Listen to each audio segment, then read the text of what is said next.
dinner.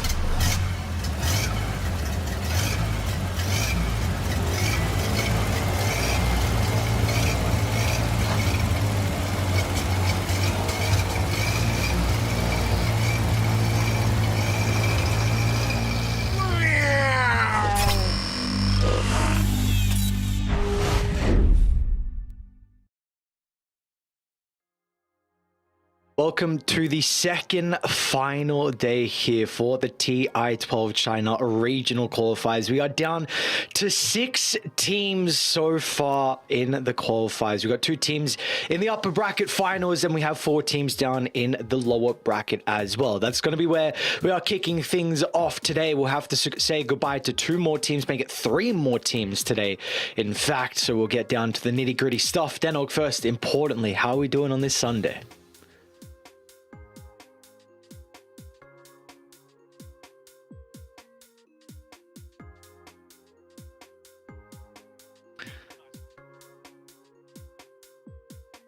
Yes, wonderful night's sleep, slept in a little bit, so feeling refreshed, ready to go for the games.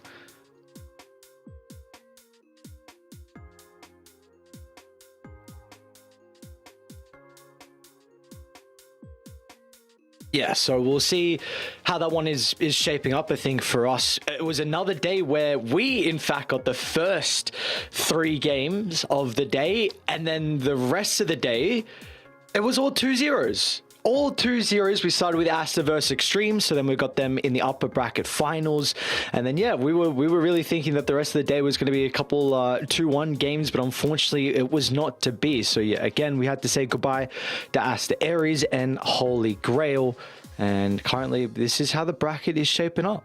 Is this what you expected? Were you expecting to see these 6 teams still remaining? 5 of them for me, yes, but I expected Holy Grail to be there instead of Team Bright. How about you? I would, yeah, I'd agree.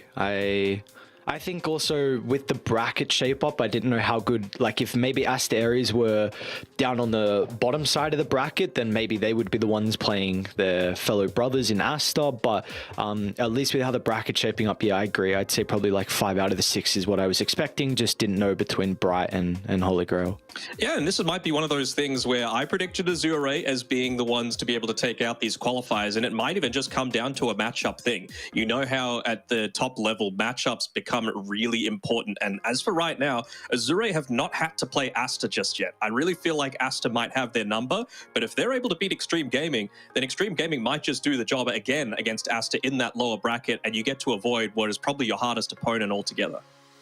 Yes, without a doubt. So, I mean, we'll see. Of course, they still have to, you know, maybe they lose versus Xtreme, and then maybe they have to go up against Aster. So we'll have to see. I mean, still, it's going to be a long road for Aster as we see what the schedule is looking like today. We're going to kick things off with Invictus up against Team 0. Then we got Aster versus Bright, Xtreme versus Azure Ray, and the 4th series at the bottom is going to be either the victors of the first and the second series going at it once again. So this will be the first day that these 2 teams, well, any team has to play twice, and the following day, of course, in the lower bracket in the grand finals, they're going to have to do the same thing. So it is going to be a big day of China action once again in the qualifiers. It will be indeed. And well, speaking of this first game, that's the one that we're covering now. Invictus Gaming taking on Team 0.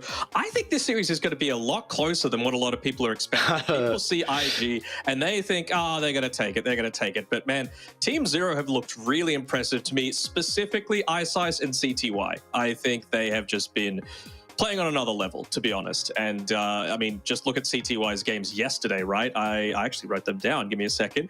18, 0, and 12 on his Nature's Prophet, and 14, 0, and 10 on his Gyrocopter in 80+% kill participation in both games, with double the damage of anyone in either of those games previously. Like, it is crazy what he is able to do if you give him the keys to be able to do it. And I think against Team 0, first ban Nature's Prophet absolutely has to be a thing. Spoiler alert, they actually have first pick, so the onus is going to be on IG to be able to remove that from the pool immediately.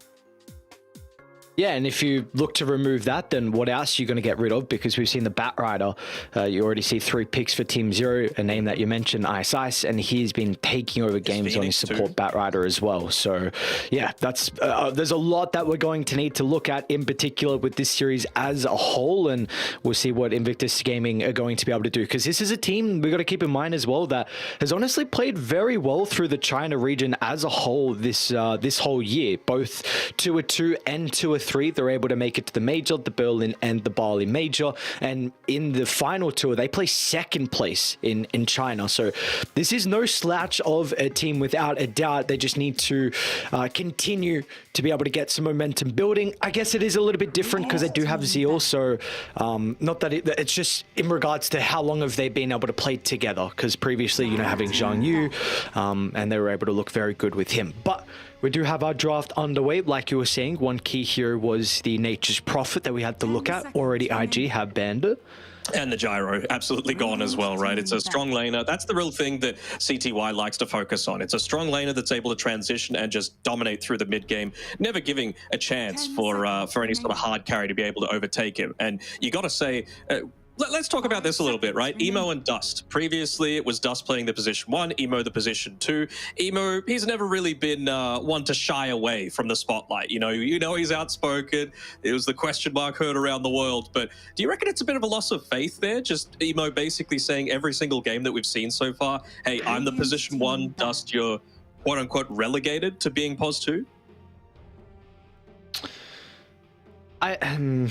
There's a lot of speculation, so I don't know. I don't know if it's a loss of faith. I don't know if it's something that overall they've had more success with in scrims and they feel like this is just the way to go.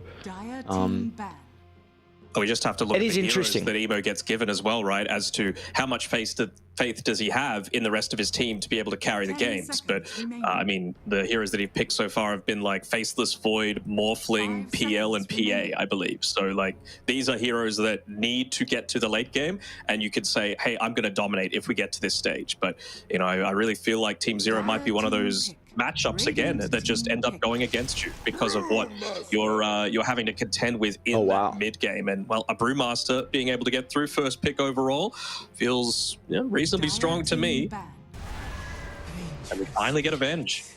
I think it's been the most banned hero so far these qualifiers. I believe you are right, and I'm pretty sure IG have also played this as a mid-venge too for Dust, so I mean, we will talk about the 4 Protect 1 and Emo said, give me the keys. That is the definition of that. Not exactly renowned as being a solid playmaking mid hero. It's more of a get into your ag scepter, make a lot of space for me. Yeah.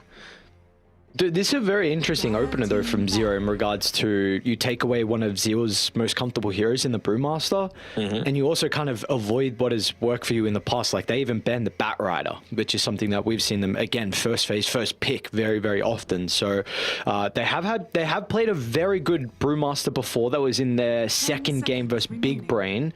Where Beyond had a great showing on it. That was paired up with the Bat Rider again from Ice. And just to mention as well, Beyond went godlike in that game, 9-0 and 20 on his Brewmaster. So he did not go, well, I guess he did go beyond godlike. This is this is secondhand joke because I heard Lacoste say it yesterday, so do better next time. Well, I didn't hear it, so it's the first time for me. All right, this is kind of what I was expecting. The Pan going to come through. They just need more stuns, right? They need to be able to lock down this Brewmaster. You're saying, all right, if you're going to first pick this, what is going to be able to beat the Brew? It's control, right? You've already got the Venge stun. You can, even if you go into the Aghanim Shard, just get that double stun, or you can bounce it off of a creep. You've got the Rolling Thunder, of course, to be able to make it happen. And I think this is part of the reason why, as well, they look to get rid of the Bat Rider. Of course, it's something that PYW can play for IG very comfortably, but also it's just, a very reliable, longish duration stun to be able to prevent Brew from really getting his ult off. I think you spoke about the block pick of Team Zero with how comfortable Zeal is on the Brewmaster. I think so far for 70 in particular, like his best heroes has been the Primal Beast and the Pangolier. So you now make sure that's not a possibility for him to play it. I guess it does kind of reveal though that the Venge isn't going mid. Like, is this a little? I think it's QIQX playing it. I mean, one of the big strengths about the Brew is just how capable you are of trading in the lane now, and the Venge really stops a lot of that, right? The Wave of Terror does so much to be able to keep him from diving underneath your tower, because you're naturally just going to push the wave out if you're using it into the wave itself, but also just for the right clicks against the Brewmaster. Venge feels pretty solid.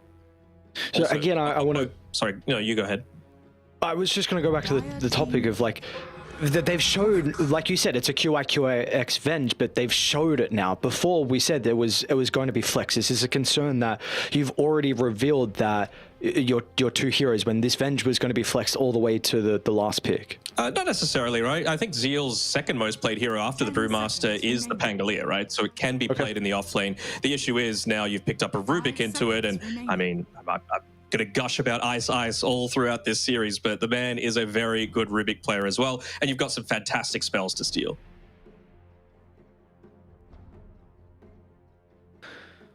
Kind of a nice, easy combo as well for the lane, right? Just a easy spell to spam with the Fade Bolt to be able to get the Cinder Brew proc. Also just seeing like what are they going to go with their next pick here? I mean, Techies would have been the top of my mind, but Team Zero, they've gone and banded out with the first pick of the overall draft. So PYW, his hero pool is kind of shrinking a little bit, right? If you are going to play this Pangolier in the off lane, you don't necessarily want to play it together with something like a Spirit Breaker or something like that that's going to make Rubik's life a little bit more challenging. Really, I mean, he's got a Nyx, he's got a Lion that he's played a little bit in recent times. I guess the Lion feels kind of okay, just because they don't have amazing push right now, and I'd be totally fine with the Lion, to be honest, up against the Disruptor. Yes, you can be a little bit vulnerable in the lane if you're out of position, but I have faith in PYW to be able to position himself amazingly. Whenever I see PYW, I always just think, where's DY, man? I want my Vichy game support duo back. Yeah, the good days.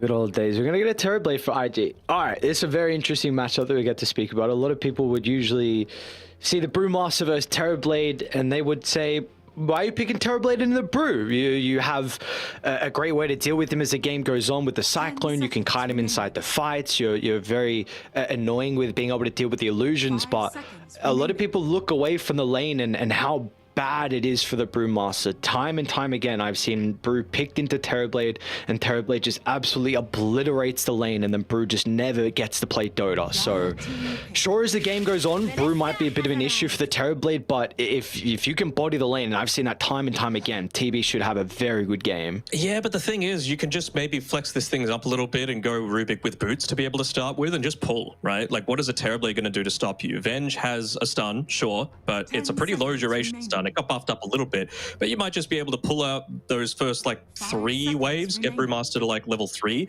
and then you're good, right? He's going to have that nice little start that he needs to be able to get into some semblance of a game.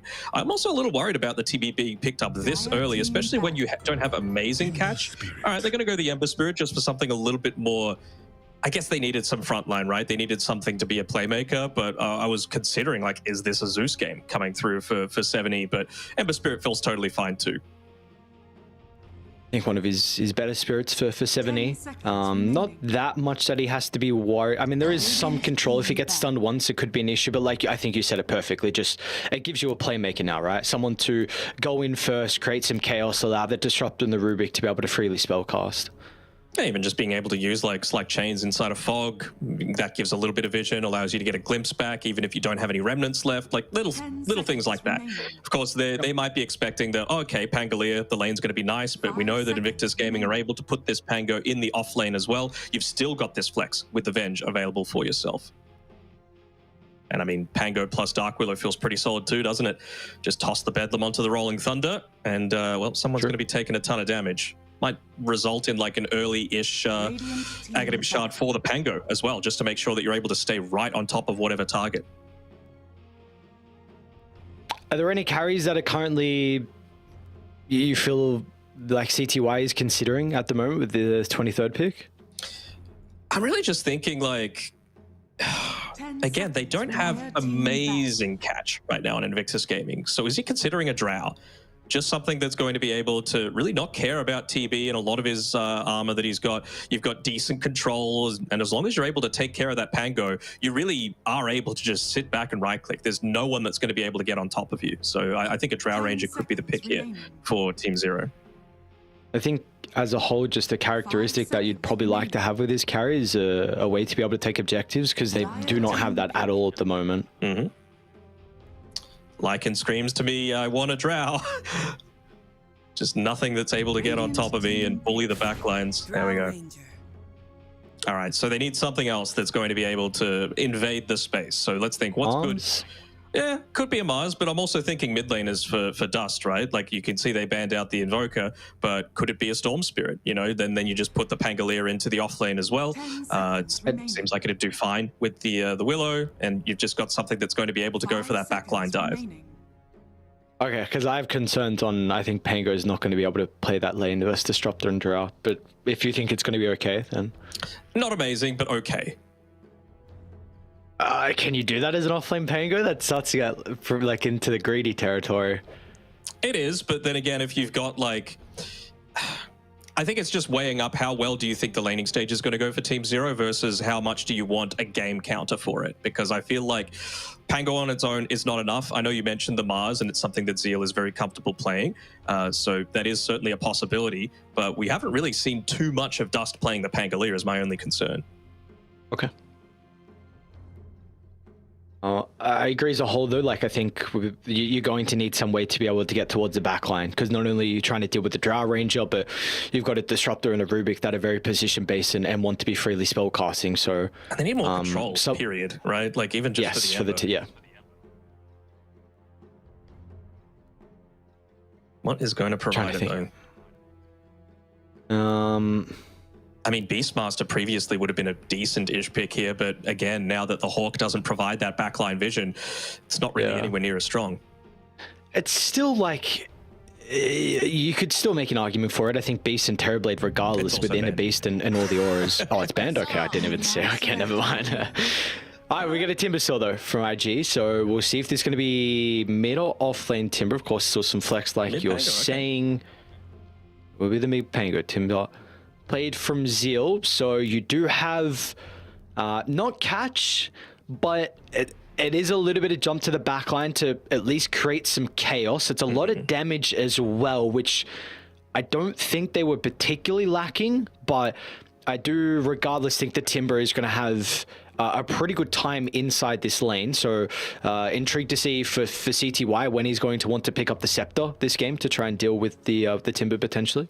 They got a lot of damage reduction on IG as well, right? Like you've got the Venge with the Wave of Terror, you've got the Lucky Shot. Yeah, it doesn't disarm, but the attack speed slow is going to be pretty significant considering CTY, Ember, Brew, they're pretty heavy right clickers, you know, once you get into that mid game. I mean, of course, Drow especially, but even Brewmaster needs to be able to scale into being a little bit more of a right clicker. And even just Timbersaw being able to steal a bunch of those stats, be a little bit tankier. I can see where IG are going for with this. I just feel like CTY, Drow Ranger against the TB, he should be very confident in that carry-to-carry matchup. There isn't like some crazy catch for him as well. And I think the lane for 70 on the Ember Spirit is going to go very well. I personally am a Team Zero fanboy, so I think I'm going to go with them for game number 1. Yeah, I will agree. I am as well, but... I think one thing that stands out for me for IG is just their playmaking potential around like the, let's just say like 10 to 17 minutes. I think it might be a little bit easier for them with the Venge, the Pango, and the Dark Will. I think there's a lot of damage that they're going to be able to pump out, and if they're able to find these kills and open up the map, then potentially you could make it a really difficult game for the Drow, and hopefully she's able to fall behind. Because one of the good things about the Terrorblade, like we said, is your lane versus Brew should go really well, and you can get active before the Drow Ranger. You can try and end this game with like 2 items before Drow is that ultra late game carry, because she will be that if she gets to that stage. Nice scout out of the smoke as well. Ice placing down the Observer Ward just to give them that little bit of extra vision. Might even mean they start camping down around this bottom side. Could look to just yoink away the enemy's runes. They've already got a nice deep Observer Ward to be able to allow that. Maybe they're just going to look and check if there's any Observer Ward covering the mid lane. Doesn't seem like that's the case for right now. And I mean, I think they just walked a little bit too close there. Yeah, they miscalculated a little bit. It doesn't matter. It's just going to cost one sentry. Dude, I didn't even notice it's Emo on the Pango, sorry. Oh, so I didn't notice that either. So there we go. So Dust is back to his ever so comfortable position 1. Something that, I mean, he's played pretty much through the entirety of his career, and yeah, Emo back to the mid. So I did just say I feel like, you know, maybe IG might have a stronger like 10 to 17 minutes. Looking at Team Zero, like they have no joke of a like trio to move across the map: Rubik, Disruptor, and Ember. So do you actually feel like there is a side that is a little bit more favored with how active they can get through the early stage of this game? It might come down to like the how the laning stage goes, right? Who's able to get out on top? Who's able to maybe yoink away another Wisdom Rune? If you've got more levels, then the supports are so much further enabled to make a lot of these plays happen. We know that a big part of the damage component from the Pango Venge Willow rotation is going to be around having that Bedlam to be able to place down onto the Pangolier. So if you don't have that, I'm actually a little worried about IG's potential to be able to make a lot of these rotations happen. Whereas, you know, you look at Team Zero, you've got a lot more damage, I would say, on the Ember Spirit. In comparison, you've got a lot more lockdown as well, just to be able to find those individual pickoffs and prevent the true escapes from happening. I'm going to be putting a lot of attention, though, down towards his bottom lane. I was saying in the draft, this can be a very difficult lane for Beyond to play. There is some kill threat here from IG, without a doubt, so it's going to come down to how active they get straight away once you hit level 2. But of course, Dire have a lot of spam as well, which could prove to be a bit of a nuisance, you know, with that Cinderbrew and the Fade Bolt, like we said in the draft. Oh, absolutely. I mean, that's the way to beat a Terrorblade, right? It's magic damage, both for, you know, early game as well as the mid. You just want to make sure that you're able to deal with his illusions and you're able to punish his relatively low HP value comparative to his armor. And you got to say that a Brewmaster with Urn plus a Rubik with easy ways to be able to proc that Cinderbrew is a very capable tool. Just to stay down here for a little bit longer, another important thing is going to be just the equilibrium with the wave. Like you kind of... like you said, you know, the stun isn't too long of a duration, so you're going to need the full length of the wave to be able to chase down this Brewmaster to be able to get those kills. So we'll have to keep tabs on that as we take a look at how the other side lane is shaping up for the moment. This last pick, Timbersaw. Overall, like, how do we feel about the Timber this game? Like, is there many things that he has to be worried about for Zeal to have a successful game 1? I think as long as he's not in some crazy dive sort of position, he's going to be just fine for the laning stage. Mid, though, it's hotly contested between Emo and 7E. Clearly, the man has a bit of an ego to himself, and he wants to make sure that he says, you know what, I'm still the top mid laner in China. I've still got the stuff. Are they the most recent major winners for China? I believe they are, right? Back at the yeah, top lane. PYW, all right, beautifully done. First blood picked up. It's going to be the Dark Willow that's able to find it. Zeal is still sticking around. I don't think CTY is going to have too much kill threat, especially with all the reactive armor stacks. He's just keeping a mental count of the multi-shot cooldown. He went too much further deep for another 5 or so seconds. CTY absolutely would have been able to kill him. I mean, of course, you never want to be this low on the Timbersaw, right? The thing is that he wanted the first blood. It ended up being PYW getting it instead. But you know what? It doesn't really matter in the grand scheme of things because he's got the Dark Willow. He wants to be getting a lot of that experience. So he's happy enough for that as we see another bit of a chase happening. But again, QX able to keep them away with that Wave of Terror. It's a nice little combination, right? The TB reflection plus the Wave of Terror, not for the damage reduction, but just for the increased damage that they're able to do to themselves. Got to be very careful about going for some of these too deep dives. Otherwise, you're just going to cop that, plus a blood grenade to the face, maybe get stunned underneath the tower. I wonder when they're looking to go. Now it's going to be the call into Ice. Instantly Beyond looks to step in to act as almost like a bodyguard. But they've split a lot of their damage onto the Rubik and the Brewmaster, so both will be okay. That was a really nice play by Beyond. Just said, get down, Mr. President, and putting himself in the way of Ice, who... Again, we mentioned how important the Rubik is as well to some of the tempo that's going to be happening in this game. Of course, Rolling Thunder.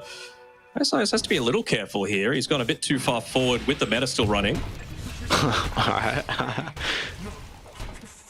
Dust gets a solo kill. Beyond is putting a lot of damage into Dust, though. He's going to be able to get away and pop the salve, though.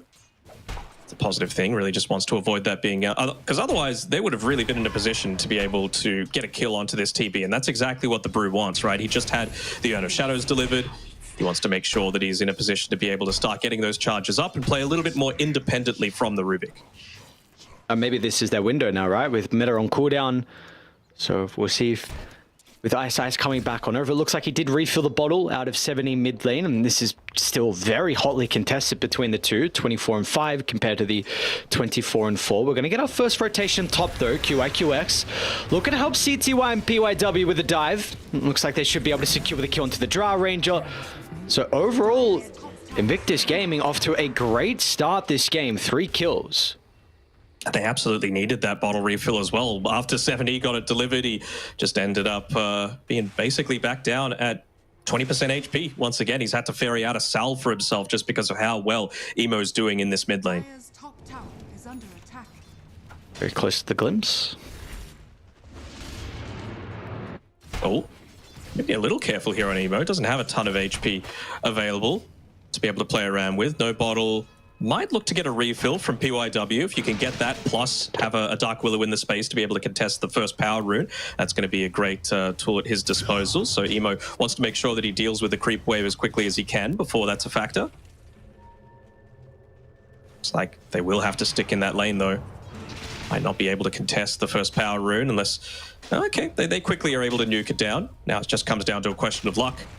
Which side is it going to be spawning on? He has it covered on both sides by 70 anyway. Shield rune, probably the best one that he could have got at that stage. They're going to go for him though. All right. No, bottom there was some... available feels pretty nice. I mean, now you can't really look to make a lot of those plays. Dust has still a majority of his metamorphosis available. They're still looking desperately for that first kill though. They should be able to find a dump bottom, especially with Emo here. They won't be able to get it Ice. Nice reaction with the TP, or nice read, I should say. Meanwhile, top lane, Zeal is just 1v2 in this lane, being able to body out CTY and ZZQ. So this is a full creep wave that's going to go underneath the tower. This is very much the old school style, as well as I talked about those wisdom runes, right, and how important it was going to be. Look at how much attention is being given over Team Zero to make sure that they retain it. They cannot afford to give this one up. They don't want any more tempo being given over. No way, no way. That's illegal, dude. That's not a winning play for IG, right? Like now the Dark Willow 7 minutes in is already level 5, having secured both of those wisdom runes for the team. You've got the Timber Saw making a lot of space on the top side. This is the standard style of the Timber, right? Or sorry, the old school style. You just go like a Vanguard, you stick in the lane, you're basically unkillable, and it frees up so much space for PYW and QIQX to be able to make those plays, and PYW can make some stacks as well to really bring himself up there in terms of his XP. I mean, the hero can do a lot with gold as well. So, mid lane Emo. Jesus Christ. Where does CTY play? What is? How do you actually give this person a lane to be able to farm? He doesn't know where to go.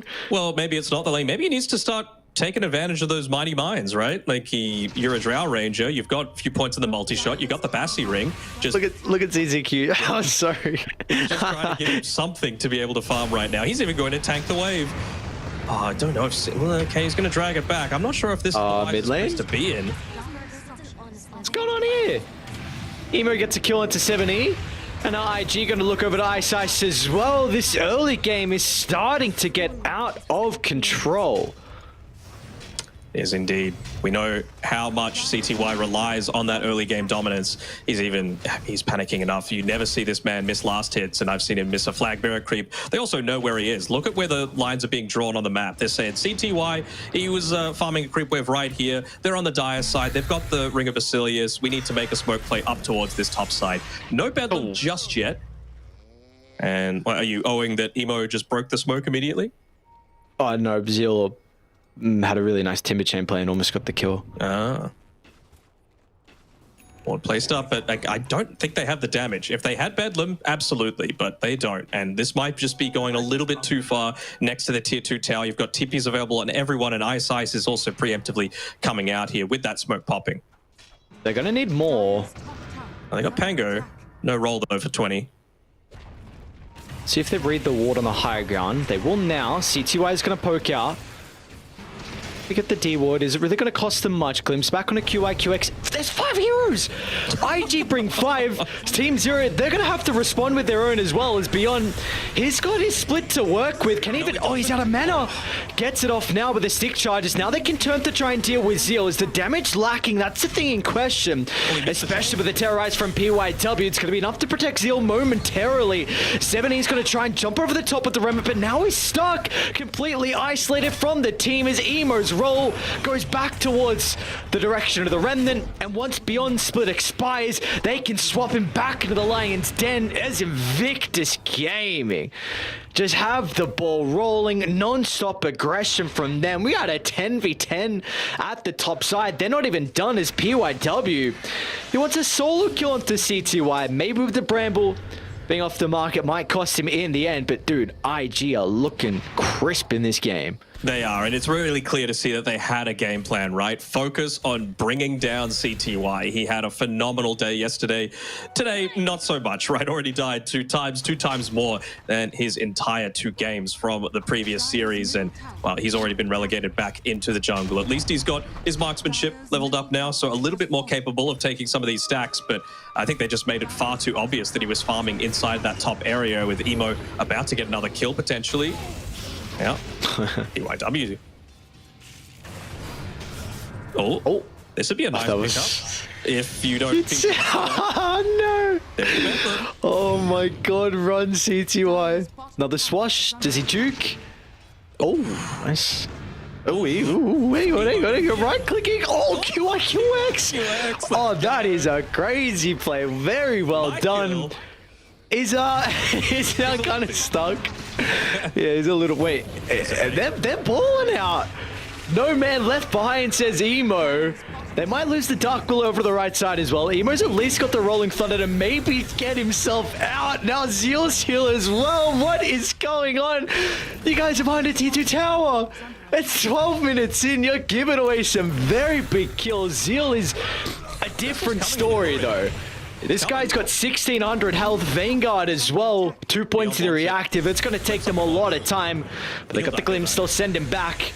And yeah, with the Vessel, Zeal, without a doubt, is get the courier. Okay, never mind, didn't have enough time to be able to do it. But, all right, Team 0, they catch a break. It's a lot given up, man. Like, you give away, was that 2 killing streaks? I think the Dire team ended up claiming them, so we didn't actually see that it was yoinked away. But, I mean, pretty valuable stuff, right? Giving a lot of extra experience to the supports as well. Now Ice is up to level 6. Sure. We mentioned how important it is for him to be able to steal a lot of these big ultimates, like the Rolling Thunder. Emo's not going to be able to have the same level of impact because he's going to need to shield crash immediately after casting it.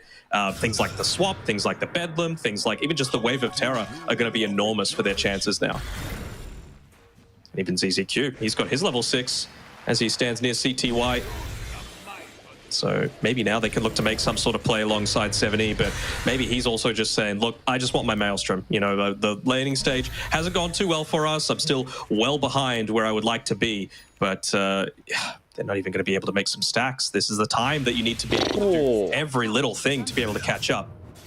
Dude, I didn't know Dust had a Midas. Okay.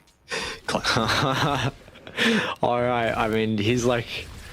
Dude, he's balling out, I suppose. Top of the net worth. He was not involved in that crazy dive behind the tier 2 tower, so he's been able to build up a lot of farm. I think CTY was even considering about his own Midas with the glove, but has gone for the Dragon Lance. 70's in a lot of trouble. And then over the top, Zeal. Oh, nice swap back into the Bramble. QYQX. Very crafty. Meanwhile, over to the right side, though. Are they going to have the damage to be able to get the kill onto Zeal? Is able to step over to the left side, chain down. Nice timing with the glimpse, though. Zeal still in some danger. Emo's trying to do what he can to disrupt the side of Zero. But it is not enough in the end. Beyond only 2 more bandits to work with. Oh, a little bit awkward. I don't know. Can they be able to get the kill? I mean, Emo's still got some damage to pump out. And Dust is starting to rotate over as well. Meta's at the ready. Look at the jump in over to the right side. Emo gets a huge combo over to the two heroes. Now beyond this split from the team. And they'll get Ice as well.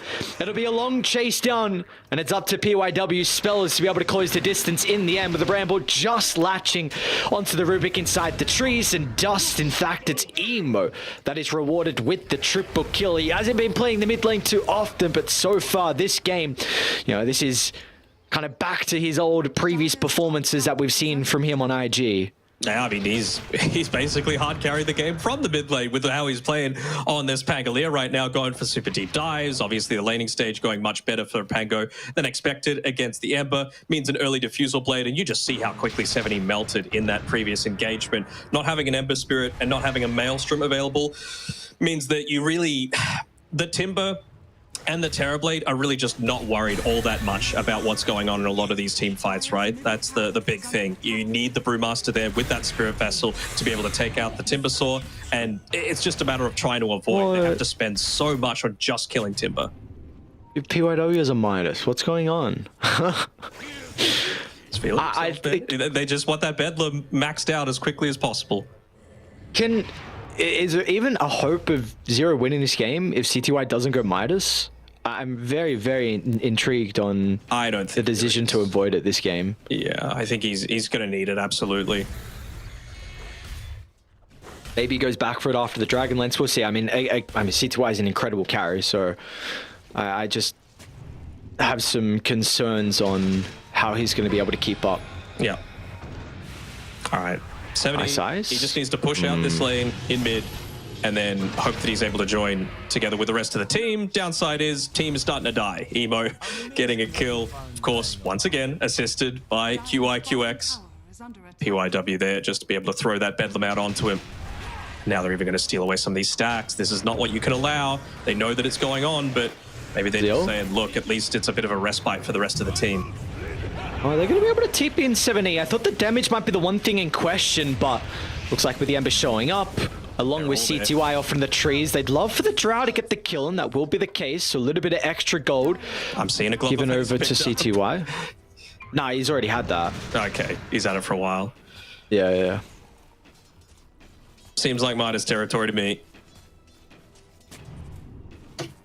What happened with the Wisdom Runes at 14 minutes?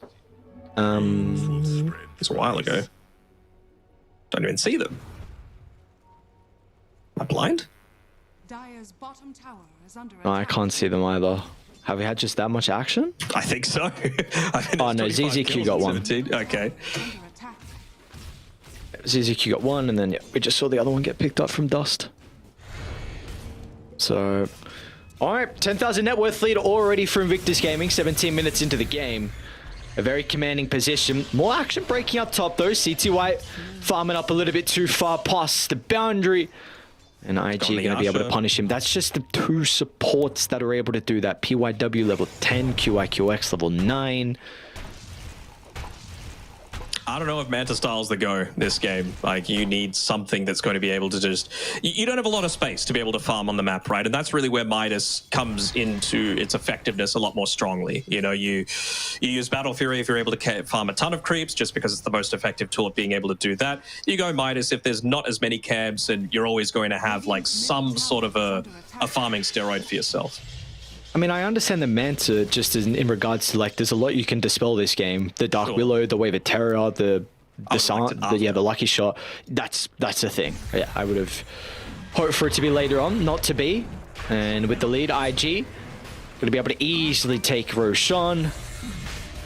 So, you got the Wave of Terror, you got the Medallion. This Rosh is going to fall at a rapid rate. And it's probably Dust that's going to take it. I mean, you can even make an argument for... I think Emo might take it, or even Zeal, considering Terrorblade is that transform hero. And I don't know if this... they feel in being able to go up onto the high ground with this first Aegis, right? You haven't lost a single tower just yet. You can see Zeal already made the TP rotation down towards the bottom side in anticipation for protecting it. And they just want to keep the ball rolling. Ice, so they're actually going to try and take the fight. Maybe they get the Q onto QIQX, and it will keep Ice alive, but it is the split that is used. All the teams they're starting to bring... All right, so EZQ's going to try and drop the Static Storm, but the Chakram's a little bit off the mark. That might result in the Timber still being able to live through it all, and yeah, Emo's going to be able to chase down ZZQ as well. So at least Beyond's able to get the jump away, but that was they were just trying to take their chances there from Team Zero, hoping that maybe some extra heroes from IG weren't coming through the rift, but not to be. They make sure they bring the numbers just in case a further fight breaks out. So in the end, a 2-for-1, and just importantly, that Static Storm and Primal Split used.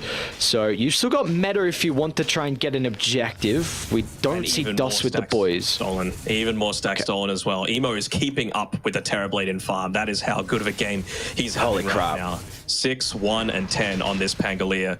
And it's doing a great job of just being able to shove out these lanes as well. I want to commend 70. He's playing exactly how he needs to, right? He's just looking to make them have to try and make a defensive movement for once this game. Because right now, they just want to be making the most of this Aegis. They want to be trying to pressure down a lot of these tier 2 towers. They want to be yoinking away things like the Tormentor. And, well, they're still going to be able to, but someone's going to need to come back and address this mid lane. It can't just be the Terrorblade doing it. There we go. Pango's going to look to come back for that purpose. Dodges out most of the Swashbuckle stacks. So maybe now this is the time for the rest of the team to be able to make some sort of play. Maybe it's just time for farming, right? CTY is just like, give me some space. And, well, with no Pangolier on the map, you feel like you do have that space for the Drow. But do you think Dai can ever actually be the proactive team this game? I think they need to like win a big team fight around. Probably not even a tier 2. Probably needs to wait for like whoa or second row. Oh yeah, can't have your Revenant there. IG, nice setup. Jump with one, the other two laying and waiting with a trap ready to go. These other Remnant Ice might even be in some danger if Emo getting range for the slow. CTY, you know CTY, around here. Oh my god. He's tempted to be able to go for that swap. Wave of Terror is a nice steal to be able to have, but again, forcing the glyph on that tier 2 tower. I really expected them to potentially get a little bit more out of that Pango TPing back. You know, maybe opening up an opportunity for them to be able to quickly go for a smoke play, join up together with the Ember Spirit, find someone. Because mid lane is the worst place to be. You're kind of stuck there. There's no twin gates to be able to quickly move to either side of the map. So if you instantly just look to connect through with the rest of your team, you can oftentimes find someone out without that big team fight factor in the Pango. They're just... They're baiting when the few hits onto that high ground. No, are they going to try on Deal? He disassembled the Lotus Sword, so we can't get rid of the Spirit Vessel. Oh, a little bit of a mistake out of Zeal there. They're going to be too late to protect him. They'll get a return kill onto ZZQ, but they want CTY as well. Emo's going to be able to hunt throughout the river. He does have some backup, but now with Dust here, nice use of the micro from Beyond. CTY tries to TP, and it's going to be successful. That was a really nice micro out of Beyond. Cyclones up the Terrorblade, so CTY could escape, but I mean, everyone else is not going to make it. Ice tries to go for the chain TP. PYW, godlike, 22 minutes in, shuts him down. Yeah, and it's just going to look to continue. That value Midas, man, he's already up to level 12. He's going to be just tossing it onto Emo. I don't think these two guys have really left each other's side for, I'd say, the past 15 minutes. Basically, Emo TPing back was the only time that they've looked to play apart from each other. There was some good movements coming out from 70 and Beyond after that skirmish, just basically to try and shove the waves in as quickly as possible. But again, Pango with the defusal is just so effective. One swashbuckle and a wave is gone, so they still end up losing a tier 2 tower. They don't get anything too much from it. Sure, you get a kill onto the Timber Saw, but that was a kill that probably shouldn't have even happened. All right, well, Brew has Midas. Hopefully he can use it with the Arcane. Even... I will get it. Oh, well done. Extra value. Maybe that's why he bought it. Sure. Hopefully he doesn't die. Don't die. Oh, no. That's why he bought it. Yeah, they're just going to have to send either by ZZQ. That's an ambitious force. Oh, no. All right, so they don't have Aegis anymore. They have to go high ground, potentially. I mean, they might just still look to choke out the map a little bit, right? It's not like they're getting any less strong. You can see PYW, he's even got an Aghanim Scepter queued up for himself. He wants to be even more of a carry this game for his team, who is 4th on net worth, by the way. Far out. Willow, yeah. It's the value of the minus. You just don't know the new meta, man. The new support meta. I would never do it, of course, but I mean, let's see. He did get Ag shot as well, but yes, very true. A little bit inflated. From the Tormentor? Yes, yeah, from the Tormentor. Okay. Let me praise the support for once in my life. I let you do it enough. What do we? Does 70 go boots of travel next? Is this? Because I mean, you brought it up earlier, and like, and we've seen from him. I mean, the past almost 13 minutes has just been him split pushing the map. I'll hold that because kill on PYW. Like they tried to take. Oh, away I mean, sure. This beyond godlike streak. This also feels like you lose this fight, you might just tap out. Yeah, but we will see. They've got a pretty good position on the high ground. He's the one on the front lines, and they've got the vision though. And they're going to run further over to the left side where the ward is. It looks like they want nothing to do with it though from IG. They're going to play accordingly, just back on off.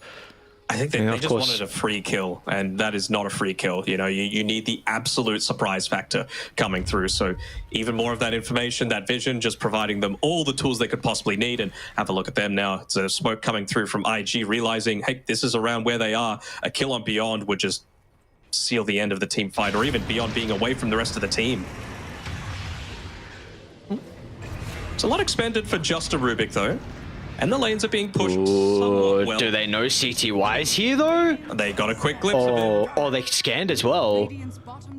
They might run into ZZQ. I think he needs to put his body in the way. Yeah, he will. No, CTY. They're going to fire? Oh, look at the turn potential. Hopefully they don't get too many misses on the low ground. PYW is going to do what he can with the Terrorize, but it's not enough.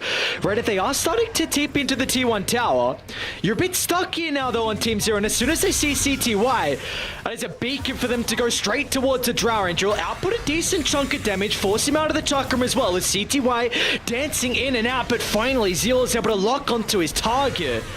And now they'll be able to close the distance onto another one as well, as Beyond will finally show up. It is not going to have the damage bike himself to be able to get Zeal, or maybe Will 70. He wants nothing to do with the remaining stages of this fight. It's going to be up to Beyond to deal the damage to secure the kill, but I don't think he has it. And now can he even get out with his own life as well?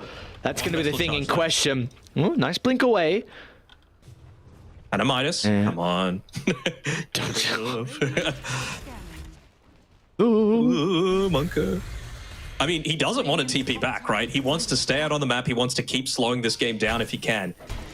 Even going for the extra greedy route of, don't want to stand too close by. I mean, maybe he feels like he could kill Zeal. Never know. I said maybe not.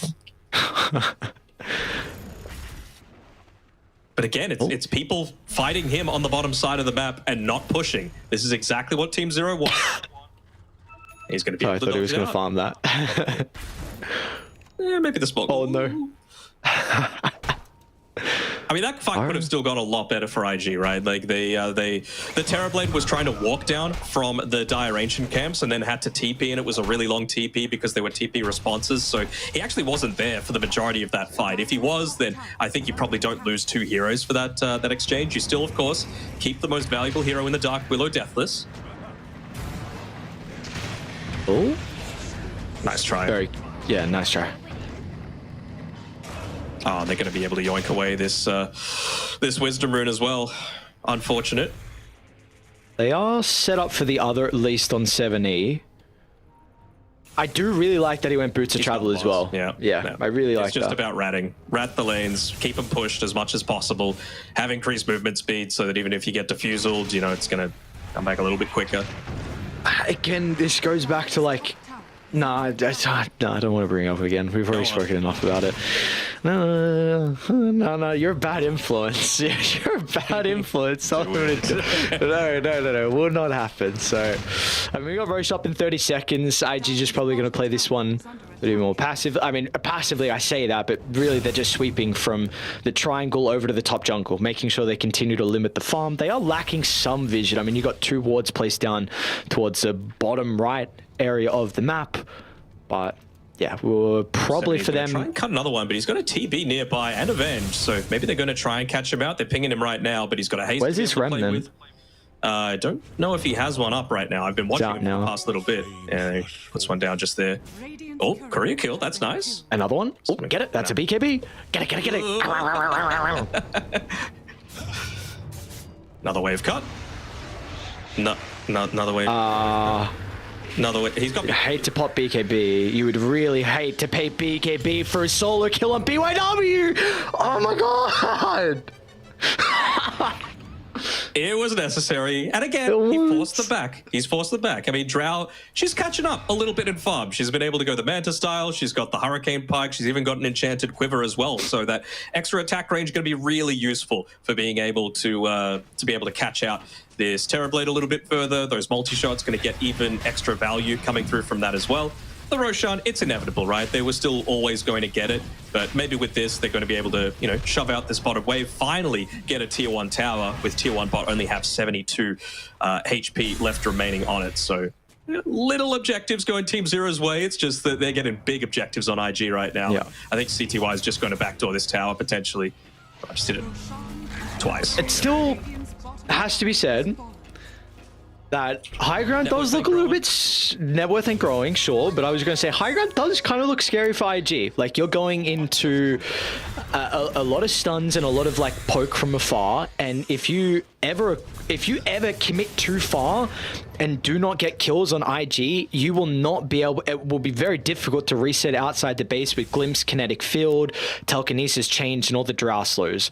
Like, that is, you are looking for a high ground defense where IG overcommit because their lineup kind of needs to, because their lineup kind of plays around committing in, and if they don't get those kills, that's kind of how you could find a way back in. So still, this, even though you got an 18,000 net worth lead, like, still this high ground push needs to be very methodical from IG. They need a pick off before they go onto the high ground. And again, that's why I really just want to stay praising 70, right? He's staying out on the Radiant side of the map basically constantly. Like, he just wants to make sure he's taking their attention away, even going the Aghanim shard as well, just so that if there are two creep waves meeting, he could just toss a Remnant there and have that damage over time happening. This could also be the scary thing about the swap. So that's another thing we have to look at from QIQX. Can give them a lot of room to actually play. Could Ice get a steal as well? Oh, nice. Very nice. And he did. He done. All right, great call. And they should be able to get the kill onto the Venture. This is the start. You bait one hero out, Emo's going to commit. Beyond doesn't have mana for the split, but will get the 4-staff away. Nice swap there from Ice. Beyond still in some danger. Another jump over the north, dude. They are doing a great job to keep him alive. Another glimpse back. This is what they needed. They overcommitted that high ground defense, and CTY gets the double kill as well. This is the start, but that was picture perfect. I don't know if you could do that again from Team Zero, where you bait the illusion, you get the kill on the Venge, you steal the swap, you use it defensively on the Brew, then you 4-staff him out to safety. Like, dude, that was a perfect defense. That team fight. Like, he was huge in that one, just being able to steal a lot of that. I'm sure he was probably one of the ones making the call of, hey, try and bait an illusion. We really want to try and steal this swap because it enables us to be in a much stronger position. And, well, they ended up losing someone, but not to IG for a change. That's nice. It's also sad seeing the Disruptor have he had both his tier 2 and tier 3 neutral items, neutral tokens, I should say, in his inventory. But so is there an argument? He's got 2,800 gold. He's got a Lotus currently queued up. Yeah, I was going to say, like, are we think? I mean, Lotus is very good this game for the swap, and again, we spoke about it kind of mitigates Dark Willow, but Reflection. You have so much gold. Are you just looking at a Scepter? I think they're considering it, but maybe they're just also going to be coming to this stage where it's like, all right, Dust doesn't really need anyone to dive. He just needs to be able to stand there and right-click. So are you actually going to get too much value out of the Aghanim Scepter, rather than something like a Lotus Orb where you need to be the ones going in a little bit more aggressively against him, right? I think they can look to just stand behind Dust a lot of this time. Nice, I see. He stole the shield crash as well, again, after the swap, so don't have that tool again. You would love to. He's just, again, trying to slow this one down a little bit. 70's brought himself up to level 20, so he's got even more damage coming out from that Sleight of Fist as well. And now he's looking to try and scale a little bit. Looks like he might be going into the Ags. Oh, Seal. Never mind. He's a bit split from the team. And opening now, we're starting to see some of the damage that CTY can pump out once she gets to the later stages. I also quickly mentioned Beyond has a Radiance. Crazy, crazy stuff. Okay. Nice swap back. Beyond. The chain control needs to be perfect, and it looks like it will be thanks to Emo. He's got no buyback as well, so IG can get more out of this. They know the Static Storm being on cooldown too is not going to be an issue for Emo, but he gets stunned inside the base, and the silence again. Sunder from Dust, but it's not going to matter. And now Dust, he'll lose his ages. And he doesn't have a meta for the respawn as well. He can play around with the BKB and look to TPR, but it means that the rest of IG are in no man's land. And once again, Team Zero will stand strong and live to see another day. Net worth is not only not growing, it's shrinking. It's down to 14k after it was up at 20k just, what, 3 minutes ago? They're even able to yoink away the gem as well for an additional little bit of a net worth boost coming over for Team Zero. So finally, they're going to be able to leave the base. That high ground defense by ice previously was enormous. And I mean, you got to remember, this was without the primal split as well. Really good control for him there. You have to wonder, like, what's he got? He's got a tier 3 neutral item. Does he want a Ascetics cap coming through at tier 4? I think that would be the perfect thing for Beyond to be picking up here on the Brewmaster in about a couple of minutes. How did Emo get stunned up? Let's take a look at this, because I think someone stunned him towards a later duration of the roll. I don't know what he's stunned by right now. Maybe Ice stole Missile? I don't know. I think it was, but... yeah, and he cast it during the Rolling Thunder, so you're immediately stunned afterwards. So, I mean, also Ice, he has Sunder now to work with. Just stole it there, as we see in the replay. So we'll see. We'll see what they're able to do. But we got a ball game. Like, this game, it's very, very, very, very close. It's not even just yet. Still 77% probability for IG. Looking for a kill on to QIQX. Jesus Christ, the damage. They might lose Ice. Sunder on a Beyond, and now he can turn with a split. They're still not playing with their full 5 men at the moment on Team Zero. CTY hasn't wanted to enter the fight just yet. They're just waiting over to the right side, seeing for an opening when he's going to be enabled. Beyond's going to be cautious because once he pops out of the split, he has no health to work with over to the right side though. Dust trying to send CTY away. 70 still really being a nuisance for IG to deal with, but now he's completely out of mana. One more remnant. He'll get enough distance away. It's up to Ice to get him back to the safety of the base. Dust is hunting, but 70, he'll be okay. He will, but the base starting to get hit on too. You've got a creep wave here, but again, they're forcing them back. This is that 35-minute creep wave as well, so double siege creeps. We're hitting into the bottom tower. They're really not wanting to allow Team Zero any space to be able to make an aggressive move or play on their side of the map for a change. And CTY as well. He's built up a lot. He ended up being able to take that Wisdom Rune at the 35-minute mark. PYW. He's still got this streak, dude. He's just playing too aggressively. I mean, and why not? That's 1,000 gold for 70. Terrorized too. And now they're even hunting. Oh, Dust is stuck. Okay, they don't know.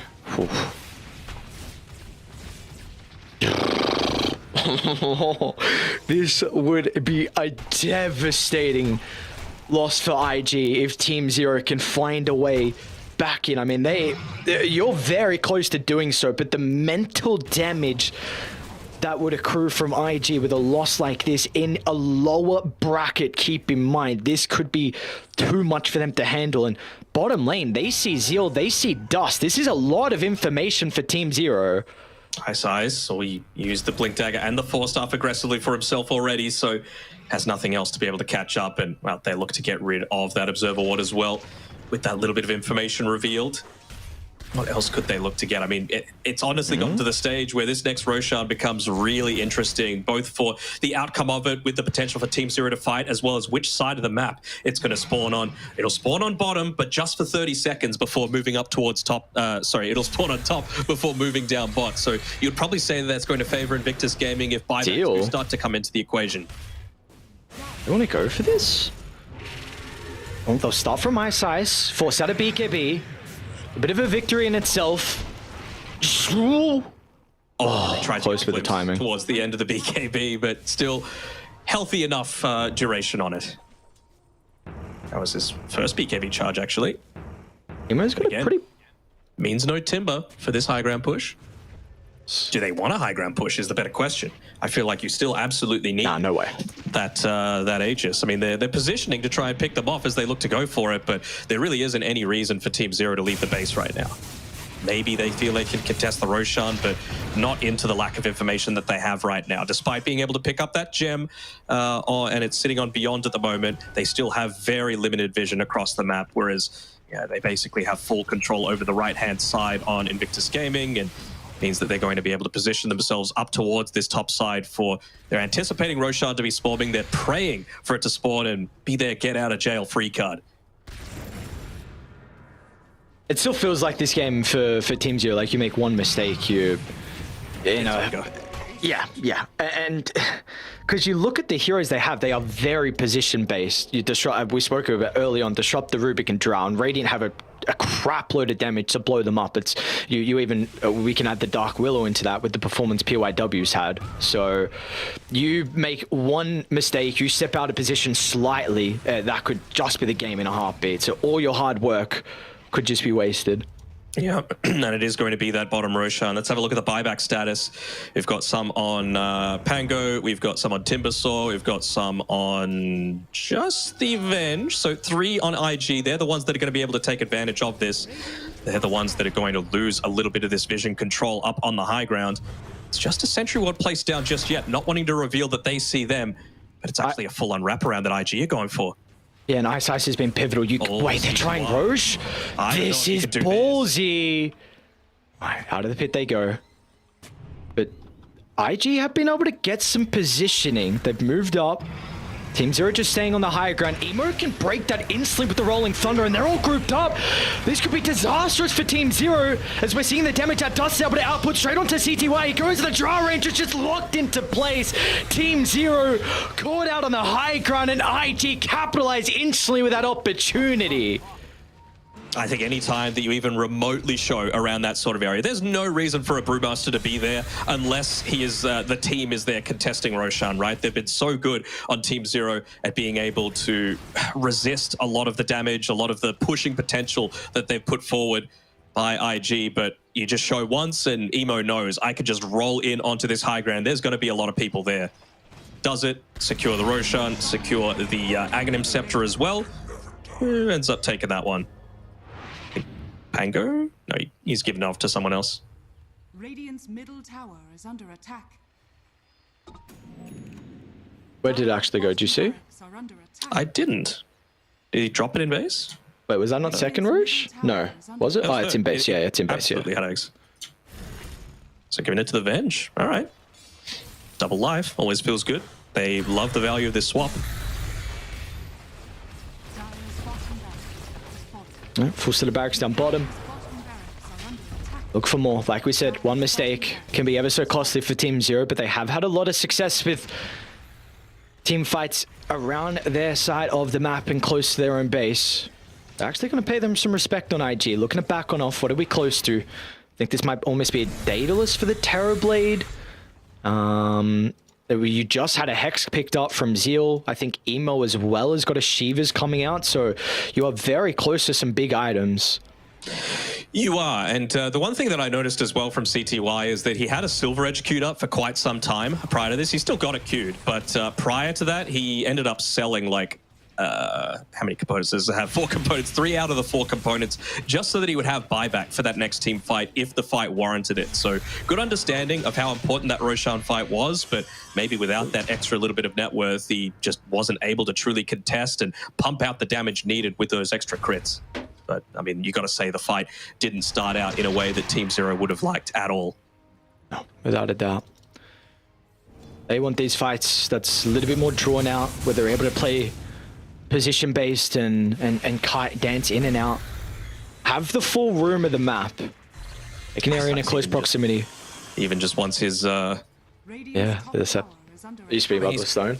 Yeah, but he's constantly ferrying his career and he never seems to be picking it up. What's going on, Ice? Oh, maybe he has someone else's. I don't know. He has Beyond's Philosopher's Stone.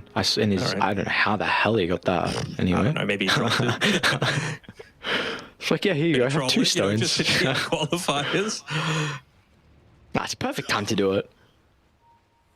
Tormentor for free would be not horrible. Does anyone? Okay, would give Drow Glacier actually pretty good for high ground defense. See if they even consider it. I think they're just so scared about leaving the base right now. Ooh, run! They're coming. Oh, dude, this is not a good spot. How do they know? How do IG know where they are? They're straight onto CTY. He's got a buyback. He can look to rejoin, but this is a disastrous start for Team Zero, and it will continue to be that way as 7E activates the BKB, tries to turn. He actually wants the remnant in 7E. Gotta be cautious now because the Hex might catch him off guard pretty shortly. Zeal's ready to go with the Blink Dagger as well. Over to the right side. Nice swap. QIQX. He's able to keep his Dark Willow alive. They're not done just yet though. Zeal on the prowl for more. They're going to be able to catch out the Ember. He does have a buyback at least to be able to rejoin. He's not dead just yet. Emo's in some danger. Once CTY is able to freely right-click, we can truly see the power of this hero. But have they gone too far in IG? Once again, they need to pay some respect. And Dust, he tried to TP out. That'll be stopped short. He's got a Sunder to work with the silence. It's too long of a duration. Once again, Team Zero somehow, some way fighting incredible high ground defense, but it will cost them gravely as PYW gets the kill, but in the end, it'll be beyond. That is rewarded a triple for the Brewmaster, and they will still live to see another day. Team Zero aren't out just yet. How did they know? I still don't know how they knew that they were playing in that sort of area. They're going to be able to retain the gem as well, so nice little bonus for them there. But once again, you're one lane of racks down after, what, the third entrance that you've had to contend up into. This is crazy team fight. This is exactly what we've come to expect from China. Unlucky, our observer. I have the fight recap. He was looking for it. It's all right. We can take a look at this one again. Yeah, I don't know how the hell they knew they were there. Regardless, an incredible read from the boys on IG, but it didn't work out in the end. Like we said, long drawn out fights. It's going to favor Dire. Nice eyes. He's picked up his level 20 plus Aghanim Scepter for himself. He ended up getting 2.5k gold just from that fight alone. He picked it up at the very start of this fight. Oh, I mean, that is a crazy decision to go back in. I don't know how you keep the Ember alive there as well. 7E is playing, overall he's played this game exactly what they needed of him. Just dancing in and out, clearing off waves, but inside the fight as well. Doing whatever he can to make the space for CTY, who we saw after that death to start went uncontested. I want to say he's been, like, he started the game 0-3-2 or something like that, and he's brought himself up to 7-5-12 on this Ember Spirit, basically being the sole person to be playing on the front lines for his team. They're going all out here. I feel like they feel that we're finally in a position to be able to hit all of our timings and truly be that contest that you need to be worrying about. He's got Refresher picked up, he's got Spell Prism, he's got Ags, he's got Shard, and is level 25. So this is a lot of damage that's going to be coming through from... What? Wait, Emo? Emo? Okay. Whew. So previously he would have died in the old patch before they fixed the change to the Aghanim Shard there, because previously it used to deal the damage right when the Remnant landed, or when you cast it rather, but now it's when it actually lands. So even with that Aghanim Scepter, Emo's fingers are just a little bit too quick. To continue the point on 7E, he's still very vulnerable with the items that he has with the Hex on the Timber. So we need to pay a lot of attention to how the Lotus Orb is used from ZZQ inside these fights. Because if, you know, I don't know if you consider it, where do you fit Lincolns in? Maybe you get rid of the Maelstrom. I mean, it's a lot of your wave clear. It's, you know, a decent chunk of your damage, honestly, as well. So I wonder what I guess you can eat the Scepter, maybe, and go Lincolns. We'll see. Still got a lot of room to grow. Maybe he's got a lot of faith in Ice as well, right? He's got the Aghanim Scepter. Maybe if he's able to, like, swashbuckle a TB, you don't actually die during the Hex. Okay. And CTY is disconnected from the team. CZQ You'll be able to jump forward as well. Nice scan. Got an idea of what's going on. Beyond's actually going to start aggressively. The first time that really Team Zero being the proactive one to start the team fights, they should be able to deal with the Venge. Can they get more out of it though? 7E's not going to mess around with the BKB. Wants to activate it to protect himself. Over to the right side though. What's going on? Zeal BKB TP out, he'll just be able to make it. Meanwhile, Emo, though, might be in some danger as well, as there's an opening. They know that the Timber Sword's not here to protect Emo, who'll be able to get the swash down to the left, but with the refresher activated from 70, he can easily close the distance. Has got the damage by himself, though, because 70's out of mana. He's going to be relying on the remnant to deal the damage. It's not enough. No way Emo lives. Oh, man, come on, question mark. Give me the question mark. That's what. Nah, we're not there just yet. No, Kyle. That sort of play, you know, that's the sort of period where you kind of want to do a little bit of show. Dude, they may throw this. If they lose this game, you're in a very tricky position. You can't question mark with how you had a lead and now you are. Perfect time to question mark. It is that really awkward situation. Beyond brings himself up to level 25 as well, so didn't go for the fear ignite of the Cinder Brew, which honestly I wouldn't have hated, right? It would reduce a lot of the damage that the Terrorblade is able to put through, but clearly he feels like the Brewlings having that Drunken Brawler passive is going to be very important just for a little bit of extra damage out. Whoa. First aggressive move. They should know. I think they saw the swash coming through from Ice-Ice's shield crack. Oh, what is that jump? What is that jump? Ice? ZZQ's going to do what he can. It's a pretty decent static storm, but CTY doesn't want to right-click. They are out. They want nothing to do with this team fight. But can they cut their losses? That's a dieback on the Disruptor. Beyond is just stuck in the middle. You are not escaping the Scardy. Terrorblade is over in the river as well. CTY dealt with Emo. That was a dieback for him as well, but PYW solo kills CTY. He's done it from start to finish. The Dark Willow. Are they going to kill the TB though? They might be able to actually. Hex is there. Zealand with the damage from Dust. They are crumbling. He buys back. They'll instantly look to buy back. He's going to try and go back in with the Remnant 70 with a Giga Chat plays. Has he done it? Has they given themselves enough time for the Drow Ranger to respawn? It was looking disastrous. PYW getting the big kills on the backline, but the decision making from 70 this game has been incredible. And he's even got a shield rune to be able to play around with as well. Of course, having the bots, he's going to be able to join the team back in another 30 seconds if required. But you got to say, with Beyond as farmed as he is, with an AC and a double siege creep wave, they're starting to hit onto the high ground themselves. Wait, can he die? Oh no, Beyond's pretty tanky. Don't get the buyback on one. They're going to be so cautious, Raiding. They even have the buyback in Dust as well. That's a big kill into Beyond. Hell out. And he will do just that. Ice as well is out of mana and potentially out of health pretty shortly as well. With Zeal hunting, he's going to be able to get the proc out of the Stormcrafter. Link, he went to the high ground. Oh, he missed the chain. Oh no. What the hell is this game? The other 25 talent? I don't know, but there is no trees near that sort of high ground. What is this game, dude? Entertaining, that's what it is. So, alright, that's a lot of diebacks from multiple people. I think Emo, that was a dieback, CTY, Disruptor as well. So all those timers are going to go to wait. It looks like it actually might favor Radiant considering Roche is back up, and I don't think Dia can contest this. Unless they go now for a fight. Yeah, I mean, Drow, what's she going to do? Zeal. An aggressive jump. I'll be okay. Any glimpses? Terrorblade. Oh, let's see if they're going to be able to get one. 70 jump over the top. They're starting to tip in. 70, remember, he just bought back Pride. He's going to be so goddamn cautious. He doesn't really have a lot of mana as well. They're going to try and get onto the Emo. But once the Rolling Thunder is used, this looks like a horrible fight for Dire. They're going to commit. They're going to try and chase down QIQX. They'll be able to secure the kill in the end.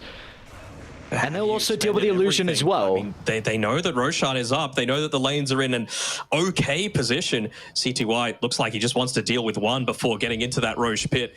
Still got a lot of gold to be able to play around with, but not enough to be able to buy that next item and still afford the buyback. You honestly might want to give this one over to 7E, right? Oh, Ice, that's a huge jump. He's been ever so vital to their teamfight success. He's got a buyback and he can look to use it instantly if he wants to. Roche, it's about to fall. Can someone get into the pit? Dust is going to try and move in. Who's got the quicker fingers? It's Dust. Gets the Aegis, snags the second life. But Mimo once again... Oh no! What's going on? No, not this boat! Oh, Kale! No! Dude, 70 just took so much damage! Oh my god, I hate this bug still. Yeah, it's got to be instant, man, and it's got to. I don't know. I don't know what's going to go on, but 70, he's going to die without buyback here. He doesn't have anything. No BKB. No. Refresher. No, that's devastating. Okay, maybe he could put a really long remnant out. He's still got a sleight of fist available. He might be able to just get away, but then that just means that they could turn it on to Beyond.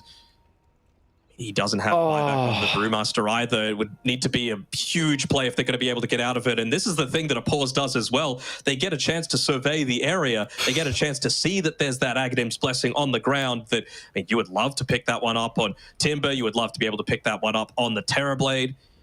Two great Agadim Scepters still able to be used. But what do you do now? So he can dodge the crown with Slight, but if he doesn't use Slight straight away, he probably dies to TB. He needs to Remnant, Slight, and then get out. And then pray that, I don't know. All right, Remnant, Slight, Remnant again afterwards during the duration of the Curse Crown. I'm just trying to be hypothetical here. And then CTY, still 17 seconds left on his TP, so maybe he just needs to not blink a bug. Oh, no. I mean... What is the bug? I don't know. Can you do your job real quick? Also to mention... Let me load up Duolingo. Ice bought Boots of Travel 2 as well. So... let's see what the decision is going to be for him, how he looks to rejoin. I mean, he can go to the creeps, but... At least they're all in the game, right? That's the positive side. Yeah. I mean, all right, sure. Sure, that's true. Dude, this is heartbreaking. This is... my mood is just falling off a cliff now. I mean, all it says is how to solve it with bug. That's all it says for the top line. Trial is the second one, and something TV is the third, so I'm not sure. Oh my god. So, how crazy does CTY get? You got Blink up in one... Do you think he commits for this? I don't think he can, man. I mean, can you, do they see... So they see the Pango. I mean, Chains is about to expire. But do you, blink to the, south of the Roche Pit and multi-shot the Pango? I don't know if he's got the damage. No one's going to soak it. There's only one TB illusion. I mean, Chains has, half a second left, and he's got Swashbuckle up, so... I don't know. I don't think you make that sort of play. I think you've just got to try and bank on 7E being able to escape. You've got to bank on Beyond. He's got his Blink Dagger available on the Brewmaster, so maybe he's going to be able to, with the Shard, cancel the split early and be able to blink away to some sort of safety. I mean, he's got Cyclone available as well, so you toss the real TB up in the air. This is the sort of thing that Team Zero are going to be able to have at their disposal. Yeah. I mean, he's got Dispel Magic up in one, so another way to be able to deal with the TB illusion damage a little bit. And they finally picked out that, hey, there's an Ag's Blessing here, but Beyond couldn't, could he? He couldn't Cyclone him up, Dispel Magic, cancel the Brew Split, take the Ag's Blessing, blink away. Oh, I don't know. Does he have buyback? He doesn't. No. But he bought out for this fight, actually. Sorry, he bought back for this fight. Okay. I mean, something crazy happened because someone's dying, or who knows, maybe there isn't if they just, their attention isn't fully focused onto one hero. I'd say for IG, they're just going to be saying, right, who needs to die here? For me, it's going to be 7E, right? He needs to die. He is the one that's causing us so much extra havoc. He's the one that's hit this really scary timing around his level 28, and he's the one without a BKB. We know this. We know that we've got him caught, so it's just a matter of being able to catch on to him. And even the little things, right? The Arctic Blast, the Skadi Cold Attack, these things slowing him down are going to slow that Remnant as well. So maybe he's not even going to be able to get it far enough away despite having the Aghanim Scepter buff. Oh. The comms must be... you've probably gone through everything now. I mean, we'll see really if they've gone through everything, all the permutations, all the situations. You know, what happens if we jump this? What happens if we jump that? If we retreat, we go left, go right. Done all the calculations, but what a position, let alone what a position for us to be in. We got to keep in mind as well, IG were They had a stupid net worth lead, like Let's have a look at 20 the minutes graph. in the game. That's what I want to see. You know, the win probability back at 12 minutes, I think, was 82%. That is really high, really, really high that they were able to get forward. And I mean, you could just see it's a constant roller coaster of basically when they have Aegis, it's really high, and then they win a team fight and it drops back down. It's still sitting at a very nice percentage right now, 69 coming through. But, you know, I think we could look to see that one swing back over in IG's favor after this one. I think there's just way too much that they're up against the wall. And I mean, just not having the buyback is the biggest factor, right? I don't think that they can look to take this fight. CTY maybe does like a blink to the left-hand side to multi-shot a creep wave just to slow things down a little bit. But I don't know. I don't know what I would do in this sort of situation. So I guess one thing we haven't taken into consideration is CTY does have buyback. So can you, like we brought up before, like he could go for this crazy play. You would definitely not do it. Yeah. Well, I mean, maybe not even put his life on the line, because it's just more like, how much can he take before he dies potentially? Does he want to take the Hag's Blessing, maybe? Oh, not bad to have on the drow. It's not bad, but can he get, I mean, probably Emo like swashes in, right? And Zeal has blink in a second, so he's freed up a spot just to be able to go for the Aegis snatch, but it means that he's going to be able to just quickly, I guess he doesn't really want it in his inventory. He's already got the Ags on the Pango. If there was ever a replay, a game that would... What do you think I'm going with this? Replay prior to this fight or like prior to the pause? No, sorry. I was going to say, if there was ever like a moment or example for Valve to be like, all right, this is enough for this bug to be removed from the game, the pause bug, I think this is one. Like, we know it's also frustrating when, you know, you're middle of the game, something, you know, maybe nothing's even going on, no fights are going on, you know, you pause, game unpause straight away, you keep doing it, it happens a couple times. But in this fight, we see prime example of what happened twice, 3 times, where 70 takes a bunch of damage as well. I mean, he took like 400 damage off the back of that.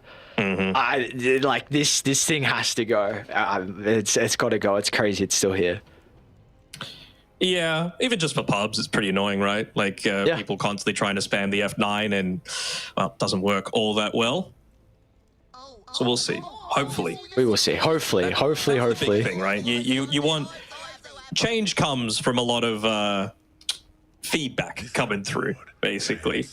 Let's call it what is complaining. And I feel like there's certainly warranted to complain. This is a lot at stake, right? TI is at stake, and Team Zero, they have fought so valiantly to be able to stay within arm's reach of this one. Yeah, and dude... Both teams, whoever wins this, has to play another series today. They have to play the last series of the day.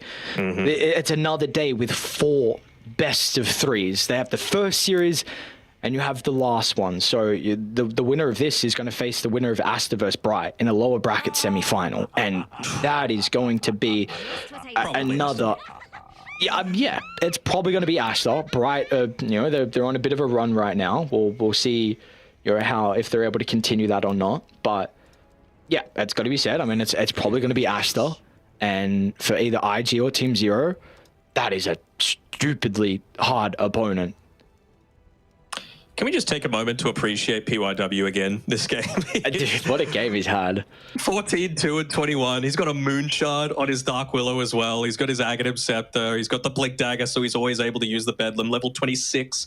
He doesn't care about the extra Bedlam attacks anymore. He's like, you know what, Emo? I'm tired of enabling you. It's all me. It's the PYW show. At this moment, like, whether it's, you know, let's do both sides. If IG win and if Team Zero win, if we don't even see the rest of the game, who would we give MVP to for the 53 minutes? You know, let's start with IG. If IG win, PYW. PYW or Emo. Yeah. One of the two. Yeah, I mean, you, of course, make the argument for Emo's early game and what he was able to do. I mean, he single-handedly carried IG, and his rotations were exceptional. I mean, what we said, this was like, you know, it wasn't single-handedly. Not single-handedly, but like PYW. Yes, sorry, not single-handedly. He was a duo PYW, but this kind of went back to, like, you know, like you said, who Oh, all right. Hang on. I'll hold that thought because we have a go. That's a bit of an aggressive go there, Zeal. I mean, Zeal knows. He's done the calculations. He feels like they are in a winning position in this fight, and I don't blame them. It's a 3v4. You've got the A. There we go. He's like, we'll go when we're ready. So, I mean, yeah, what they said. For Team Zero, it has to be 70, right? Like, if they're able to get out of this one. All right, here we go. Duolingo. Or Ice. I mean, 70 and Ice. Yes, I mean, absolutely. Yeah. So it's funny. I mean, both sides, the position 2 and the position 4, has been ever so pivotal for them to be able to take this game, or at least be in the position that we are currently in, which is absolutely crazy. So, this the referee is what 70 says. Okay. All right. Any refereeing? Any umpiring? For like sports in general? I think I did like one baseball game, I think. Did you get abused? So is that why you stopped? No, it was a lot of pressure. I mean, I love the game. I played baseball for 10 years, but umpiring behind the plate is it's a very full-on thing. Like it's yeah. Oh, it was just the catcher. Yes, yeah. So it's a very, very full-on thing. I have a lot of appreciation for blues, blue as they say, the umpires. So I did one game, and I was considering about doing like AFL and basketball umpiring as well. I mean, a lot of get abused. Yeah, I mean that's is the place to be. That is the place to be. I mean, a lot of like kind of teenage kids, like 15, 16, 17, they all, you think of jobs to do to try and earn a little bit of money. Macca's always comes up there at the top of the list, and umpiring, because you probably play a bunch of sports. So, but I only did one game. What about you? Do you do any umpiring? We're doing very well. Never. I never wanted to be in that position. Yeah, I mean, it's fair enough. Sort of thing. I mean, I get abused enough casting, like will. Nah, shut the hell up. From you, you're the main culprit. Dude, I didn't know what abusing, man. I'm a nice guy. Just a nice person. Let's let everyone make their own conclusions from how things are happening here. All right, let's go through more hypotheticals. Okay. Do you think 70 is dying? Period. You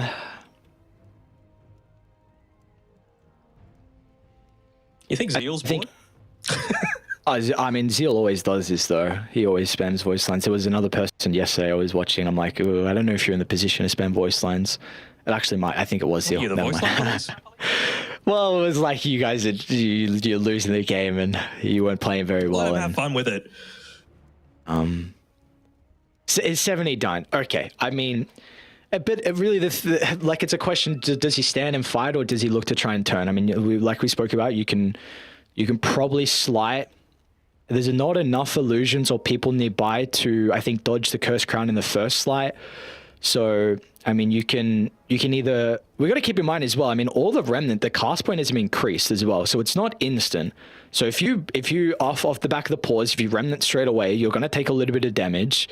So maybe you have to slight, Remnant over to the left, activate another Remnant. You will get stunned. Who's going to be able to blink? I mean... Emo will have Blink in 3, can Swash to follow. Zeal could follow with Hex. I wonder if this is actually going to be a case where CTY actually wants to give his life up to be able to, protect 7E. 7E does that over to the left-hand side, and CTY just blinks in, because he's got the buyback, right? Yeah, he might not even blink in, dude. He's on enough of a range where he could turn with marksmanship and actually 4-hit the TB. And if TB dies now, you've used Satanic, Manta, Meta, Demon Zeal. All of a sudden, this could be a different fight. Potentially ISS, Buta travel back in.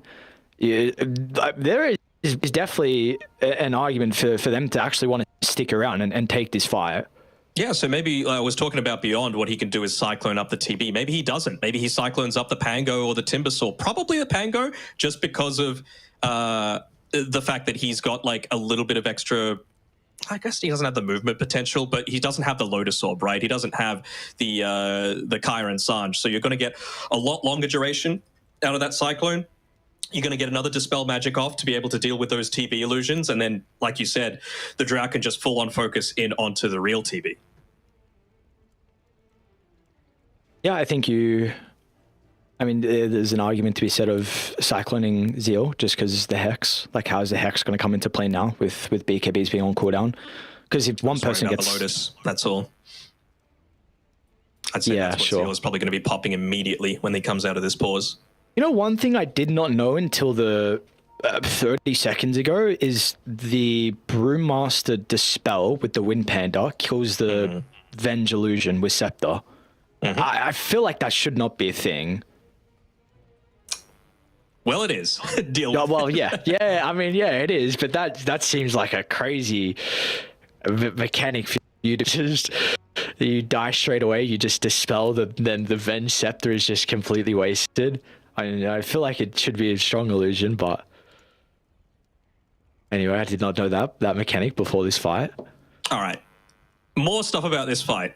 I'm going to tell you a bit of a metaphor. It's about buffalo and cows. Have you heard this one before? Jesus Christ. This isn't a boomer thing. It's just a thing. So calm down. All right. So both buffalo and cows can sense if there's a storm coming, right? And when you see a storm coming, you either can run away from it like cows do, or you can run into it like buffalo do. What do you think Team Zero are going to do? Are they going to go the full retreat? Are they cows or are they buffalo? What do you reckon? They're motherfucking buffaloes. All right, let's go, buffalo. They're going into the storm. They're going to try and fight back. Unfortunately. No static. No, yeah, we ain't talking about no static storm. So we got some time as well. Let's speak about this. What about the item decision from Disruptor? The choice to go the Solar Crest instead of a couple of fights now where the Aghanim Scepter would have won them the fight. Dust was caught out without the BKB being popped, and he's just still able to pop it and walk out of a kinetic field. So, yeah, I'm a little perplexed. I still don't mind the Force stuff just because of what you are up against, right? You've got a Pango diving you with Diffusal. You've got a Timbersaw diving you. You've got to get out of the brambles, right? So there's all these sorts of things that need to be taken into the equation. But, I'm not sure if Lotus or Solar Crest was the better option. Yeah, I have no issue with the Force. I mean, we've seen how they've been able to win fights. It's been just kiting IG and we said it very early on. You need IG to overcommit, and once they do, that's when you're going to be able to win a team fight. That was back when they had a very large deficit and the game wasn't looking good. But yeah, it was just like. I mean, I don't know when he bought the Solar Crest. I don't know if it was when IG were like moving up high ground and he just wanted a quick item, because of course it does have a lot of value with CTY, and we've seen like if CTY can stand his ground and right click, he deals a lot of damage. But this is always a thing in question, and there's never really like a right or wrong answer. There's a lot of other decisions. It's very, very situational, and we've got the time to be able to speak about it, but it's like, how different would this game have looked if he maybe have waited for the gold for Scepter? Maybe they don't win some of the fights without the Solar Crest if CTY doesn't do that much damage. So, yeah. The Lotus Orb for mine is the one that I'm a little more... Where are you watching? Oh, boy. This is... We're getting spicy out here, Mr. Denok. We are getting spicy. I'll let you take it away. Well, all right, we'll see. So this is we are in a very, very interesting position now. Hello, guys. It's been a while. 53 minutes of a very long game. So let me take a sip, actually, while this is going on. Let me take it. Oh, wow, there's some big news. There's big news. So it looks like, I don't know how this is going to work. I have absolutely no idea how this is going to work. But it looks like we are potentially doing a remake. I don't know whether a remake starts. I don't know if we start from scratch. I don't know if we can even start from the previous fight. I have absolutely no idea what's going to go on. So we are in a very, very interesting position where we're 53 minutes in, 42 to 31 kill count, 19,000 net worth lead for IG, and we might potentially be doing some form of a remake. So this is a crazy position to be in. I mean, there are a lot of stakes on the line here. TI12, got to keep in mind one slot for the China qualifiers as well. So I can't believe you came up with this decision, Aries. I mean, you've always had to be commentating the whole time, and now you've thought of all of this. This clearly was not fitting how you wanted the script to be, but well, we'll have to wait and see what ends up happening. But before that, we got to go to a break. We'll see what ends up. Of course, it's in much more capable hands than ours as to how this decision is going to eventuate. We'll have to wait and see. We'll hopefully give you a bit of an update soon. So catch you in a bit.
All right, we are back. We should have the game back on the way very, very shortly. No remake, no crazy stuff like that. So we are still going to be in the same position that we were in prior. So all the crazy situations, all the permutations, all the potential plays that we were speaking about are still a possibility. We will do it live. Hopefully. we don't know. We don't know 100% when the admins are going to make that final decision when we're going to go through. But here we go. The G's come out from Invictus Gaming. A Team Zero ready to G, or will it be GG for them coming through after this team fight? Remember the status, not many buybacks left remaining for both teams, to be honest, but the key ones are the Ember Spirit and the Brewmaster. Brew just bought back for this fight, Ember Spirit bought back for the previous one, and he's in a really precarious position. Oh, the help from Zeal. Oh no, that is okay, so I always wonder why people do this. Okay. I really feel like I hate position one's holding onto an iron branch, but you can see it's actually sitting. Yeah, that's so funny. So CTY had it the longest time, and I really feel like it was literally just to try and like make them misclick it and pick it up in their inventory instead of the Aegis. He tried it, but it didn't work, and because he was doing that, Dust was able to pick up the Aegis. Yeah, it's so funny. I was going to bring that up. I was like, hang on. I'm like moving my cursor. I'm like, hang on a second. There's an iron branch here. What the hell is the branch doing? Dude, oh, Zero don't want to go back in this game. This is not a good sign. Oh, no. Translating again. Oh. I'm glad you've now at least accepted your one true role in the cast is just to be a translator. I am very skilled, I agree. Can you do it live, though? No. If it was French, yes, but not this. The answer has been given, says Zeal. Oh, God. Can I get a CTY camera, please, Mr. Scruff? I'm almost certain it's Scruff. Thank you. Lots of talking going on. Oh, here we go. Whoa. Who's unpausing? Emo. Jesus. What? Oh my. Right. Oh, we get a little bit extra fucking crazy here. Is there a little smirk on the face there? I don't know. We see nothing. One thing I've always wondered, have you noticed how Emo like see what he's doing with his keyboard now? Look at his Zeal is chuckling. He like spams buttons on his keyboard. I don't know how you can spam that many buttons and not be doing anything. Dude, they're unpausing again. What's going on? There is so many pings. Big disagreements going on and a lot of question marks. I mean, there's question marks coming through in response to Emo. Look at the pings. What a reversal of fortune coming through. Quick. Oh, all right. But I understand why IG is saying. They're saying basically the admin said their ruling. Why are you just holding this pause without anything actually happening? But obviously, Team Zero feel like this isn't what it's going to be. All right, CTY says shameless question mark. What else is happening here? Jesus Christ. Over the thing of it. Oh, this is too good. It's scrolling too fast for me to translate. Yourself. The referee just say it. PYW says the referee has said it. What does Dust say after that? Notified by the referee. CTY says we didn't accept it. Emo says okay. 70. IG Dust says the referee didn't say anything but let us open. And I don't know what 70 says. I don't know. I don't know what N is either, if that means end. GG end. IDC MMR end. Look at all the pings on the map there. It's crazy. Dude, it's a color show right now. About to come out, so the rainbow sunstrike. This actually looks pretty cool. This should have been the shader coming through, not the CRT thing coming in. Just a constant disco party going on in the middle of a team fight. You were doing very well. I'm very proud. So I mean, Gabe heard. I just. I don't know what you can do in this situation. I completely understand both sides of the the spectrum, right? Like IG is saying, look, this is what the referee said, this is what we're going to do, but Team Zero is saying, no, this isn't right, and we have our rights to be able to stay in this one. I wonder if he's going to say something like, if you love me, you won't kill me in this fight, and we'll be able to reset, and maybe like a gentleman's agreement that we'll wait for the meta to run out and maybe just take another team fight. I don't know. The Aegis is already claimed. I think we can say that that's the case for Dust. That really didn't change anything, but just let him go. Let him go. Come on. Let him live, Bible Thump. These are old teammates, right? With 70 and Zeal, with previous E homeboys. So that was kind of the team that made it before some of them moved over to PSG LGD as well. So yeah, I mean, this is a crazy position that we are currently in. So I must say, I don't think I've ever seen this. I'm the one beautiful thing about Dota is that every day, every game, there is always something a little bit different that happens, and I don't think we'll see this one again anytime soon, or at least maybe something a little similar. Change happens as a result of these things. That's the one positive, right? Sometimes it just needs to happen in a high-stakes situation for it to really come to the forefront, come to attention as something that really needs to get changed. So, I mean, we do have a little bit of an update in regards to just overall the gameplay. 70's mid-spellcast of Remnant. True, actually. So, we've got another half second of things to be able to go on. So he didn't slide during that. No. I think it was kind of a panic. He might be able to just have another slide up at the very end of it. Maybe he's going to be able to dodge out like the actual stun from the Cursed Crown. He can probably slide the Crete Wave to dodge the Cursed Crown. If he gets there fast enough. Remember, he's got the Skadi and the Shiva Slow on him. Oh, they're saying All right. And we are underway. Let's see what the decision is going to be. Slide out, stun instantly. Multiple buybacks. I mean, we'll look at the damage coming through. All right, CTY decides to stand his ground, but he will get stunned up from Emo. Straight away, they're going to go towards the Drow Ranger, secure the kill, but CTY can look to rejoin if that's the decision they want to make. It's a dieback for Ice Ice, but 70 will live. You know where he is? Oh, beyond. Nice blink. Can he get the TP out, though? Is anyone going to be cancel him? Wow, very close. Game's still live. No Aegis left. I believe the Ags got picked up. I don't know by who at the end of all of that. Timbersaw, I believe, ended up using it during all of that. You can see it in the fight recap. But you get away on the two heroes that bought out previously.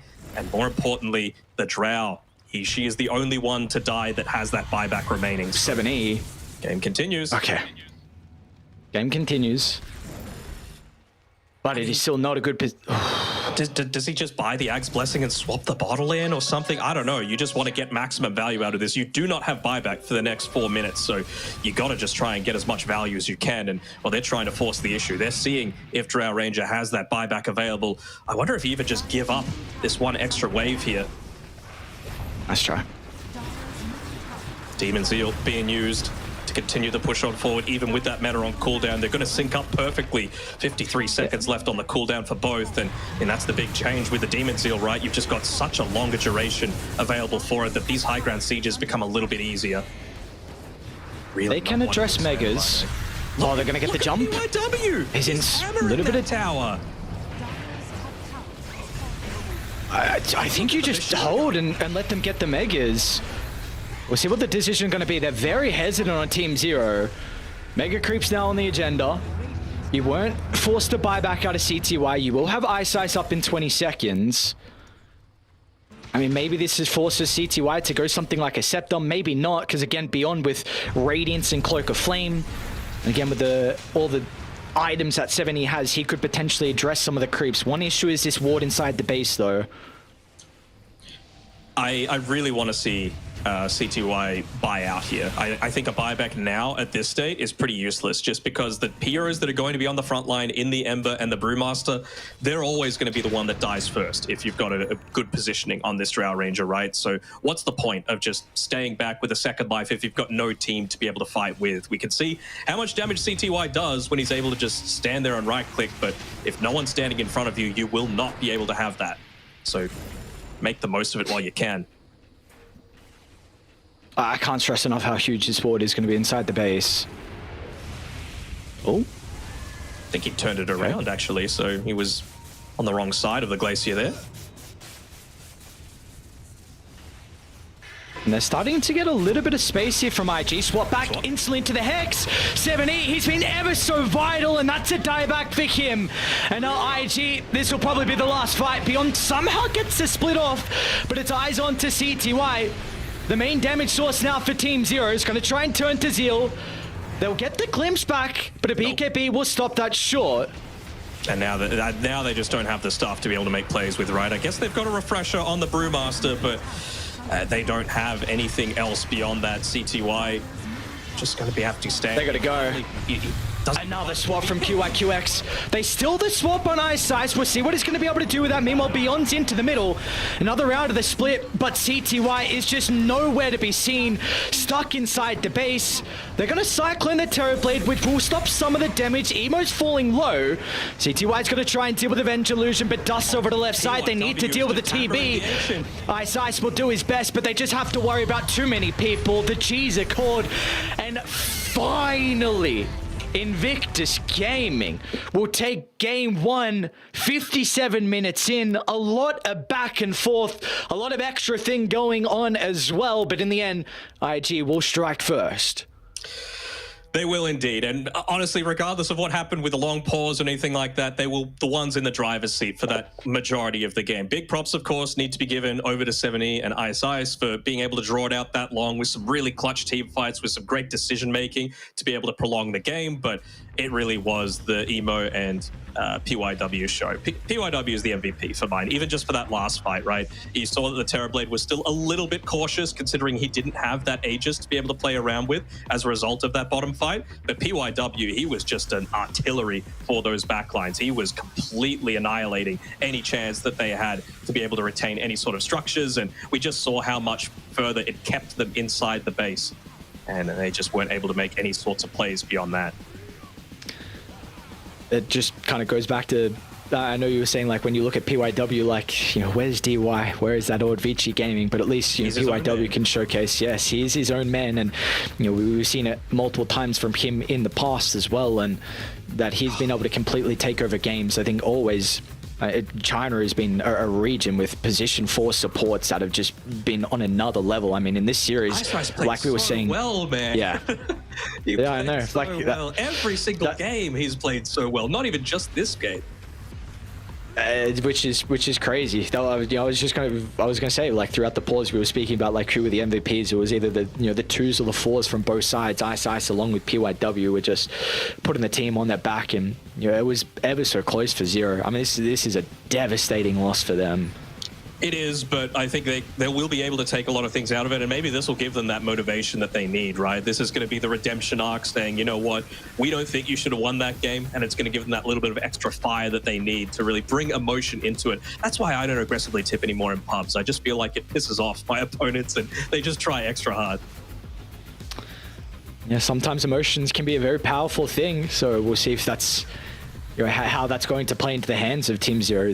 Maybe it's a good thing, maybe it's a bad motivator, because you are now one game away of being eliminated in the TI-12 regional qualifiers for China. So, and we saw as well, like, it still needs to be said, IG, they had a very commanding lead from start and honestly to finish. There were still some moments, but really, like, the first 25 minutes were very scary. So that's got to give them a lot of confidence just overall heading to the next game, saying, like, we destroyed the lanes, we destroyed the early game off the back rotations, we do it again. All of a sudden, we're going to be moving on. Yeah, and it's the little things, right? I was mentioning that they were potentially lacking a little bit of that damage unless the Dark Willow was able to get that early level 6, and she did. Just going back to the 7-minute mark, they were able to yoink away both Wisdom Runes despite multiple heroes rotating to be able to protect it on Team Zero. As a result of the less than ideal laning phase, they still got it with just a single Venge, and it really just set them up for so much success. So, I just... There were so many moments, like this moment in particular, 7E, like, is why we're like 7E, man, could just be the MVP. I'm just but the game closer. Shadow Realm orbs coming through from PYW, just pew, pew, pew, pew. Yeah, look at the space he's just making. So this was, what a fun game to be able to watch overall though. Like IG with the early movements, like we said, PYW and off the back of Emo, and then just for Zero to be able to recognize like how they can actually take team fights. And I mean, they executed those couple of team fights perfectly on their high ground to be able to find a way back into this game. So overall, this was a very, very high caliber game from both IG and Team Zero. Hopefully we get a repeat in game 2 and hopefully we get a game 3.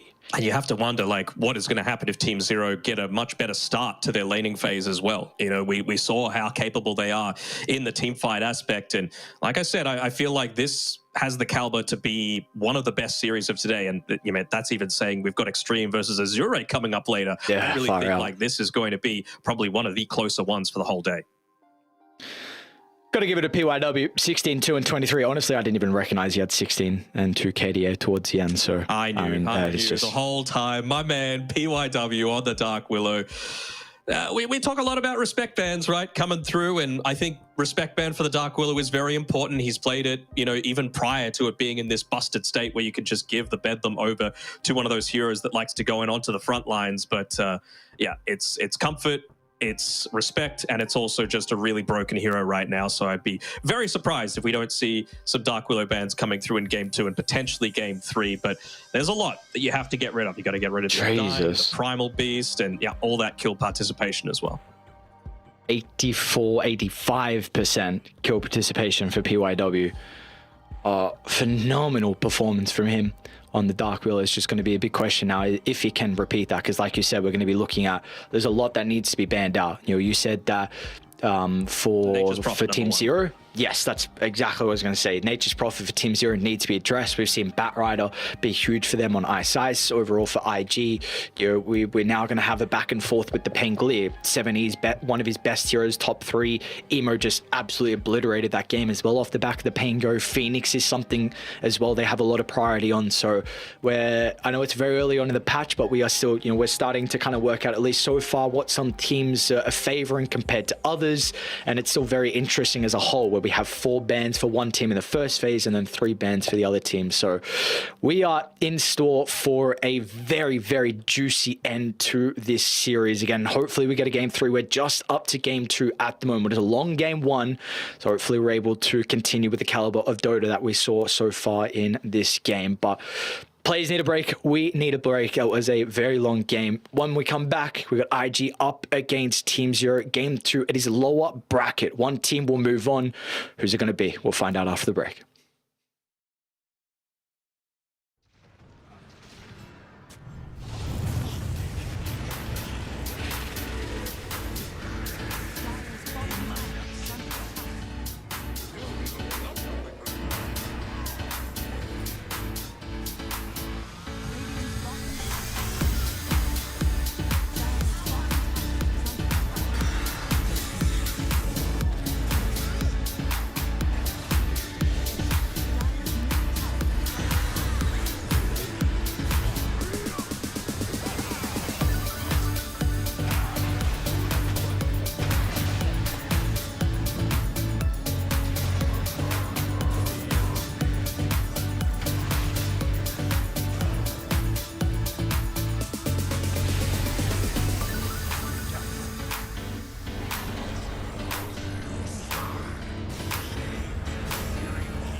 Welcome back to the China Regional Qualifiers for TI12. A lot on the line here. Potential elimination for one of these two teams. Currently, IG with a game advantage. A very interesting game as a whole. IG with a commanding position, but of course some back and forth. In the end, we went 50+ minutes. We got our second draft underway. Zero going to be on the Radiant side with second pick. IG on the Die side with first pick.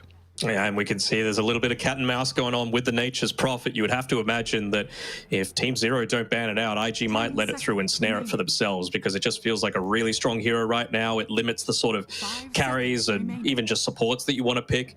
Yeah, having a Quelling Blade, it's not that much. It's only 100 gold, but it really does change the sort of way that you play the game. It changes itemization to be a little bit more defensive with like 4-staffs and the like, that maybe you can't hit some of your bigger timings at the same level of effectiveness as before. Let's see, do you even consider about the Venge? Like you said, I mean, Nature's Prophet needs to be addressed. Already brought up the Phoenix. I mean, both mid laners have an incredible Invoker. So I think it's the Venge v Prophet decision that Team Zero are weighing up in their minds right now. And who knows, maybe they ban out neither and then they just snare up whichever one IG lets through. So maybe now that the onus gets put onto IG, right? Like, who do they actually want to slip through the draft? What do they feel is better? Venge against Nature's Prophet doesn't feel horrible. Just more ways to be able to see inside of a defensive Sprout always feels nice. Another way to be able to yoink that one away, but they end up banning it at the very end. They end up securing the Venge for themselves, obviously feeling very confident with how they were able to perform in game number 1. So, yeah, everything tracks normally for me. and they get their Pango. So like we said, also, this was going to be pretty contested between both Zero and IG, considering how well Emo looked on the Pango, and it is one of 70's better heroes. So already the Beastmaster was banned out to avoid it. I mean, I guess one thing is still that the Venge like swap can be a little bit frustrating inside the Rolling Thunder, especially if you have like a really high physical damage dealing carry that could potentially kill him off throughout that duration. Yeah, it's annoying for sure. The real other question is, like, what do they do with their singular ban now on Team Zero to be able to combat whatever IG might look to go up against this this first pick? I mean, you could very well just run another Ember Spirit, right? Obviously, the lane went much better for the Pango than expected in that game number 1, but I think... and who knows if it's going to be Dust or Emo playing that that mid role. That's the one thing that IG have that not a lot of these China teams do, is that potential to flex between who's playing 1, who's playing 2. It had been completely Emo playing the position 1 up until today, but maybe with that 2-0 loss that they suffered the other day, they're just saying, you know what, let's just go back to what's worked for us in the past, and Emo looked damn impressive on that mid Pango for IG in the last game.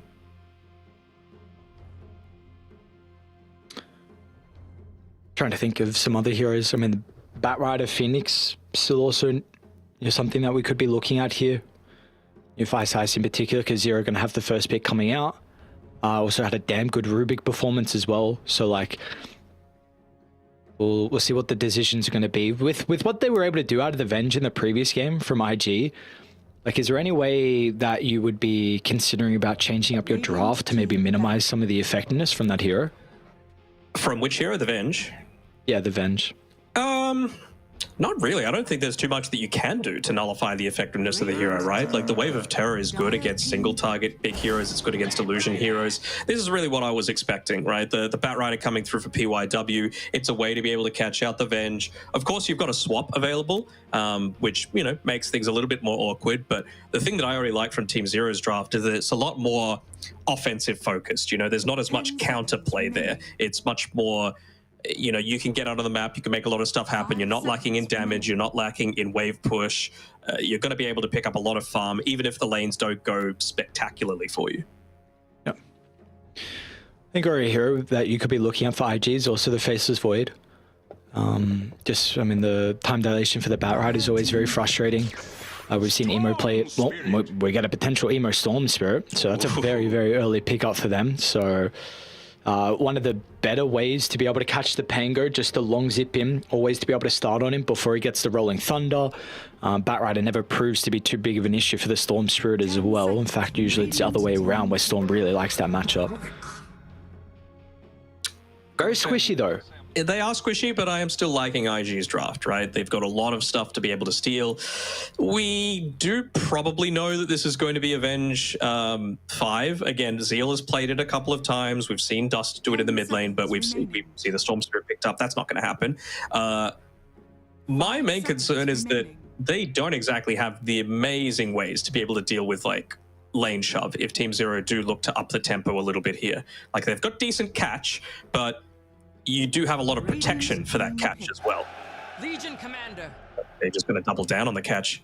Just looking to pick up a very high scaling hero if you are able to snowball off the laning stage and, of course, confirm a lot of the damage that's going to be coming through. So Legion Commander with a Pango feels pretty solid to me. Bat Rider, not so much, but I feel like the Bat Rider is more like softening up for the Legion Commander to, you know, drop the hammer, basically. And it's a really good silence pick too, right? No response is going to be able to come as a result of a Bat Rider jump in. No response is going to be able to come from a Legion Commander jumping in and with the duel. It prevents Storm Spirit from escaping. It makes him go into a BKB, which he doesn't want to. And even the Rubik, right? Rubik's want to go Aether Lens, Blink Dagger, but maybe this is a sort of game where he needs to go Lotus Orb, Guardian Greaves, something along those lines, just so that he can be casting in a lot of these fights. Yep, even in just the Venge save, so... Yeah, there's a lot of value that the silence is going to be able to provide you this game. And the overall gives you an incredible team fight from Zero. So let's see what the response is going to be from IG. You know, you deciding on, do you want to pick your Zeal hero now? Or is it the decision going to be potentially for Dust to, I mean, whatever the carry, whoever's playing it, so.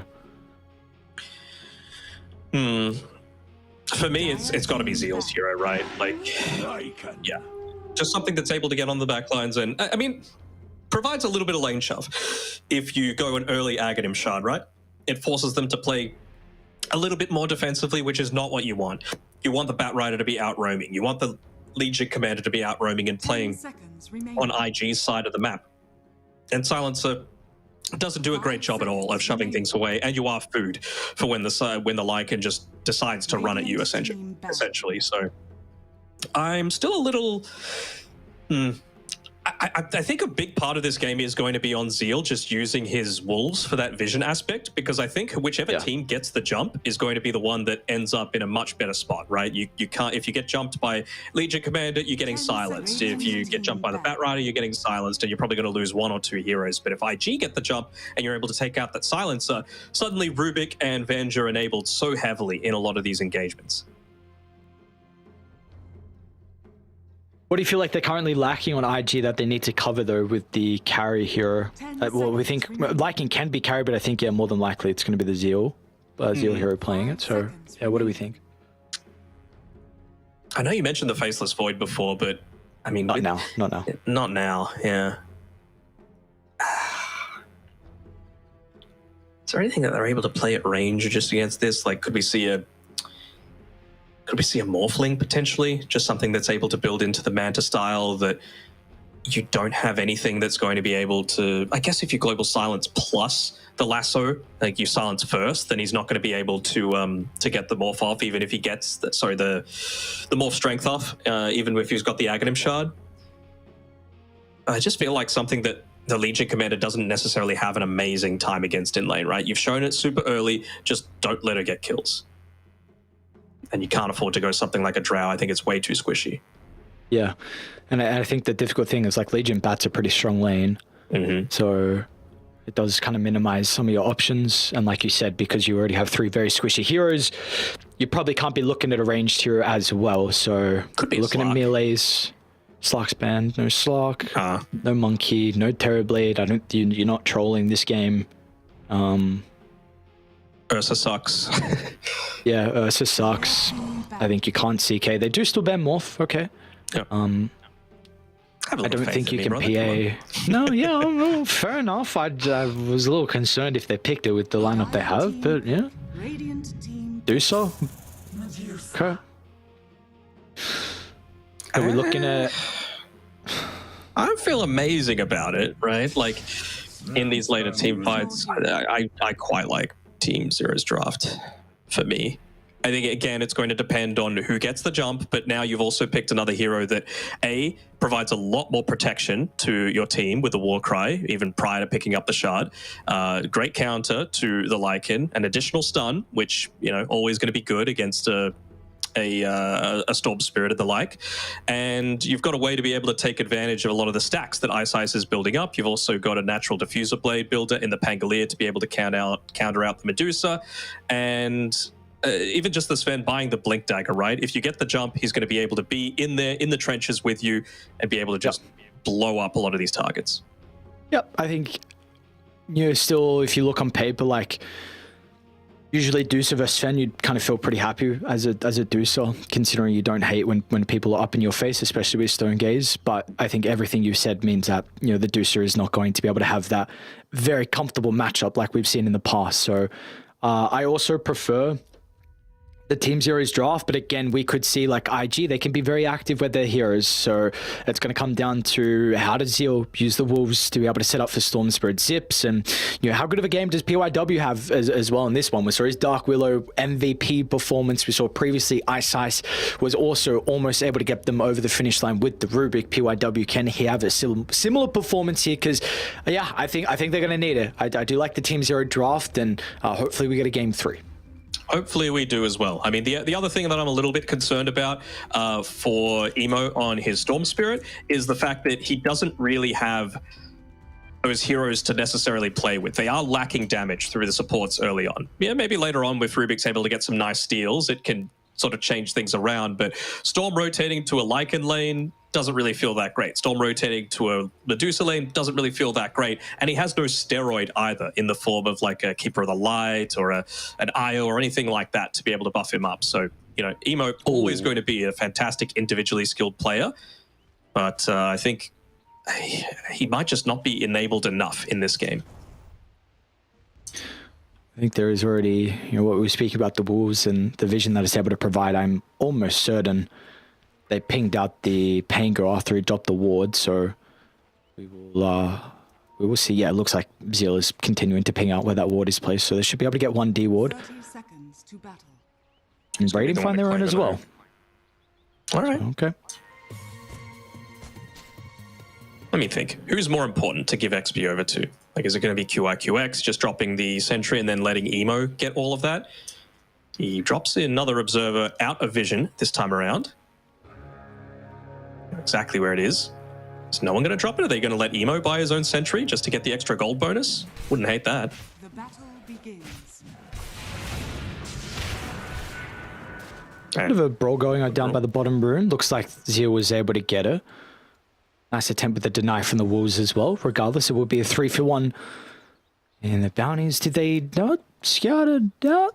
I thought they did. Regardless, ward's still standing. So yeah, we'll see what the decision is going to be. And you know, previously it was Emo's Pango that was a big factor on IG being able to take that game, but he is on a very comfortable Storm Spirit in a very good matchup as well. So I'm expecting him to at least have a pretty good lane. We'll see what he's going to be able to do off the back of that though. Yeah, that's always going to be the main concern for mine. It's always the and then what factor. And I feel like you might be able to win a team fight, but what happens after then? The supports aren't going to help at all with the push, maybe a little bit from the Vengeance Aura, from QIQX to be able to take towers and things of that nature. But I mean, if you've got Sven there popping the God Strength, you win a team fight, tower dies as well. Legion Commander as well, certainly able to dish out a lot of damage early on into the piece. Also have to wonder, at what point do you level up just the 1 point in the press the attack for this lane, just to be able to get rid of that wave of terror and allow you to go for a few more of these deeper dives. Speaking of those dives, we already see dust. Yeah. So they had a blood grenade if they wanted to go for it, but I'm feeling like they weren't going to have the potential to get that remaining damage in, but we will continue to see how aggressive they're going to be able to play in this lane. They do not have... Actually, they do have a hard camp to play with unless QIQX body blocks it. So it could be nice to be able to drag the equilibrium back. Maybe they're just softening it. There we go.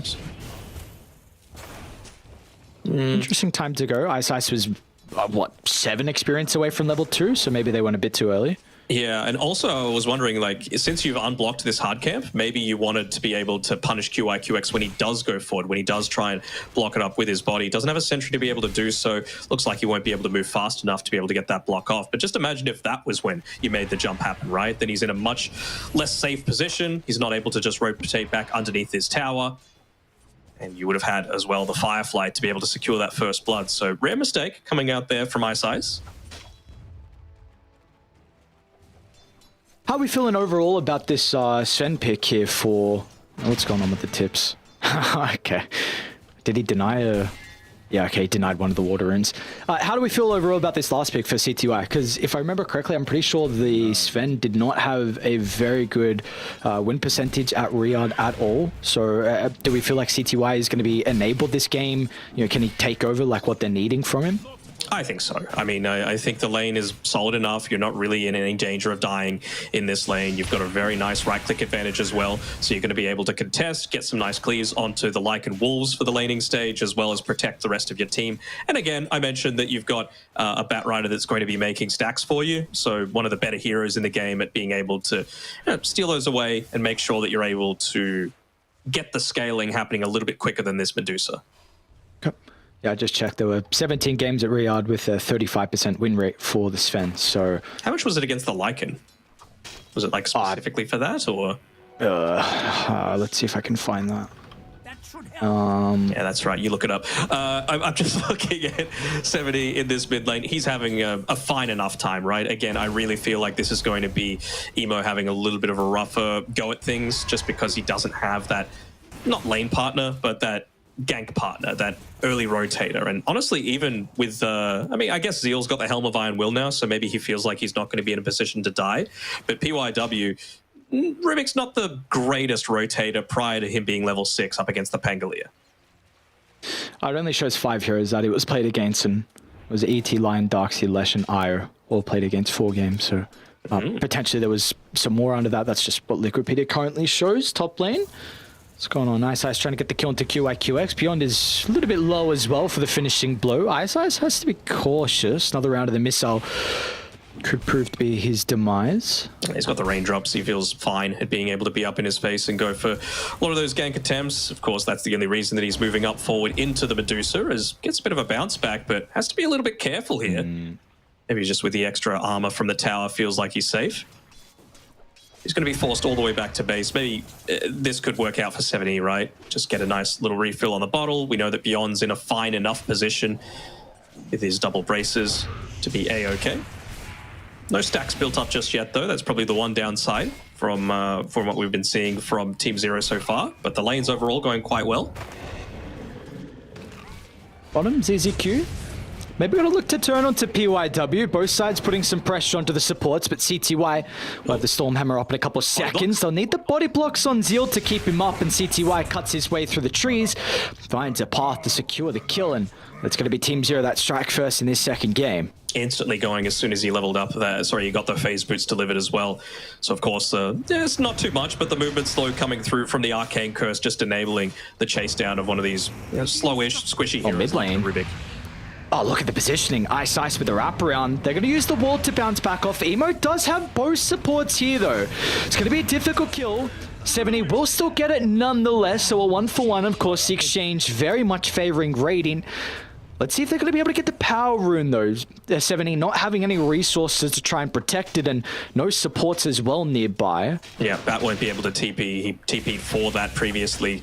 So just the 30-second cooldown on it. Might just come down to a game of guess and a game of luck. And 70, he is a lucky boy today. And let's be honest, he kind of deserves it after his performance in game number 1. All right, good start so far. You're able to lead Beyond solo. Double bracer one, a lot of stats for him. So like you've been saying a lot, if they're able to secure the lane for the Legion, we'll see how many stacks iSize is able to make.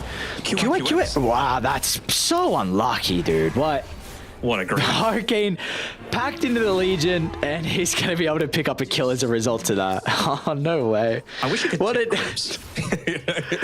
That would be funny, yeah. Love this from Ice as well, looking to get a nice observer ward up here late. He knows where the Medusa is going to be looking to farm. They want to be able to enable a lot of these gank attempts. And speaking of gank attempts, they're kind of posturing to be able to go onto Dust, but I think without the duel, they're not wanting to commit for a full-on kill there. Oh, this time nice read from Ice, yeah. Is he going to don't get body blocked? Okay. It's a decent amount of XP as well, just from not the Wisdom rune, but the wolves being killed off.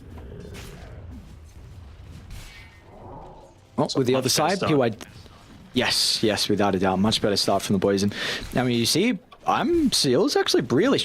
CTY has got a 1,200 net worth lead over the Sven and the Lycan. So I mean, when you see that he's only level 5 currently, even the Silencer is a higher level than Zeal.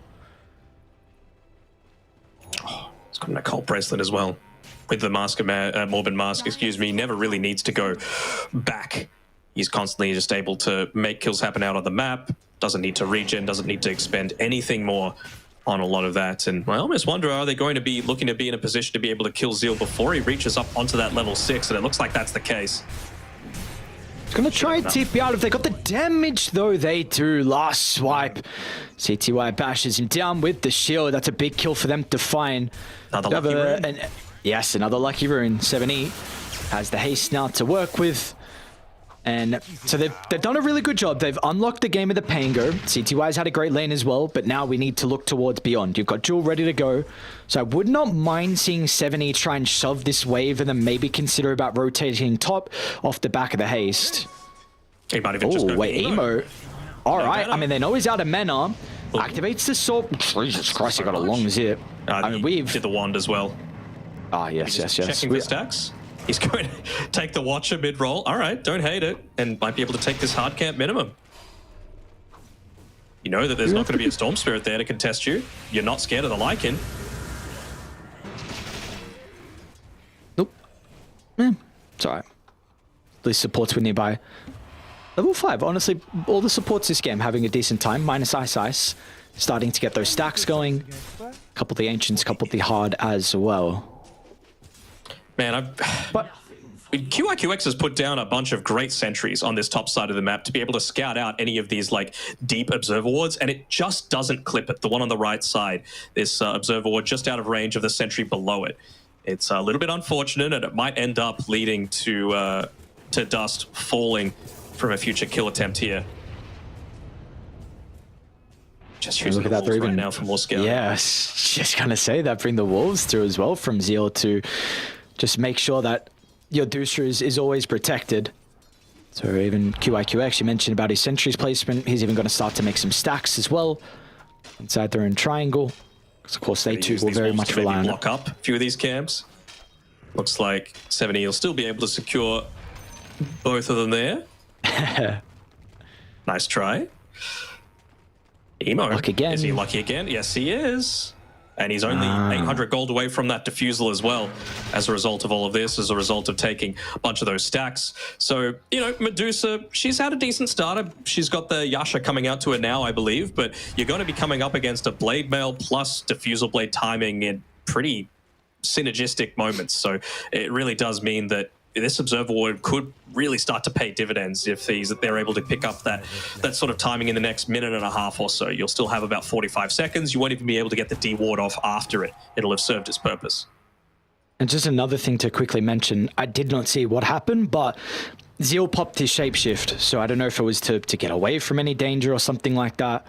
So the shapeshift on cooldown. Now they have scouted out 70 rotating down bottom with this sentry around the tower range. So they are well aware of his positioning. Now the sentry as well at the triangle, so they might be able to actually set up a trap here, but it looks like the Pango is potentially aware of what's going on.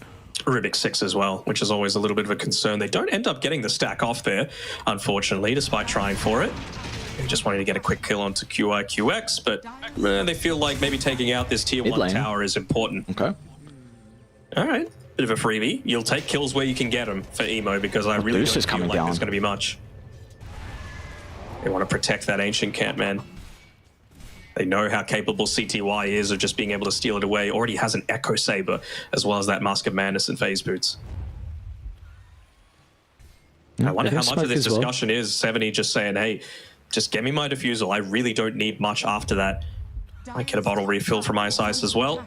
Going for the big smoke, trying to catch out the Medusa before she's able to pick up these stacks. And, well, they weren't able to stop her from taking the hard camp, but Ancients, that is the much juicier prospect. And they're going to start him.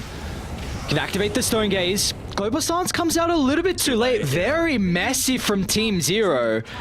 They're going to be able to react accordingly. 70 still on the hunt. They're doing a lot of damage over to the Medusa. Meanwhile, over to the right side as well. The Jewel, first one of the game. They won't be able to get the victory, and they won't get the kill as well as IG. They might be able to turn to CTY. Nice dodge. Emo avoids the Stormhammer, continues the chase. He's going to have Zill on the hunt as well. CTY, he's okay for the moment. Back up to the north. Action continues as PYW and QIQX hand in hand. Attempts to swap, but it's not enough. And it looks like the two cores playing together will still struggle with getting the kill. PYW is doing a really good job with his spell casting. I know Emo, he's got Melmena to work with as well, with the Soul Ring up in a couple of seconds. They're going to try and target down Beyond. It's a big odds, but it's not enough. 70 could still look for the cleanup. Without the Diffuser Blade, it's not going to mana. Swashbuckle, that's the thing in question. And he lands it. 70 gets some much needed kills on the board to kind of make it an okay trade in the end for Team Zero. It certainly wasn't looking like that at the very start. I was like, where's the global? This is what you have it for, to be able to catch someone out, instantly pop that. Stone Gaze takes a little bit of time to be able to activate as well, so that would have been an overwhelming win coming in favor of Team Zero. You just see there, CTY wasn't able to do all that much towards the latter end of that team fight, just because he couldn't lock in onto any sort of target.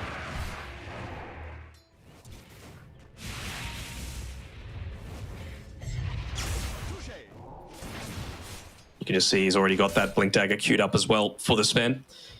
So he wants to be able to just join in onto a lot of these kill attempts. I mean, despite the fact that Beyond is very healthy in net worth, wasn't able to get that dual damage through because of the Lycan being quite tanky with the Helm of the Dominator, with the Buckler as well as the Occult Bracelet.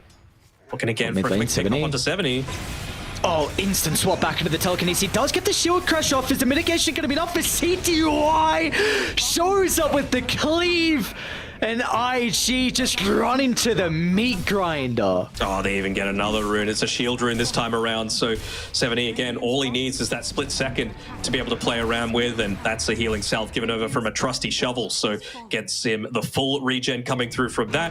And this is what I was talking about, right? It just doesn't feel like Storm Spirit is ever going to have a comfortable time being able to make kills and ganks happen because the support damage just is not there. Yeah. I got to sing the praises of CTY. These are very minor things. The changes and the improvement that we've seen over time from carries. The fact that he knows it's the 2-minute interval. Power runes are so important for the Pango and the Storm. He farmed the Ancients. He left the hard camp because he knew that 2 minutes was coming up. He was going to be... He wanted to get involved if the fight was there. So he positioned accordingly just in case.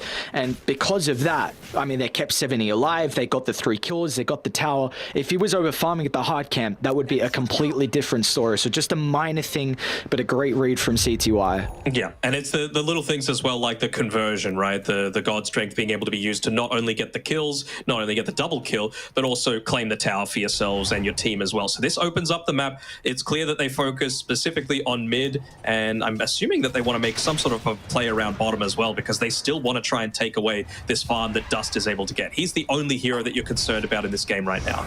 Oh, speaking of Dust, there's the jump in. They're going to use the global early on, and now without the mana, Dust, there's nothing he's going to be able to do. They even get the lasso as well into QIQX, so overall, Team Zero just running a train on IG. 7,000 net worth lead. Top lane, they're already looking for more as well. CTY should be able to get the kill into PYW with phase boots up surely. Emo's gonna long zip in, but... You sure about that, Emo? You sure? Yeah. Half of my net worth? I don't think so. Oh, and he's even gonna have an EKB to deal with. Run a train? That's a little bit extreme, by the way. Sorry. I mean, it's what's going on right now. They are going just from one to the next. They are. It's not looking good. 9,000 net worth. No, yeah, without a doubt. You have to bring it back up again as well. I wanted to slip by.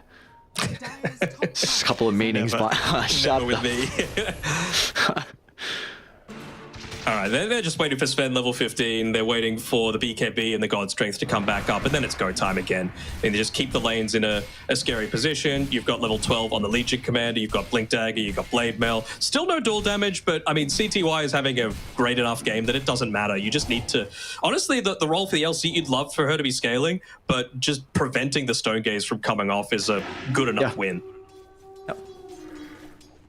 And it's crazy with how much farm even Beyond has got as well, to be honest. So, I mean, I guess, you know, even without those short victories, 3-1 and 4, but this is like it's now the opposite of game one, where, you know, it was Team Zero currently in this position where you are looking like, all right, Dusa, we need to have this late game potential. And honestly, the net worth was kind of similar with the disparison between the Drow and the Terrorblade at that stage. So we saw previously from Team Zero was the Ember Spirit from 7E to really make a lot of space, and they avoided every single fight they possibly could.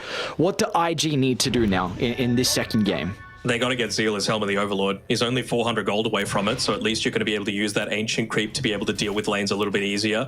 You don't exactly have the best heroes to be able to take it out outside of the Sven, right? And Sven wants to be playing now with his Blink Dagger and his BKB in much more aggressive situations where, you know, you're able to move on forward, you're able to find a bunch of quick pickoffs. But an Ancient Creep hitting into your tier 2 tower kind of puts a halt onto that.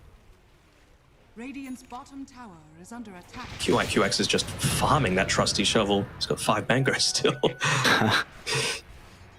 And he's going to feed them over to the Dusa. True. Or Dust. Underrated use. Yes. Well, we'll see how much it's going to matter this game currently, but I like this choice though. Like, it's very minimal things, but, you know, Avenger's not going to have a lot of gold, and you still need to be on point with how you're spending it. I'll hold that because Ice Ice. Oh. Doesn't want to use the last one to PYW. They're still hunting 7E. Now this deep. Is it going to cost him in the end though? 7E is chilling, has to use the roll. Actually, was that? Yeah, that was a Rolling Thunder. And CTY, God Strength is now going to turn towards the T2 tower. Still has plenty of duration left on it. If they use the glyph, I don't think they're really going to care all that much. CTY should still be in a situation where he could just look to stick around, but instead they want a bigger prospect. They want the thing that they weren't able to secure last time around in Roshan. Still got another minute up on this top side, still got about a quarter duration on the God Strength. Feels like that's enough, especially with the lucky shot now with a couple of points into it.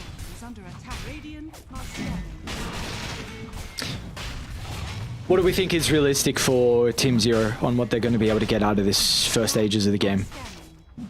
I would be disappointed if I was them, if I didn't secure that last tier 1 bot and probably 2 tier 2 towers, considering they did just use the glyph previously. So probably look to go for the tier 2 top first, and then you're not really caring that it's refreshed. Well, and that's a nice little bonus, being able to get a dual damage while also just still securing Roshan for yourselves. But yeah, all their vision is around the top side of the map, right? So that's really where they're wanting to be playing right now.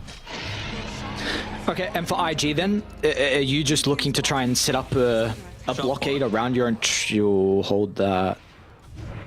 Of course, no duel, but not going to matter. PYW maybe looking to try and get some vision down. Yeah, he's got 2 wards. Emo, zip in, zip out. Oh my god, no hesitation. And yeah, ZZQ, let's drop the tips. Let's add a little bit more extra into this one. What happened in the previous game? Let's keep the spice going. Let's keep the stakes very high here in ZZQ. I mean, we kind of maybe criticize his first like global silence of the game onto the Medusa, but it's not going to matter. To 11,000 net worth lead, and he makes amends with that kill into the Storm. Yeah, and now you don't even need to play around top, right? CTY pops the God Strength. He's going to be smashing in to this mid tier 2 tower. Could probably still take the tier 2 top, but I guess the death timers are low enough that you're really not wanting to go high ground just yet. You probably want the God Strength. You want the next usage out of it to be the one that gets you that utility. Pangolier probably not going to be able to pick up the Aghanim Scepter by that sort of time, but he's still doing his job, right? Keeping the Lycan away from your tier 2 tower. He ended up doing a decent amount of damage to it with the Helm of the Overlord, but just with those kills being given over, with the dual damage starting to ramp up now on Beyond, it just doesn't feel like quite enough. I think they saw the Wolves starting to move out aggressively. That's why Team Zero are going to try and back on out. So they will not get caught out by the smoke of IG, which was an interesting smoke considering they were ever so close to the butterfly from Dust, but no fight will occur. There are very few conditions, right, that enable them to fight, and one of them is being the global silence being on cooldown, right? So anytime that's going to be a factor, that's always going to be very key. You're going to be able to yoink away Interesting. Tormentor as well. What's interesting? Ice is nearby, so a very peculiar attempt. Rolling Thunder gets stolen, but they'll get the kill beforehand. They tempted to even move down with the shapeshift on Zeal. Maybe we'll get the kill onto Ice, but 7E is proving to be such an issue. Emo has to commit. They're going to give him a couple mangoes so he can get even more distance away with the zip. Radiant's middle tower is under attack.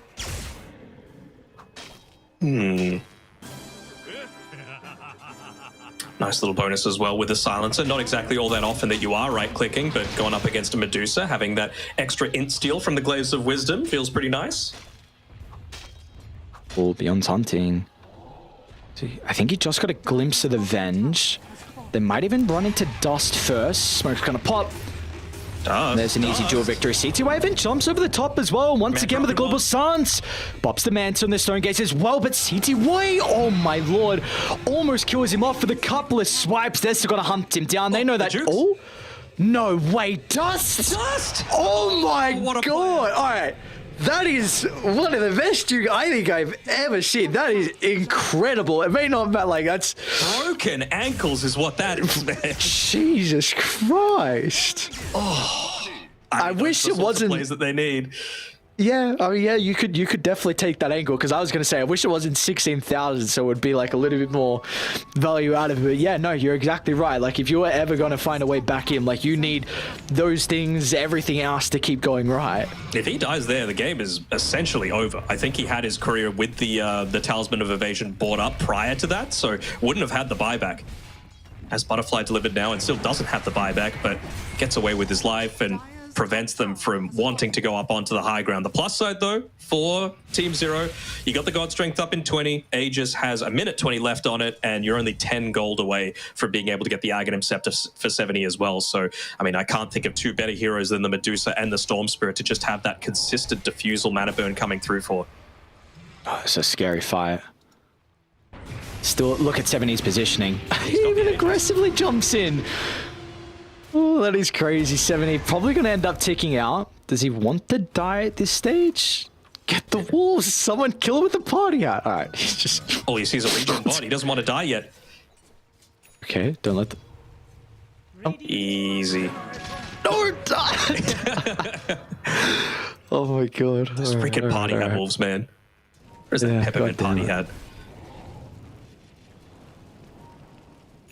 I mean, Still, we're only looking 20 at seconds left on the Aegis, so won't be able to really get too much usage out of it, but look at all that vision that they've got. One Observer Ward just expired, but they're just taking anything they can get right now on IG. Aghanim Shard for the Venge feels kind of nice, you know, means that you can just use the Magic Missile onto anyone, but you're going up against two BKBs and a Rolling Thunder, so doesn't really feel like it's going to have a ton of utility in a lot of these engagements. They're just popping everything at the start of these team fights on Team Zero. And I was really expecting Zeal to go at Aghanim Shard, just to have those wolves constantly keeping those lanes a little bit more pushed out. I know you've got a Pangolier and a Legion and a Sven just to keep them pushed, but just to force them into the lane, maybe open up a gank opportunity for them to be able to die rather than just allowing them to, you know, quickly shove out these wolveless lanes and then go into the jungle and pick up a lot of their farm there. Yeah. Maybe he'll look to go for it after the AC, which of course also gives your team a whole lot of value. So see what the choice is going to be once he can, if he even can complete it, because it is nonetheless still a lot of gold. Probably about just under 2,000 that Zeal needs. Look at this. Ice literally bumped into a wolf for like half a second, and then immediately he scans on the bottom side just to see if Lycan is waiting down there, because they know they've got the calls to be able to pick him up. Swap back with the start onto CTY, but the global stance and press the attack. Good position. Going to keep him healthy. So a little bit forced out from everyone. Are they going to go back in? Why not? I mean, CTY. He's not under vision vision right now. right Where now. he is. Yeah, the split shot revealing that they've got Sentry Ward drop down there, so not feeling safe. They can just wait things out again for Team Zero. There's no real rush for them. They can just wait for the God Strength. They can wait for the Global Silence. Nice. Another good press the attack. Emo's still got to commit. Is this the opening for them? They'll be able to get the easy kill onto the Batrider. Now Zeal's even chasing it out another. They see that ZZQ's a little bit out of position, and he's running away for the rest of the team. CTY is now going to reconnect with him. They need to be able to deal with the summons. They should be able to do so, and regardless, send them away. So IG get a kill. I think really importantly as well is that we do have the Wisdom Room up in a minute 20. So once again, they will get control of their triangle and towards the right side of the map so they could potentially get that Wisdom. You know what else is a really interesting choice coming through here? Have a look at Emo's items. Oh, he has an Beyond? E-Blade on this Storm Spirit just to be able to stop the Legion. Beyond. Okay, this bit awkward once again from Team Zero. Right up is hunting, blink ready, no telekinesis. Alright, yeah, I see the E-Blade, that's wild. It's 7E. Oh, it's a great start, dude. Look at the damage Beyond now. Finally, he'll be able to get the duel, and they'll kill off 2 supports as a result of that. But they still need to respect Dust with the Stone Gaze. Emo's going to try and find an opening, but Beyond has been perfect. These cresty attacks, and now without anyone protect Dust, he'll get 1 kill at least, but it's a big odds. And a mega kill streak on top of that, as they're even now spying out Zeal. Beyond's be able to give them the vision. Ice should be able to cancel with the lasso. And that is going to be another death onto Invictus Gaming. And that was without CTY there at all. Like, he was just farming. He was pushing out the mid lane. 0 damage coming through from this Fen, which means time to hit up onto that high ground. Maybe time to steal away the Wisdom Rune. And you've still got the God Strength to be able to punish them effectively. It's like PYW might be able to get there just in time. Oh, just the courier. And they denied the Wisdom Rune on the Lycan. So it's just doing a lot of like cheeky little plays, but Team Zero, they just feel like, I don't even know if it's cohesion. I think they've just got the far better draft to be able to execute. Much easier, very logical sequence of events that needs to happen every single time. And I mean, I just highlighted Emo's item build, right? Going for an E-Blade. Whoever gets dueled, he's E-Blading them, basically, and trying to take slightly longer team fights, trying to hold the Stone Gaze for as long as possible. Dire's bottom tower is under attack. E-Blade Storm is a wild thing. That's what you're forced to go into. I think he's is that a Lincoln's that he's got Lincoln's queued up next, so protecting himself, and then whoever else gets jumped on, he's zipping in and E-Blading them. How often do you see Emo relegated into support behavior? Not often at all. Not the question mark Emo that we know. So should have question mark last game, honestly, when he had his no. There are other things going on there. There's a Roshan about to spawn up top. Very long duration on the respawn. Beyond, oh no, don't go bottom. I guess it's going to be bot soon anyway, but maybe they see a pick-off ready for Zeal. They would probably need CTY. He's going to... Radiant's middle tower is under attack. I don't know if the Wolves scouted them out. They're going to see the Firefly at least top. This game's slowing down a little bit, but like you said, really just waiting for that Roshan. We'll see how easy it's going to be for them to be able to go high ground though on Team Zero, because once again, you do have kind of a hero that transforms in regards to the God Strength, so it is always a bit awkward for Sven with the ages, but I think you could very easily just give it to someone like Beyond if he's the one jumping in super deep, right? Having that second life available. That's a great wraparound.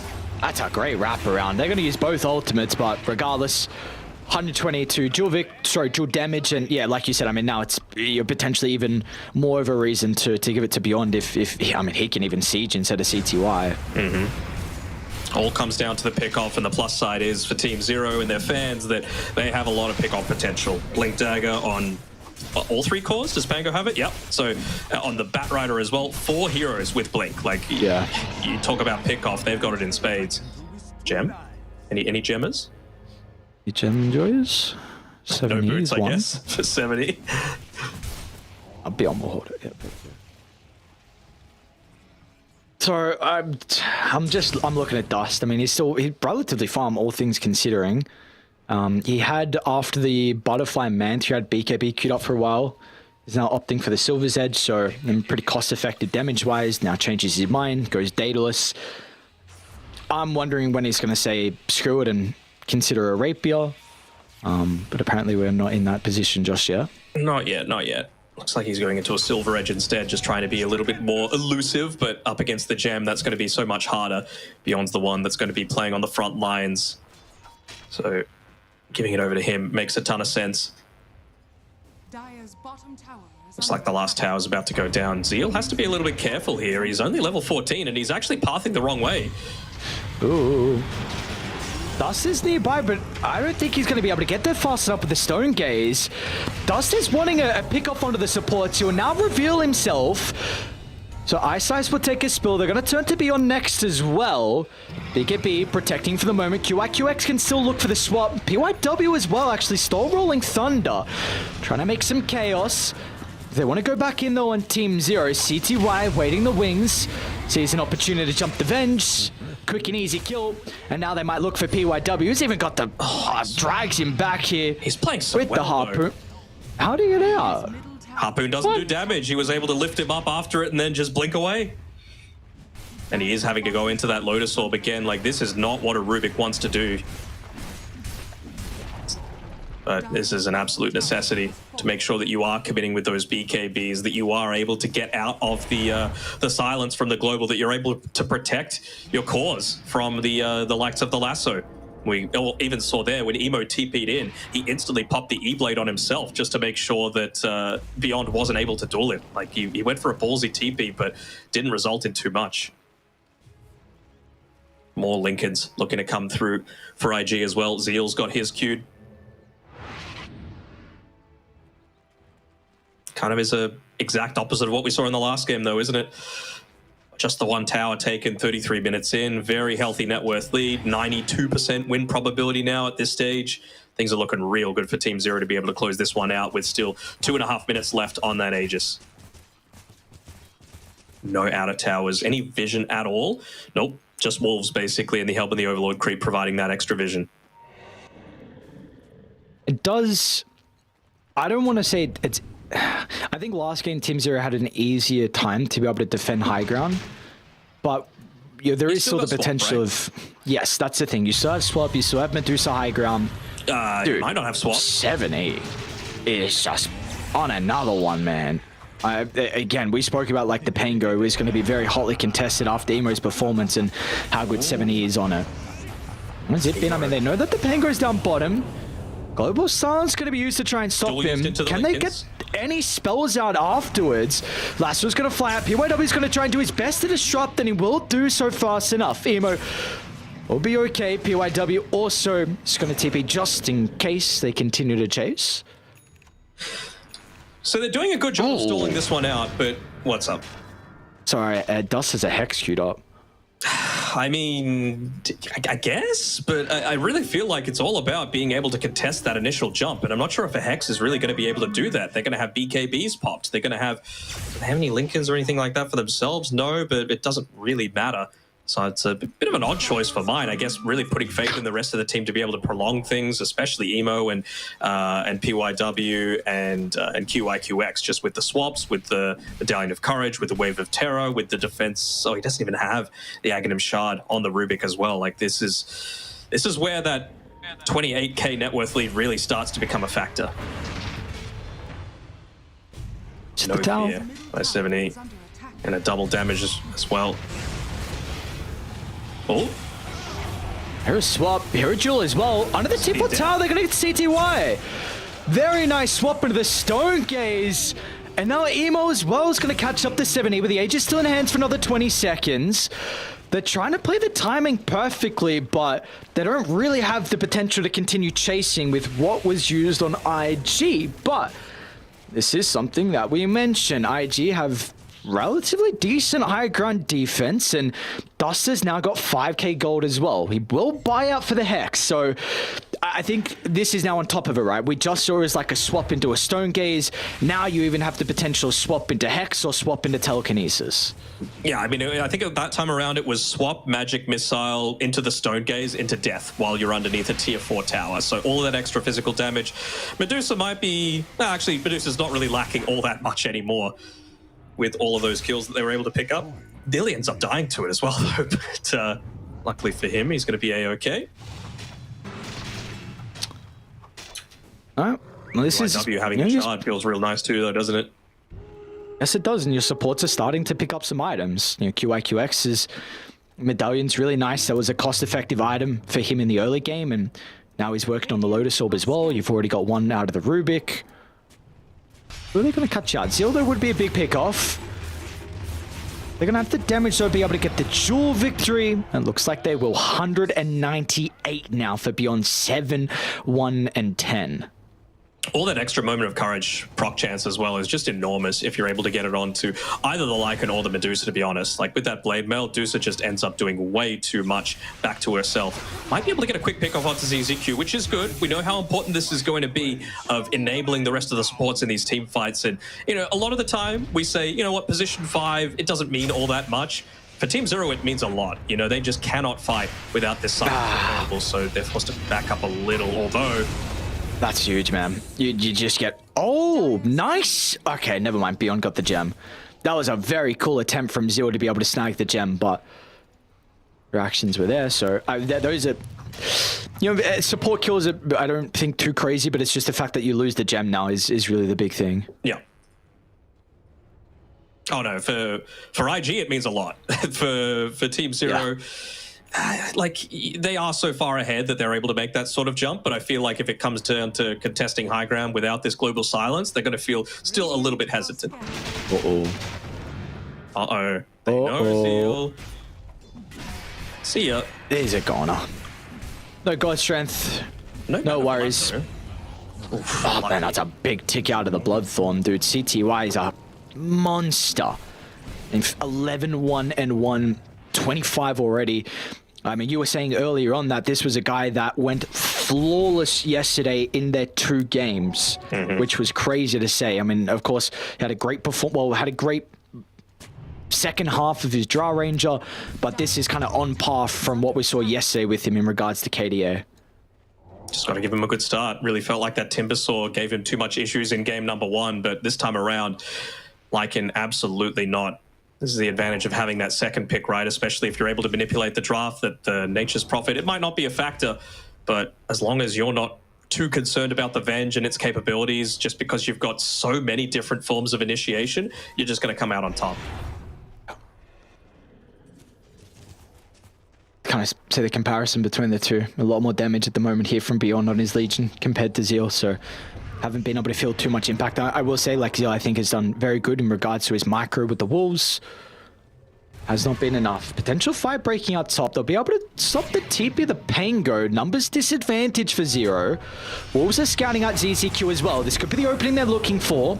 Global Silence still going to try to come into play. Legion a lot committed just for the Rubik. They'll get the kill, but can they find the trade in return? It's meanwhile CTY. Look at the backline snipe onto the Medusa, who's out of mana. Meanwhile, still Storm is hunting, but it's not going to matter in the end. CTY now. Oh my god, the cleave damage. CTY enable the brother, and they're going to chase him down as well. 70, can he catch up to him? I think they got a glimpse of him. Yeah, they know where he is, exactly on the high ground. No running for Emo. TP still on cooldown for 10 seconds. And he is stuck. I'm at 70. A little bit awkward overall. ZZQ will use his last tip, and meanwhile back inside the middle lane. Barracks are under siege. It's not going to be the only set that's lost. They're probably going to look for top next. Yeah, for sure. And, I mean, they nearly didn't even die on the Legion Commander. He had the cheese in the backpack at the time, ended up swapping it out just a little bit too late. Only had about 1.5 seconds left before it would have been able to use, and Emo, with all of that mana expended, would have been able to do much. This is a big expense. Oh, nice Lotus. Lasso as well. They're going to drag Dusa incredibly far away. That's going to be an instantaneous dieback out of her. She does get the Stargaze off, so maybe not. Can Dust reposition far enough inside the base? It might not even matter, though, because 70's just cleaning up all the remaining components. As this will be a Game 2 victory for the boys on Team Zero. Momentum firmly on their side heading into Game 3. All right, I thought we were dropping items. Never mind. I was about to say, do you think there's a little bit of spice in this one? Because I do. Oh, there is. Absolutely. And, well, I talked about that motivation, right? Gives them the extra bit of fire in their belly. They felt like that would have been their game to potentially come back for them in game number 1, if not for a few little things, being able to pick up that Aegis in that penultimate team fight. But this time around, the draft was solid, and it really felt like there were huge holes in what in what IG were able to deliver with their first few picks. Storm not able to play with anyone, Lycan countered, and even just picking a Medusa into a Pangolier, one of the most natural diffusal buys in the game. It's not the way I wanted to go into a game 3, but we get a game 3. I can't be too picky, so it's exciting. Once again, we get to go the distance, and with all the stakes that are on the line as well. So hopefully, we'll see what IG are going to be able to do differently. But like you said, I mean, sure, it comes down to some execution, but it really did feel like the draft from Team Zero as a whole was much more all-rounded. Yeah. For sure, for sure. I mean, it really felt like someone was always, no pun intended, being fed to the wolves in every single team fight, just because you had, again, 4 blink daggers, 4 different ways to initiate, and they were just all on the same page on Team Zero. This is the sort of, like, a lot of times you get these big wins that are like confirming that our way of playing Dota or our way of playing whatever sport it is that you want to mention is the right sort of way. But maybe that's the sort of loss that says, you know what, guys, we've got the stuff. We were coming back into that game, if not for a few things not going our way. And, well, we certainly saw it in this game number 2. Where do you think the priority needs to be now on this Pangolier here? Because, again, Emo was a big reason why IG were able to take game 1. I think I mean, I don't know who you want to give MVP to in this second game. I mean, there's a lot of potential candidates for Team Zero, but I think overall 70 had a great showing on his Pango. So are we looking for a first phase Pango ban, which could then leave something in the pool? I might honestly come back down to, who has the pick that's going to lead them. I think this might have been second pick twice now that's won, so in opposition to what we've seen a few times now. But I really feel like it's just about winning the lanes. That's the team that have been winning the majority of the games so far, right? Just get off to a good start, enable especially CTY. I think that's going to be the big thing for them. Make sure that he has a good lane, and then you're laughing. Because he's showcased now multiple times that off the back of a good start, he's going to be able to get the team over the finish line. Like, yes, again, I mean, there were a lot of other cores that had a very good showing, but CTY ending 14, 1, and 6. So was a great Sven pick overall as well to be able to deal with the Lycan, and it was kind of an instant pick as well from them. So we'll see what position they're going to be able to put themselves in the next game. Like you said, it kind of depends now. We need to put a lot of attention on who has first pick and who has second pick. Mm-hmm. It's so rare that I say this about a 1, 11, and 6 Rubik, but I still feel like PYW played amazingly that game. Like, it's not the easiest game to play, again, against 4 people that just want to get any sort of pick off and then swarm over you. And, Rubik, for all the things that it's good at, he's still a squishy boy. He wasn't able to get the Aghanim shard until the game was pretty much over already, and you just didn't have that space-making potential with the other support that you had to play with Lycan. Again, he's very much a pusher of lanes, not a fighter. And same sort of thing with the Medusa. I just had to sit back. So for me, Invictus Gaming, they're probably just going to say, you know what, this draft just was not it. Let's look to rinse, repeat. We still know that we've got enough to be able to bring out a W and close out this series, but we can't let them have as good a start as what we did this time around. First 20 minutes for me is where this game is going to be won, not the super late game fights. Who are we looking at for MVP?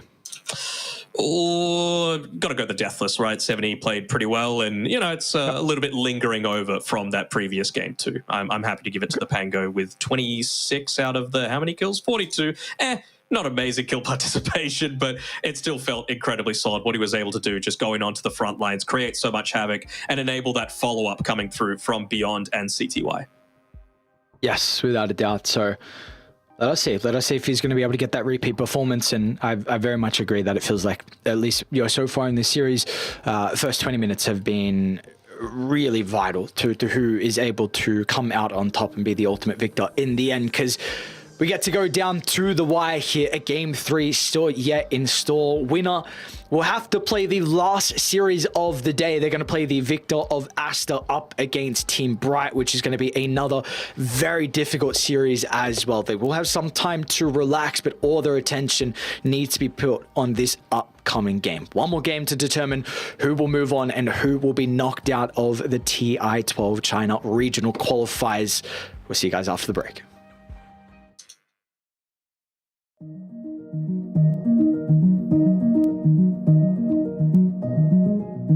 Every day for 3 years, a secret team met across Europe to hack one of the most technologically advanced cars in the world.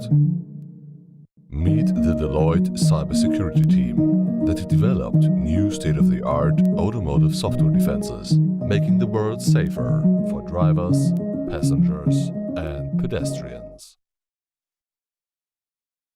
Radiant's middle tower is under attack.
Well, it's only fitting with the stakes that are on the line that we go the distance for our first series of the day. Game 3 coming up very, very shortly. Daniel, we're putting a lot of attention on like first pick, second pick, and what the side priority is going to be.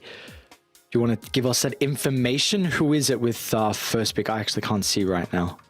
IG won the toss and they chose Radiant, so that's really what I'm looking for. You know, like they're going to be playing something that's a little bit more Roshan oriented, something that's a little bit more ancient camp oriented, and not just wanting to stick around the side camps of the map. I feel like it's just so much more comfortable to play around that like top tier 1 area for the Radiant side, and we'll see if that is the case, but I would be surprised to see some stuff like the TA look to come out. I mean, maybe Emo wants to put his foot down in this last game and basically say, look, I might be playing from the mid lane, but I'm very happy to play a hero that is capable of carrying from mid as well, like the TA.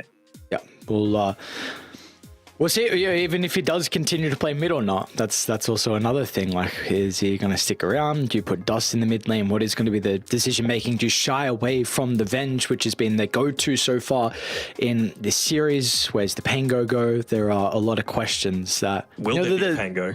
Will there be a Pango? Does the Nature's Prophet get let through? Where does the Bat Rider fit into everything?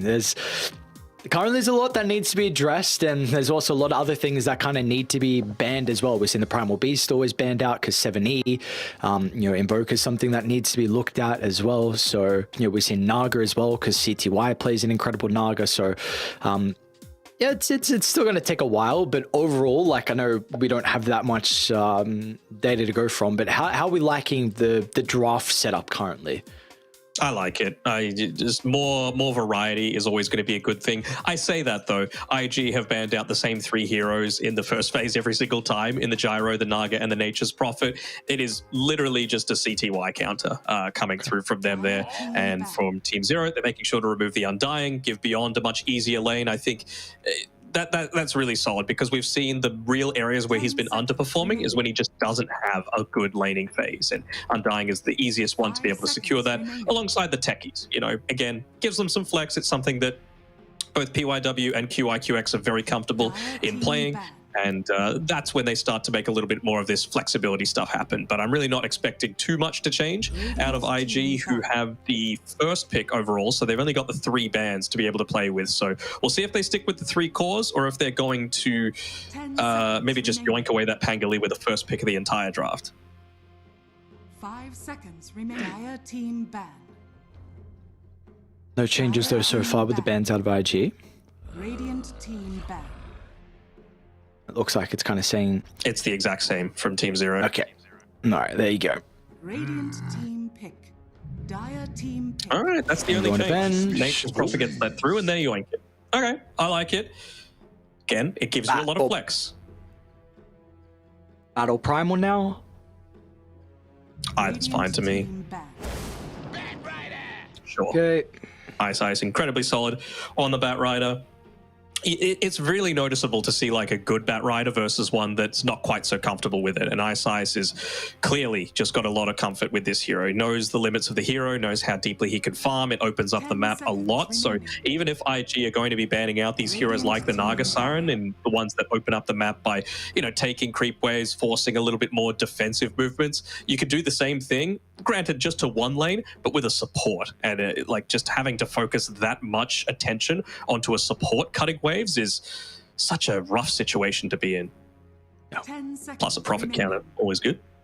But if it's a support, profit doesn't hurt anywhere near as much. I really was impressed with CTY's... obviously, he was flawless, right, in that Nature's Prophet game, but... we've casted a couple support Prophets. I haven't been too impressed with it unless it was with a lineup that was able to utilize his teleport and be very active. Because like you said, people just buy Quelling Blade, and I don't know, the Sprout hasn't been like too promising to me. But when it's got to be with something that has like a root or a stun to be able to combine together with it, right? Like a Quelling Blade, make it ineffective. So even something like an Ember Spirit feels quite nice. Something like a Dark Willow, it's able to make it work. And there's plenty of supports that have stuns. So I think it can work. It's just you got to make sure that the picks are in place to be able to make that happen. Sure. Yeah, I think actually the game that I I thought worked really well with the Nature Prophet support was actually with that Ember that you're mentioning, because that's a hero that you can pair with and be a very, very active. And Aster's first game, right? I think it was with yes. Yeah. That's right. So that plus a Marana arrow plus a gyro rocket, like lots of stuff that's able to take advantage of it. And even just for the laning stage, we saw in that game, I know Aster's not playing right now, but Kaka was playing with XXS. So you could just use the Whirling Death in onto the tree area. And yeah, they end up taking all that damage. 10 seconds remaining. There is the Primal Beast band as well from IG, and then we see Team Zero, they're going to get rid of PYW's Dark Willow that he pretty much took over game 1 with. So let's see what adaptations now we have, because a lot of heroes that have been prioritized so far through the series is not going to be available. I think that that Nature's Prophet thing, just to mention one more thing about the hero, I think that, let's call it a feature about the hero, is still in the game, where even if the trees are gone, you still get the lingering benefit of having the trees there. So now with the sprout damage, it's still going to deal that damage over time, even if you use Nature's Call on the trees, or even if a Timbersaw cuts down all of the trees, you still have that damage over time. And with the level 20 talent, it still provides the leash, even just in that same sort of area, even though it's invisible. So what's going on here? Because we have a Bat Rider and Earth Spirit. Usually it's Ice playing the Bat Rider. Man, I really don't want to see a game 3 decider Earth Spirit mid. It has just been, it flops every time. Every time? Yeah, I don't know if I've, at least from the games I remember covering, I've not seen an Earth Spirit mid win. Yes, but 70 is really feeling himself today. So maybe it's just one of those cases where, you know what, you're in the right mind space, you come off 2 really solid performances, they're just saying, look, give it to me. Make sure that I'm able to make it work. This is something a little bit out of the ordinary. A Lich coming through against not too much magic damage right now. Of course, you can zuck the Earth Spirit during the roll, but it's not going to be able to do anything. But maybe they just, again, want more stuns, more slows, more stuff to be able to keep them inside of that Sprout and really just come out of the laning stage once again in a really solid spot. It might already be revealing that this is a Dust Venge as well, going mid, if you already pick up your QIQX Lich. So Zeal. Playing the... Oh, true, you said that. He can play the Venge, yeah. Okay, so yeah, there is still a little bit of flex, and even with the Nature's Prophet, I am almost certain Zeal played it in the series versus Azure Ray. Yes, he did. Yep. So we will see. Let's see what the response is going to be from Team Zero. But currently, IG, nonetheless, they have heroes that are very, very position-based, and you already have both the Bat Rider and Earth Spirit, who have a great time with being able to kind of deal with all those heroes that are very position-reliant. Yeah, I want to see like some... I was about to say an aura builder, but this works too, right? Something that's able to just deal with the backlines. It's a little bit of aura and some tower taking potential. So Lycan at least ticks most of those boxes. Not really going to see him buying a pipe too often, but you can certainly see it's going to give a ton of value this game. And you buy a Quelling Blade naturally on it too. So right now, all the heroes that Team Zero have are Quelling Blade buyers, or they just have Firefly to be able to get out of the trees. Could be a 1 Lycan as well. I know CTY used to like that back in the old days, so... Lycan the Lycan. Still the potential. Yes, Lycan the Lycan. So we'll see if they actually want to continue with the flex, because of course you need to...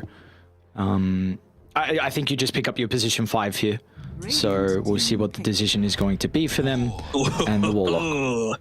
Love it. Love. I mean, I don't necessarily see what's amazing about it this game, but, you know, I'm always going to be a big fan as we see. This, to me, feels like Emo has said, I am the carry. Yeah. Give me my PA. I'm going to be able to make it work. He has been spamming this hero in pubs. Like, he has like a 90% win rate over 10 games or something like that. So, looking real. It might actually have been 100%. But yeah, 100% win rate in pubs over 10 games. So man knows how to play the PA. Man knows that a lot of the big counters have been removed from the pool. Warlock's not able to do jack against it. Lycan has a little bit of a difficult time as well, considering he is a purely physical damage hero, and you've got that blur available. And PA Lich is a very strong laning setup. That can offer a lot of kill threat without a doubt. So of course you now know your lanes. That is very true, yeah, especially with the Nature's Prophet. So they're currently feeling like they need to ban out some support. So again, whether that is, I think more than likely then it's going to be the Dust playing Venge and then Zeal playing the Nature's Prophet. So looking for some melee 4s for PYW. I could still see this NP being 4 and they look to pick up an offlaner now. You know, just something that's able to buy a few more auras and go this true 4 protect 1 style, because you're going to have the Vengeance aura, you're going to have a lot of farm on the Venge that's going to be, you know, putting herself into a little bit of a riskier position. But what is it? What's available? Like, could they go? Could they go Underlord potentially or something like that? Yeah, Underlord feels fine to me too, especially with the slot being banned out. Yep, nice call. These big auras prevent physical damage from coming through. The Pit of Malice doesn't stop the Rolling Boulder anymore if it's mid-duration, but it's going to stop a Bat Rider from running at you, and it's going to provide a lot of extra protection from your supports. So yeah, quite like this. How do you like the Razor versus PA? Actually, no, never mind. I think PA is very good versus Razor. Yeah, so. Yeah, you just break it up. 5 seconds Yeah. So I'm trying to shoehorn a Viper in here. Anyone that likes buying break. No, you're not getting a Viper in there. You're not getting a Viper in here. No, you're not. I mean, maybe you go like in one Bat mid and run a Viper Earth Spirit off lane. I think that's a difficult shoehorn it. Need a Silver Edge buyer for sure.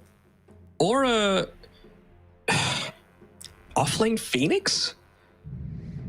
I wouldn't hate having all of that slow. All right. Terrorblade picked up by Team Zero with the last pick of the overall draft, and they're going to try and do it back to Invictus Gaming. So, I mean, against the PA, you don't really care too much about what PA is able to do to you, but you got to say the lane doesn't feel amazing against the magic damage coming through from PYW and Zeal. Of course, we mentioned earlier on that, yeah, you could just buy a Quelling Blade and walk out of it, but if Zeal just goes, like, let's say 1 point in the Pit of Malice nice and early, then it's going to make his life a little bit more challenging. All right, the ultimate final here for these two teams to determine who's going to move on and who will be eliminated. How do we feel overall about the draft on IG versus Team Zero? Actually, let's start with this, because you said that you feel like the first 20 minutes from both Game 1 and Game 2 have been, you're really whoever's able to take that 20 minutes, they have been ultimately the one that has taken the game. So how do we feel about that in this game in particular? Do we feel like a side is going to be a lot more favorable for that first 20? It's hard to say. Like, I want to say Invictus Gaming are going to be, but I don't think it's going to be off the back of Dust. I really feel like this is the sort of game where both he and PA are going to be very greedy for that first 15, 20 minutes or so. You got to get into that Aghanim Scepter on the Vengeful Spirit, and then you can start playing a lot more selflessly. The positive side is that they've got 3 great heroes at being able to make plays and make lots of kills happen in the Lich, in the Underlord and the Nature's Prophet, right? That's the big plus sign that I'm seeing here. The downside that I'm seeing from Team Zero is that in order to make a lot of their kills happen, they're pretty cooldown reliant, right? Like, what is a Warlock going to do? Not much. What is a Bat Rider going to do? Well, it's going to be a lot of slow-ish damage, and it's also going to be lasso expanded, and same sort of thing with the Lycan as well. So kind of similar to what we saw from Emo and his Storm Spirit last game. I'm not supremely confident that 70 is going to be able to get too much done with his Earth Spirit making a bunch of early rotations, unless it's into CTY's lane to be able to play around the Terrorblade and like a Metamorphosis timing. But again, I mentioned Terrorblade into an Underlord Nature's Prophet with all that magic damage doesn't feel like the easiest time to me. So it really is kind of up in the air. 70 is going to have a good time with his rotations, because if he doesn't, this is something we've seen, this hero can very much fall off a cliff. And that is a lot of pressure on him now in a Game 3. I mean, at least you do have some supports that are going to scale. We know Ice gets a lot of farm on his Bat Rider. We know Warlock late game can be a bit of an issue. We'll see what Beyond's going to be able to do as well if you get more farm than what Zeal did. But, of course, the start, nice read. They're able to get the D ward from IG, so already slight advantage. Look at how much attention they're putting on that mid lane as well. Dual Observer wards placed down here. They want to make sure that we don't get a repeat of the last time where basically every single power rune went over to 70 and he just balled out of control. So they want to make sure that they've got good understanding of when these rotations are happening, because IG, they're a lineup that has the potential to punish it. Early on, of course, with the Nature's Prophet, but later on, well, certainly giving away a first blood over for PYW. Well, Nice. tries to slow things down, but 7E getting a first blood is a nice way to begin things. And well, I was just about to mention they have a bit more of this global presence, right, with the Underlord as well. Once he's able to hit up onto the level 6, so in terms of the pick-off potential, I'm feeling a little bit more solid about that. But certainly 7E getting this first blood sets him off on a great way to be able to start this game. Yes, it does indeed. But of course, this is the strategy that they've had in a couple of their games so far from IG, giving Dust Avenge. We'll see if it is going to pay off this time. What is the damage advantage looking like? It is going to favor Dust. So And of course, we'll he's got see. the Wave of Terror as well, just to make sure that it's even harder for him to be able to last hit a lot of those creeps with the damage reduction. Got to be careful about your placement of it, though. Don't want to inadvertently push the lane out. Look at this. They're both trying to manipulate the lane so that it's up on the high ground for as long as possible. So who says individual skill is gone in Dota?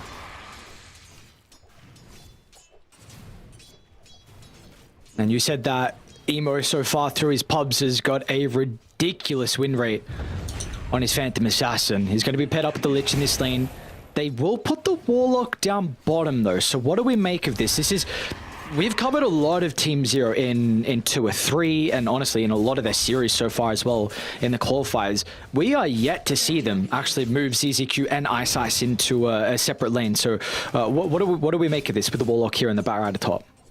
I'm a little intrigued in it as well. I was kind of thinking that maybe even though you got some big buffs up to the Fatal Bonds and the Upheaval, that it might be the sort of lane up top where you want to put a few more points in the Shadow Word, just so that if you are dealing with a lot of this damage over time, you can just pump the Shadow Word onto the TB and he's going to be just A-OK. So for bottom side, I don't know, maybe they just want to keep the lane shoved in a little bit, prevent Emo from farming up a lot more, because he's going to be taking a lot more of this passive damage, I guess. But I don't know, I'm honestly a little bit confused myself. Yeah. Ice's top lane is putting a lot of damage onto Zeal. I don't think he gets the kill, but we are seeing, though, like this is also another thing. Maybe they feel like there's a little bit more kill threat, considering the Batrider has some repositioning value that is really nice with the Terrorblade with the meta. So I'm a bit concerned on like ZZQ's position has to be ever so perfect down bottom, but maybe if they can just outspam Emo, he's not going to be in any danger position. So far looking okay. Yeah, now that you mention what you were just saying before, though, about this top lane, I mean, maybe that's just Ice's role, right? Yeah, the Batrider is able to get so much more aggressive than the Warlock is, both in terms of like movement speed as well as just being able to prevent the Underlord from playing aggressively against the Terrorblade. They want to give CTY a solid start. So that's really what's going to enable that as much as possible. Ooh, nice TP out. ZZQ just makes it back towards the T1 tower. He's got a tip PYW as well, so of course that was just his teleport used, not the scroll. It's going to be okay. Meanwhile, mid, 70 is getting bodied even after that first blood. 17-7 compared to the 8-2. It's the advantage of that Wave of Terror, man. Like, if you're reducing your attack by 1/5, what are you supposed to do against that? Might be one of these instances where he needs to go. I mean, it's not, you're not like you're spamming out spells all that often, I guess, but is it the sort of thing where you need to buy an early-ish raindrops? But I guess you're really looking to play around those early meta usages. You're looking to get the charges into the urn as quickly as possible.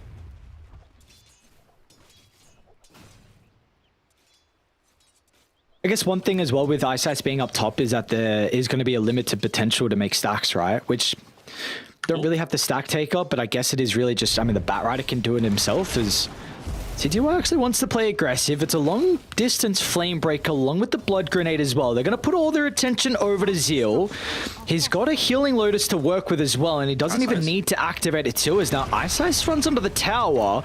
Sprout's going to set up some of the Firestorm tick. He will not die to the blood grenade though, but a lot of resources being expended. In fact, PYW is going to be able to teleport into the backside and secure the kill in the end. So this is huge. That is, I mean, that is your, what, first meta, maybe second meta use of the game, and you don't get a kill off the back of it. So now you got 110 seconds where this should be a favored lane for IG.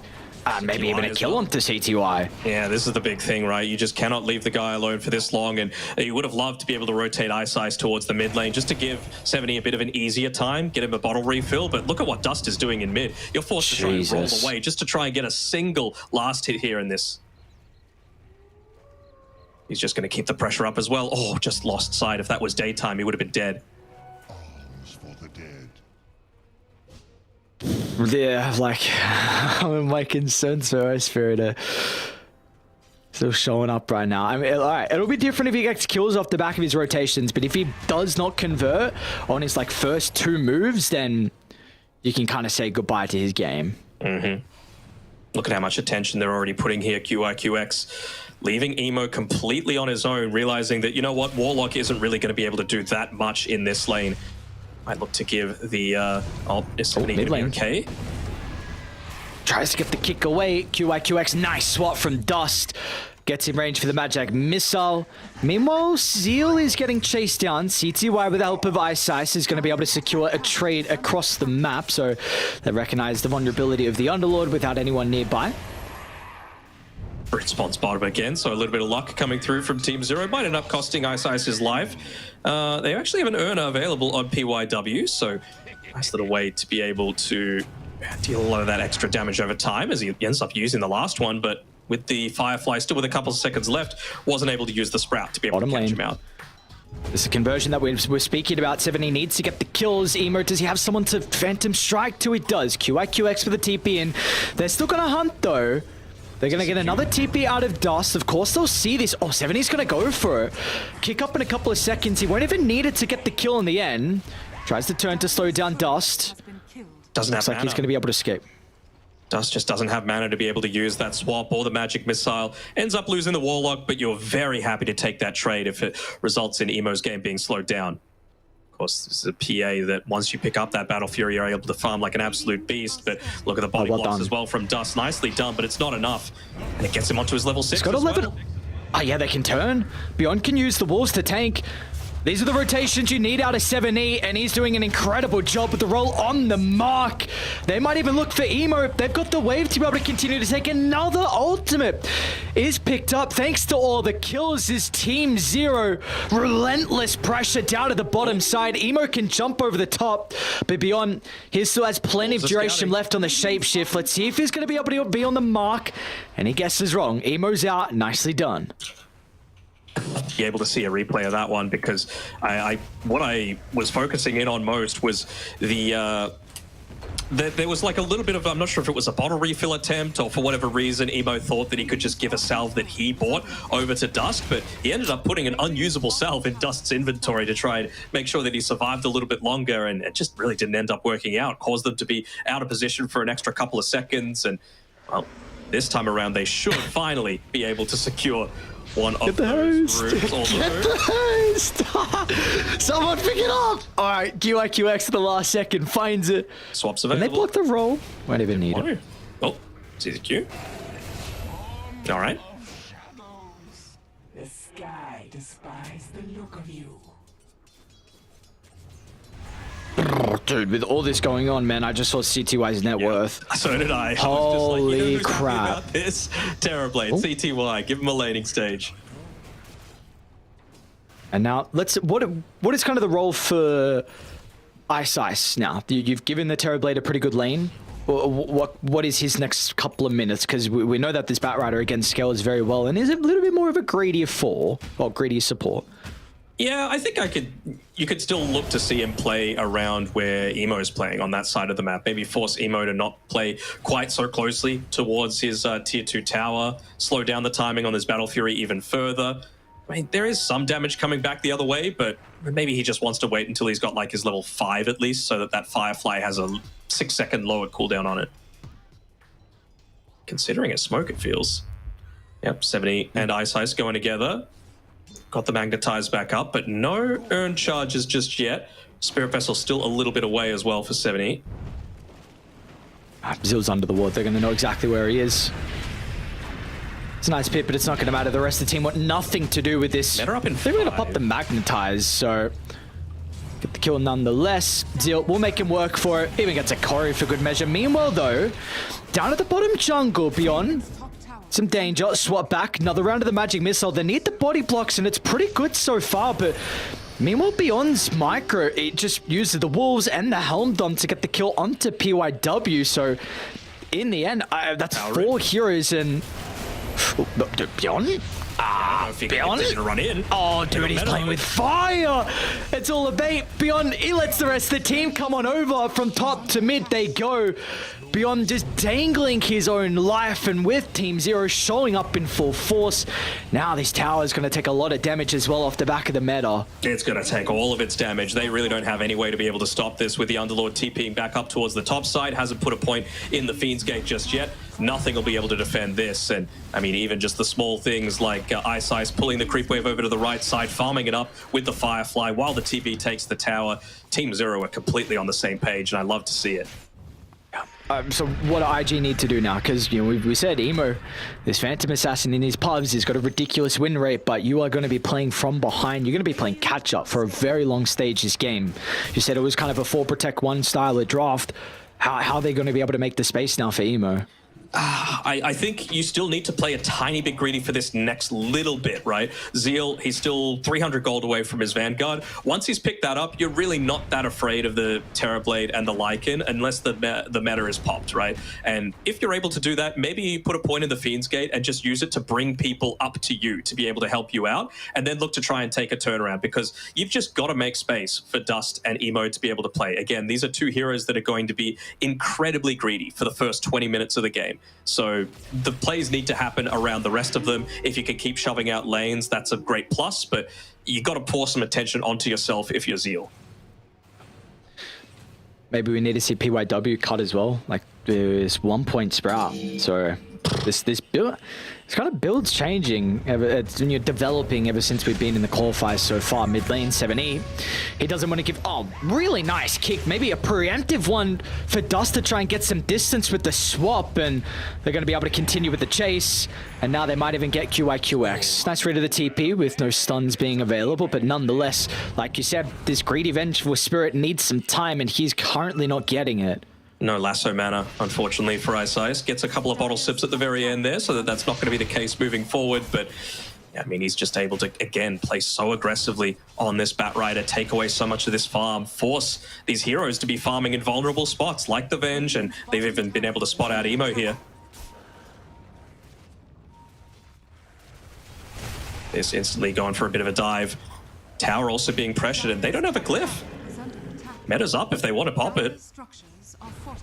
What could we look into? Maybe a swap back into the Frostblast chain as well to nuke someone? We gotta go with CTY, but he separates from the illusion.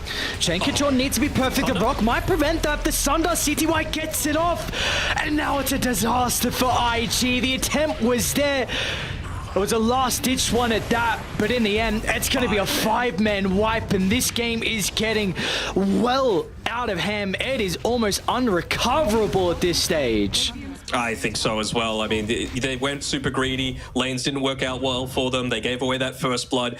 You were expecting to dominate 7E in the lane. Still did very well, of course, on Dust, but it's going to be so much time until he's able to get into that Aghanim Scepter, and you need to protect Emo, right? I don't think that's the wrong sort of decision, but I think you need to protect him by creating threats across other areas of the map. You can see PYW with a 2 points Nature's Call. He's going to be able to do that up towards this top side, but you need Zeal there as well, using his Underlord as that big, like, protection factor.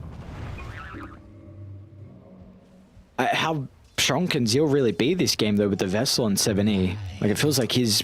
You expect him to be a tanky man, but... I feel like that Vessel changes things. If you're killing him, you're not killing PA, you're not killing Venge. And I think that's the big thing. You got to sacrifice your early game. Dude, you have a 14-minute Blink Dagger from iG as well. And if you keep getting ultimates like that from ZZQ, his teamfight prowess is going to be very, very scary. Solar Crest, dude. He's got a Solar Crest.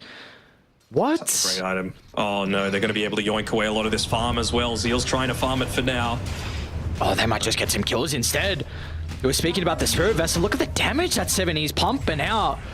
High attack speed with the Glove of Haste working into the Midas, and this is just two heroes that can kill off the Underlord. And meanwhile, on the other side of the map, Dust goes down to Beyond along with iG. That was not even the lasso that was needed. You an Earth Spirit believer yet? No, I'm not yet, but I think 7E is having an incredible game. prior to this patch, I was not Nurse Spirit believer, but ever since the change to just being able to be undisableable during the roll, it's huge. Like, Rupture doesn't counter you. Roots don't counter you. You just roll right on through them. They're going to continue to try and hunt. They saw I got a glimpse of him, I think. being used. 7. Nowhere. Hey. Wow. Man's Wow, feeling wow, wow. himself. I told you. Attitude. It's got a big factor in Dota. They're even positioned right outside the Roche pit as well. If they were wanting to come up there, meta's available, but they want to put even more pressure down on this bottom side. No vision right now of Emo, but they know that this is basically the one safe area of the map for him to be playing in. I say safe. They just lost the 5-man fight before. QIQX is there as a bit of backup. They used them as a bit of bait, but I think Dust revealed briefly on the lane, so maybe using him as bait for now. It's just that they're not taking any sort of map. That's my main issue. Can buy the second component of the Ags if he really wants to. He wants the point booster. I think, yeah, Zill separated a bit too early. They were trying to set up with Ice, even ZZQ and 70 was starting to move on down. And they just get Roche. All right, cool. CTY with double the net worth of 2 of the cores on Invictus Gaming right now. Yeah, Farm and Beast. I'm liking what PYW is doing though. He's making sure to try and cut the wave as much as possible. He pulled the wave into the small camp just to slow things down a little bit. He's probably going to try and cut the next one as well, just to try and take even more of that attention away. Yeah, it's going to be up to the supports now to block a lot of the smokes. And I mean, they're using the ganks because they want to bottom side. Yeah, great jump. Ice.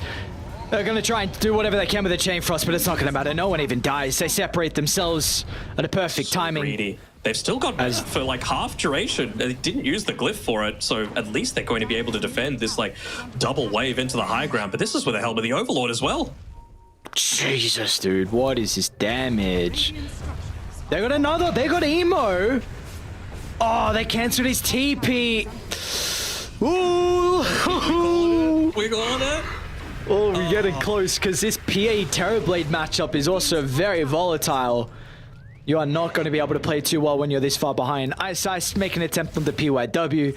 Yeah. Alas, he'll TP he's up. doing what he needs to on PYW, trying to cut lanes as much as possible. He's got a decent amount of net worth for a support, but I mean, even prior to that Emo kill, it was a 4-20 kill score. They were absolutely smoking them across the board.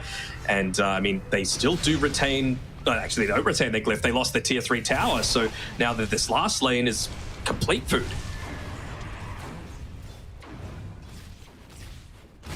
And it's not even like they have amazing high ground. Like, it's okay on the Underlord, and it's okay on the Venge. And I guess the Chain Frost inside of an enclosed area can be all right, but I don't think we've seen a single bounce come through from the two Chain Frosts that I've seen so far this game. Yeah, no, I don't think so either. Oh, he got him, 7E. Nicely done. PYW once again going to take another spill. 6, 1, and 10 is 7E. In fact, it's Beyond that was rewarded with the kill. And they're probably just going to push down multiple lanes. You can go top, you can go mid. They don't really care about bot right now. They're saying, you know what, Emo's far enough behind that he might have a Battle Fury, but he'll have absolutely nothing else. But you've got to make sure that you convert on this first Aegis timing with how far ahead you are. Looks like Ice might even be looking to try and catch out Emo farming. He doesn't have vision of him right now, but again, they see that there aren't creeps being pushed. They know approximately where he's going to be. Positioning is perfect. He was underneath the ward the entire time. There was a tiny little area where he could look to avoid it, and he's been spotted out. But I guess they're defending a little bit. It's okay. It's kind of crazy, actually. There was. Is that a bit? Sorry, I was going to say, is that a bait of a Rift thinking he was in another position just so he can get out more farm? I don't know. Interesting. Losing their base though. Yeah, kind of in shambles.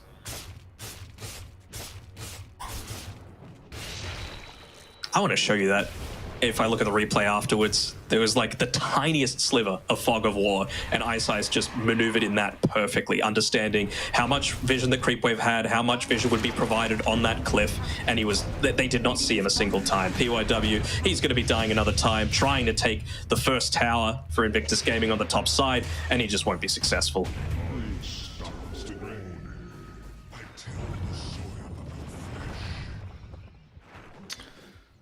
Radiant's top barracks are What can you do? Still one item away for Dust to be able to have that Aghanim Scepter for the second life. But you're just hitting in onto objectives. They pop the Frost Shield onto the belly racks, and he just hits a building. No flavor text, just building.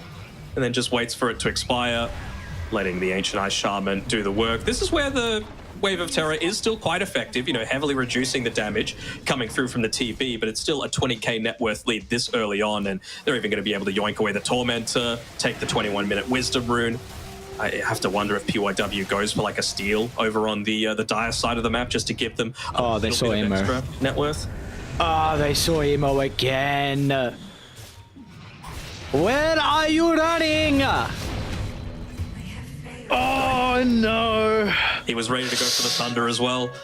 I was thinking maybe you might have wanted to commit there with PYW to be able to help out Emo a bit, but well, wasn't able to do it. He's going to look to try and put a little bit of pressure onto Beyond, but what is a Nature's Prophet going to be able to do against a Lycan? Absolutely nothing. Weren't even able to get that Wisdom Rune as well, so CTY ends up being the one to claim it for his team. Back at full HP. Plenty of farm as well. Well, it looks like with this current state, dude, CTY. Oh, he has the egg shard queued up 4 times. Very funny. That is very funny. In it. There is indeed. Ice in a pretty good position to be able to pop the smoke. Does so, and will blink out as well. Everyone is just playing perfect Dota on Team Zero. He's even almost got a Lotus of a freaking Lotus on iSize. So, you know, you pop, let's say the Terrorblade on the high ground. You want to make sure that he's able to siege with the Metamorphosis. Just Lotus him. You're not going to be able to get the swap back. He's just going to go perfectly into the same position. Basically, just look to play around the Lotus cooldown and look into siege. I mean, you know that they've only got probably 1 glyph left for the rest of the game if it goes as expected. With how far ahead Team Zero are right now, and they're even looking to try and get a quick pick off onto Zeal here. iSize would love to claim it, but I think a little bit of damage got pumped in onto him, disabling the Blink Dagger. Might just be that second Roshan, though, that they wait for. There is always the concern, though, that it'll give Emo something to be able to play around with. He's got the Battle Fury, he's got a Value Blightstone, and he's 700 gold away from being able to pick up that BKB for himself. Made sure when he died previously to spend all of his gold so that he wouldn't be giving away any unreliable gold towards as a result of that death. So at least he's maximizing the amount of net worth that he has. And Benj, she's not quite got the Ags yet. And does she got gold for buyback? She does, but yeah, if she uses it, I mean, it's gonna Just lost 200. further put it away from that scepter. Emo, okay, very nice Phantom Strike away of 70's roll. He's going to be able to get the TPR. They know that there's no Earth Spirit here. Does he have enough? No, still 300 gold short. Being able to get that BKB for himself. They would love to be able to just wait this one out for another minute or so. Oh, iSize doesn't have the lasso available to be able to pick off Emo. They're just getting a crumb of net worth every now and then. You just see CTY placing him on the front lines. But once again, they retain a tier 3 tower. They're so close in being able to at least put up a smallest amount of a fight. That Wave of Terror plus the Frost Shield really does a lot to be able to retain this tower. Oh, got it in the end. How much of a fight are you going to be able to put up, though, with this BKB now on Emo? I mean, it's... Sure, maybe you stay alive for a couple extra seconds, but your damage will be very minimal at best. I want to see him get the BKB. I want to see him get level 15. I want to see him go Blur, Evasion. Most of the time, he go the Phantom Strike, but I think he's just focused on trying to live in a lot of these fights and force the lasso to go in onto him. Of course, Venge, Dust is so close to level 12, so close to the Aghanim Scepter. and it's going to be a longish row spawn. So things looking good for IG in that regard. They will be able to hit these couple of timings, and they won't be punished with that extra life. So maybe fighting around the Roche pit is going to be a useful tool for them.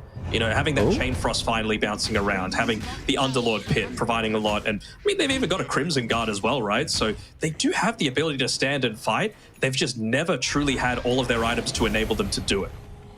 Oh, dust. I bought the Scepter. Yep. Can he get back to the base, though?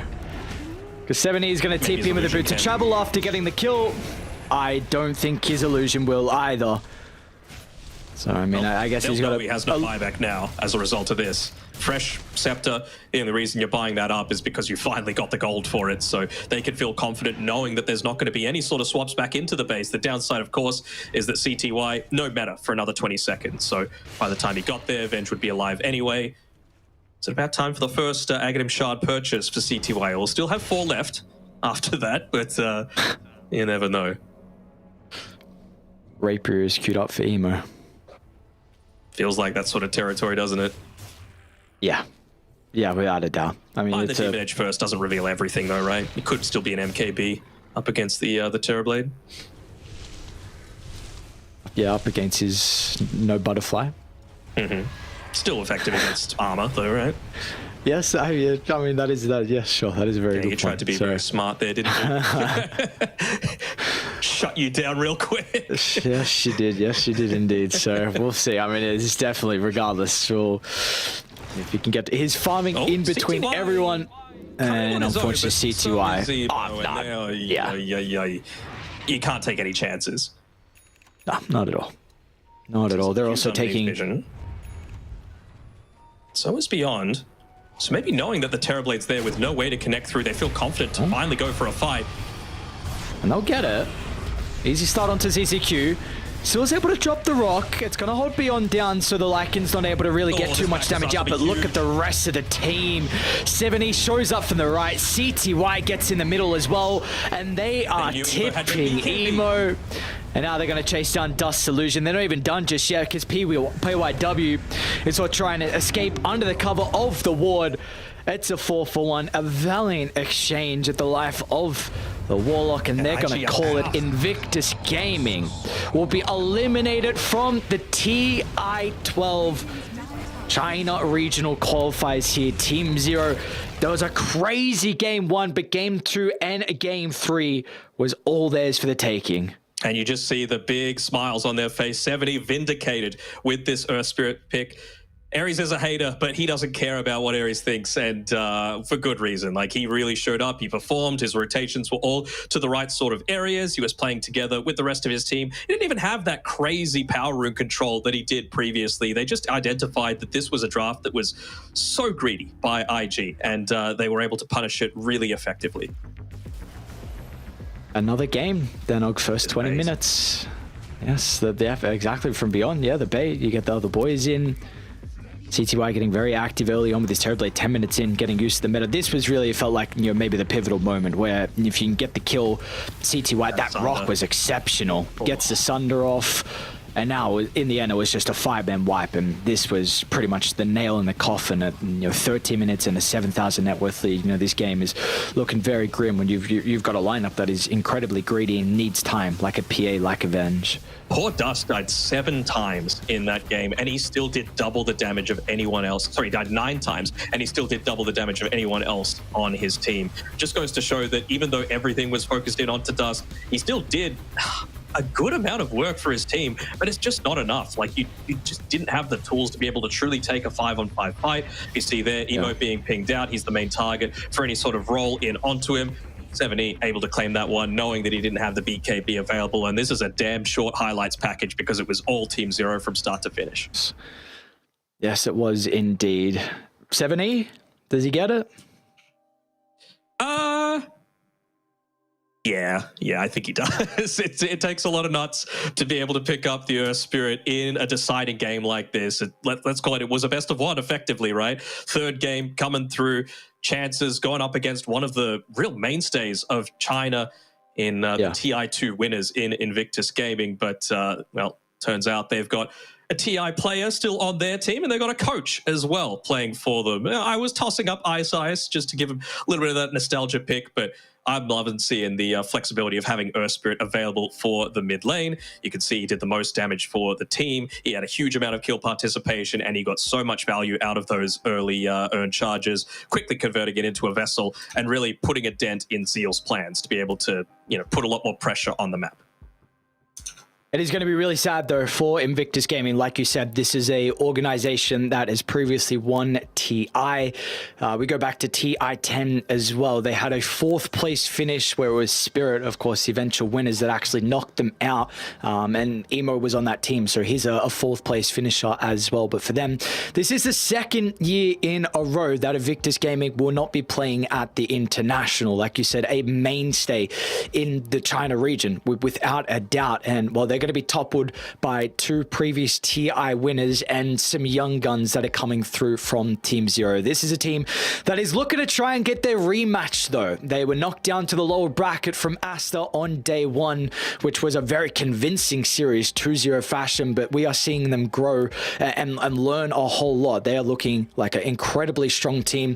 Potentially they will get that rematch too, because next up we've got the boys on Bright taking on Aster. It's another lower bracket series as well, so we're gonna have to say goodbye to another team, and we'll see what happens in the end. What are we thinking? I'm like you, I'm pretty sure just said Aster, looking for the 2-0. I would probably say the same. I would be stunned if it wasn't the case. Even a 2-1 seems really far out of the realms of possibility. And, Aster, their backs are against the wall, right? They probably weren't expecting to be in this sort of situation. I'm really wanting to see a little bit more of that cohesion come out from XXS and Kaka as well. It felt like a couple of times in their previous series that was what let them down. So hopefully they've been able to use the day to regroup, figure out what's going wrong, because this is just as vital a series as any. And even if they're able to make it through, Team Zero is no joke. They'll be sitting in 4th place at the moment, still with chances to be able to qualify for TI, and they would be a worthy team with how they were playing this series.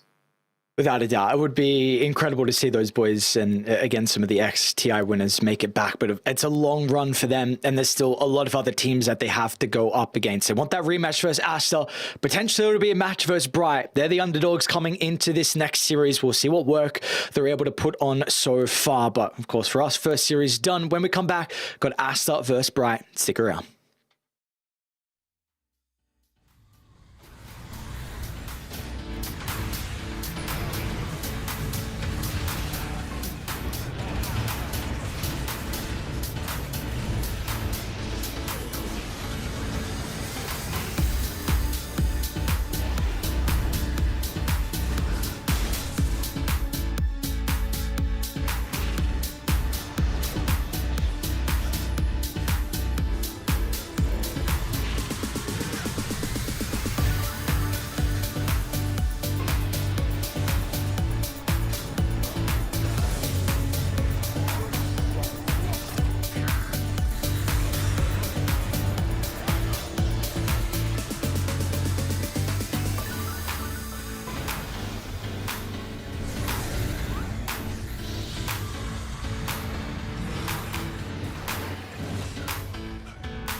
right, and welcome back to the Chinese qualifiers for TI, and we're getting down to the nitty-gritty. We got ourselves only a few more series left, and well, then it's going to be, well, past these qualifiers and on to the next two regions, because these are the first two regions. It's China and North America, but right now it's Aster against Team Bright in this lower bracket quarterfinals, so it's going to be interesting to see who comes out ahead. And Lacoste, we were talking about it off screen, but what do you think of with this matchup so far?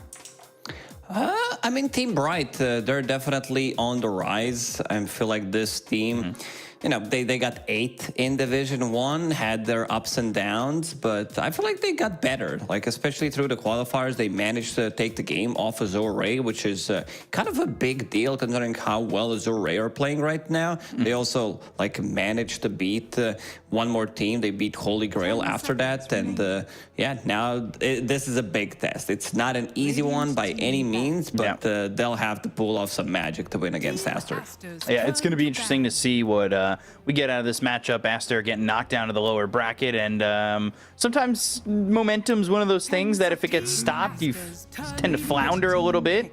And, you know, for a lot of people, I want to see Aster move on to TI, and if they flounder here, that would be a massive upset, especially considering what happened to Team Bright during the DPC against these Div 1 teams. Yeah, I mean, we only have one Chinese teams already in 12, and we were only going to have one team coming out from these qualifiers. So 2 Chinese teams at TI. I don't believe we ever had this amount, this low amount of Chinese teams at TI. But yeah, let's check what's happening with the draft. There's been a lot of Brewmaster bans through these qualifiers because people like don't. It's a very specialist hero. Like you need to know, because for a like. Just in general, like as a new player, if you start to play Brewmaster, you're like, what the hell is going on? Like, well, how do I deal with all these, like Panda, with all these brewlings, with things you can change, like your stances. Right. So it's a bit of a difficult hero to use, I would say. And XXS, he really excels at the hero, so not really surprised that they first phase it immediately. One hero that stands out the most, especially because there's Ember Spirit, that's Lion. Like, there's Lion available. You know, Kaka, he loves to play the hero against Ember Spirit, against Morana, so some extra control. Maybe in throw Shadow Shaman. I think Lion is just a better version right now, but yeah, ever since Kaka like joins the team, Lion stocks rises, not just in the team, but also in the scene in general. Oh, okay. Pichu has his own style of eared razor headset. Maybe taking a little inspiration from Somnus. But I don't think his are green, and they look a little bit bigger, the ears look. I don't know. But early Invoker pick here for Team Aster. We're seeing more and more Invoker. It feels like it's been prioritized in the first phase of bans throughout the qualifier. And there's that Lion you talked about, Kaka, on that signature Lion. He's always playing this hero whether or not it's relevant. Yeah, but it's a good game for Lion. Like, maybe if we were not talking about Team Aster, there would be Lion thrown in the conversation because it's a good game for it. And I already like what Team Aster drafted for themselves. Like, I see what Bright is trying to go for. Ember, Morana, this has been combo as old as time, pretty much. You net into arrow, and they're going to try to break the combo, like use this global silence, extra silence against the Brewmaster. I feel like Silencer is relatively weak in the lane, that Lion and Brewmaster, they can take advantage of it. So they have one more pick right now, and they know what they're playing against. So probably get the carry and then leave your offlaner for the last, since you have the last pick and you want to counter what's thrown at you in this safe lane from Master. So Silencer gets picked up, obviously trying to shut down maybe the Invoker for right now, or anything that they're thinking that the side of Aster is going to be picking up later on in this draft, because they've got their what looks to be their mid 3-4, but we've seen at times that 5 position Brewmaster come out, and I'm wondering if they would even think about taking it away from XXS. I don't think so. This is the first pick. Brewmaster, XXS, one of the better Brewmaster players out there. So no need to flex it. You're also playing into Silencer +1. Like Brewmaster has magic resistance early on, so you don't care too much about it. I also want to see who's going to be building Spirit Vessel this game, because it's really good on Invoker, it's great on Brewmaster. So they'll have to decide. And Team Bright, in the end, decides to pick up Doom. This is very, like, cookie cutter. There's not much deviation, like, coming out from Team Bright, what they're picking. These are, like, strong meta heroes. Again, they've been meta for a really long time, all 4 of these, but all of these heroes got nerfed pretty much, except Silencer. Silencer got nerfed like 15 times in a row in the previous patches, but in this one, we did not touch him too much. Mirana on the early levels, slightly nerfed because you don't have as much damage on your arrow, and also your leap charges restore time got increased by a couple of seconds. They are better when you get to level 4, but at the early stages, they are worse. So, Ember, Mirana, Silencer, and Doom. I mean, that is, you know, it looks good with the support, though. You do have that combo with the Arrow right now with the Searing Chains. It's maybe something you want to put together as well with your potential carry pickup here, as Aster still waiting on their 4th pick, and they're going to end up going to the Terrorblade. This has been what seems to be the most popular carry in the meta in China right now. It's been like that for a while. Terrorblade, even in the previous patches, like big patch with 7.32, he was also super popular. Just a stable carry that scales well. And let's see what they're gonna remove. I mean, looking at draft from Aster, I don't think they have weaknesses, because they have really good team fight. They have a lot of burst damage, good scaling, a good laning stage as well. So now they have to figure out just a carry-to-carry matchup. Do you want to get rid of something like a Phantom Lancer? Void is a good one as well, because they don't have any kind of save during the Chronosphere. Morphling is also up there, but then again, you are picking Morphling into Lion, which can be tricky, into Invoker as well. A lot of magical burst. 10 seconds Playing into that line could always be difficult with that Earth Spike, as well as the 5 seconds Hex that he offers and the burst damage that comes with him. They've got a good amount of control on the side of Team Aster, whereas Team Bright feel like they're very reliant on, say, Searing Chain's Arrow to be the big controlling factor for them. I'd like to see another stun come their way. We've seen Sven at times peek its face out into this regional qualifier. 10 seconds remaining.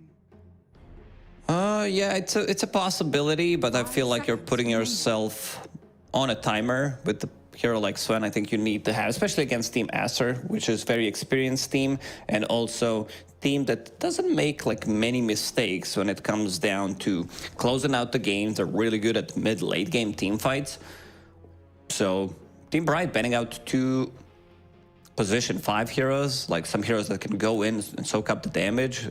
Undying's also gone. So Pichu, he'll need to find a new hero for him to play, because I think this needs to be like some position 5 that is relatively tanky.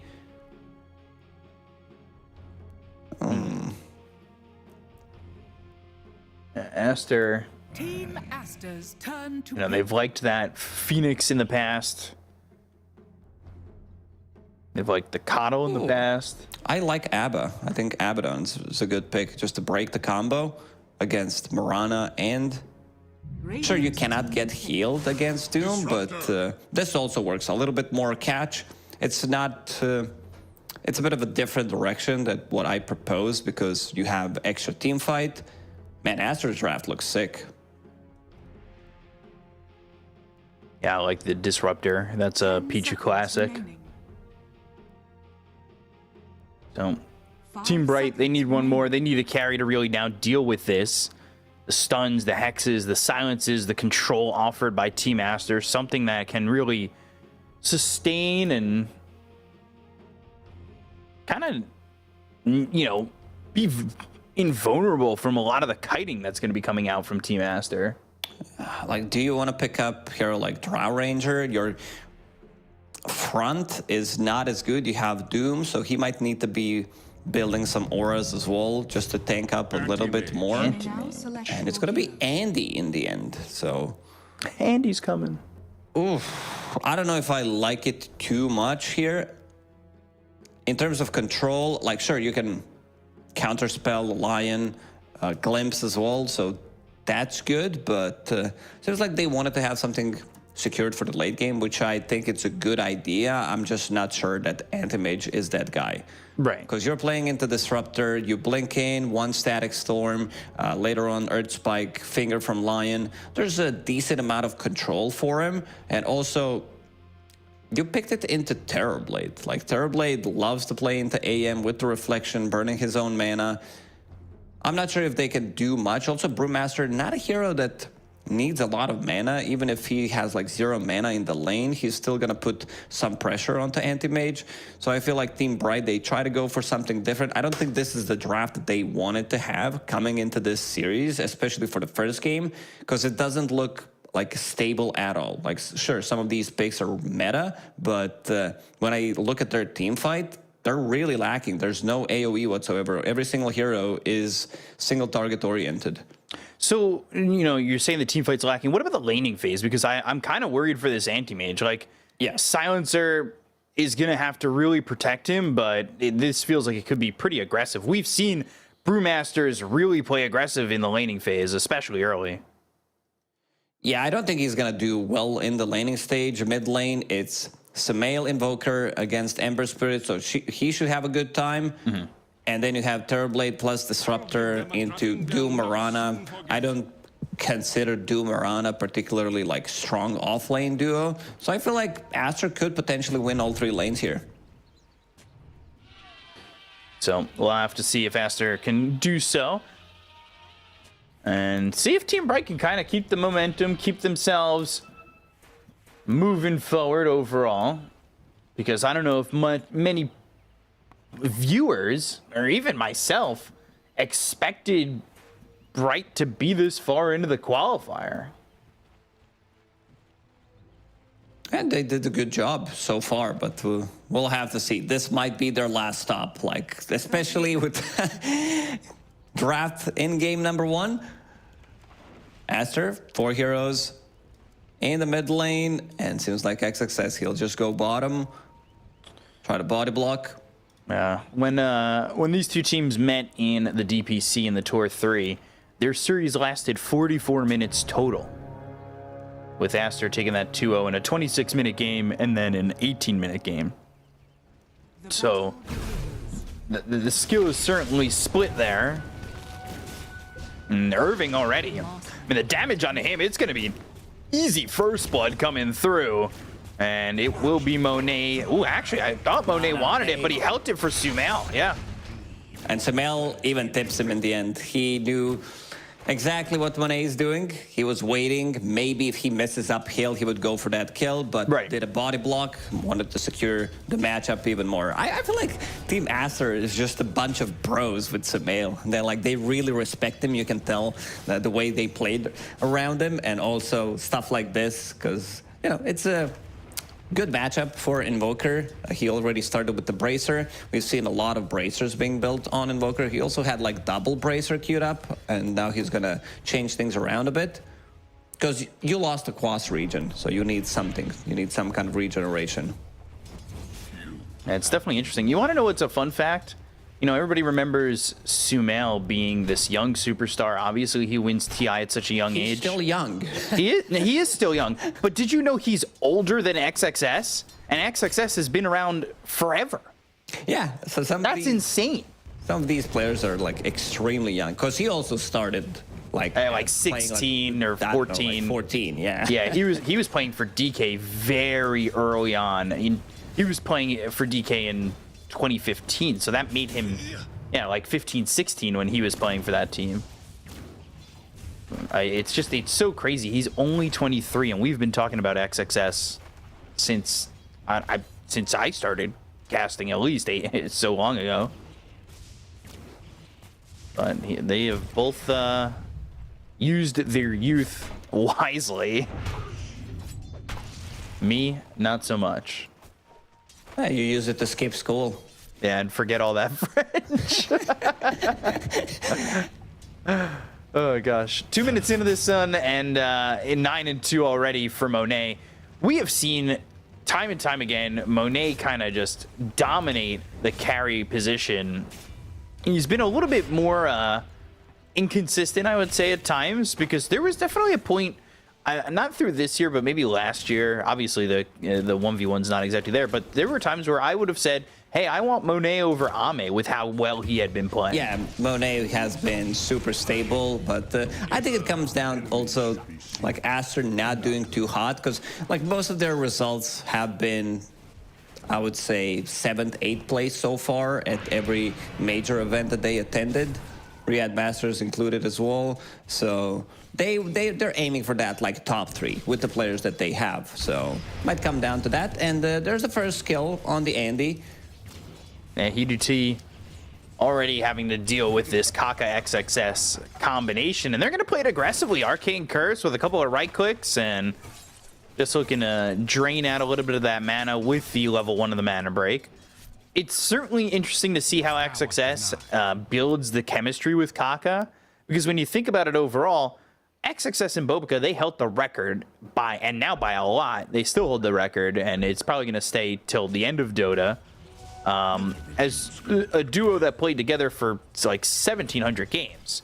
Now that's broken, Kaka kind of has to come in here, and you got to think, when's the meshing going to start? So far, I think they're doing okay. Let's check Top lane. Imitator has Little leap. charges available. One more. Yeah, there it is.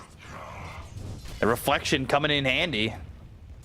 Getting that kill and taking out that Mirana. So Monet's got another kill in this lane, and he's leading the CS chart by a good margin over his lane opponent. Doom only 16 CS. They're gonna refill Phoenix's bottle. Samael doing good, 19 and 5 on Ember, double bracer, magic wand, a lot of stats. This is what you want to buy on Invoker nowadays, because he is universal hero after all. And now, let's see, it's just going to be straight up Midas. I feel like you can get away with Midas, considering the start that you're having right now, and also you have a bit of a global presence with the Exort build. You have Glimpse to set things up, and also Lion, so that's going to be easy way to set things up in both side lanes. Yeah. You know, you did say they were looking to fill up the bottle of Phoenix, and I was like, where? What? There's a Phoenix in this game? Phoenix mid. Irving is going to be glimpsed back, but the damage on Monet coming in strong. Look for the Sunstrike that lands on Irving, but not until Monet's dead. That is a solid turnaround there coming in from Team Bright to slow down the progression of this Terrorblade, who felt like they were off to the races to really start this first game. Yeah, not too bad of a start. Anti-Mage doing well in the lane, even though he died once. They're now going to start to put slightly more pressure, because Silencer doesn't really scale with levels as much. He's really good at like level 1, level 2, level 3, but once you get to like level 4 or 5, you don't really feel much the difference. Oh, Kaka, he went the other way. XXS is now in trouble. Yeah, Arcane Curse on him. Hidute's trying to look and search and find, but won't grab that kill onto the Brewmaster, who will pop a salve, so he's going to be able to stay into the lane. At least for the moment, he's staying in the lane, as the Hex is used to get that sentry out of the way. Out of mana for XXS. Like you said, is he going to rely too much on a lot of mana? Not really, but he's got a Mango. He's got a full wand ready to go, and Kaka, of course, he's got mana drain, so he can just slurp some up and have some ready. He can also use mana drain on XXS now, because before it was tied to level 15 talent. Now it doesn't cost any mana, so even if all your mana is gone, you can still use it, and you can also replenish mana on Brewmaster. So big upgrade. Yeah, definitely. Good counterspell. Counterspell is kind of insane to me at level 4. 3-second cooldown. Ember strength now. It's like 45 mana. Anti-Mage doesn't really have much mana, but yeah, 3-second cooldown, 1.2 second duration. It's a good spell, and now you can upgrade Counterspell Ally. Like, we are really creative with naming the spells recently. And what did they do? They turned the icon to the opposite direction and made it purpler. Yeah. They're gonna try and steal the Wisdom Rune, and Pichu was able to grab it. So both Wisdom Runes going to Aster. He will give up his life for this, and they are looking for a high 5. It's gonna take him a long time. Okay, and slams that base down on his head, that axe base. But they played Ring Around the Rosie for kind of a long time. Oof, man, this Mirana doesn't rely so much on levels. It doesn't really matter if she's level 4, 5, or 6. Well, like, looking at the bigger picture, sure, you won't have Moonlight Shadow, but for Silencer, it does matter. And also on the other side, you have Disruptor, who's about to crack level 5, and Kaka level 5.5. So we'll First have damage that is gonna be finger early. available really quick. Looking for Irving. Kaka's coming in. Glimpse, Kinetic Field, Sunstrike, all coming through. They've got the Hex to follow it up. And they make it look that easy. Well, that's all going on. I mean, they want to get this kill on the Invoker. Sumail trying to survive. There's 3 heroes here, and he's doing a pretty good job so far. Eventually, Undyne will make him die. And let's see if they can at least try and steal 1 life out of this. It might be Phoenix.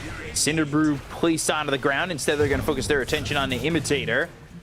Well, Slight coming through, as well as an Arcane Curse, and draining some of that mana from Undyne. They might clean up here. Slight, Arcane Curse, and eventually he's going to die. Phoenix thinking about going for that Courier of Kakas, but they've got a couple of kills that happen over mid. Still, while that's going on, Monet is farming for free, but they are starting to rack up the numbers on this one, and Sumail, with some help from Kaka, might be able to get a kill on either him or even Phoenix, but he's going to throw a Remnant and get some distance, and Kaka's got to be careful sitting so low. Starstorm basically nullifying that salve. Sumail gets to deny. There's also Little Kobold with the prospecting aura, followed Sumail for a while. Sumail also opted to go for like more early game oriented build, getting the power treads, buying the chainmail, so investing all of the money into smaller items, does not want to get like slighted, so chainmail, extra 4 armor comes in very handy. Kaka does have Finger available, 9.5 minutes into the game. Yeah, they might be able to get this kill. Earth Spike and no mana. They were trying to get a kill into Phoenix. They throw the arrow over. They're still going to take out Kaka in return, and both supports are back over towards mid for the side of Team Bright. Really good moves from Bright. Yeah, both after making a rotation, Phoenix will come back to the mid lane, full HP, full mana, and they might even try to kill on Sumail one more time if he gets the chains off. This is looking really good for them. Aster looking pretty sloppy within these first 10 minutes. Glimpse. They go to the Cold Snap on Undyne, but nothing really doing here. This whole time, though, it's like Monet just farm for free, right? Yeah, but so is Doom. Doom is catching up, has 1 point in Devour, going for Hand of Midas. Ulti is available. He needs to have, level 3 Glimpse. Ooh, there it is. But the arrow coming forward, they've got the supports once again to show up and deter them from moving in for that kill.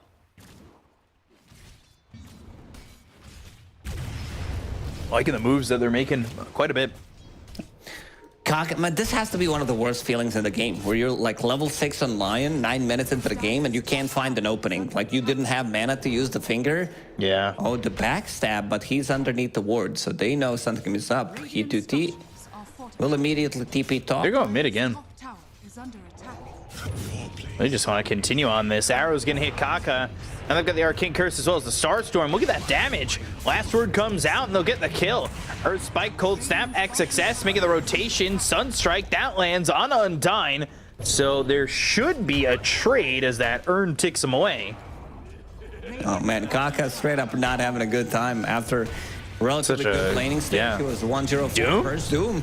Yeah, used on XXS and he's dead. Phoenix getting that kill, and it's just been a party mid the entire time. Now Kaka coming in again. He really wants to use this finger. They're going to get the kill on Irving before he's able to show up.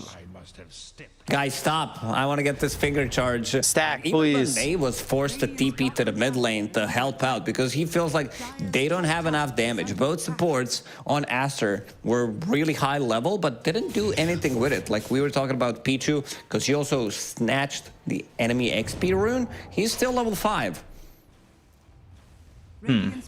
This combo, Mirana plus Ember Spirit, caused a lot of issues so far. Radiant are scanning. Yeah, Monet, by the way, he came from bottom. They had him go bottom. They took that tower. He came over mid. Maybe if they win that fight a little bit more destructively, they can go and grab a tower there. It's going Scotty pretty early on. He's got the Yasha and Dragon Lance. Arrow comes in. That lands with a Sleight of Fist Searing Chains. Static Storm. The silences. Monet's just going to die. There's no way to save him. Sumail and XXS are going to show up maybe to try and get something out of this. Their attention is set on Phoenix. Oh, so no, Kaka again. Uh-oh, Kaka caught once more, silenced up, on the run. There's the Primal Split. There is a finger with an Earth Spike. A stack's a stack, but he's giving up like 6 intelligence for this. Sunstrike lands on a Phoenix while all this is going on, and XXS is going to be able to get that kill as they look over at Undyne and kill him as well. That was very deep into enemy triangle. You managed to kill Terrorblade, Static Storm to silence them up, but then again, a better silence, the global one, not the flat earth silence that Disruptor just casted, and yeah, works much better, but way too deep. I thought that Kaka might die immediately if he had another curse available, but it was on cooldown. Finally, he gets the stack, as you said, but yeah, losing some of that intelligence early on. One of the reasons why he didn't have enough mana to cast the finger with in the mid lane. Lost 4 there already, I believe. Yeah. Team Bright, they're doing a good job. Playing as 4 while Anti-Mage is farming exactly what you need to do. Relieve some pressure from He2T, who's about to finish off this battle for 14.5 minutes into the game, which is not too bad. Is it enough? And by the way, Monet, he turned from the Scotty Q up to the Manta. Wants to remove Global Silence. Also Searing Chains, break the combo, get some extra farm. Yeah, recognizing in that last fight, he was silenced for so long, unable to get that Sunder off. Static Storm and a Meteor down right on top of Phoenix, so they're going to take out the Ember Spirit. That's a sentence that always confuses everybody. And as they look for Undyne, they'll grab another. That's 2 kills for Team Aster. And they're going to put some pressure onto the Tier 1 tower over mid as well. Yeah, they do have a lot of control. Another good Static Storm from Pichu, surprises Ember Spirit, and then they have enough control. Kaka, he's still chasing. Sunstrike available. Radiant's middle tower is under attack. That's Finger in a second. He's also close to the blink. Get the tower. They went all in for it. So that works out for him. There's the Midas.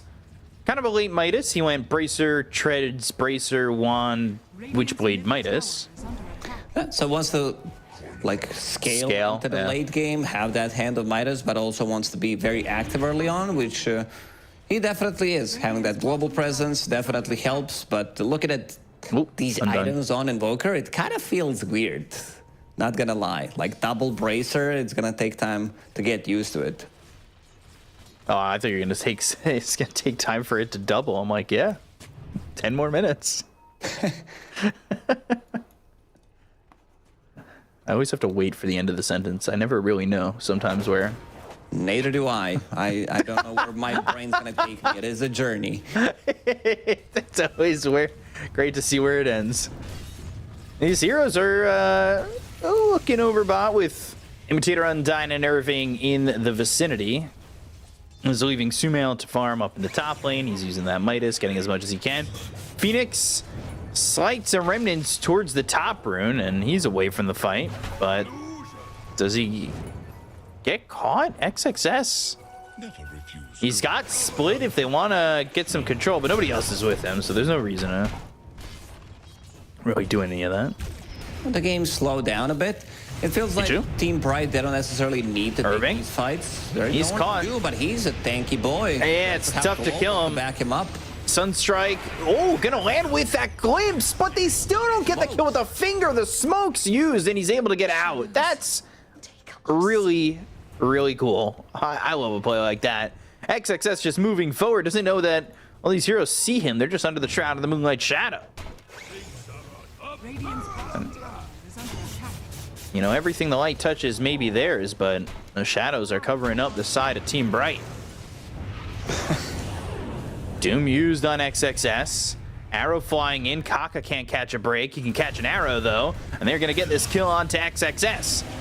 So they'll take some of his intelligence. Phoenix will get credit for that one, and this pressure that's been put on by Aster ends up biting them a little bit, giving up that death on the Brewmaster. They used a lot of things. Finger, Meta, and Static Storm to try to get a kill on Doom. Didn't get it in the end.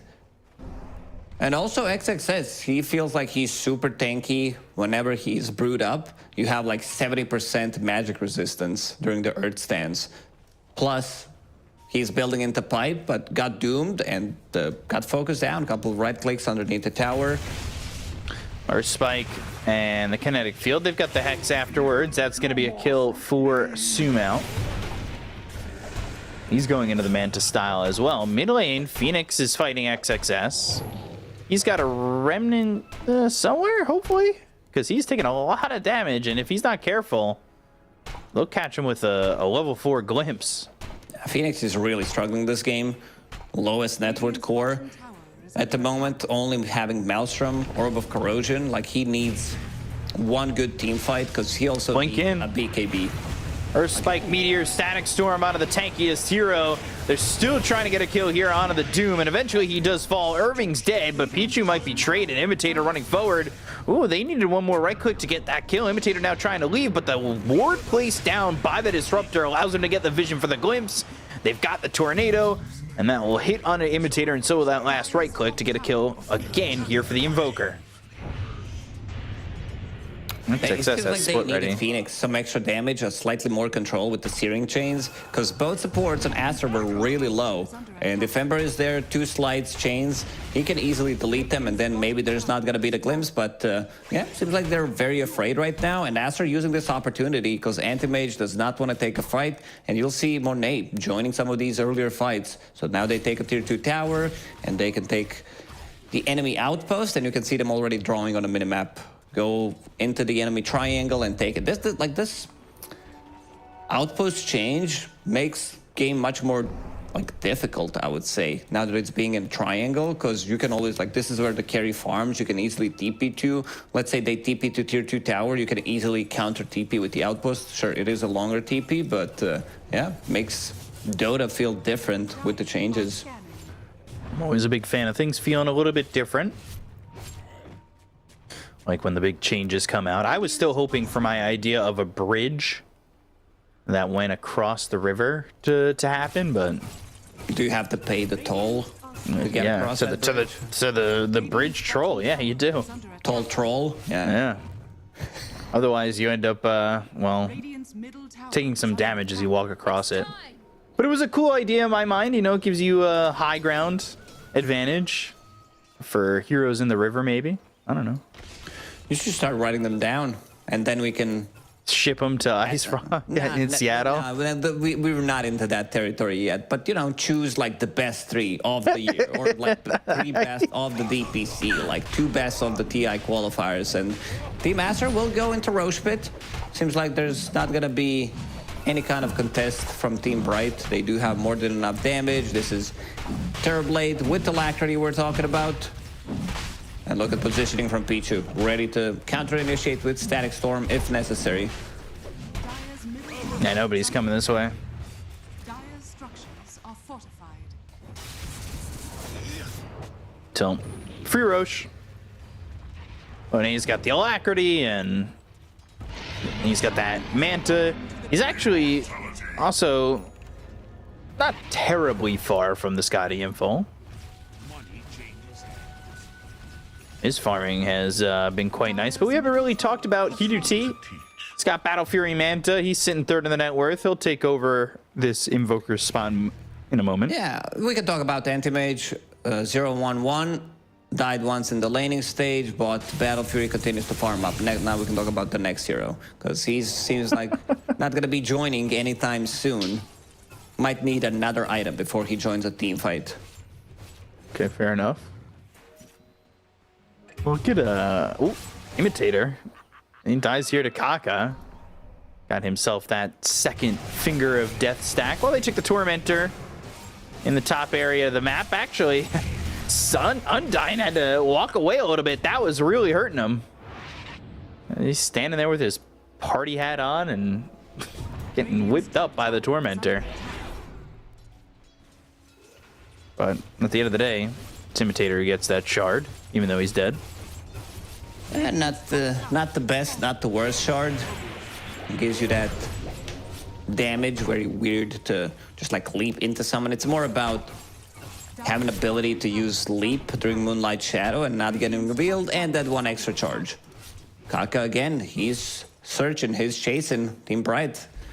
There was a 4K gold lead at one point, maybe even 5 for Team Aster, but now it's down to 2-3K. They're still more ready to fight right now, though, and they're with this Aegis, not terribly scared of going up on the high ground for at least a moment. Dire's bottom tower is under attack. And he's still farming, does have TP available. The instructions are for I mean, eventually this game's got to turn into Toy Story, and Andy's got to be coming, right? Or Spike. Maybe not yet. For now, he's just split pushing. Has that Dragon Scale, Global Silence. Kaka's in trouble, but ooh, the arrow and the slide with the silence on him. He's gonna smoke. He'll survive Dire's bottom tower. and just barely escape. Did some damage to the tier 3, but it would have been much happier with a tower and/or a fight that went their way. He 2T, he's getting a lot from the map. Sure, you did almost lose a tier 3 tower, but he's getting the farm. He's waiting for his next item, and as I said, like, he definitely needs one more to join the fights, and he wants to have BKB for himself to counter this Glimpse, Static Storm, Lion. He can't be the one jumping the target, getting very close to it. I think as soon as he gets it, and there's no Aegis available on Monet, they're gonna try to take a fight. Smoked up on the other side of this lane. Throwing an arrow out. Monet still working with an Aegis. That's up for another 2 minutes. But while this is going on, like, Anti-Mage is taking advantage of a lot of the map. And like you said, split pushing, the farm. He is eating up everything he can around Yeah. where he's at. Unfortunately for him, for this kind of a split push, he would definitely love the previous patch when Dragon Scale did work on illusions, but now it doesn't anymore. It was such an obnoxious thing when you were playing against Naga Siren, because she can just like take tier 2 towers by illusions. Under attack. Never fun. So smoke used, they're getting the wraparound. Kaka leading the charge. Blink in with the hacks onto Irving. Force Staff or Spike, Sunstrike coming in, hits Undyne, using that Doom that's going to be on XXS. They get the kill on the Imitator, Phoenix on the backlines, looking over at Pichu. We already dropped down the Static Storm, so they get the kill on the Disruptor. They'll look for a +1 and an XXS. This is right now, well, He2T joining, going all the way for Team Bright.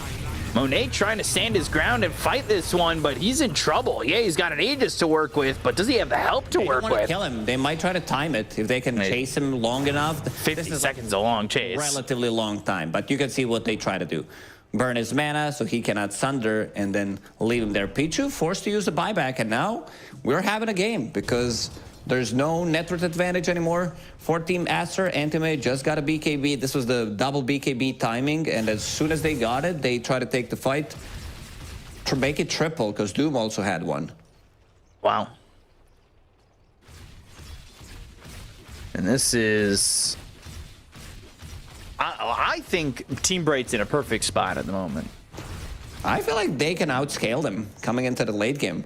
Because if they take out supports first, if you kill Lion, Disruptor, and you can relatively easy do so with the Global Silence, you have 3 heroes, like 3 cores that love to jump them. All you need to do is have like Vision. If they are fighting underneath the Vision with the BKBs up, I think Bright are winning a team fight.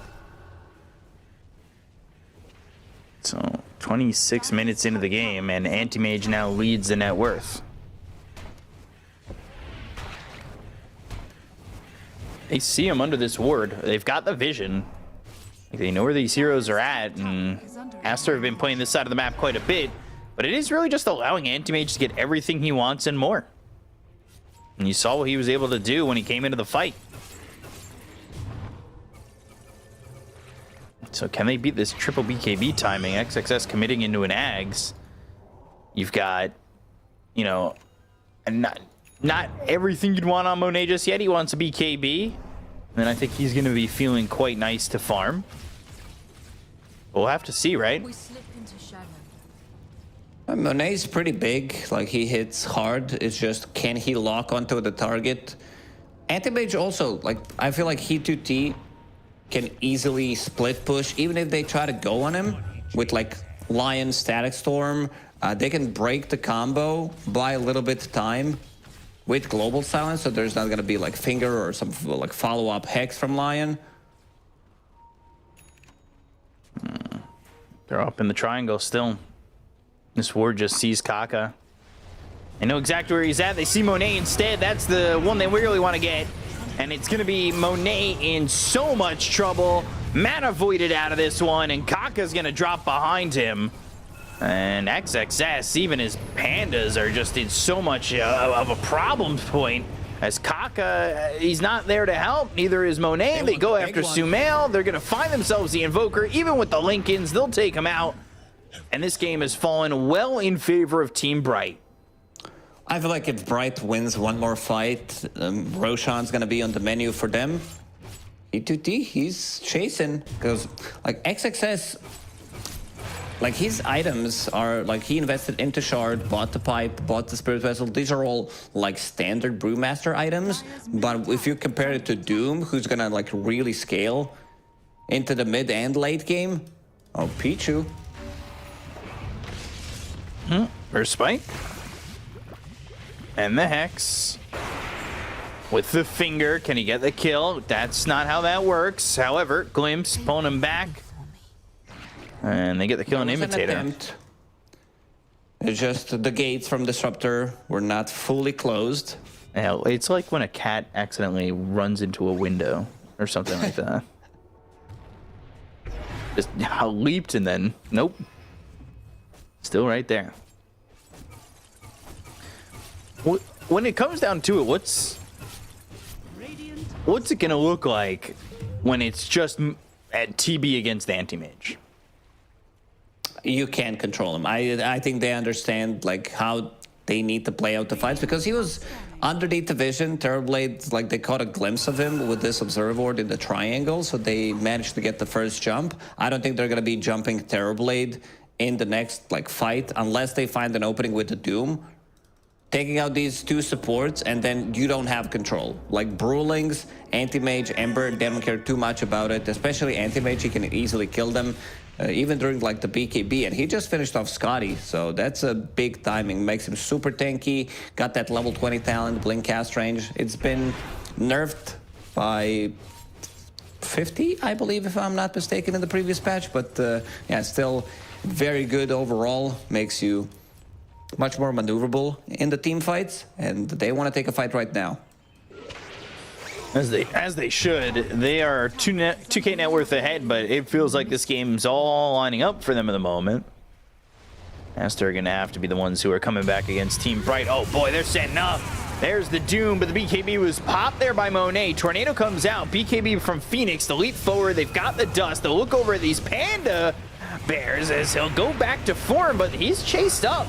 On the other side, they drop down the Static Storm. They get the kill on Kaka. They're going to trade for Phoenix. They'll take the Ember Spirit. And now, can these heroes escape on the side of Team Bright? They kind of fought this in a weird two-pronged attack. And the stack of the attack didn't work out for them. So they're going to lose a +1 in Undyne. And that's really... giving up Phoenix's life is big gold here for the side of Aster.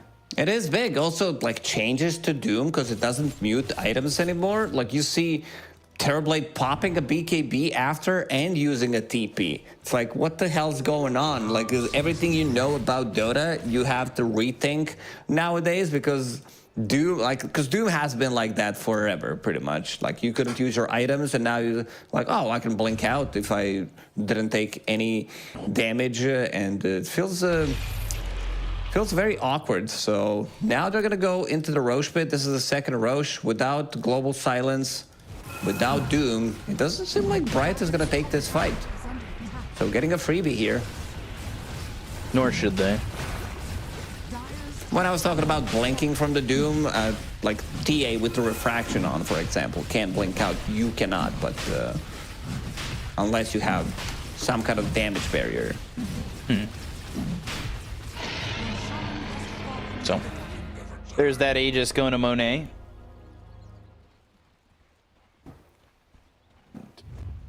We'll see if they can do anything with this Aegis. The game's still sitting about even. Also, XXS, he swapped off that Ags, and he's going into a Lincoln's himself. So he and Sumail will have one. Daedalus next on the list for the Terrorblade, while Anti-Mage is looking to finish off that Abyssal. As soon as Anti-Mage gets Abyssal Blade, he can easily lock onto the target. If they had that in the previous fight or just a casual basher, maybe one bash on a Monet would make the difference in a fight. And they're picking out Tormentor. This is the second one. First one belonged to Imitator, and let's see who gets it now. Will be Undyne. So Undyne gets that. Gets that upgrade to the Glaives. We'll see how much he does with that.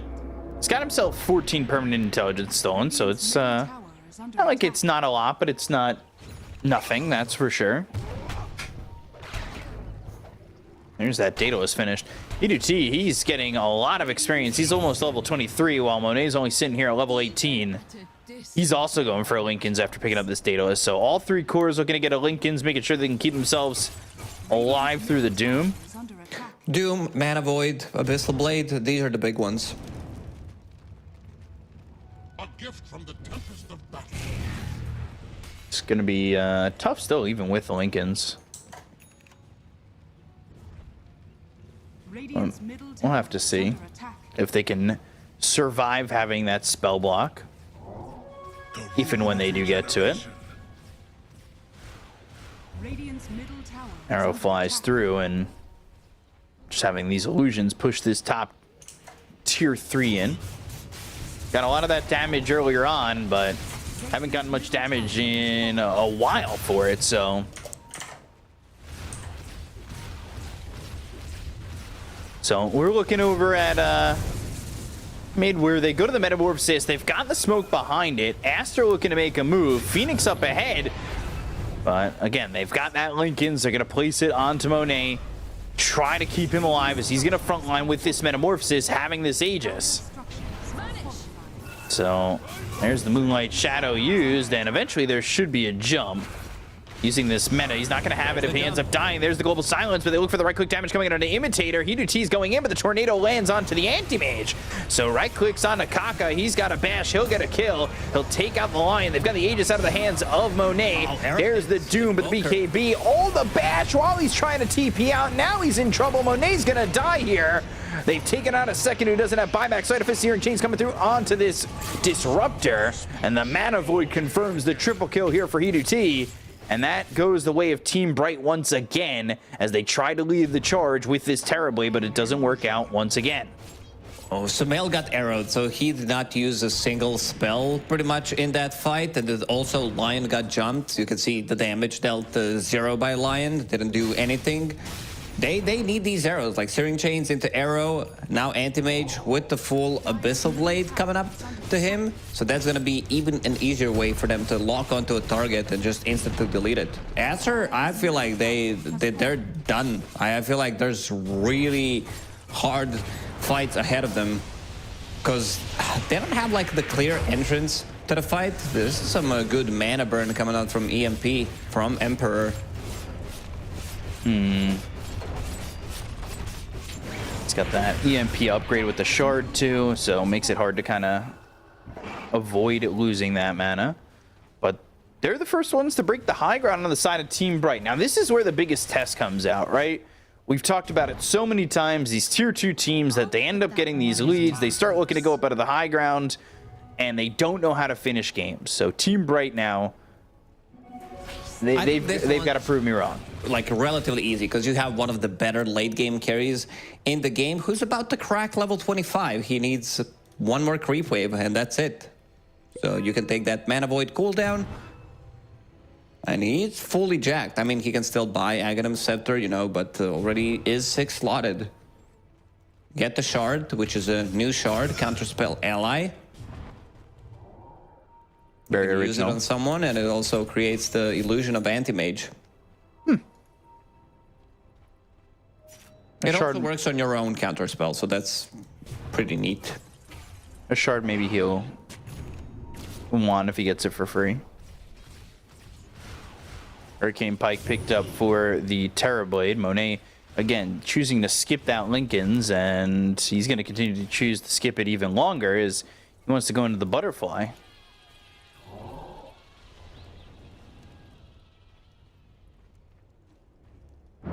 So, Aster 8K net worth behind, and Bright, they did take a game off Azure Ray in that first round of the upper bracket. They might be in line of taking a game off of Aster here as they're setting up his 5.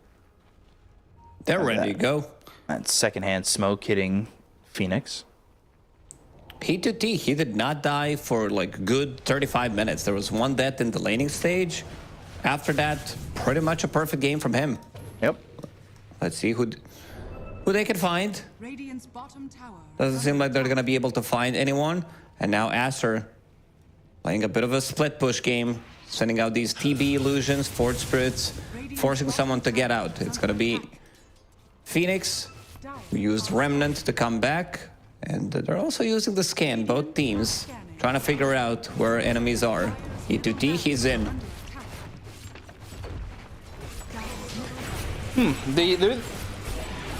they commit to defending this? I don't really think so. They've got Pichu just trying to farm up this axe. That's what he wants. He's down in the bottom out area of the map, just farming these creep camps. He desperately wants this axe. Very close to it. Like, this is the game changer for sure. Has Philly Stone, so that helps tremendously. If you manage to get like ulti on 2 heroes, I think this is their comeback into a fight. Some extra control coming out from Lion. They do have the damage, that's for sure, with Invoker and Terrorblade, who has Daedalus going into Butterfly next, has a neutral item Mindbreaker, so that's a lot of magic damage, attack speed as well. Sold the dust, by the way, to get that eggs. Now he's got that upgraded Static Storm. That still mutes. It's not tied to level 25 talent like it is with Doom now. It's very hard to choose. Like Doom level 25, it's like you're really sweating. Which one do I want to get? Doom applies break, Doom applies mute. You want to take the red pill or the blue pill? The choice is yours, Neo. You're the one who has to make it. Kaka thinking about making the jump here, but arrow thrown, that hits a Forge Spirit. They'll take over this outpost, and Roche is up in 2 minutes. Aster, they're like more experienced team, so they are now into this territory where they're trying to figure out, you know, how do we win this game? Like, how do we delay it? They're also split pushing a lot, TB illusions, Invoker illusions, sending out whatever they can, dealing some chip damage to tier 3 towers. Maybe if they can open it up, try to buy a little bit more time. Certainly trying. You know, maybe you think about throwing those illusions top. Might be the move. But Roche up in a minute. Smell onto this hex, but he's going to be gold short of it. E2T. Oh, they know they're all on that high ground. They go to the Moonlight Shadow. They've got the Remnant coming across. They're going to throw that arrow out. It's not going to hit Sumail this time, but the BKB popped here by Irving, and now they're going to throw that Doom out. They've got the Static Storm with the mute. Ooh, can they catch anybody else with this? Can they get the damage out? They go to the Global Silence, but now they don't have the burst damage coming out from the finger with the BKB popped here by Phoenix. He goes to the Sleight of Fist, the Searing Chains. They get the Kona XXS before he's able to get the Primal Split off. Now the Mana Void is used. They get the Kona Kaka. They'll take him out as well. No burst from the finger. Imitator going forward. Sumail's going to die. He's got buyback. Right clicks in. They get the Kona E2T. Sunder's used. Hurricane Pike comes out, but the buyback's used by E2T, and they get the kill on the Terrorblade. Monet's going to fall here. He's not going to use that buyback. He doesn't have Metamorphosis. Oh, a bit of a pause. Whew. Not sure what's going on. Sumail, he bought back, doesn't have TP available, so he will need to run. I don't think he's going to be able to get much out of this TP. That was like perfect silence coming out from Imitator, because Kaka blinked in and was ready to use Earth Spike Hex to control him so Terrorblade can deal damage during the Static Storm. Right. Never happened. Like, perfectly timed global silence, and yeah, they lose another fight, it seems. Anti-Mage did buy back. Slightly too aggressive, but there is going to be Roche available in 20 seconds, so they can get this after winning a team fight. Let's just see how much they're going to be able to get from this, because Pichu, he looks very dead. Oh, the he's question dead. is XXS going to die? Yeah, XXS is just going to Primal Split to run backwards. Hidu is going to see this, and they've got Roche on their mind. Someone needs to scout it out. Also, Gem drop there, just being pinged out by Doom. Dire's bottom Just tower sitting there. is under attack. And no reason for Monet to buy back, considering the fact that he doesn't have meta for another 90 seconds, but that's going to make this very dangerous if they want to go for Roche. But they see Roche, Imitator spots it, and that should be the pullback point here for Team Bright, as that is an Ag's blessing on this Roshan.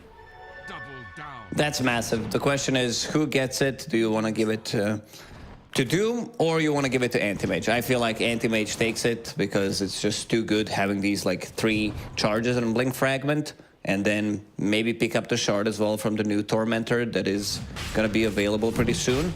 So you'll be fully jacked on AM. Double damage, but Roche not falling terribly quick, but it doesn't matter. They're not going to get here on the side of Aster.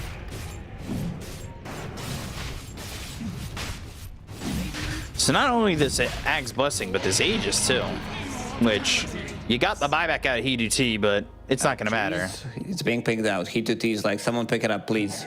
I'm 8 slotted.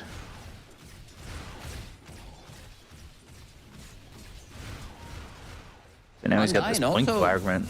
Yeah, managed to get a lot of farm on Silencer, holding the cheese, quickening charm, global silence on like 70-second cooldown, and also going for refresher as his next item. Has 4,000 gold saved up. So, butterfly for Monet, but he's still struggling. He wants to get an Ag's Blessing. If they'd won that fight, he would have had one.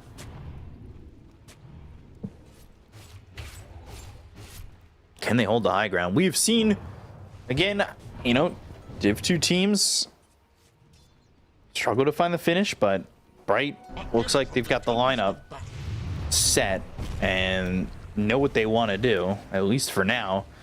They've got this Aegis, and if they can take one more fight, the game should be theirs with the buybacks that were used. Because Sumail doesn't have buyback, Nedved does XXS, both supports, they don't have enough money. Should have it shortly. Again, this Static Storm, it needs to hit multiple people. And Undyne, he's going to have Refresher in 500 gold. They're probably waiting for that. Because this is like very expensive global silence. This is 600 mana we're talking about, but with all the intelligence stolen, and also thanks to the shard upgrade, managed to steal some extra inf with it, so his mana pool is pretty massive. Ember strength now rekindled. So, still a lot of time left in the Aegis. They don't have to force anything. You know, they are definitely waiting for this refresher to be picked up. Could be waiting for Irving to get 25, but probably not. He's also close to a refresher, though. Double Doom, double Global. The tools are there. Team Bright just need to use them. I think they can wait for both of these refreshers to come online and then take a fight. They still have, what, 2.5 minutes left on Aegis? Undyne is going to TP back to base, and there's that refresher. He really doesn't even need to be in the fight if he just wants to use double global. Well-gotten gain. But this is, by the way, turned into a casual point booster on XXS the entire time. He really wanted that X. I'm going for raid pack. Just kidding. Yeah, it doesn't seem like he's gonna get much value out of Aghanim Scepter. I can see what he tried to do because they were ahead at the time, so they could like slowly siege with the Brewlings, put Alacrity on top of one of the pandas, send out the illusions, and now he 2T. He starts to munch onto those barracks. Oh, Blink Fragment onto Kaka. I wonder what we're gonna see in terms of defense. Remnant deep in. Another Blink Fragment. And Remnant again, He2T going after Kaka, Side of Fist Searing Chains, they've got the EMP, they've got themselves the Air Spike as well. Can they get the kill into the Anti-Mage before he's able to get anything off? He's looking for the blink away, but they've got the Guardian Greaves for the heal. Nobody dead on the side of Aster just yet, but the chase is on. Looking over for Irving. His BKB is gonna run out, they have the control. There's the finger, the burst damage comes in. Double global silence, and they don't come away with anything. Phoenix on the run, the Aeondus is gonna be popped. The chase is on for He2T as well as the rest. Sumail comes in with a triple meteor as well as the static storm that's gonna be placed down right on top of Phoenix. He's in trouble. The buyback's going to be used by Irving. They go for the right clicks. He2T's going to go in. They got the kill on Sumail, who doesn't have buyback. Now, right clicks. Monet not dealing with a lot of health. He's going to be forced staff back and away. The buybacks of plenty coming out from the side of Team Bright, who have theirs available, but they didn't on the side of Team Aster because of that fight that they lost by the Roche Pit. Monet ends up dead. He's going to be forced to buy back. They have the Hex. Pichu, can they keep him controlled? They're draining that mana. He's still got an Aegis for 40 seconds. So does it really matter? Earth Spike, right clicks. There's the Aegis. It's gone. He wanted to die there, but what a beautiful fight from Team Bright. Like, first, it didn't start off really well because they used the double global silence, Doom as well, but they managed to reset, and they're picking out the top. Like, they want to get Megas, knowing that they don't have the best heroes to deal with Megas. E2T uses that Remnant fragment. Kaka now in trouble, getting drained. Doesn't have much mana to work with either. Not enough for a finger that's going to be back up in 20 seconds, but the blinking from Irving. There's the global. The arrow lands. Kaka's dead. He's got buyback. Side of Fist Searing Chains that's going to lock up XXS. He's got his buyback available. They go to the reflection, but now these illusions, they're all over the place. Kaka's going to blink on forward, but now he's in a lot of trouble. They've got the Arcane Curse on a Kaka. 44 seconds still without Sumail. Arrow lands on Monet. He's in trouble, but he's got the Sunder available. Phoenix with the BKB, though, secure the Mega Creeps on the side of Team Bright, but now they've got to finish the game.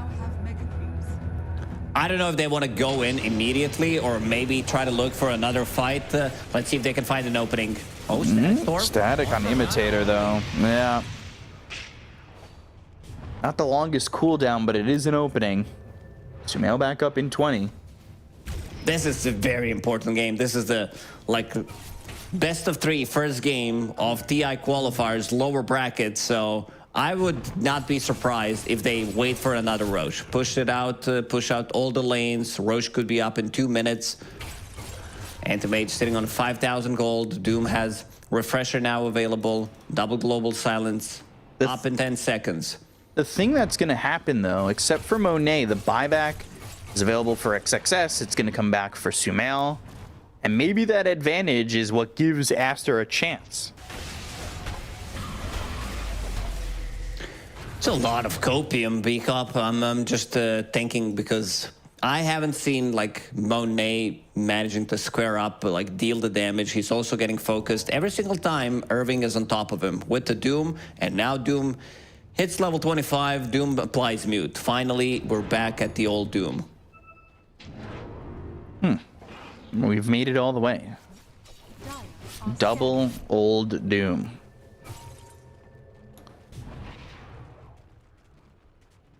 Monet wants this Ag's Blessing. He's already bought back, so that's on cooldown for another 5 minutes.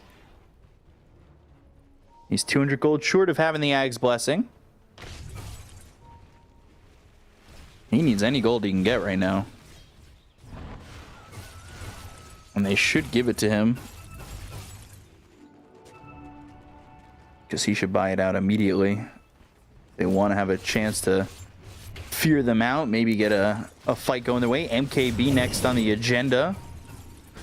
Kaka, Blink, Hex coming in. There's the global. First one used. Hiduchi's going to go forward. Kaka trying to get out of this one. They go to the Remnant back with Phoenix. They go to the second global silence. These are early global silences, but they've got the Doom on Asumeo. He's in trouble. He'll end up dead. He doesn't have buyback. There's the refresher coming out from Irving. Oh, the Terror Wave. Oh, it lands on Irving. Now they've got the Hex. Can he even get the Doom off? Earth Spike lands. They've got the drained mana on him, but it's not going to matter with Pichu ending up dead. Monet trying to fight for his life and the team's life in this game, but he is dead. He is gone, and this will be Team Bright taking a big upset in game number 1 over Team Aster as they win 51 minutes into the game, and the Anti-Mage works out.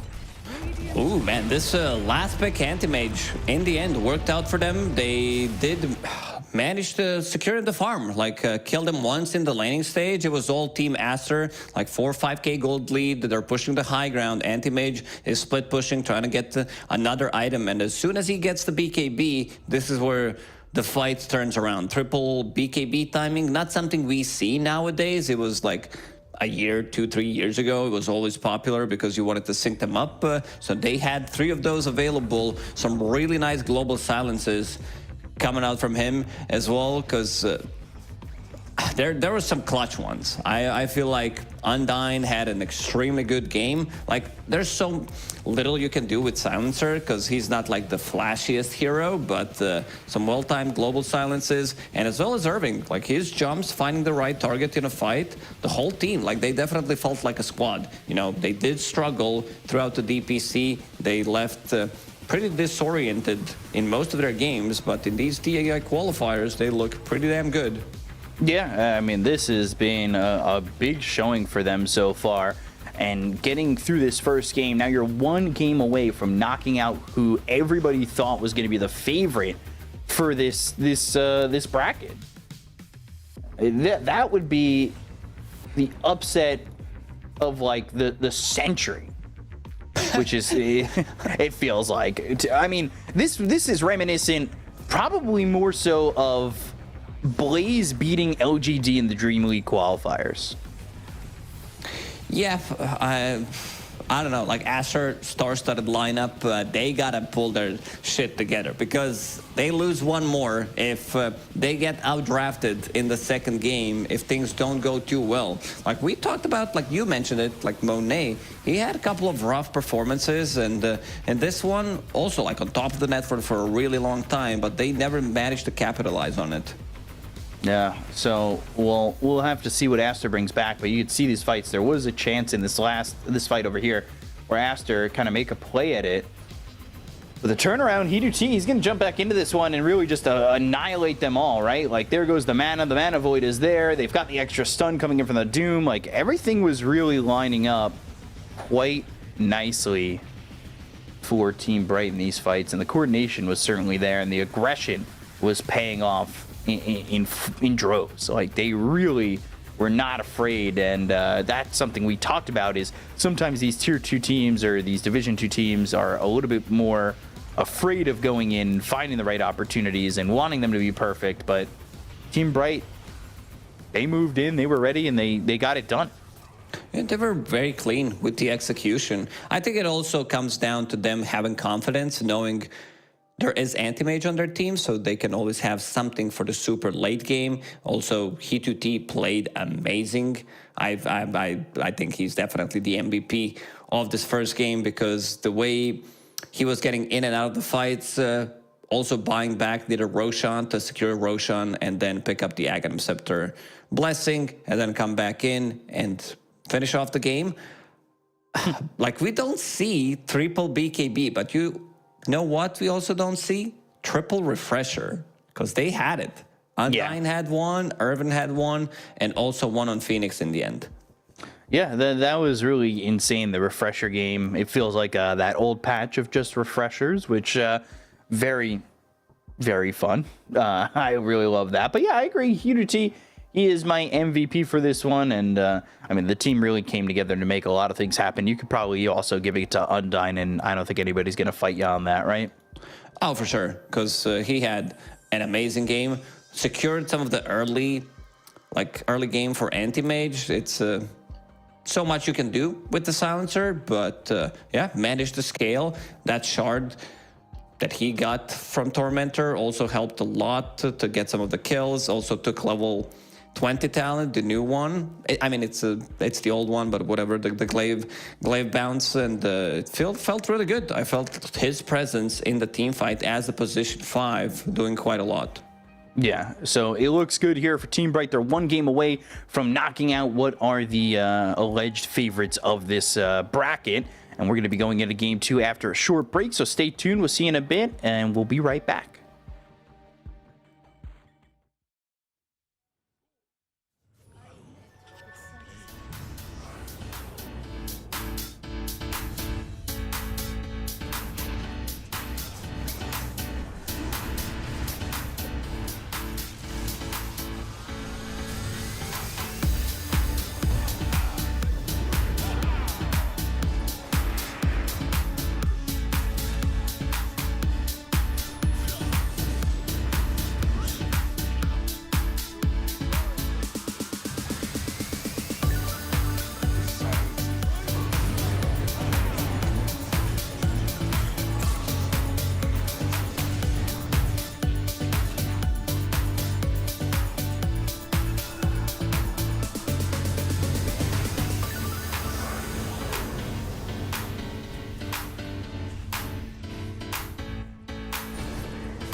All right, and welcome back here to the Chinese qualifiers for TI. It's what we all expected. 1-0 lead here for Team Bright over Team Aster, and they are 1 game away from qualifying to the next round. And I tricked you with that one, qualifying for the next round. Maybe you thought this was a grand final, but I got you.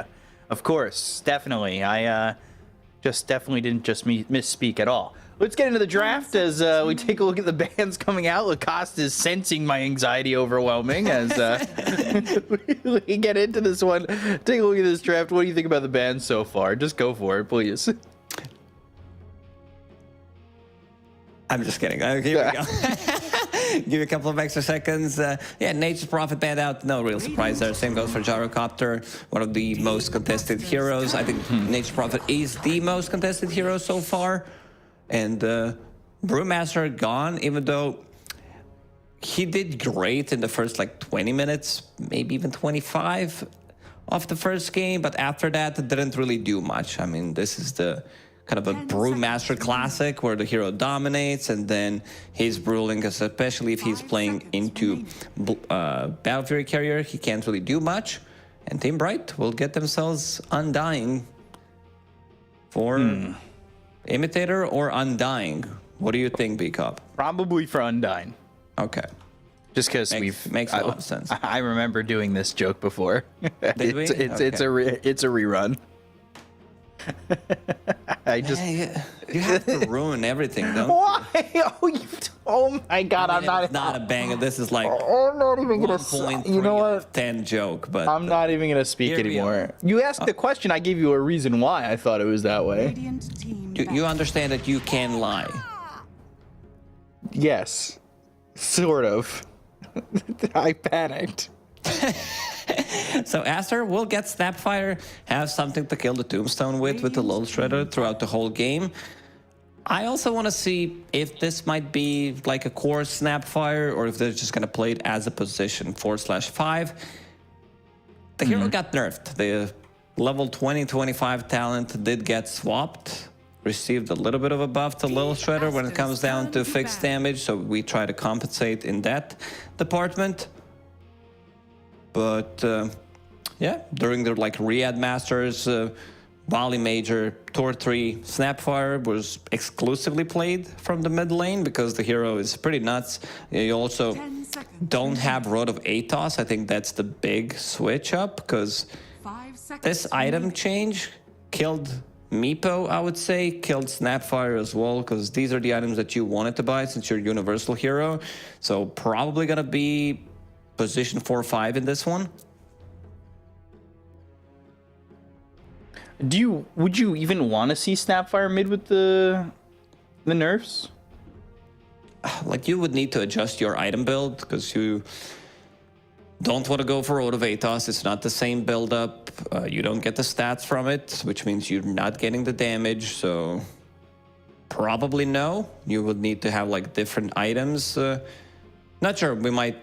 Someone smarter might need to think of something better other than Road of Atos right now. Okay. So what are you thinking in terms of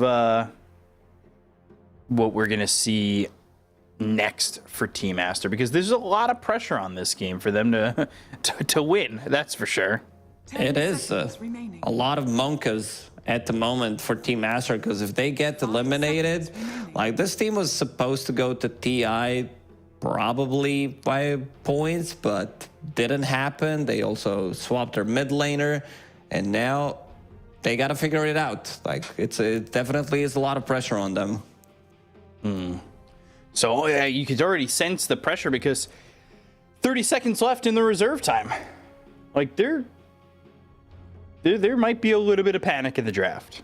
I don't want to just place that on them, but it's certainly a possibility, right? Most definitely. And they will take Phoenix, so now it's going to get more confusing when you are going to say that Phoenix died. Not going to know if it's a player called Phoenix or a hero called Phoenix. Great. that sounds great for me. 10 seconds remaining. But I was thinking about this Phoenix in the last draft too. It definitely seemed like maybe we could see something Radiant team like a Phoenix come out in these big team fights that we're witnessing, and now the Pangolier that has been finding itself some favorability, even with the changes to this hero. It's still a good hero. Like, it's not as good as it was before. There's one hero I'm looking for, Aster, that's Faceless Void. I think Team Bright needs to either snatch it or start prepping for Faceless Void, because these two heroes don't provide you with anything for Faceless Void. Okay, I think that's a good way to deal with Void. I still think Aster should pick it up because they have two of the best ultis in the game to synergize Chronosphere with. Well, you've got a lot of picks to play with, two here, so we'll see if they go to the Faceless Void or if it just gets 5 seconds remaining.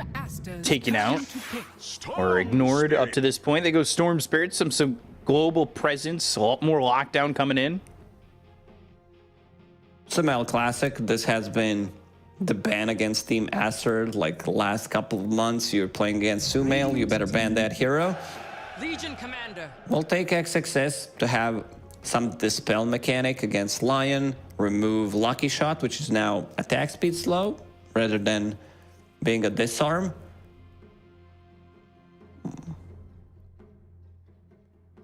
10 seconds remaining. And it's also a good way to protect the egg, because you can always like 5 dual seconds remaining. old school combo, Legion Commander, Phoenix. Let's see how Team Bright's gonna respond. So they take Morphling. Not a lot of lockdown. I think this China has always been big on Morphling. Whenever there's a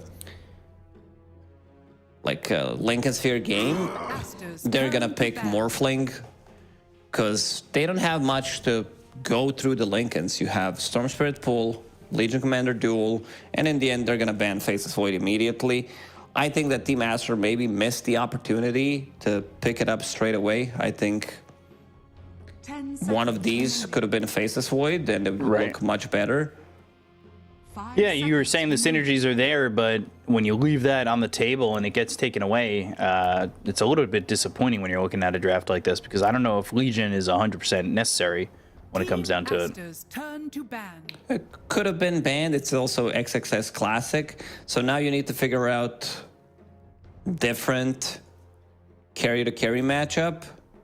I don't think you're going to be picking Phantom Lancer. I don't think they need to ban it. All these like illusion-based heroes. Maybe...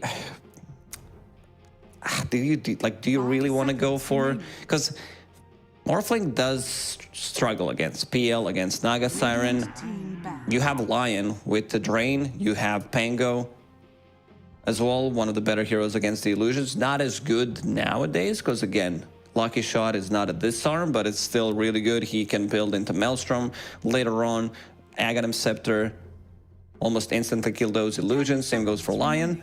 So they might need to figure out something different. I do ban that Phantom Lancer, so let's see what the final pick is going to be here for the side of Team Bright. And they've been very confident in what they want out of this draft. You know what? What about some anti-mage for Team Aster? Could be the thing. 10 seconds remaining. Yeah, I mean, I don't hate it. 5 seconds remaining. Definitely don't hate it. But Team Bright, my question is, what could the biggest difference maker in the offlane be? Yeah, you know, it's not terrible. The Ravage is going to be nice in a couple of these aspects, especially if they, hit Storm. If they got to follow up to that with an Earth Spike and Hex, you've got control that's lining up for the whole team. The team fight is pretty solid with that addition.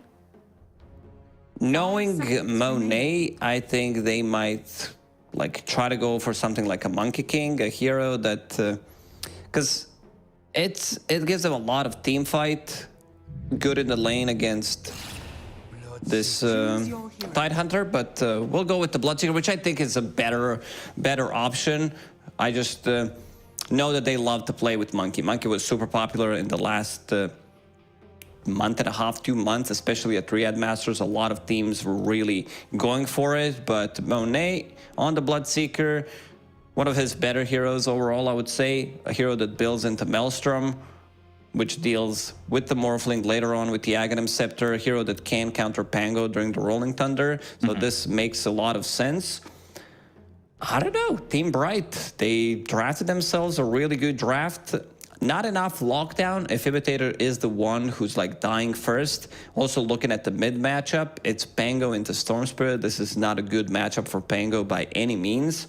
And then you have Legion Commander to counter the Lion because they're already limited with the amount of control that they have. You'll have like Storm Spirit zipping around, Bloodseeker with the max movement speed, percentage-based damage from Phoenix. I do like what Team Aster, again, drafted for themselves in this one. Yeah, so it's all about just, you know, executing at this point and not letting the pressure kind of get to you, because this is one game away from being eliminated in probably one of the biggest spots of the season for them. And you think about it, like, when you come into an event like this, when you come into a bracket like this where you think, hey, like, we're the favorites, we should be able to beat anybody, and then all of a sudden you get a reality check of going down to the lower bracket and then losing game one to Team Bright, it could really, the mental game of this could be pretty brutal too, right? Definitely could, but I think Aster's going to reset in this one. Again, He2T on the late game oriented carry. We saw what he can do on Anti-Mage in the previous game. This time he will be playing Morphling. Morphling Undying, really strong lane, so I don't think they should be like suffering too much. Undying has been nerfed. Morphling, he's been nerfed constantly with his Aghanim Scepter. Now it is different Aghanim Scepter. Because you create the illusion. It's like the old version, but also like a newer one. Before you could like make replicate of your own illusions as well. Have like 4 Morphlings with the split push back in, I believe, like late Dota 1 days, maybe even transitioning into early Dota 2 days. So, old is new again. Yeah, there's a lot of this stuff that we love to take from old abilities in Dota and just make them great again. Yeah. So, does that mean you're coming back to the pro scene to be great again? The answer is no. No. I was hoping. Nah, I'm at a good spot right now. Now throwing some memes, covering the games. Yeah, but I gotta show. take you out. I gotta put you back in the pro scene. Yeah, not gonna happen. I mean, I could for some like tier 15 team. I'm ready to go. Okay, so I'm making a tier 15 for team. Battle Cup, if you guys need a stand-in, please. Stand in for Battle Cup. I'm down. Oh god, that's like a great team name. Stand-ins for Battle Cup, like a good NA Open Qualifier team name. Those were the days. So we'll see how this matchup goes over mid between Phoenix and Sumail. You know, you gotta wonder. Like you said, it's not a good matchup at all for this Pango. So can Phoenix do it? And Kaka already losing his career. He has had a very rough qualifier. Yeah, as soon as you said Kaka losing career, I click on the lion portrait on my screen and it shows Imitator. That's what Kaka did to all of us. Well, not only is that one going to be confusing, but when I say Phoenix, that one's going to probably get you as well. Oh, XXS bottom. Oh boy. Level 1, double blood grenade usage from both teams, trying to slow them down. I like that teams just like got better at using blood grenade, where they understand if one team uses blood grenade, we're going to slow them down, instantly use it, try to counter it, so they cannot chase us. And yeah, he's the hero that got nerfed relatively heavy in the previous patch, so cooldown on the K has been increased, and then you have Tombstone as well, so if you kill Tombstone while someone is inside, they get stunned for 3 seconds. Also movement speed increased on Flash Golem, so a lot of things nerfed on Undying. Yeah, so it's surprising to see him here, is what you're saying. Not necessarily. He's still a strong hero. It's not just, you know, this brain dead hero that you're like DK, that's it. The shard upgrade on Tombstone is really good. I feel like it changed the way the heroes played, because he always struggled. Remember back in the days, Decay didn't deal damage to creeps, so now it deals 2 times damage, so you can actually like get some farm. Sure, Right. before he had some, GPM talent. That was the time when he was also very good. But now, like what he always lacked was scaling into mid game. So adding this grab ally ability or enter the tombstone or whatever it's called, Suns fan made it way too confusing for me. It's always going to be grab ally, and yeah, just made the hero super powerful. Can you say it like he does? No, Okay. that's why he's unique. That's why he's the best. I just thought, a little imitator of him. Something like that. Well, So- maybe we can ask Lion. He's the imitator. Maybe he can do it. That would be impressive. But not something I think we're going to see. 20-4 to the 12-0 mid. Yeah, Sumail. not great. I mean, I don't think it should be this bad. Maybe Penguins should have a couple of more CS, but it's very difficult for him to... Because you don't have the kill threat to kill Storm. Storm does have it, and every single time you get close, you're going to get hit by Remnant. Immediate pull into another Remnant on the mid lane. So he's just like constantly harassing him. Tide is having a good time as well. 15 CS on him, going for Meteor Hammer. I don't mind it too much because there's not many stuns that they have. You have the dual Storm Pool Cookie, so he can easily stand there and channel the Meteor, get some damage done, especially on the tier 1 towers. Yeah, it's maybe not the most exciting gameplay when you go to Meteor Hammer like this, but it is gameplay nonetheless that is going to help you in the early game to take out these towers. Or at least try to. I'm wondering if we're going to see a little bit more of just the fighting that was happening over mid. We saw a lot of that happen post 6 minutes. And it felt like a party that never ended. So you could see Sumail already... he's got that level 5 and Pango waiting to get this level 6, but a lot of denies coming out here for Sumail. And Phoenix now at 16-1. He's got his CS doubled by Sumail in the Storm Spirit. He's going to need some help. He's going to need stacks, or he's going to need like Lion to rotate to the mid lane, try to make something happen. And Lion is doing that exactly, getting some stacks going. Ooh, let's see. How many does he get? Does he get both this time? Yeah. Oh. I was making stacks in a pub recently. I made like 10 stacks pretty early on. Well, that's not what my teammates said. They were mad. They were mad. They were like, oh, you made too many stacks. We can't kill them. Yeah, they said I was wasting it on a worthless carry. Okay, that's a good one. Okay. I was like, but insults are so creative. There's this rotation to the mid lane. And yeah, that's what they want. Oh, Blood Grenade, Hex, Swashbuckle. Is the damage quite there? There's the Blood Grenade coming in from the side of Aster, and first blood for Sumail. So now he's got level 6, and he's able to get the ball lightning and leave. Tombstone was committed, but now if they can get... Okay, this isn't so bad if they get both Kaka and Pichu. That really doesn't feel too awful. Eventually, this should come to a head, and Phoenix... Oh, no. Oh, no. He's not going to get him. Oh, no. We might need another swash. Yeah, 4 seconds. It goes for the bounty rune. Can he line it up this time? Is imitate? Okay, imitate. Oh my God, he missed it again. He gets the kill, but that was rough. Yeah, it was not great. It was like the good thing is he got Orb of Venom delivered when they were making that rotation to the mid lane, so managed to get 1 extra kill out of it. Sumail maybe could have gotten a kill on Phoenix, because he got level 6, but was really afraid. Like 1 swashbuckle, 1 more extra shield crash would get him killed, so did not want to risk it after getting that first blood handled to him. So can't really blame him. He's fine. I think they're actually just focusing getting the Wisdom Rune. And they might get a kill here. They've got some help from these Ancients. And they're going to grab the Wisdom Rune. Well, now Imitator loses his life to XXS. He's not going to be so happy with that. TP out. But a TP out on the other one is fine. Phoenix gets the Wisdom Rune on the other side. This is something Aster did in the game 1.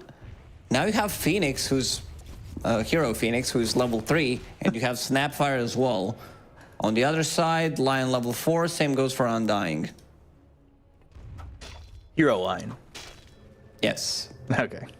Just making sure. For him, it's not as confusing. Waveform, Kaka. Press the attack, and with a cookie, gets away. Has that salve. He'll heal up. E2T ready to go in and play aggressive on that one.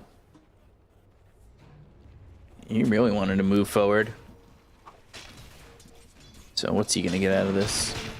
Spark of Courage, no surprise. Okay. So Sumail's close to 8. He's a full level ahead of Phoenix. But Ball Lightning, ooh. And actually, the regen rune picked up by Imitator. We got more stacks being made. Ooh, look how juicy this ancient stack is. Yeah, that's probably for Irving. He wants to be the one farming it, about to crack level 7 on Tidehunter. Usually we see Bloodseekers like getting involved early on. Look at the build on Monet. This has to be like one of the fastest Maelstroms. He doesn't have Boots of Speed. Doesn't have any move speed. I think it also comes down to that he's playing into Morphling, at least in the laning stage. Like first 5 minutes, you know that Morphling's gonna get harassed, sitting on low HP, so you will have that extra movement speed. And now he goes to jungle. Maybe also thinking I can't kill Tidehunter anyway, even with the move speed, so there's no point to get it. And now we'll go into the jungle, farm with Maelstrom, 2 points in Blood Rage. So let's see how much he's gonna be able to get. Yeah, interesting build. So that, and you know, it's not just a stick, it's a full wand. Good amount of gold being had here for the Bloodseeker. And well, top of the net worth though is Hee2T. So he's having a good time going into the early Lincolns. Tide, of course, we talked about how his game has been going well. End up getting the deny on the tower though. Probably not what they want when they're putting the pressure in like that. Ooh, Phoenix is gonna be the one farming the big stack, because he's also struggling. Like even in the previous game, was the lowest net worth core for a really long time, but this is gonna get him back into the game, going for the Fusel Blade straight away. And we see Imitator using that newly added mana drain change, so you don't need level 15 talent. You're like a Pugna now. Yeah. But you have cooler voice lines. To hell and back and back again. To hell and back again. So like back and forth. Level 6 available on Imitator, pre 10 minutes. Double damage. Ooh. Okay. No deny and pick up at the same time. I know what you're thinking. They did not get that to happen. I talked to some people, and it seems like it's more common than we think. But this is the first time me seeing it, so. Me too. I don't trust people, that's why. I'm skeptical about it. Oh, I'm always skeptical. Skeptical of myself. That's how little I trust me. Lincoln's. I don't trust that guy. What's his name? B-Cop? Oh, God. So, Irving, pipe out of the Meteor Hammer build. So, pipe next. Obviously, we talked about the Lincolns. You've got XXS. This is much more of a farming game. Blade Mail, Blink Dagger for XXS. That's no surprise, really. Ball Lightning, Imitator. He's caught. Undying can watch. Cookie's not going to land. They still have Ball Lightning. They're going to chase him a long way. They are going to get this kill. But is it worth it? Is it enough open space that Imitator made, or is that just a bad spot to be caught in? They try to make a move with Ravage Finger. They should have enough to kill a Monet. Monet not really tanky enough. They also have a lot of stun, so that means that they can land Meteor Hammer without any complications. Bang, the Fusel Blade about to be finished. This is the big timing. Yeah, I was just about to say, for someone who got dominated in lane, he's really right there with that Storm. Lion, give me mana. That's the new voice line. Before it was Coddle, always giving mana. We added Pugna. Now Lion can do it. Mana, please. Thank you. There's the Diffusal. Smoke used. There's 2 heroes smoked up nearby. They go to the Hex to start. Oof. They're not going in on this. And Sumail, he's going to jump forward, but into the Rolling Thunder. He pops that shield rune, so It'll be more than safe. Mortimer's Kisses gets used. So does the Rolling Thunder. Can they continue to go, though? Irving, he's got Ravage and Cookie up out of the high ground for Sumail. Tumbler's Toy to try and cut the distance down. They'll throw the Meteor Hammer onto the tower. And as they took that Tier 1 tower, they're still going to put the pressure on the Tier 1 over mid. But will they fight? They have Supernova, but no Kisses. Oh, good deny. Tower has been denied. Pichu gets the deny. Lion needs to be careful about his positioning because, like, you want to be close to get your spells going, but also if you get too close, you might get ruptured, you might get pulled by Storm Spirit into any kind of a follow-up spell, and you're gonna die. Phoenix definitely needs mana. He needs somehow, like, he needs to go back, replenish his mana, because right now he doesn't have anything to work with. Game pretty even, a bit of a slower one. Only 5 kills in 13 minutes. Both teams thinking that they can take it to the, like, mid-late game. We still haven't seen Ravage yet. They continue to farm up some of these stacks they're making for themselves. Yeah, I don't really hate the idea of just getting the farm in for Irving when he wants this pipe. That with the Lincolns, like, the defensive items are going to be there, and then they've got the offensive item of the Diffusal for the Pangolier, so opportunity will be there for them, but do they scale well enough against this Aster lineup? It's a good scaling lineup. Pango, Morphling, Tidehunter later on. It's not as good, I would say, like this new Aghanim shard, at least from what I've seen on Tidehunter, Dead in the Water compared to Tendrils of the Deep. It's 350 or 300 damage. How much damage is that? 200 damage only. Yeah, I know the damage is relatively low, but yeah, it just puts answer on you and you're leeched. Oh! Sumail!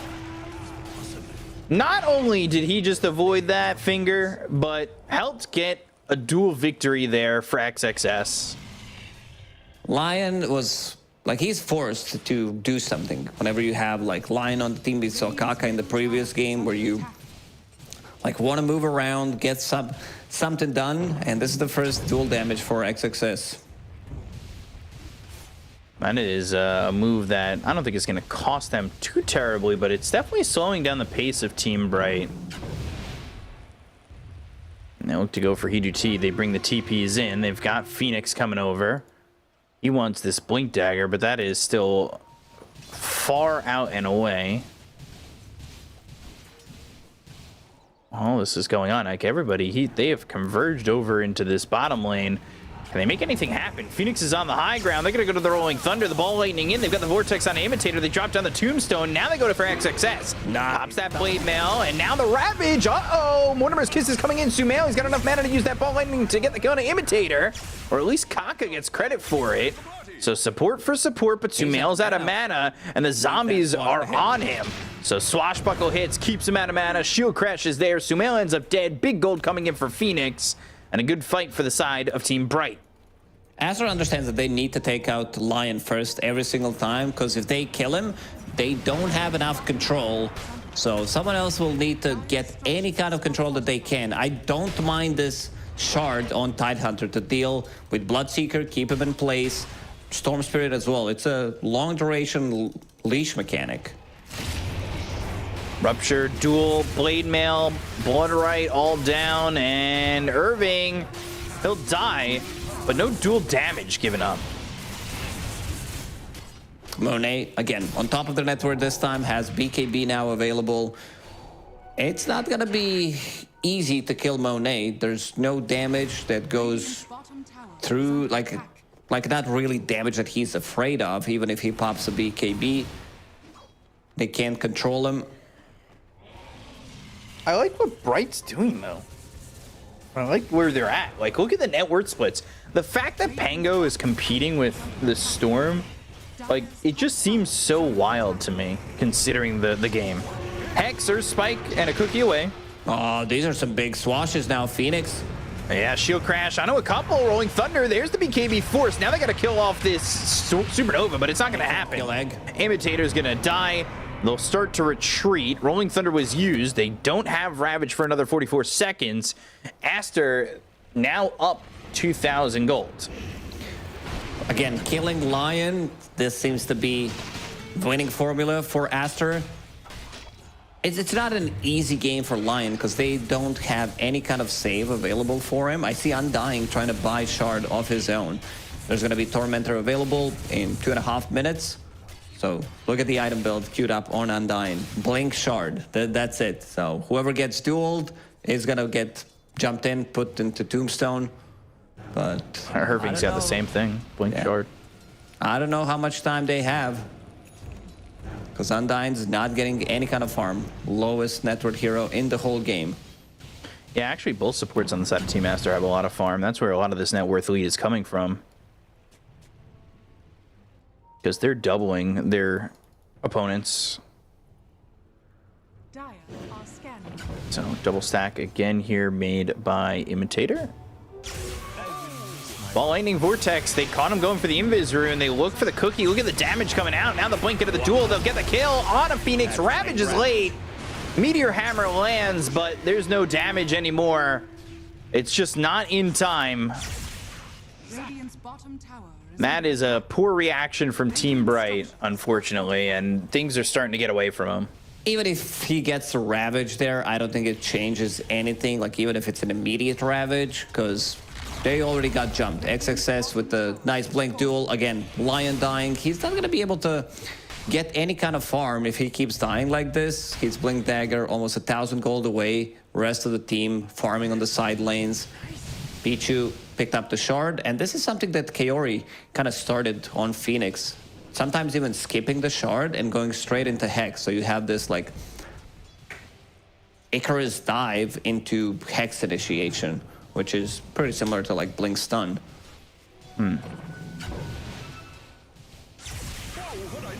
Ball ending in, Heat. Trying to get away from this. Lincoln's popped, Adaptive Strike, XXS coming in, has a duel available, will use it. But the Rolling Thunder, the Supernova, that's going to go off. Again, this is a problem for Heat. Phoenix is going to be able to jump at least with that Rolling Thunder for a second. Mortimer's Kisses is in. Undyne surviving for a little bit longer, but will burn out to the Fire Spirits. Look how fast Monet is moving. Oh, XXS jumping in, using that the overwhelming odds to just get that kill. And they are going to get Imitator as well with that Blood Right. They are not afraid of this team, and they're already up 7,000 net worth. Oh, he was trying to toy with them. Bloodseeker with Thirst, showing where he is, gives XXS blink jump into Overwhelming Gods, gets the kill. The lack of control on side of Bright is really showing in this game. They like Lion dies every single time. He has 7 deaths to his name. Nowhere near the blink dagger. And Team Master having a pretty good understanding that he needs to die first. Oh, Region Rune picked up by Sumail, so he doesn't need to go back. And the stacks that were made are now going to be taken by Aster as well.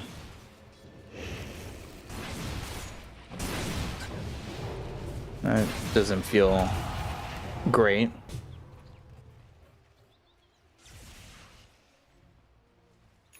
So 8,000 net worth lead.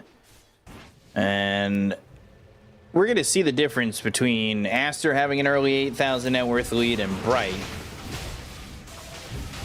But we'll see if Bright can pull it back. They're going for a Tormentor right now. And they will get the shard for Imitator. They really wanted it for the Undying. Yeah, he does have enough gold. Has Philosopher's Stone and 1,400 gold saved, so that's going to be double shard. We'll have some kind of a saving tool, at least for the duel, even on the rupture target. Aster is going to do the same thing, go for the shard. XXS will pick it up. That's pretty good. It's not the shard you want to buy. I think you only get it for free on Legion Commander. Right. What's the comeback potential for Team Bright? Do they have any? Oof, seems like they're gonna need a lot of items. Tidehunter, he actually went for it. The Dead in the Water. We have an anchor. I kind of like it.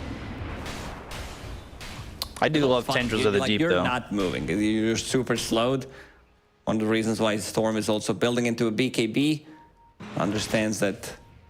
I want to see next fight As soon as Lion picks up the Blink Dagger, Morphling just finished off Manta style. They're gonna go inside a Roche Pit. All the green lights available for Bright. Seems like they're gonna be very far away from Roche Pit, however. Yeah. And they're not making any moves over there, so not looking like they expect too much of this.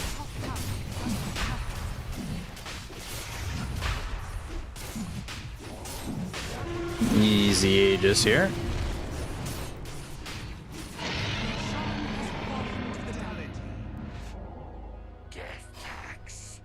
So, and they've got this Aegis into the hands of Monet. Getting a kill on him, even just one, is going to be difficult enough as it is. Now having to get two. So, a smoke used and wanting to use this advantage to the best that they can. Right, just continuing to farm and hoping to find pathways out of this disadvantage. This is the second smoke Aster used in the last 30 seconds or so. They're still hunting, trying to find anyone. Might catch Imitator.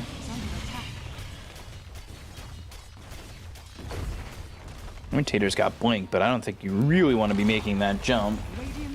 Not on Bloodseeker. I don't really think, yeah, either of them want to go for this, Irving included. Radiant's bottom tower is under attack. So, 9,000 net worth lead for Aster. Hiduchi just trying to farm as much as he can. He's trying to get into that BKB. Still a ways out. And a four-man smoke. I don't know, can you really win a fight even without Morphling? He's gonna TP. He definitely needs to be with the team. Meteor Hammer.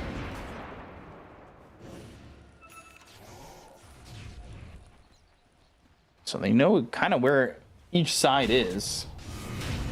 Blink in, there's the duel.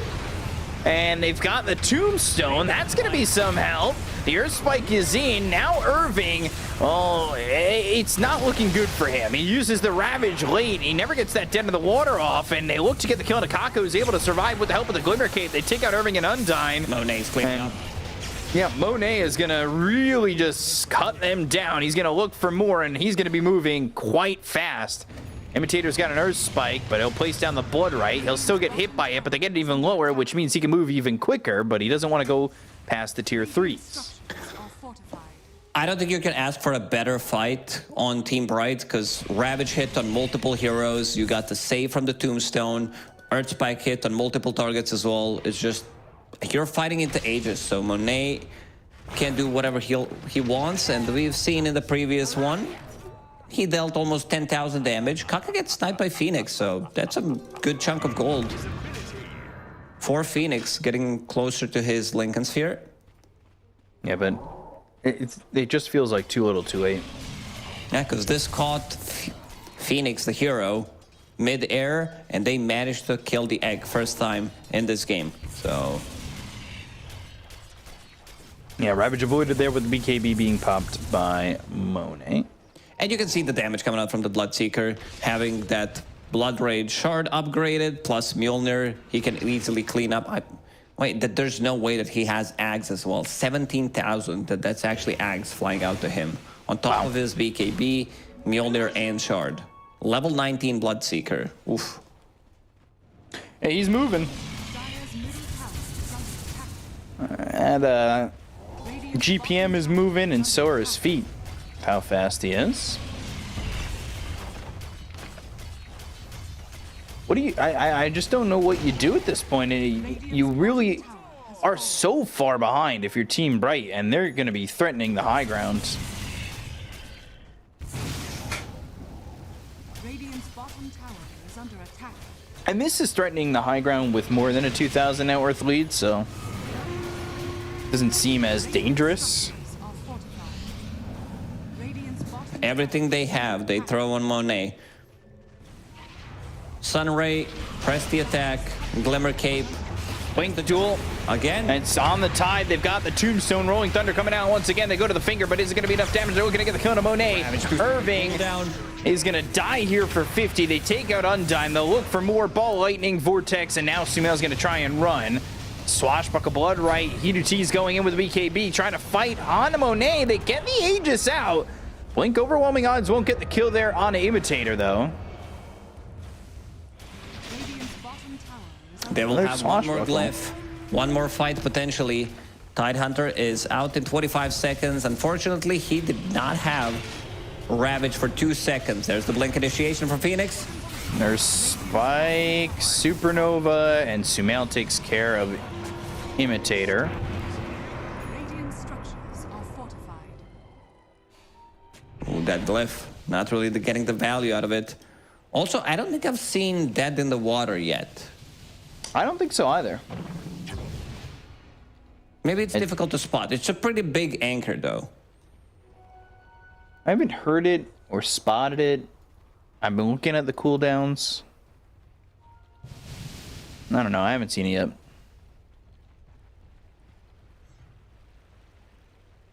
$14,000 net worth lead for Aster now. And these fights are just going to continue to get harder. They don't farm well enough. Like Aeon Disc next for Tide, I get it, but I also don't even like it. Yeah, if you have Aeon Disc, you get like Ravage, Anchor Smash, Meteor.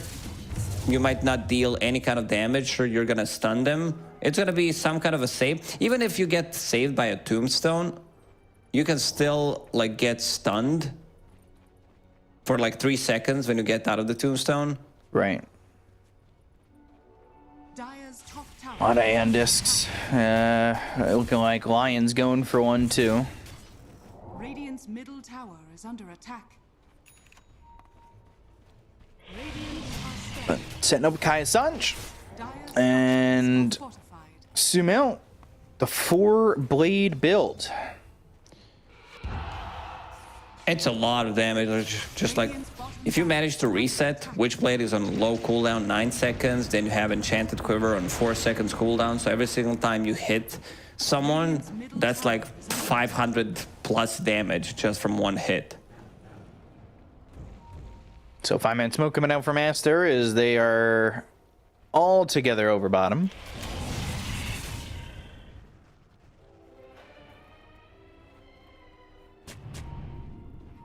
Wasting some vision down. Dire's top tower is under attack. Radiant's bottom And they're just looking to catch somebody. If they can.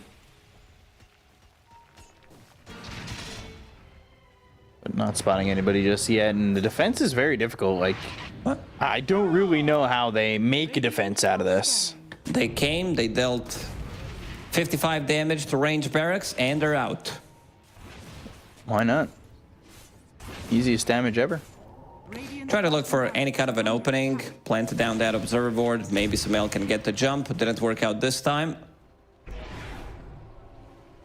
This fight, it's gonna be without Aegis, so they could maybe try to focus down this Bloodseeker. Problem is, there is Save, there is Sunray, there is Press the Attack, Heaven's Halberd and Legion Commander, as well to proc the Lincolns, deal with the right-click damage from Morphling, who's investing all of his gold into like these smaller items now. He wants to get Crystallis, get the Daedalus if he can. Enchanted Quiver also picked up, so wants to deal as much damage as possible.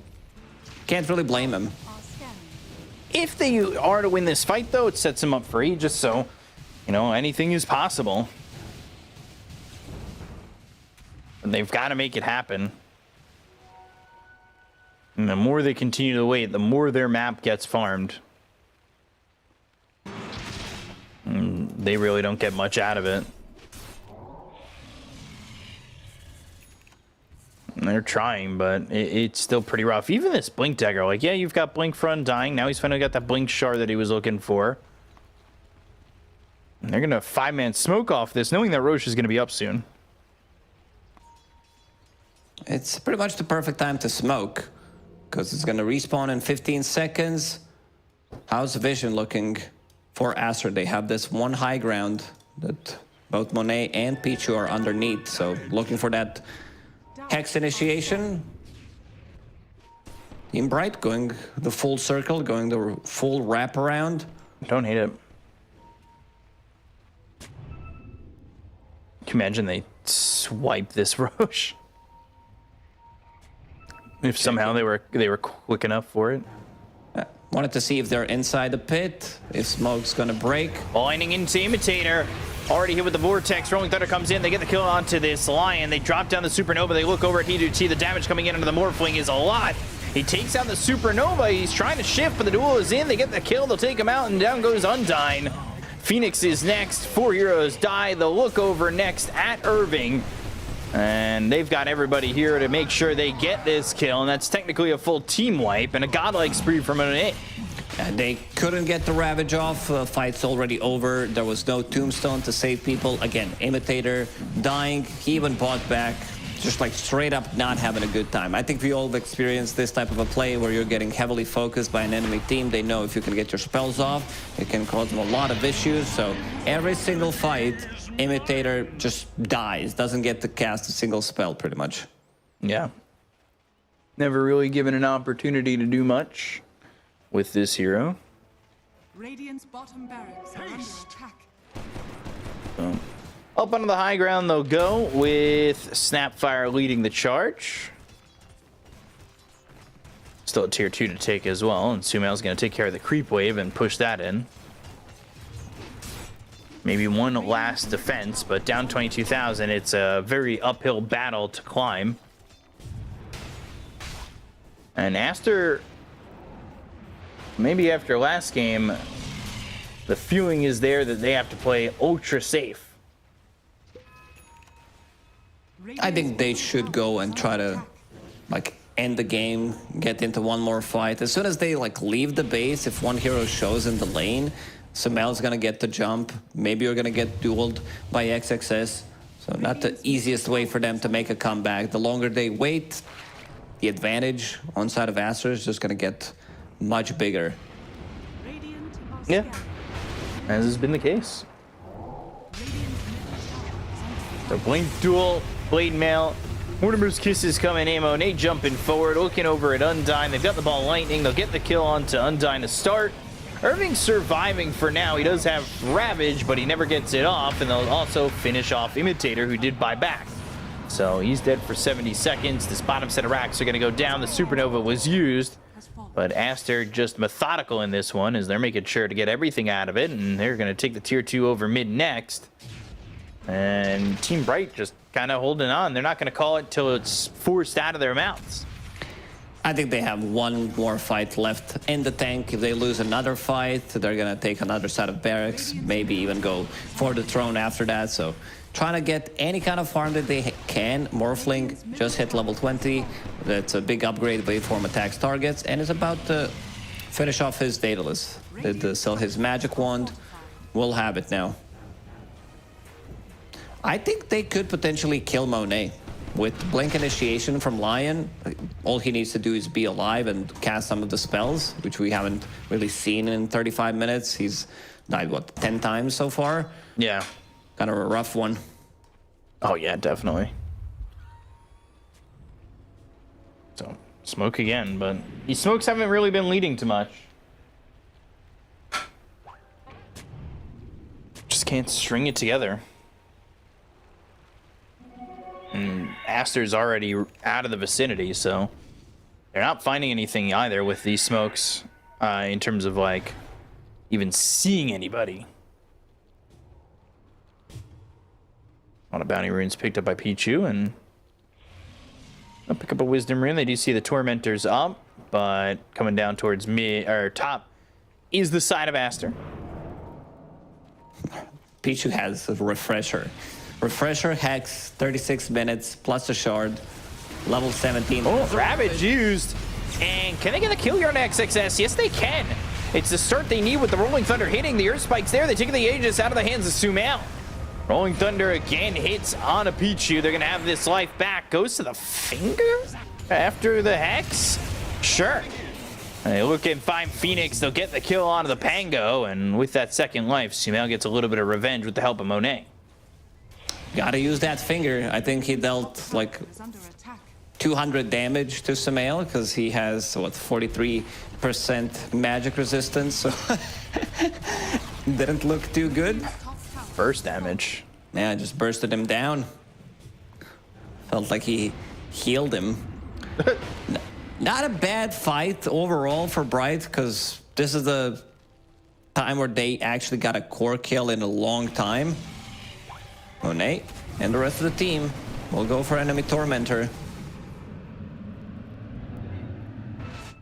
Sumail getting that shard. So, upgrading the Overload. He wants to get that Ags next too. Have the ultimate control in these fights. Then you can afford Phoenix to dive in, use Hex, Supernova. It's also a setup for Bloodseeker's Bloodbright. He goes in with the Blink Dagger, Aghanim Scepter as well, Mortimer's Kisses, you name it. We talked about Team Bright, if they don't leave the base, that they're just gonna like lose the game, because this steadily increase of gold on Aster, it's been like, I don't know, 3k gold per minute advantage in the last few minutes. Yeah, it's really been working out for him, hasn't it? Looking in for the duel again. This time it's onto the Tide. No way to save him. Undyne also falls. He'll buy back, and so will the Tide Hunter. And they start to retreat. Blink in, and Irving laying down that anchor, but he doesn't have Ravage for 25 seconds. Meteor Hammer, that's going to land. Still, this anchor being annoying. But press the attack. Deals with that. The thing about Dead in the Water is it cannot be dispelled. Every single time XXS, he jumps Tidehunter. He's like, you know what, we'll try to kill him. We have enough damage with the Bloodseeker. Try to force a tombstone save. This time, it was much better because Pichu managed to get the Hex off immediately onto Undying. So there was an attempt, but that's about it. And also forcing 2 buybacks, so they are now fighting into a team fight. Yep, Undyne, he's been hexed. They get the kill on a Sumail. Look at the gold.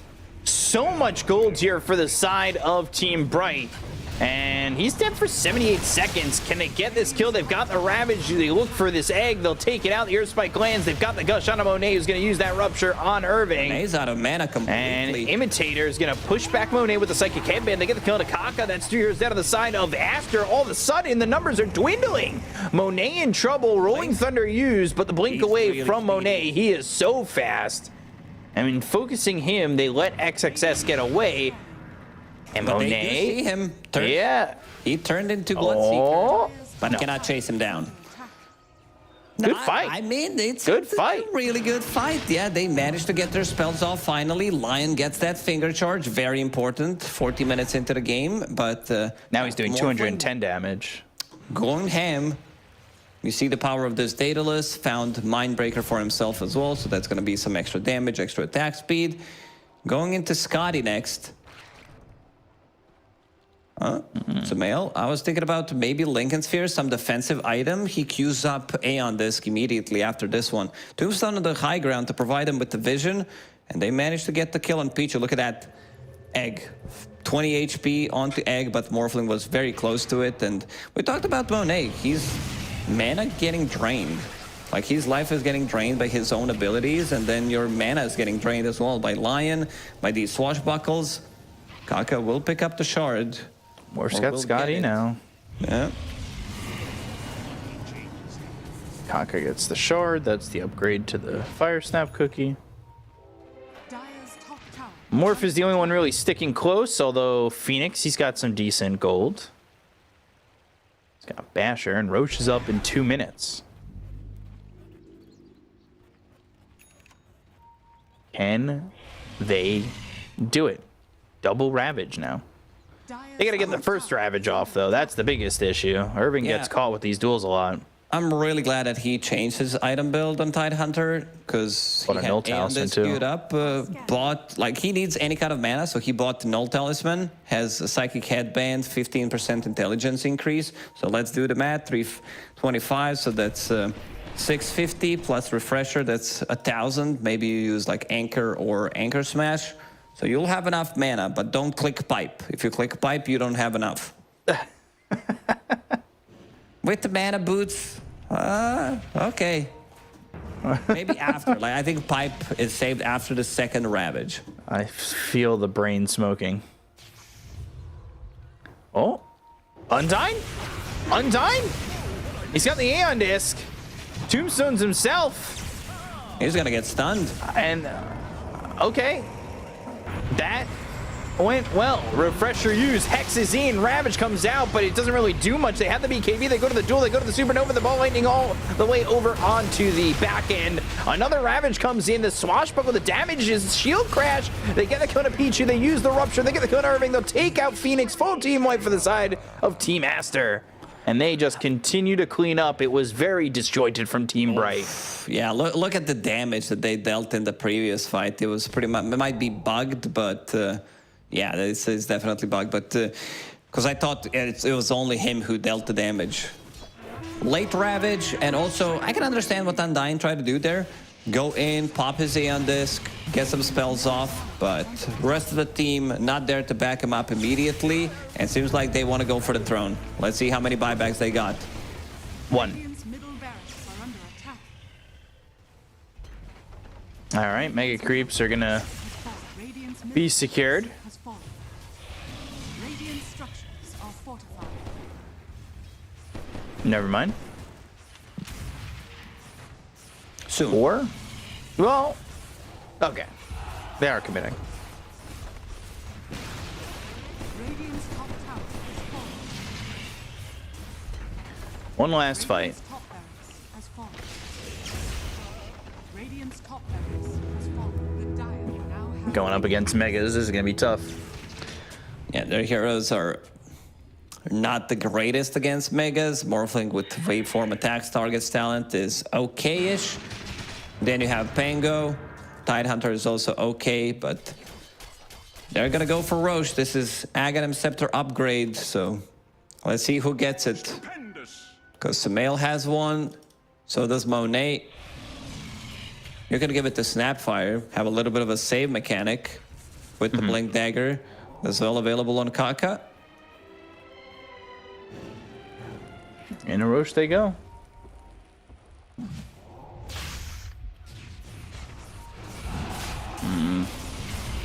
Here we go.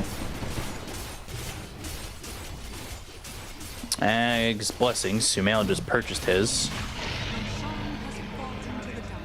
And it'll be Phoenix who gets it. It's also another save. I mean, both of the supports, if they picked it up, they would have some kind of a save ability. So double Supernova, more attacks to destroy. You can bring in a hero as well with you. Radiant are scanning. Refresher available on Tide in 15 seconds. They've hit that point where they've gone over 1K net worth per minute. Yeah, the game should have officially ended as soon as they hit that, at least in my book. It's almost uncomebackable. Do you, so What a word, is it huh? just in yes, uncomebackable? is it just auto ending if that happens? Yeah, it's counting down from the, you see GG on your screen. You have Well, to click accept. If you don't, you're still gonna lose the game anyway. Well, I'm just saying if it happens at the second there's a 1,000 net worth lead per minute, theoretically you can end a game in the first minute. Wow, you're onto something there. I'll only post like 20 minutes, 15, 20 minute mark. All right. Now you're changing the goalposts. I'm good at balancing things, B-Cup. Oh. Okay. Ball lightning. Zip. BKB and Sumail. He doesn't have an Aegis, but he does have some help with the press of the attack. They get the duel. They'll get the kill. No, Tombstone. All right, now he's stunned. Now he's dead, but he's got the buyback. Can they do anything with this? Ravage comes out. It's a good one. They get the kill to the Phoenix. There's another Ravage. Can they get Monet? They'll take the Aegis. That's at least something, but they got to continue for more. Monet got caught away from his team. They've got the blood right down, and now they've got the three-man vortex with the bullhole coming out from Sumail. Undyne Irving, Phoenix drops, C2T dies, Imitator's dead, GG is called, and Aster take game 2. Yeah, this was Team Aster from the start, pretty much like Morphling. Sure, he farmed. Tidehunter also farmed. At one point, you could feel like the difference slipping away. Team Bright, they're like, we can't do anything without Lion. We can't control these heroes. And he got killed every single time. How many deaths to his name? 12. 0, 12, and 10. Sometimes the score doesn't tell us the true story about the game. I think in this one, it really does. Like, they even picked up both bounty runes, both XP runes, which did give them like early level 6, but couldn't find any openings. Team Aster like so good at maintaining vision and also dodging some of these early smoke gangs that Team Bright tried to go for, and didn't happen. Like Monet completely popped off. Like he didn't die a single time this game. 17, 0, and 13. What a performance on him. Yeah, he went to that early Maelstrom, no boots, so it was all farm and no fun. It was just farming for him. And, you know, it turns into just him having a massive advantage over everybody else. And you talked about it a couple times where it was just like, all right, well, what's really hurting them for the side of Team Bright is the lack of lockdown. And it was very evident in a lot of these fights. Every single time Lion gets jumped, you can see here as well, same story. Sumail has his number throughout the whole game. Some good saves coming out from Undyne with the Tombstone, Blink Dagger after that, but you can feel that they lack damage. Like, you save them so many times. This Tidehunter got initiated on by XXS. It sounds like super YZ going for it to put them in a bad spot. Like, you know that others need to be close, and as soon as they use their abilities, they're gonna lock them down and put Tidehunter in a spot where he like doesn't want to use Ravage because fight's already over, or they have their BKBs available, and then you need to choose. This was, I think, the best fight that Team Bright had throughout the whole game, because they managed to kill 3, almost 4th guy. If they managed to kill Monet, that's a big chunk of gold, but I don't think it would change anything. Yeah, they were just so far behind at this point. You know, 27,000 net worth behind, and they were 31,000 when the net worth behind when that fight started. It was a rough game, and like, yeah, I understand the point of this Tombstone and the saving with it, but it felt like it was so counterintuitive at times. Like, yeah, you throw the Tombstone, he survives a little bit longer, but then you get stunned and you end up not able to really do much of anything. Yeah, Pichu also had extremely good game. Like some of his initiations with the Hex itemization as well. I mentioned Kaori because he's the one who started this trend. It looks really good. And also changes to Phoenix. Now that Sunray gives you that like 10% per second evasion, that's really good. Mischance. So you can use that, and it works with the eggs. So one of the reasons why we haven't seen these eggs being killed, even though like you have a lot of attack speed on Morphling, other heroes kind of don't want to do it, and also they're either dead because the fight already started, they got jumped by Duel, or they got jumped by a Storm Spirit. So they have to scratch it. Team Aster managing to get the dub in the second game, and they are, after all, a more experienced team. So let's see how Team Bright is now going to adjust in this third game. Yeah, Monet definitely the MVP of this one. You could see 17, 0, and 13. I mean, Sumail also dominated his lane, had a massive lead over mid. Eventually, Phoenix did a good job of coming back in terms of net worth for a little while, but Sumail, of course, as you could take a look at the differences between the two of them, it's so far ahead at that point. Yeah, we've seen Sumail Storm Spirit so many times. It's nuts how well he performs every single time he plays this hero. And again, in this one, showed the true strength. Whenever he plays it, 13, 12, 22, all over the place. He's involved in 35 kills out of how many total? Do the math quickly, B-Cup. 30, 40, 35 out of 40. 40. I got you. So, yeah, very active, won his lane, and decided to move around the map, find Lion every single time. I don't think they're going to go with the same support duo. I feel like after playing a game like this on Imitator, you need to play a different hero. Yeah, and I think they need to also remember just how bad the lack of lockdown was for the side of Team Bright, that you really need to focus getting a bit more control in your lineup. because then you end up in situations like this where you're just dealing with the fact that you have nothing to hold these heroes down, and they had free reign of everything they wanted to do in this game, which was just devastating, right? Pretty much. So now they need to scratch it and pull off their best strat, because this might be the last game for them. Yeah, definitely might be the last game for them here. As it's tough, it's rough. You hope it's a fun one when it comes to game 3, but you never know. You never know, especially after a game like that where Aster, it felt like they just dominated that game from start to finish. So we're going to be back with that game 3 in just a moment. So I hope you guys are ready for a fun one, because so far the series is a lot closer than maybe a lot of people would have thought. But game 3, I'm hoping, is a nail biter. I hope it's really close between both teams. And we'll see you guys in just a moment. We'll be back in a second. Stay tuned.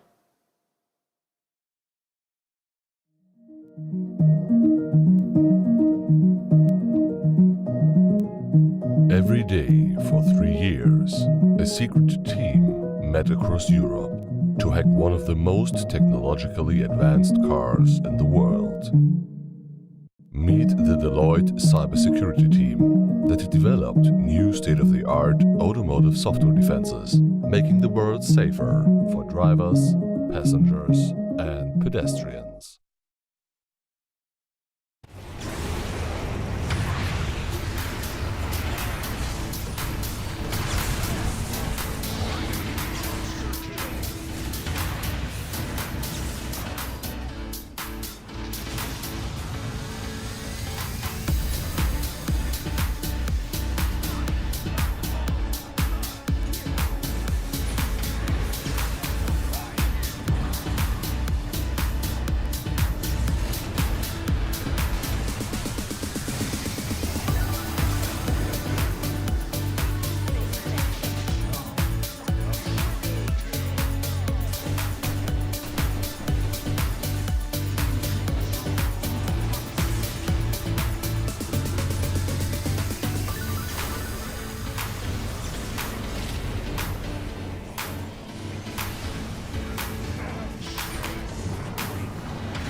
All right, and welcome back. It's the third game between Team Bright and Team Aster. So, we've made it the length of the entire series. We'll see who ends up taking this game. But game 2 is a masterclass by Team Aster. And now, if you're Team Bright, you got to kind of come back and reformulate the mentality and the game plan coming into this one. So we'll see what they end up banning out and what they want to go to. As pressure's on for both these squads. It's win or you're done. That's it. Team Aster, they're banning out Silencer that caused a lot of issues in the first game. Same goes for Doom, and also banning out Undying, which 5 seconds remaining. did his job in the laning stage. His positioning was good, managed to get those saves after duels, but it's just lacking damage. And I want to see how Team Bright approaches this draft, because they do have the first pick in the first phase. There's still like some of these stronger heroes available. There's Invoker, which you might need to be careful about leaving it to Samael. Even though they lost with it in the first game, he still looked really good on it. Yeah, so let's see what they want to make of this. Is that Phoenix last ban from Team Brighton, first pick into the Ember, which is what they won with in game number 1. They did, yes, but they also didn't win a single laning stage with Phoenix so far. Samael got the upper hand in both of these games so far, and you just showed 10 seconds remaining. first pick your hero, which is Ember Spirit, who does have a lot of bad matchups. So this lane should have been won 3 times in a row with Samael, because they already know what he's playing in it. It's not the hero that you can flex. Yeah, but I mean, I guess they showed this first pick in that first game too. They did, but also remember how far behind he was, the lowest net worth core for a really long time. True.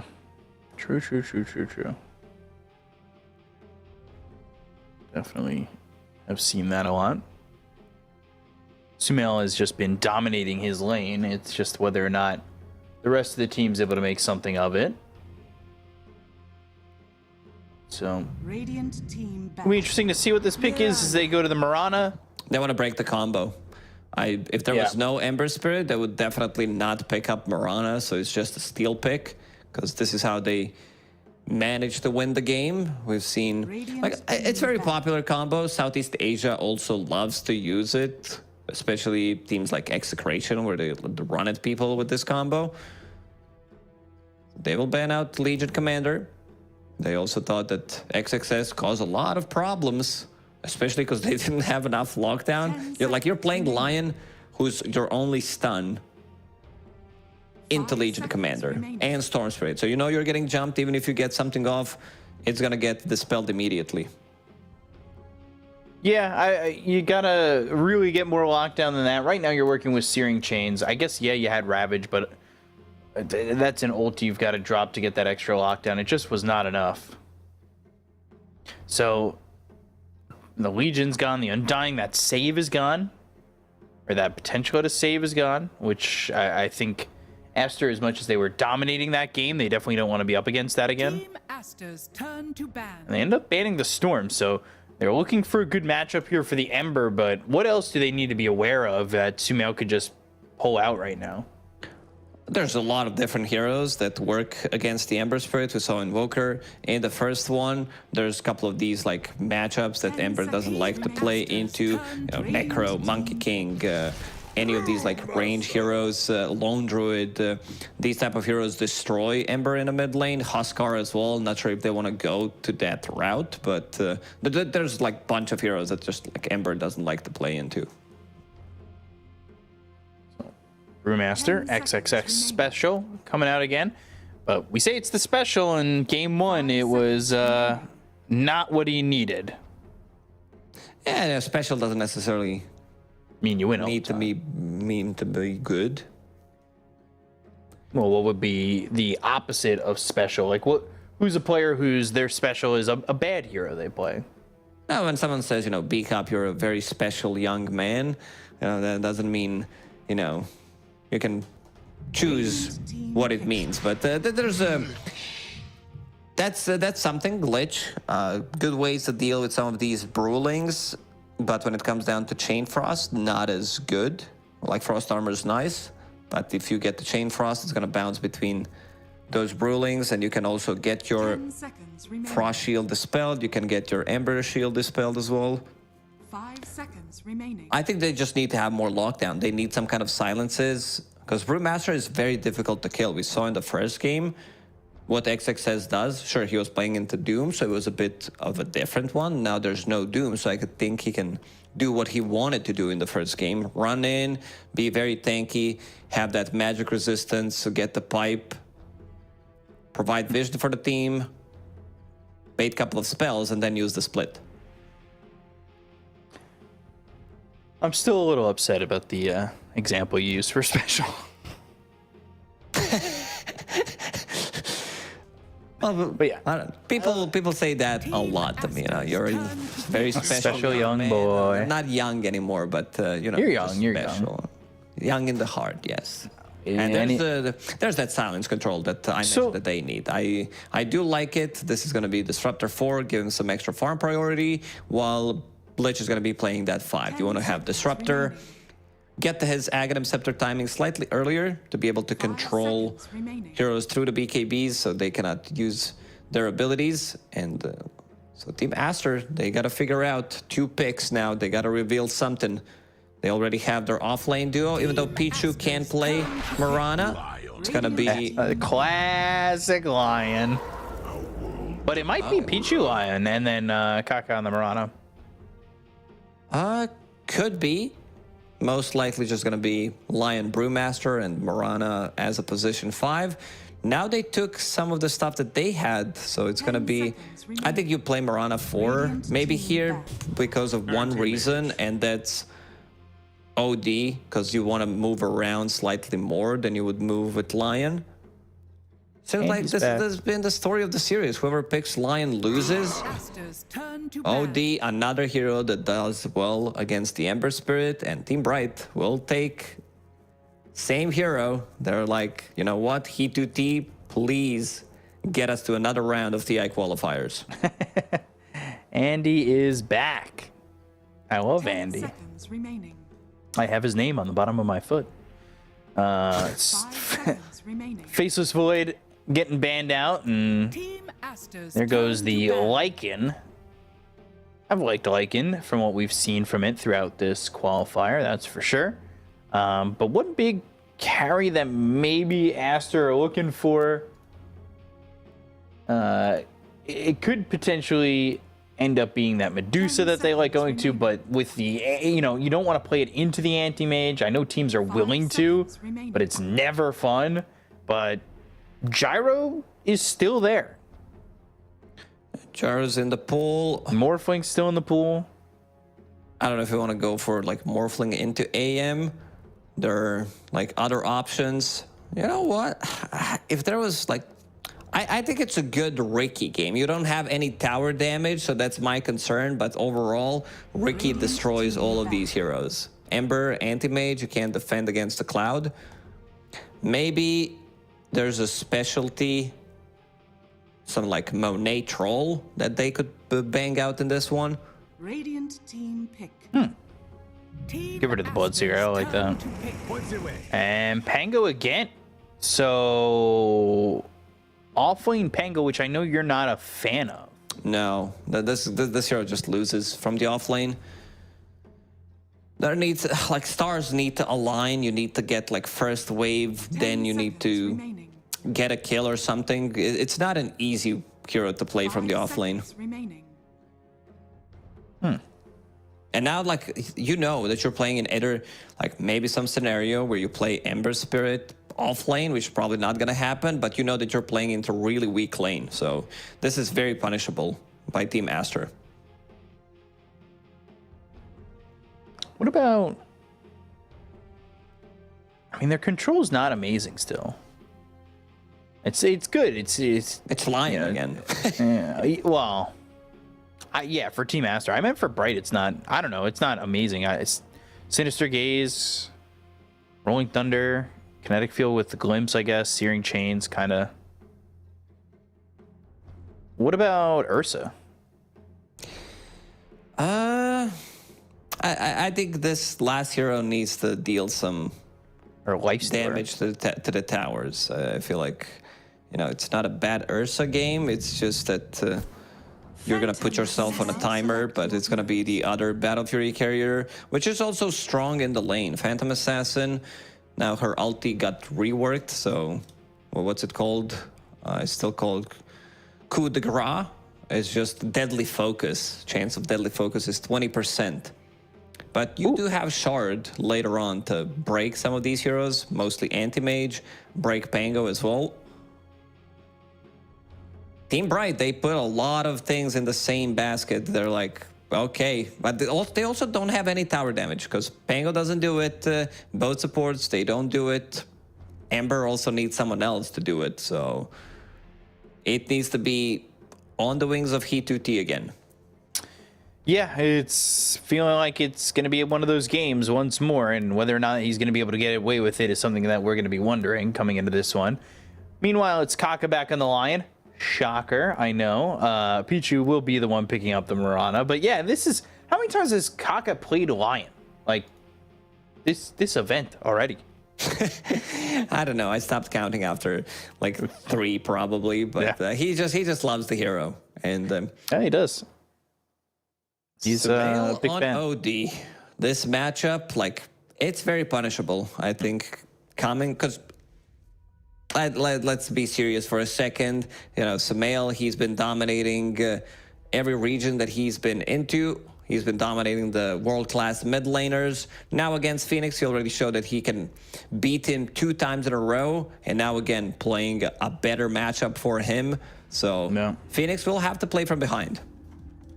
Yeah, then that's rough because it feels like every game he's playing from behind, and they've never really had this mid that's been playing from ahead, and they could use that one game for Team Bright. And this is definitely it because it's do or die here. No, you gotta make something happen. And some of the cool changes that happened to OD in 7.334 is his sanities now applies mana allergy, which is a pretty cool name of the spell. Yeah, just bless you. Yeah, sorry, some mana's getting around here. I know. So they take damage every time they cast a spell or whenever they use an item, and it also heals OD. So it's pretty cool. And also his shard, which I don't know if we're gonna see this being 30 seconds to battle. bought by Sumail, might get it for free. And also looking at his item build, it is a lot of null talismans, magic wand, and 2 null talismans, which means that he wants to focus heavily on the laning stage, just winning his lane again.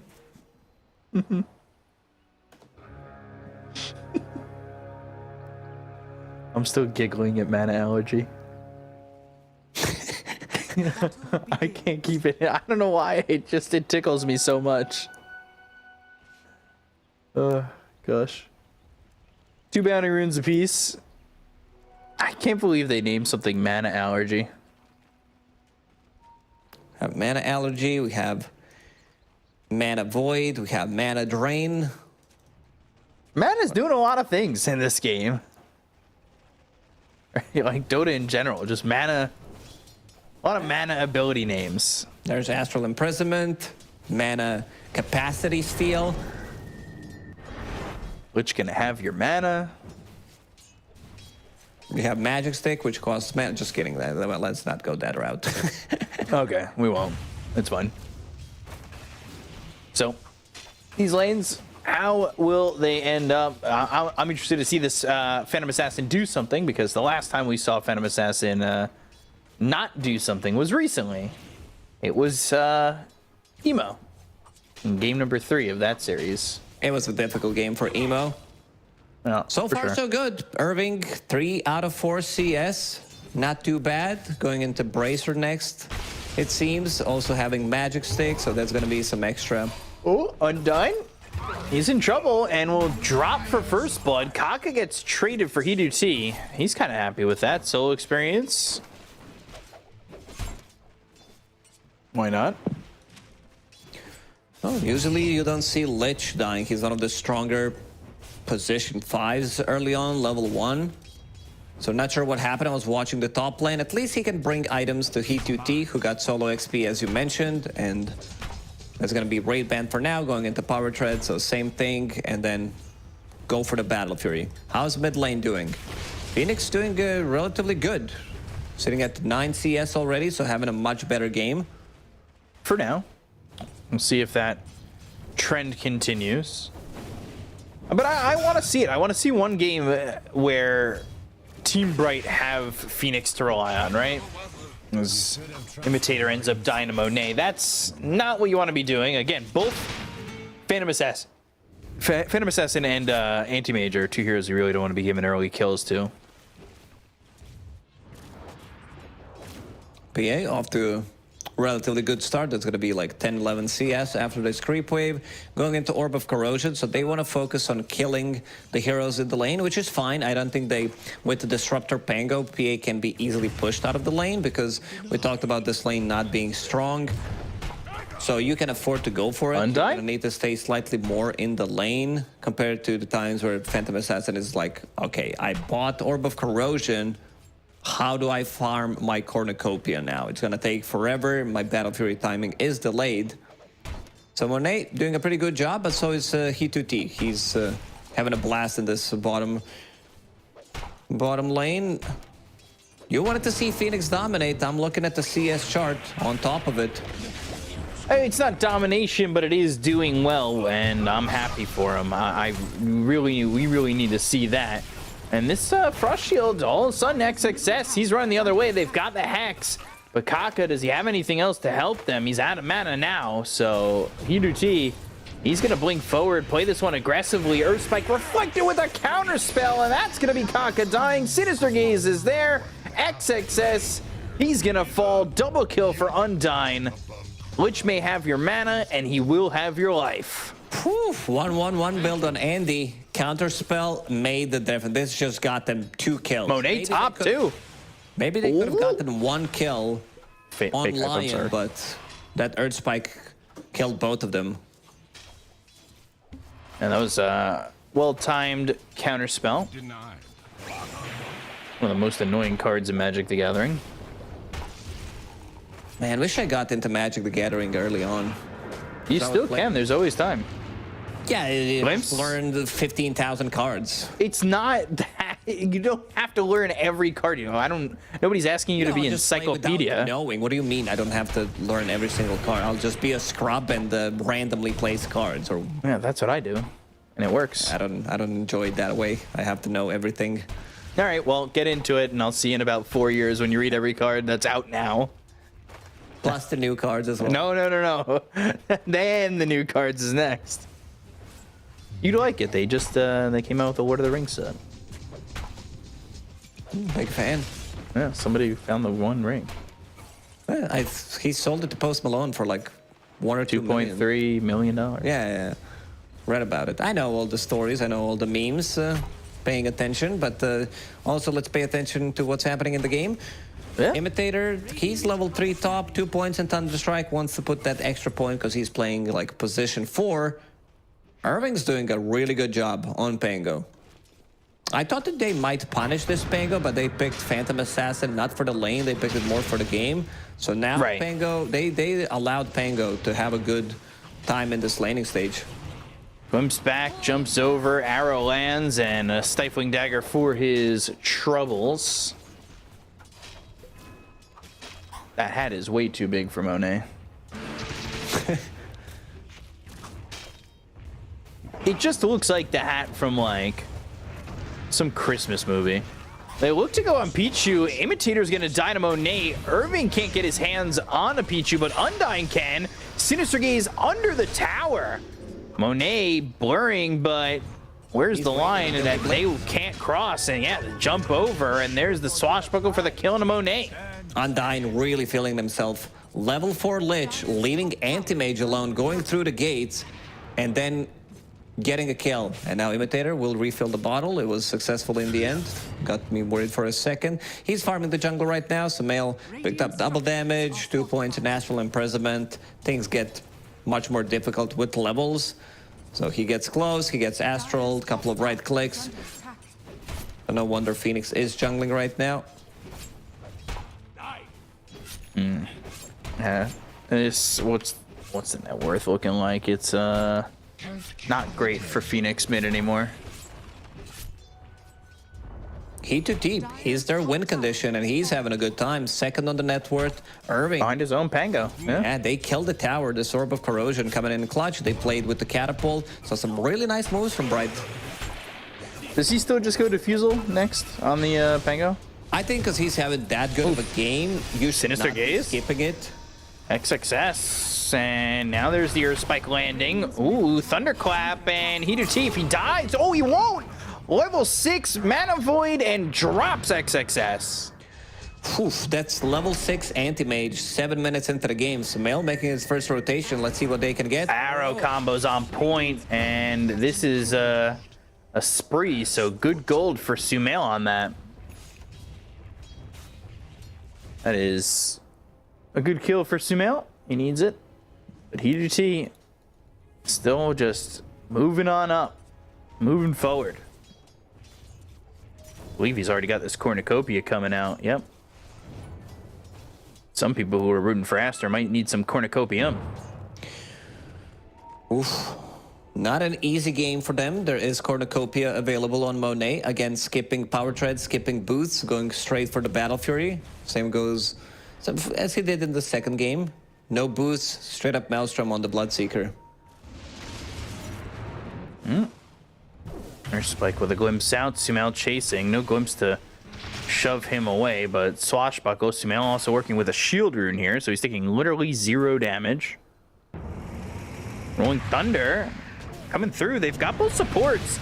Sumail's gonna Astral Prison himself. Kaka's got no mana to work with, so no Earth Spike, no Hex, but he's got 12 charges on that wand if he wants to pop it. The arrow is gonna be off the mark, and now they jump forward. They've got the Hex, they'll throw the Earth Spike, it's gonna be through, and now they've got the Mana Void off. They get the Kill Imitator as well as Undyne. They end up losing Kaka. Heater-T is going in for Sumail, and they want to continue this chase. They've got Phoenix for the help. Remnant forward, and Phoenix with a Swashbuckle. He's gonna get the kill with the help of the rest of his team as they take out this OD. Heater-T really feeling himself in this third game as well. Joining as anti-mage, understanding that team needs a little bit of oomph because Lich didn't manage to get his Chain Frost. They have level 6 on Lich.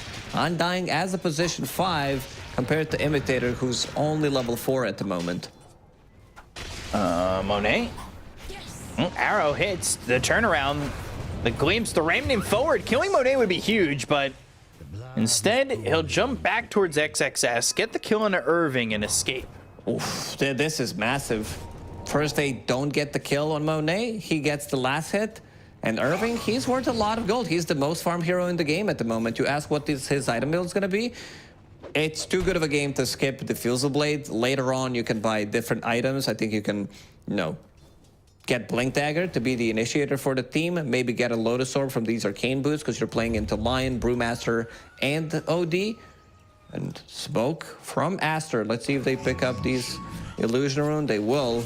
And making a move on Anti-Mage. So Sumail needs to get that Astral into Arrow and follow up stun from Lion. Kaka's still level 5. He just killed himself. Oh, the counter spell. That was quick. That's a lot of time wasted. Pretty similar to what happened in the second game when Lion couldn't find any opening. So might happen in this one. You can hear it now. In Seattle, Team Bright. Heater-T. Heater-T. Oh, man. I can't wait.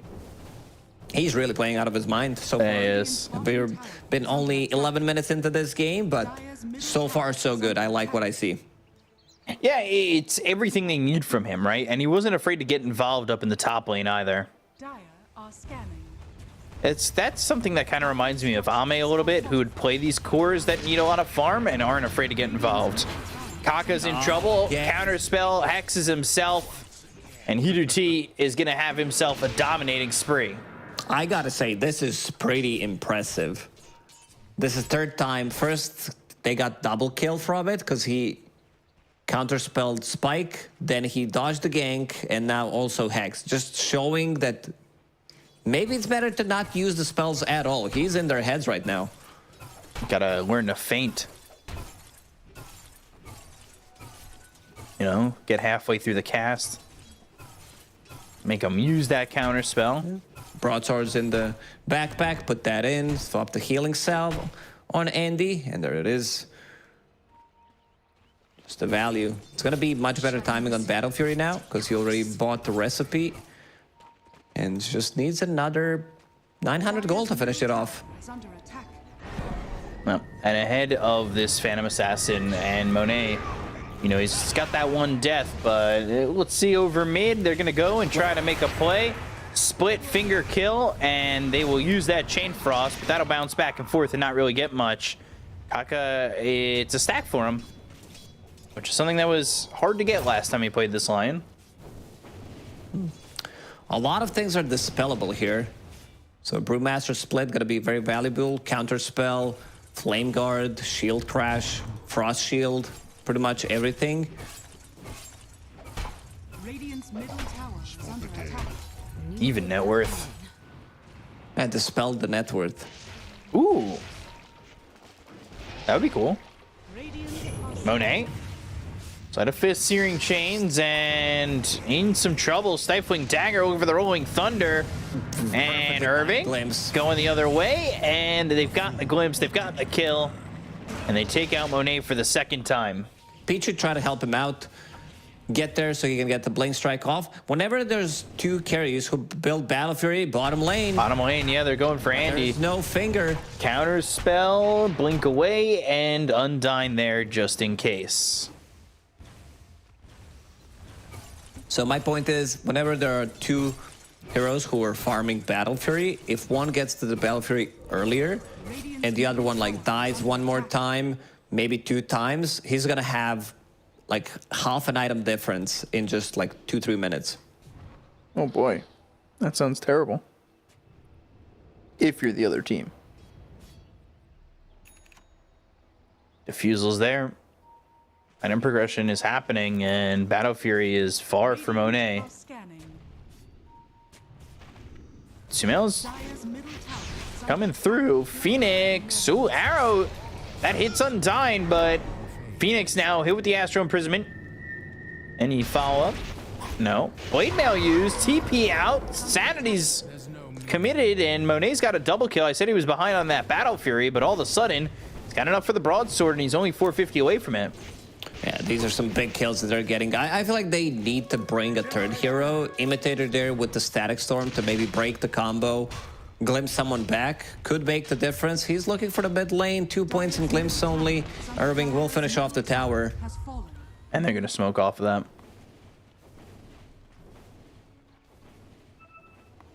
Wisdom runes available for the 14-minute mark if somebody wants to pick that up on the side of the Dire.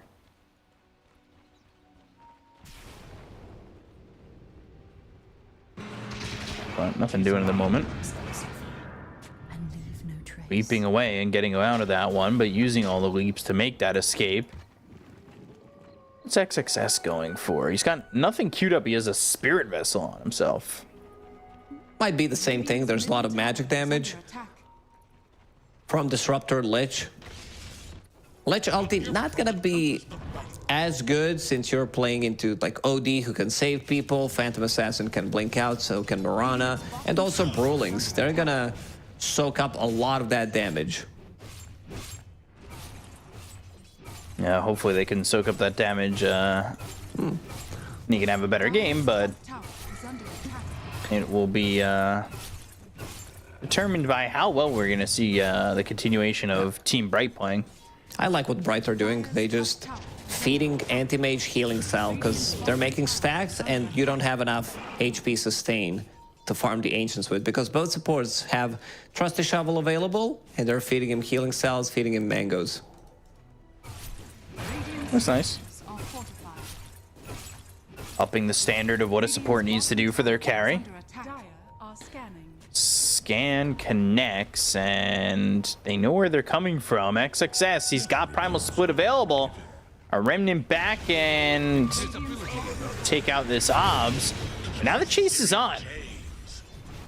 Irving thinking about moving forward. They've got the glimpse. That'll be back on Akaka. Standing still, goes to the Hex, throws the finger out, but the Astral Imprisonment. Now Kaka's going to die to the Swashbuckle. Rolling Thunder, Remnant away. Static Storm committed, and XXS is going to get the Primal Split off. Chain Frost bouncing around on these Brewlings, and Hiduti is going to be coming into this fight, but what's he going to accomplish? Right-click, seeing an Mana Void. I'll tell you what, he'll blow up the OD. Immediately jumps in, gets that kill. XXS, he's in trouble, out of mana. And it's a death by 1,000 cuts, as eventually Phoenix will take him out. That was nicely done. All he was waiting for is OD to use his Astral, and then Searing Chains from Phoenix held him in place. He disappeared immediately. And look at Anti-Mage. This is 17-minute Anti-Mage we're talking about. He's the hero that deals most damage. I mean, OD, after all, has massive mana pool, and now he's back to farming. About to finish off Manta Style in the next 2 minutes. Hiduti really carrying the game. Finds a really good item for himself. Gossamer Cape, extra movement speed to get to the camps faster, and also the miss chance against PA, against OD. Even though OD has Witchblade, so it's maybe not that great because it's a true strike. Almost has this Manta, man. Really doing well. And different itemization from both mid and off lane, because Pango's going for the Fusel Blade, having a great time, Dragon Scale, a lot of damage over time, and now into Heaven's Halberd, probably the best item you can buy against both OD and Phantom Assassin. So having a miss chance, having that extra status resistance, plus disarm. They might find Monet here. Oi! Oh! He was already out, I believe. Was he? So close. It was very close. I don't know. I'd like to think in my mind that he got lucky. Right? Yeah, luck. It's a skill. Ember Spirit also, to finish off my point, Blade Mail. It's like you're playing into PA/OD. Do you want to blow them up? But you're still not tanky enough to survive. Like, we've seen Blade Mail in action. They're like, whatever, we'll cast our spells. Who cares? In a team fight, I think it's going to be different, but because they knew that one time when they caught them, is like, okay, they're not going to take this fight anyway, so we'll pop our abilities. Irving, didn't get the Fusel off. I think he misclicked because he popped Heaven's Halberd instead.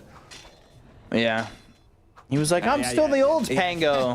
He swapped. I was watching him. He swapped items and it's like, yeah, the Fusel should have been here, and then he puts it back. He's going for the blink next. This tier 2, can they take it? Is anybody gonna stop this? Even Lich picked up the blink. Undying. Again, having a great game. Picking up Blink Dagger on position 5. There's a lot of mana burning tools on their side. You have Swashbuckle with the Fusel Blade, Sinister Gaze, because it takes, what, mana drain per second, it's 10%.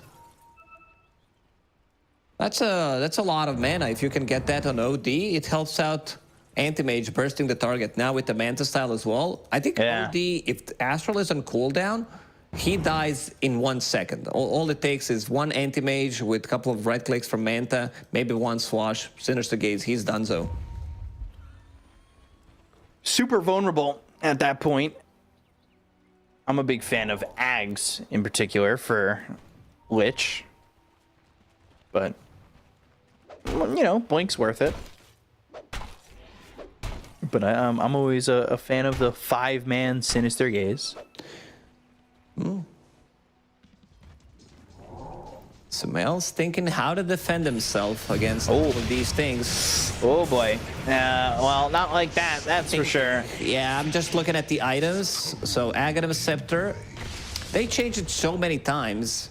It's like, so damage that would bring OD below 20% triggers a strong dispel.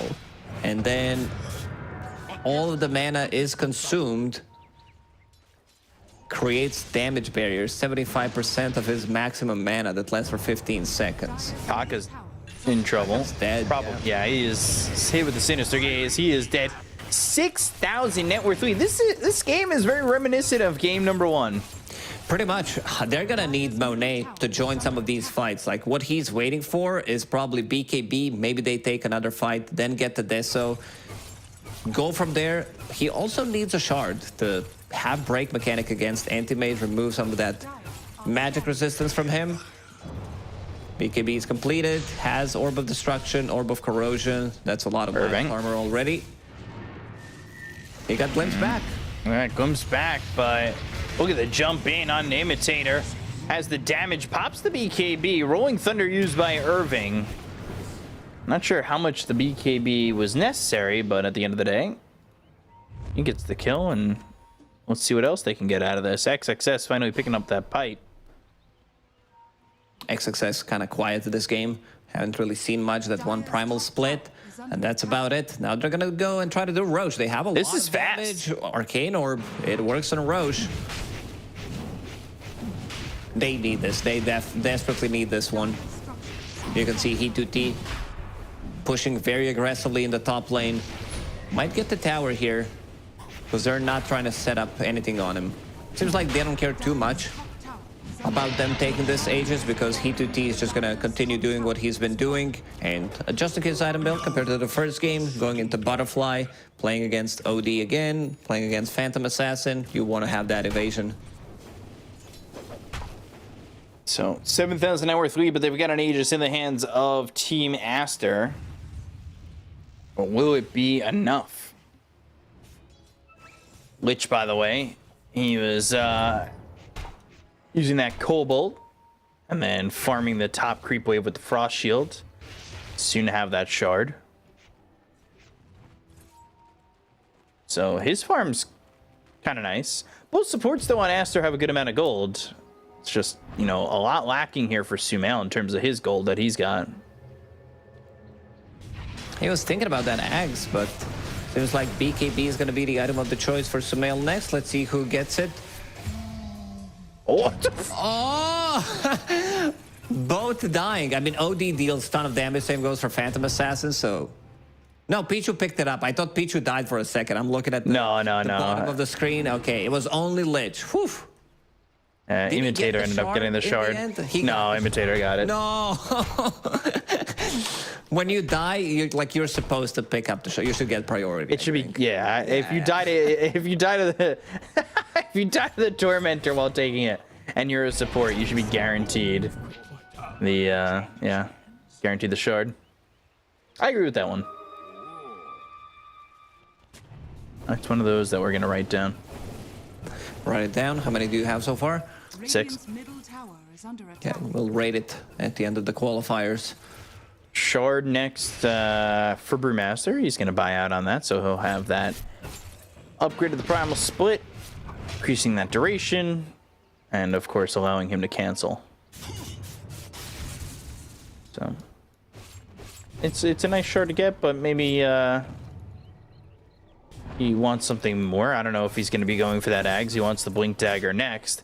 Anti-Mage, by the way, Andy's at 18,000 net worth. He's got a 4,000 net worth lead over Monet. And this Aegis is looking like a strictly farming Aegis. Does look like it. Anti-Mage, low on HP, however. Like, Manta's the only item that pretty much gives him stats. Needs to find tier 3 item in the next minute and a half. And then once he starts buying into Abyssal Blade, he's going to become more tanky. They also need BKB on Phoenix, and he just finished it off, so that's going to be some defense for him. 2 minutes until Aegis is gone. I don't think Bright is going to be like pushing for anything. They feel like, you know, they can take this to the late game. Itemization-wise, you already have Hammond's Halberd. Maybe there's going to be some Solar Crest. I feel like there needs to be something like that coming out from Lich, because right now there is a Blink Dagger, there is a shard that he bought for himself. Ags next on the agenda for Monet. If he can get that kind of farm, but Basher's already here for Anti-Mage. So let's see. Radiant's middle tower is under This tier 1 over mid, and does Anti-Mage want to fight with the team if they close. go? He's I nearby. like that he's not just split pushing the whole time. He's involved in 9 out of 15 kills as Anti-Mage, which is pretty impressive.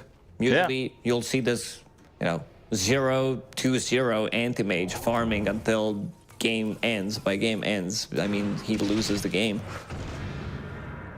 And just remember that you don't need to be too far away. If you are playing a farming core like that, you can still get involved at a certain point in the game. But as of right now, he's up towards top, just continuing to farm up, and he's looking to get that Abyssal. They've used this Moonlight Shadow. They'll try to make a rotation in. They do have an Obs that sees him. But can they get there in time? The Blink's on such a short cooldown. He's already moving pretty quickly. tower is under attack.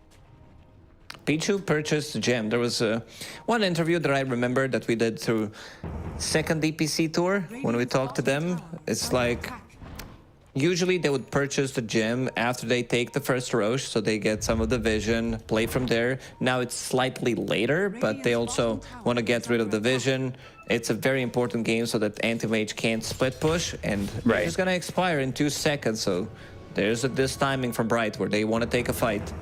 Radiant's bottom tower. This is definitely what they want to do. They've got Anti-Mage ready to lead the charge, and he's kind of just showing himself. They'll go for the Illusion Rune, and if they could spot anybody, a fight would be quite nice.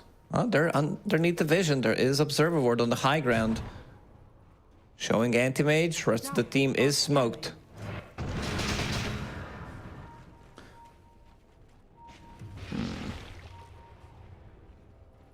So they won't make the aggressive play, but it's given time for Aster to farm. They are kind of cutting it back, right? Like, it was a 7,000 net worth lead. Now it's only 5,000. Bright not taking full advantage of maybe this lead that they have, keeping it up for grabs when maybe they should have been fighting. Phantom Assassin can carry the game. A couple of these strikes from Coup de Grace can make the difference. We still haven't seen Monet popping off in a fight. He's going for that Aghanim Scepter, which is going to give him Dispel against Searing Chain, so he can move around. Unfortunately for them, for Team Bright, Pango doesn't disarm Phantom Assassin anymore, just slows the attack speed, and that's a big difference.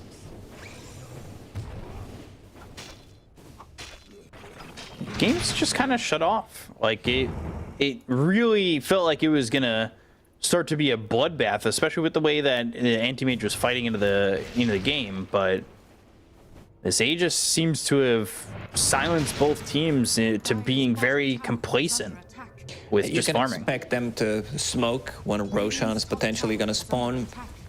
So it's going to be on Radiant side, Roche. Guaranteed. Anti-Mage wants to finish off his Abyssal Blade so that he can lock onto a target and kill it. Try to find Lion most likely, and then go from there. Pretty similar to what Aster did in the second game. Finding this Lion, lowering the amount of lockdown that they have. But next fight, like next Roche, is going to get contested. There's no doubt about it. Dire's bottom tower has fallen. Phoenix almost has this Shiva's. That's next on the list for him. An Imitator. Eggs is what we called early on, especially with the way that this net worth split is supposed to be. He's working with Philly Stone. He's been farming the jungle, trying to get back into it. Has this Veil early on. Wanted to have some kind of damage. Blink Dagger as well, but we haven't seen much fighting going on. So that's going to take a while until he can farm his Aghanim Scepter. Also, you need to have like buyback available. So Ags, if they lose a fight, might not come for the next 10 minutes even. But if they do, it might come in the next 3-4. So gotta win to get some big items. I think this game is gonna come down to just like carry. Who carries better and who prioritizes targets? Because if they get some of the saves with Astral, if Monet manages to get the kill on Lich before he gets anything off in a fight, Right. Dire are scanning. Phoenix. So see who executes better. Sleight of Fist coming through. XXS. Gonna be spotted there. And jumping forward is Monet, but they've used the Moonlight Shadow. Dire's middle tower is under attack. Phoenix is off to the side, and they've got Irving up at the high ground with the sentry down. They see these heroes coming in. Rolling Thunder with the blink. They go to the Static Storm. Now Anti-Mage is going to try and make something happen. They drop the Ice Spire. They've got the Chain Frost. Both supports are killed off by Monet immediately. They go to the Primal Split. They get the kill on Nakaka. Now Phoenix next on the list. 3 heroes dead on the side of Team Bright, and the net worth lead is dissipating. As Aster lose just Lion. Assassin, you get the kill, you replenish your Phantom Strike, Stifling Dagger, Blur as well, and Roshan, minute and 30 seconds. Luckily for Team Bright, it's not going to respawn immediately, but you see the power of Phantom Assassin. He's also getting some of the Deso stacks because he was sitting at 0 for a long time, now up to 6. He one-shot the Lich and basically two-shot the Disruptor. Yeah, this is exactly what they need to do. Just kill these 2 supports, so there's not going to be multiple instances of glimpses, and maybe Lich with the Frost Shield, Sinister Gaze, he resets. I feel like this Disruptor build could potentially cost him the game, because if he had like Aghanim Scepter instead of Blink Dagger, then it makes a lot of difference. You can initiate on Phantom Assassin, someone else deals with Astral Imprisonment, and then you can actually focus her down and kill her. But now it's going to take a while until he gets it. Because you want to get Aghanim Scepter first before the Blink Dagger most of the time. It makes so much more sense. So it looks like another fight's going to happen near Roche. Arrows coming through, scouting, not seeing anything. Counter spell popped for a moment. But a jump could happen at any time, especially if an arrow lands, and that one's going to come across the bow, goes towards the Twin Gate, and doesn't see anybody. But constantly throwing out these arrows as, you know, if one hero gets hit, they'll jump immediately, and there's Roche being spotted. He is getting out, just checking what's going on. They're pulling in so that they know that Aster is not doing it. Another smoke, Moonlight Shadow also available. They need some vision, like they need sentries, because all I see is dust. There's one sentry near the gates, one sentry on top of the observer ward. But if they lose vision, Anti-Mage is not going to be able to connect onto the hero. Ooh, they see him. Yeah, they've got the Hex. They had an Obs themselves.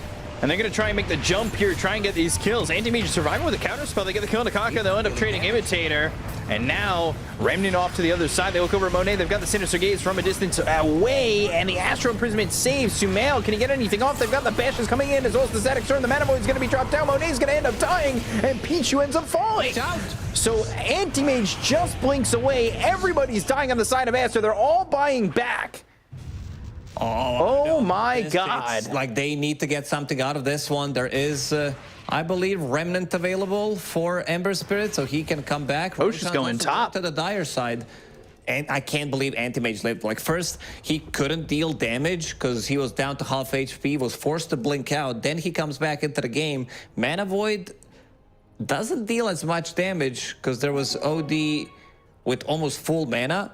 And 2 very expensive buybacks, Sumail and Monet. Yeah, they need an Aegis. They have to get it, but they're already, yeah. They don't have BKBs available for 20 seconds on Monet, 40 seconds on Sumail. So this Roshan, it does belong to Team Bright. And we can see the fight happening here. Some like good Rolling Thunder, and you'll see Sinister Gaze. Yeah, the Mana Void, like the pipe mitigates most of that damage anyway. He had a lot of mana, and then they just clean up. Anti-Mage blinks out, almost dies to mana allergy because he was very low.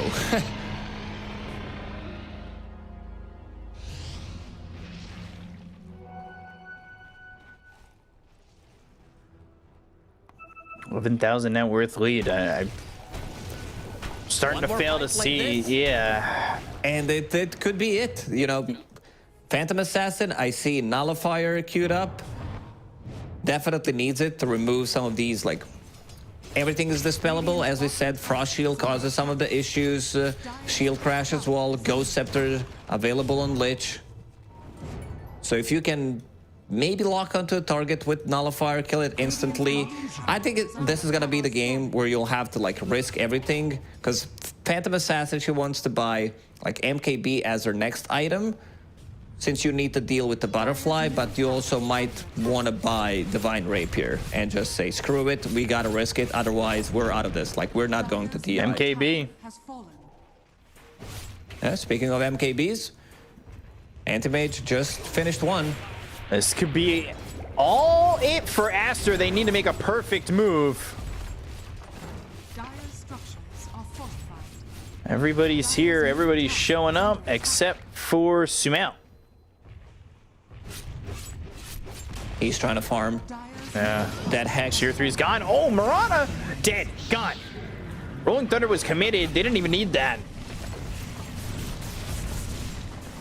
That's one. No buyback. 70 seconds. Dire's middle barracks are under attack. He bought back in the previous fight, so that's going to be set of barracks, so they can go top. Dire's middle Aster Keep using this Frost Shield on Anti-Mage. is under attack. teetering on the edge of losing their chance to qualify for TI. They lost their chance at the last major. They are down to 1 life here, and this 1 life is on its last legs. Stifling Dagger, that's going to get thrown back over onto Monet. Phoenix is going to go in with the BKB. They use that Abyssal. Sumail's in trouble. The Static Storm, the Mana Void. There's the kill. 100 seconds, no buyback. Both supports are gone, but Monet, he is going to die as well. He is going to die, and so will the hopes and dreams of Aster making it to TI. It all crumbles apart. Go for tier 4s. Getting pulled into the... Uh-oh, Phoenix. Can't be doing that, but Anti-Mage still focusing what's important, and that is the racks. But tier 4s are on the menu next for this Anti-Mage. They know that they don't have buybacks. 1.5 minutes for Monet. A full minute for Sumail. He's getting arrowed, but they have nothing left in the tank. 2 buybacks coming out from Team Bright, and seems like they don't have enough. Like, They don't. Damage, they can take it. Team Bright have done what people have thought to be impossible in this qualifier, and they have upset Team Aster, eliminated them from TI contention, and that is it. They're going to be going on to the next round to face Team Zero. This has to be like this has to be the biggest upset of the qualifiers. We're only seeing 2 regions, but considering like the caliber of the players that are on the team, like maybe something similar can happen in Western Europe, but this one's pretty massive. Man, yeah. Team Bright, what a performance. He2T, like definitely MVP of the game, MVP of the whole series, considering how well he played. He didn't die a single time. That is insane. Both his Anti-Mage games were pretty much perfect. Aster didn't have the answer for it. I'm in shock. Like, that is insane.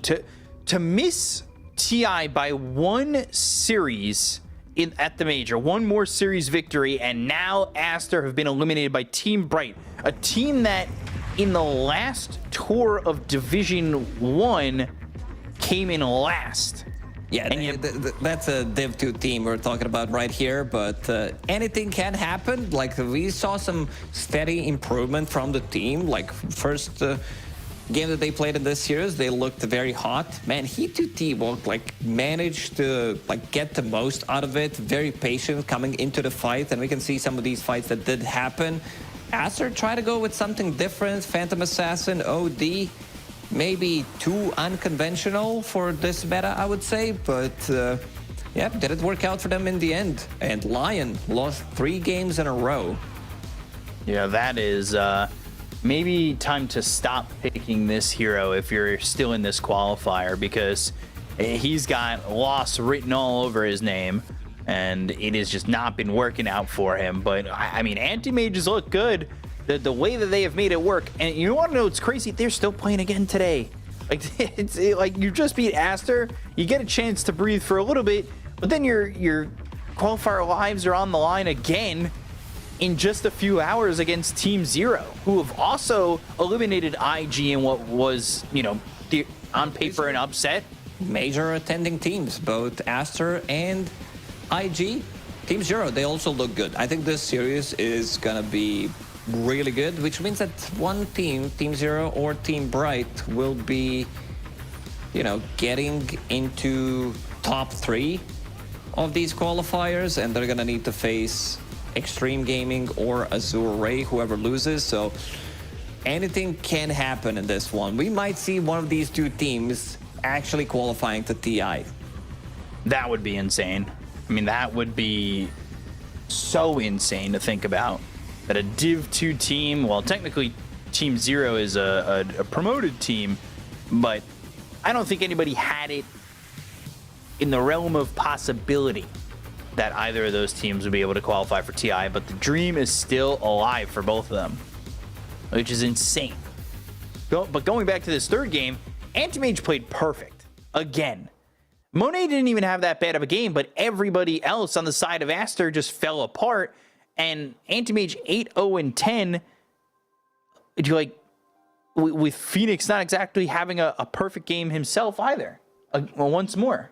Yeah, laning stage, not as good. I mean, he played into a really bad matchup for him, but he made it work. Like that one searing chain onto Samael made really the difference, allowed He2T to jump in, get the Mana Void on top of him, and had his number throughout the whole game, because like forcing him to get Astral himself, and then you can set things up afterwards. And also Irving on this offlane Pango really made the difference. Great laning stage, nice itemization, itemized the scale with the Diffusal Blade, picking up Heaven's Halberd as his second item to deal with Phantom Assassin and OD, so they can't really like deal damage. It's very effective against range heroes, like the 5-second disarm really cripples OD.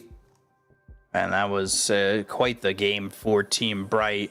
Games 1 and 3, Anti-Mage certainly the MVP of this one for me.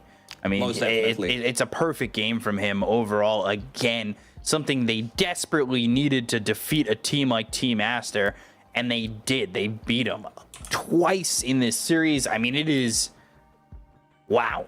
Just, I don't know what to say. Like, I'm really at a loss of words. Just the crumbling of Aster's season. Yeah, you know, cursed. I don't know what to say, because like this team had steady performance throughout the majors that they attended, because they got like 7th, 8th place.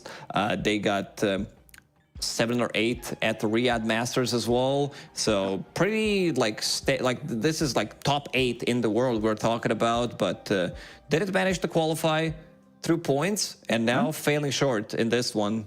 And this has to suck for the team. But on the bright side, Team Bright managed to get another dub, another round of TI qualifiers for them. And they're going to face an opponent that I would say is beatable from their point of view. You just beat Aster. Anything is beatable from your point of view. Like you probably feel like you could take on the world right now if you're the side of Team Bright, and they feel amazing. They've got a series to rest. They've got some time. They can, you know, get those emotions collected, as they've just eliminated the fan favorite of the qualifier, and they get to watch some great Dota with us, because the next series is going to be Azure Ray against Xtreme Gaming. That's the upper bracket final. One of those teams is going to be going to the grand final of this qualifier and have a chance to qualify for TI out of that, and that's going to be coming up next. So you guys got to get ready for that one. Grab yourself a drink. We'll be right back. We'll see you in a moment. Stay tuned.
Welcome one and all here to some Chinese Dota action. We have some qualifiers happening. The road to TI is underway for the Chinese region. And that brings us to our upper bracket final. It's Xtreme Gaming, it's Azure Ray. One of these teams will be the first squad in the grand finals. But no matter what, Lizard, what's really cool about these qualifiers, with both IG and Team Aster being taken out of contention, whoever wins the qualifiers now, that'll be that squad's first time at TI under that organization. So it's fun when you see a new team on the come up.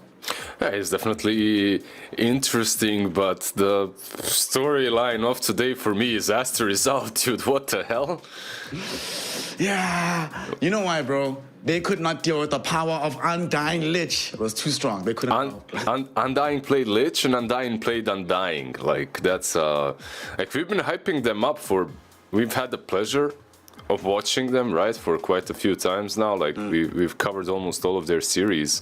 These guys look strong, but I would never imagine them being able to take down Aster and IG as well to Team Zero. Like, yeah, new era is upon us when it comes to the Chinese Dotes. It seems like, at least.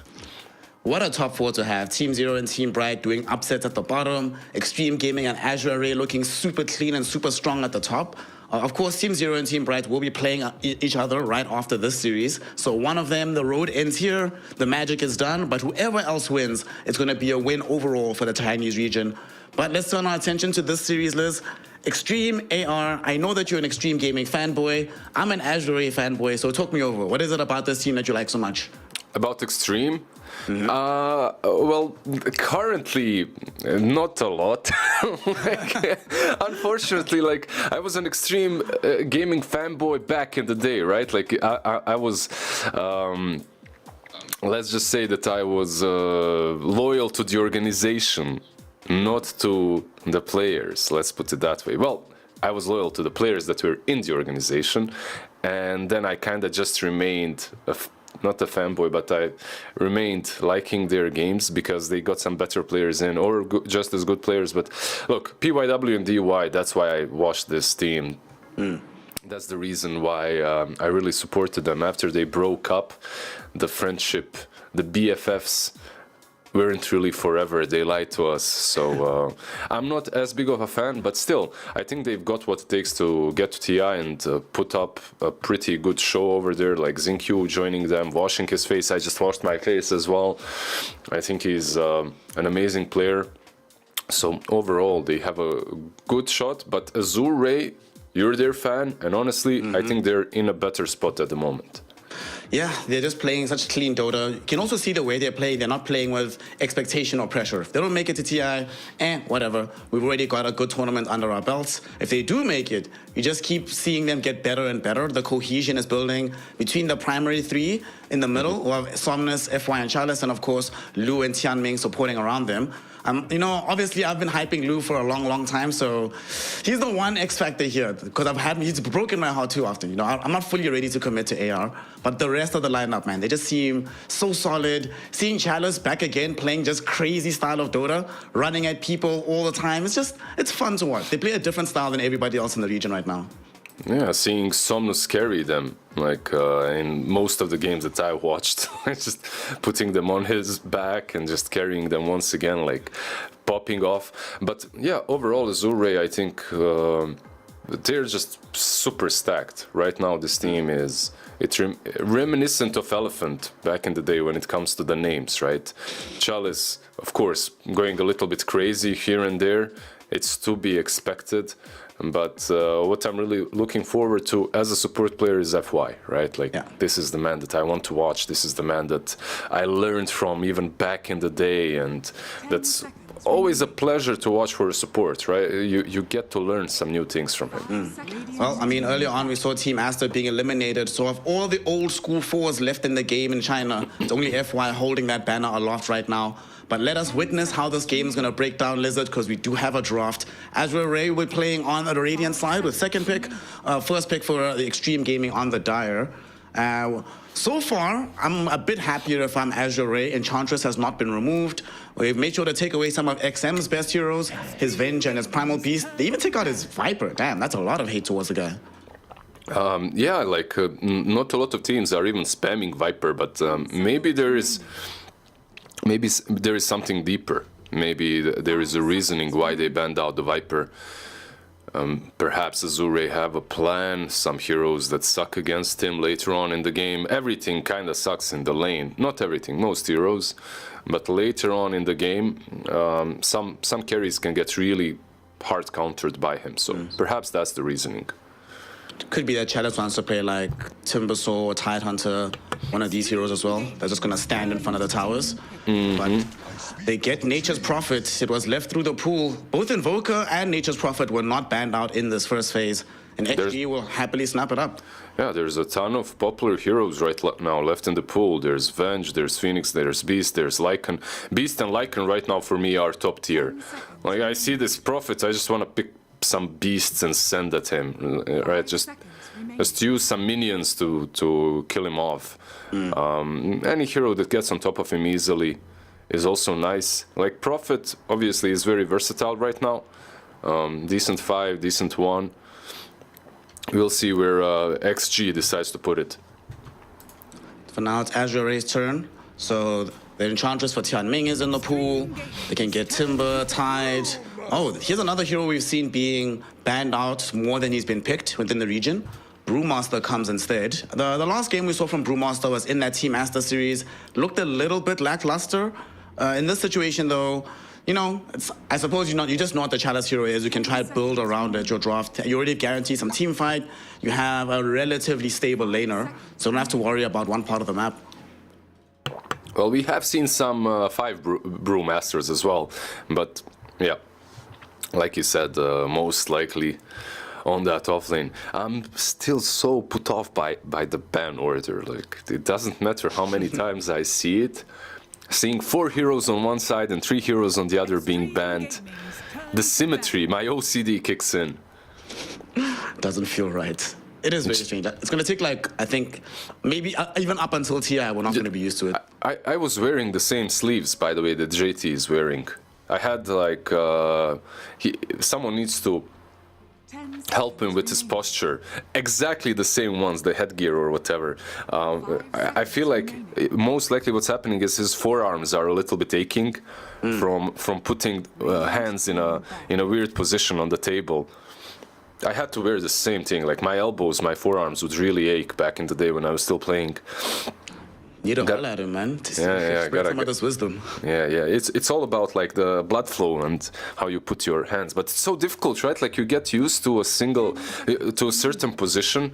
It's very difficult to just change it up and switch up your playstyle completely. Like, I mean, the way you're sitting while playing, it's... You know, honestly, like, when I started playing, I was so OCD about the positioning of the keyboard and the mouse and everything. Are you the same, or it doesn't matter to you? It used to matter a lot more to me, but now I've been a lot more free-flowing with it. I guess since we spent time this year traveling around, I just had to get used to sitting in different places.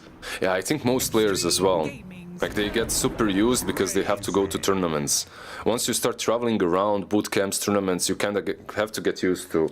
It's all conformed. There's a standard, the table height, the chair as well, the monitors. They're all the same, mostly on big tournaments, but still. Anyways, back to the game. We have a Razor picked up. Very early on. What do you think about that? Like, for me, it looks kind of interesting. Like, they opened up with 2 cores already, and like, Prophet already into Razor for me isn't that bad, is it? Nah, it feels fine. I think the Razor, it might be for Somnus, but also for Chalice. You know the thing you were mentioning earlier about this Brewmaster potentially being a 5? Maybe this is what helps them in the draft right now. You can move around the Razor and the Brewmaster as needed.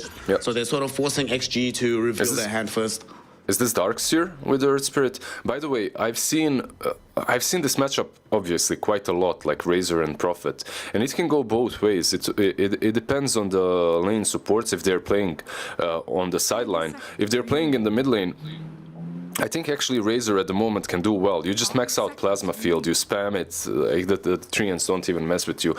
It's not gonna be mid matchup, but just saying, if they end up playing solo 1v1, like, there's a reasoning why they picked Razor. It's not like it's a bad matchup any longer. I mean, also, this is a hero that has fairly decent armor early on. So you're not really that concerned about Nature's Prophet peppering you with damage. Yeah, but this looks like it's going to be the mid matchup, though. The Razor and the Queen of Pain. I'm surprised they didn't go that Darkseid that you mentioned, though. look, if this is a matchup, I think Azure Ray have to switch things up right now. But I think maybe that 5 brew makes more sense. Just to put or 4 brew and put the Razor on offlane, have something that lanes better into the co-op. Because it just doesn't look good anywhere you put this Razor. If you put him versus Prophet, if you put him versus co-op, I don't see it as a huge win in the lane or a win at all for Azure Ray. So maybe something they can think about. We'll see. Feels like XG was setting up for this Queen of Pain pick for quite a while. Yep. Like, they banned Lina, Batrider, Doom, all the things she doesn't like playing into. So, XM, trying to go back to his number 1 on the leaderboard days, playing these lane dominators. Let's see what he's got. Yeah, we'll see. Like, the first thing when you see the co-op, like you said, you imagine some Lina and she's already banned out. There are heroes. The problem isn't only the co-op, though. The problem is, like, you can think about these heroes that kind of can play versus her, like Embers and Storms. Like, it's not great, but you can play. But the bigger issue is the Earth Spirit. Like, you see the Earth Spirit and you're like, oh god, like, I'm gonna get Doban. And there's gonna be a ton of rotations, even though mid lane isn't rotated on as before. Like, Earth Spirit and co-op, you don't miss your opportunity to just dominate that mid. Yep. So Queen of Pain want to have a lot of backup. Azure Ray trying to at least break up the fights a little bit with this Dark Willow. So far, not the best carriers of Bedlam in either of the first 2 heroes. But at the very least, whenever I see like Earth Spirit, Spirit Breaker, you know, these melee cores or these melee supports that want to run in, I love having Dark Willow in the game. Both Bramble Maze and Terrorize does such good work against both of them. Yeah, we've seen Dark Willow being picked up a bit more now. Mireska finally back in the meta again, like tossing that Bedlam on pretty much anything. And the Thunder Ties. The ladies are back. Yeah. You like it? I kind of do. I like the fact that it carries Bedlam. It's a hero that can close the gap and sort of run interference, so Razor doesn't have to do it. They have a bit more sustain right now to allow Brewmaster to always get off his ultimate or Razor to always get off a link. And it's just a very solid laner. Like, even the games that she's lost in this tournament, I don't think we've seen her lose a laning phase even once. Yeah, I've seen, like you said, I've seen a lot of Dawn. We've been watching it together. It's been good. It does make me feel like we aren't seeing our 3 cores on Azure Ray. I've seen some carry Razors, by the way. I haven't been super impressed with them. I still feel that he's very exploitable. Actually get an AM. Okay, so it's fun, right? Like, seeing these 2 drafts, because you can't say for sure. You have a pretty good idea where heroes are gonna lane, but you can't be 100% on it. One thing I love about this AM as well is that AR don't really have the best lockdown in the world. Like, they have some Brewmaster spells, but and Terrorize, but that's pretty much it. You should never be getting stunned by a Starbreaker. Always can get yourself out of that situation. And it also means that if they do want to shift things around on Azure Ray, the mid heroes like the Storms and Pucks that you were talking about earlier, not only do they not want to play into Earth Spirit, but they definitely don't want to play into Anti-Mage. I don't know, I was just watching Azure Ray's camera and one of those guys has a monitor turned off, like, bruh. We play by audio, bro, that's it. Look, Somnus, his monitor is off. He's like, yeah, whatever. I'm just gonna chill. There is a reason why. Anyways, Abaddon banned out on Azure Ray's side. Interesting. So they're banning out all the 5s. They're expecting the cores to be revealed. So they're expecting Earth Spirit and Prophet to be on the offlane, co-op mid, AM safe lane. That makes sense. And for Xtreme Gaming, yeah, they're just banning out carries that are good versus Anti-Mage right now. We have seen a PA not do that great versus AM, though, in the previous game, but she's still a really strong counter. Who are the other good ones? The other ones are like Troll, sometimes Ursa. Monkey King's still in the game, right? I think I'd like Monkey if they went for it for AR. And Lou's pretty good at it. Yeah, what about playing uber fast with some alchemist? Some You get some alky and you just run them over before AM is even online. You just want that acid. Yeah, I want that acid. And you're playing into a prophet with 3 ants. Acid spray comes. I can dig it. You go some Blink Dagger build, you just show up out of nowhere, blow up those Queen of Pain and the AM. I can see it. Yeah, no, they don't, like you mentioned earlier, they don't have a lot of catch. For Quap and the AM, that feels great. You really want to be playing a game like this one. But maybe they can itemize against it. Like, right now, I don't see anyone being able to buy a Hex, but... What would you think about Warlock here for Xtreme, for DY? Okay, sounds good. Like something to sustain the AM, right? Wouldn't be that bad. Oh shit. I mean, you're too good, man. Chat, I'm sorry, but I'm taking a vacation for like 5 minutes. Snare, just take it away. We're owning anyway. What do you think? Azure Ray, they need a carry. Who we getting? Troll or Ursa? No, actually, Monkey King. Monkey King I still think looks good. But this is Lu as well, right? No TA, nothing like that? TA. Yeah, I think one of those two. MK or TA. Feel the best. Yeah. Let's see. Okay, that's the first one I mentioned, though. I did say Troll. It is a very good game for Troll overall. Like, with BKB here, he suffers very little against these heroes. His lane is fine against Nature's Prophet. You just get the mischance on all the little treants. He does suffer a little bit to the right clicks there, but should be fine overall. I still prefer this Xtreme Gaming draft, though. I feel like this Warlock really ties everyone together. BKB doesn't feel like it's going to be that strong for them. They have several ways to get through it. Okay, so they are switching things up a little bit. Somnus is playing the Razor and Chalice is playing the Brewmaster. So, I mean, they're not switching things up. We weren't sure what way they're going to go. So Dawn will be the 5 with the Troll. How do you feel about that one? Not sure I like position it as much. 5 Dawn, yeah. I mean, it looks like a solid lane, like Troll and Dawnbreaker. I don't know. They're kind of muscly. They're angry. They're mad. They run at you. Like, there's a lot of slows there in between the two of them. Maybe it's not gonna be that easy for Nature's Prophet. Like, Troll lane itself isn't easy for Prophet, and then on top of that, you get some Dawn that Sally hammers over you. I don't know. That lane, I feel like might surprise us. But the others should be, I believe, like pretty damn good for Xtreme Gaming. Yeah. Maybe the rationale as well is that if we put Chalice in the off lane on this Brewmaster, then we can try and leverage the mischance against Anti-Mage, so it's not as easy for him to just walk up to the door and hit her as many times as possible. Like you mentioned, Dawnbreaker rather, she can be very, very strong in the lane as a support. And it's something new. You know what? I like it. Like, Tianming is always... Him and Red Panda, I think, are the two 5s I always watch out for doing interesting stuff in the region.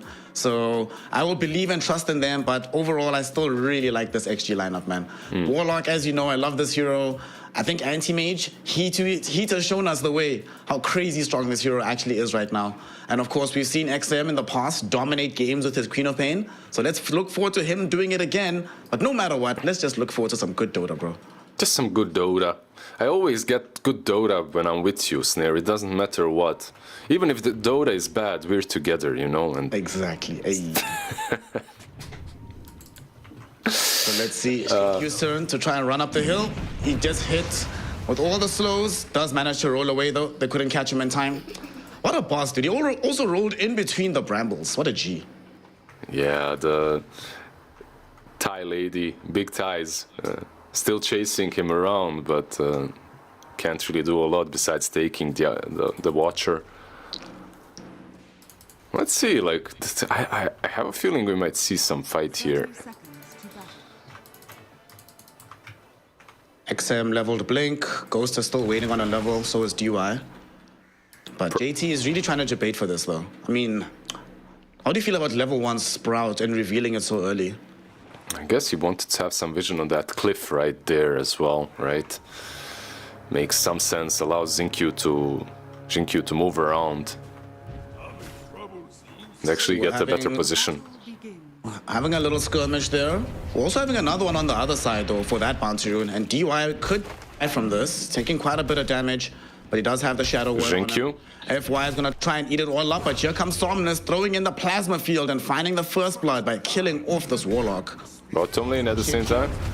Down bottom, can you roll away? Nope, this time Is that- he is getting blocked. And the Sprouts from JT. It almost gave the space, but the Selly Hammer came back off cooldown. Yeah. And Tianming can finish off Xinkyu. It's Sally Hammer, and they also have 2 quelling blades, so you're not gonna be able to really do a lot with that unless he eats the wrong tree.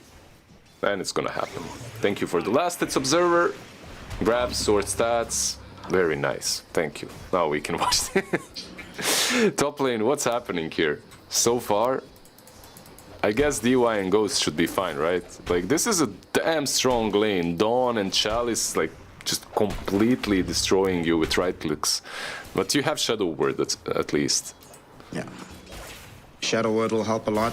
Mid lane. This is Yeah. really awful. Yeah. Mid lane, though, I mean, you get level 3 and Quap just starts having fun, I guess. You know, Shadow Strike, blink away from Static Link. I guess Somnus has to play the same way he would versus a Prophet, and that's on Plasma Field, but we'll see.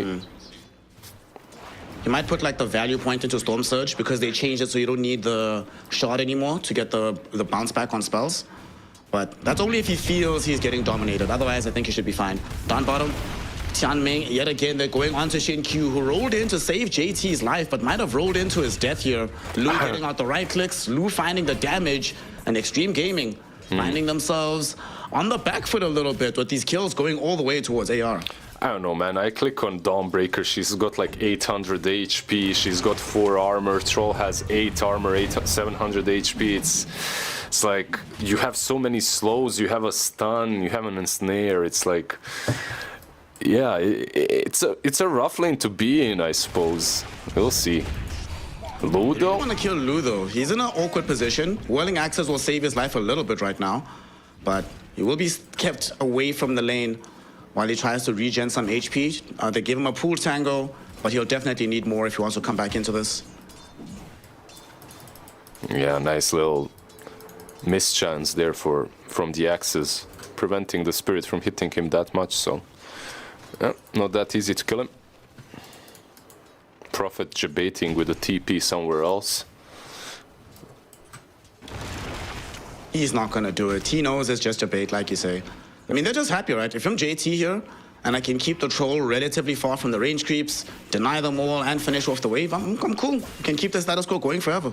Of course, yeah, I can't even believe he just managed to deny 2 range creeps on the bottom lane very easily. Like, with 1 melee creep, he just did the perfect aggro on him. Like a boss. Yeah, pretty much. Are we done with all the, like, surprises? Like, IG lost, Aster lost, that's it, right? Yeah, I don't think there's any other surprises left. I feel like once you get to top 4 in any given tournament, you winning any more is can no longer be considered surprising. So Yeah. everyone's cool now. Yeah, crazy. We won't see Sumail, by the way, like playing with Aster. If you asked me, that's probably the team I expected to win the most, but yeah. Sad. And who knows JT, what happens when the Chinese bottom shuffle lane. happens. Will he still be in the region? And JT, will he still be remaining alive? He gets a Sprout onto Lu, but it's not going to be enough. Does end up dead. And now Xinkyu himself is in danger. The boulder's going to be coming back in. He's got a 9 Lotus. seconds, but that might be way too long. Yeah, he's got. Does have a healing Lotus, though. And a ROP should be okay. Yeah. However, Not anymore. He went too far forward. He came back. They're going to block his roll. He's dead. is he? Couple more right Is clicks he? is all they need. Oh my god, how tanky is he? Yeah, you get debated way too easily. I love it. I love it. He's trying to go for the Thai lady, and he might die this time. Okay, this time. Surely this time. Okay, this time he's dead. Yeah, he messed up. He wanted to be cute, move around, and go on Dawnbreaker, but they scouted him, killed him off from distance. Yeah, the killing spree on the troll. Like, I expected this lane to... You know, some lane, you just look at it and you're like, yeah, I don't want to play against that. That's how bottom lane looked to me. Mid lane, though, Somnus, this should be a kill. Definitely in danger. Xinkyu, he respawned, came middle. You were mentioning in the draft this kill combo of Earth Spirit and Queen of Pain. The opportunity arises, Xinkyu will take it, and they find the kill. At the same time, though, top lane, Chalice is being zoned back by Ghost. who fortunately for him does not have access to a Mana Void, and DY is still a little bit too far away for the level 2 Shadow Word, so Chalice gets to live. Yeah, so both safe laners more or less doing a bit better than usual, let's put, not than expected, just than usual in the current patch. Offlaners kind of struggling a bit. Offlane matchups haven't been that favorable for everybody. They're going JT again. Yet again, bottom for going for JT. Sellyhammer did come out. They're even bringing FY down for this. They find the root and they have him try and juke through the brambles, but that'll ultimately lead to his death. And Shin-Q might be brought down as well to grant a double kill towards Lu and give him a mega kill streak. 5 minutes 50 seconds in, he has a mega kill streak, Liz. What the hell is that? I think you can just leave this man right now. Just let him be solo. You can start rotating, do some stuff on the map. The troll isn't gonna die any longer unless some crazy co-op rotation comes in with Sonic Wave. He can solo the Earth Spirit and the Nature's Prophet. He's way too big. Gosh, it's crazy. Like the 6k net worth at 6 minutes on Troll Warlord. Wow. Yeah, 5-0. It feels good, man. So what do you do if you're on the side of Xtreme Gaming now? Do you, just, like you say, if they're leaving him alone, should they do the same and just completely vacate that lane, try to get kills in mid and top instead? The thing is, like, you already activated the other 2 supports, so it's kind of difficult to... You need to commit with like 4 heroes on one place. Perhaps on this troll before he gets 6, but that's not gonna happen. He's gonna have it in a... pretty much in a couple of creeps in one wave or so. For me, it's still the easiest kill. Like, generally looks this Razor on the mid lane. You killed him once already if you could rotate the supports. Down bottom, speaking of supports, Tianming is about to get picked off here. Yeah, but he doesn't mind. He stole the Wisdom Rune, so he's fine with this. And he's wasting a little bit of time with them chasing him around. He still dies eventually. Yeah. But worth making sure that these supports, especially DY, doesn't get close to level 6. That's pretty important for this game. Mid lane XM, he's actually debating because he has JT moving in. JT's here, Sonic Wave is ready, Somnus gets clipped and Somnus gets killed. FY did show up looking for some revenge, but sadly, he's gonna lack the levels necessary to put these heroes to rest. Even though he brought JT very, very low, there was just no follow-up elsewhere in the game. Yeah, it's not enough. It's cool how they did it, right? Like, they need to spread the map somehow and make the supports of Xtreme Gaming not always in the right position. The only way you kill Razor, right? Like, if he had that Dark Willow there, sorry, AR, if he had the Dark Willow there, it would have been easier to defend. Speaking of Razor, Razor shows up to the top lane, trying to help out Chalice here, but DY just has 2 points upheaval. There is no way you're getting through that. This is also Eye of the Storm committed, which I guess has to turn into a farming eye right now for Somnus. Yeah, which is alright, not the worst thing, not the longest cooldown. The Prophet getting 6 though, and not having to lane against Lu is massive. Just being able to utilize that to kill off Razor. Sonic Wave is back up now again. I believe it was used with Arcane Runes, so perhaps they can do something similar once again. I think it'll all depend on where Shin-Q decides to go. Does have boots and Urn and is sitting with the smoke, so we'll have to keep an eye on him and what he decides to do. And in the top lane, look what Lu is doing. He's coming in right behind Ghost. They want to try and make a very intriguing gank happen. They wait until he blinks back and Lu's on top of him. Primal Split even committed as well. Anti-Mage Blink is not going to be back in time. And AR continuing the dominance. FY gets the kill on Ghost. They now lift up this DY Warlock as well. Chalice found him, and they should be able to kill him off. They drag him back in, put him before the Bedlam, and finish him. 2 heroes dead, tier 1 tower exposed, and AR just feeling really good about this early game. Yeah, bottom lane they try to go on Dawnbreaker, but yeah, unable. Troll TP's in. They missed the rolling boulder, by the way, so she survives. Quap is here though. Now Quap is indeed here. They find the jump onto Lu potentially. Dawnbreaker is still alive, and they know that there is level 6 plus available for the troll, so killing him off is not that easy. He wants a good target though, doesn't want to just use it normally. Sonic Wave barely clips him, but still does the damage. He's still alive right now, finally gets off the battle trance, turning onto Xin-Q, chasing down this Earth Spirit, and they should be able to kill him. One more right click, and Luke finally dies. But it's not going to come for cheap, as XM has to trade his life in the process, but still gets a massive gold injection by ending the unstoppable streak. And he gets tipped. Finally, he dies. That was... my god, if he didn't die right there, the game feels so damn hard. If you're Dire, if you're Xtreme Gaming. But yeah, they do manage to clip him. He's gonna have his Battle Fury still completed very, very soon. Much sooner than the AM. If you click on Troll, he needs, what, 300 gold, 400 gold for Claymore and the recipe. Meanwhile, AM doesn't even have anything but Cornucopia. By the way, there's one bad thing that happened there. Queen of Pain died first, so she didn't get the experience. Still, the gold is nice, right? Like, at least they killed the Troll, I guess.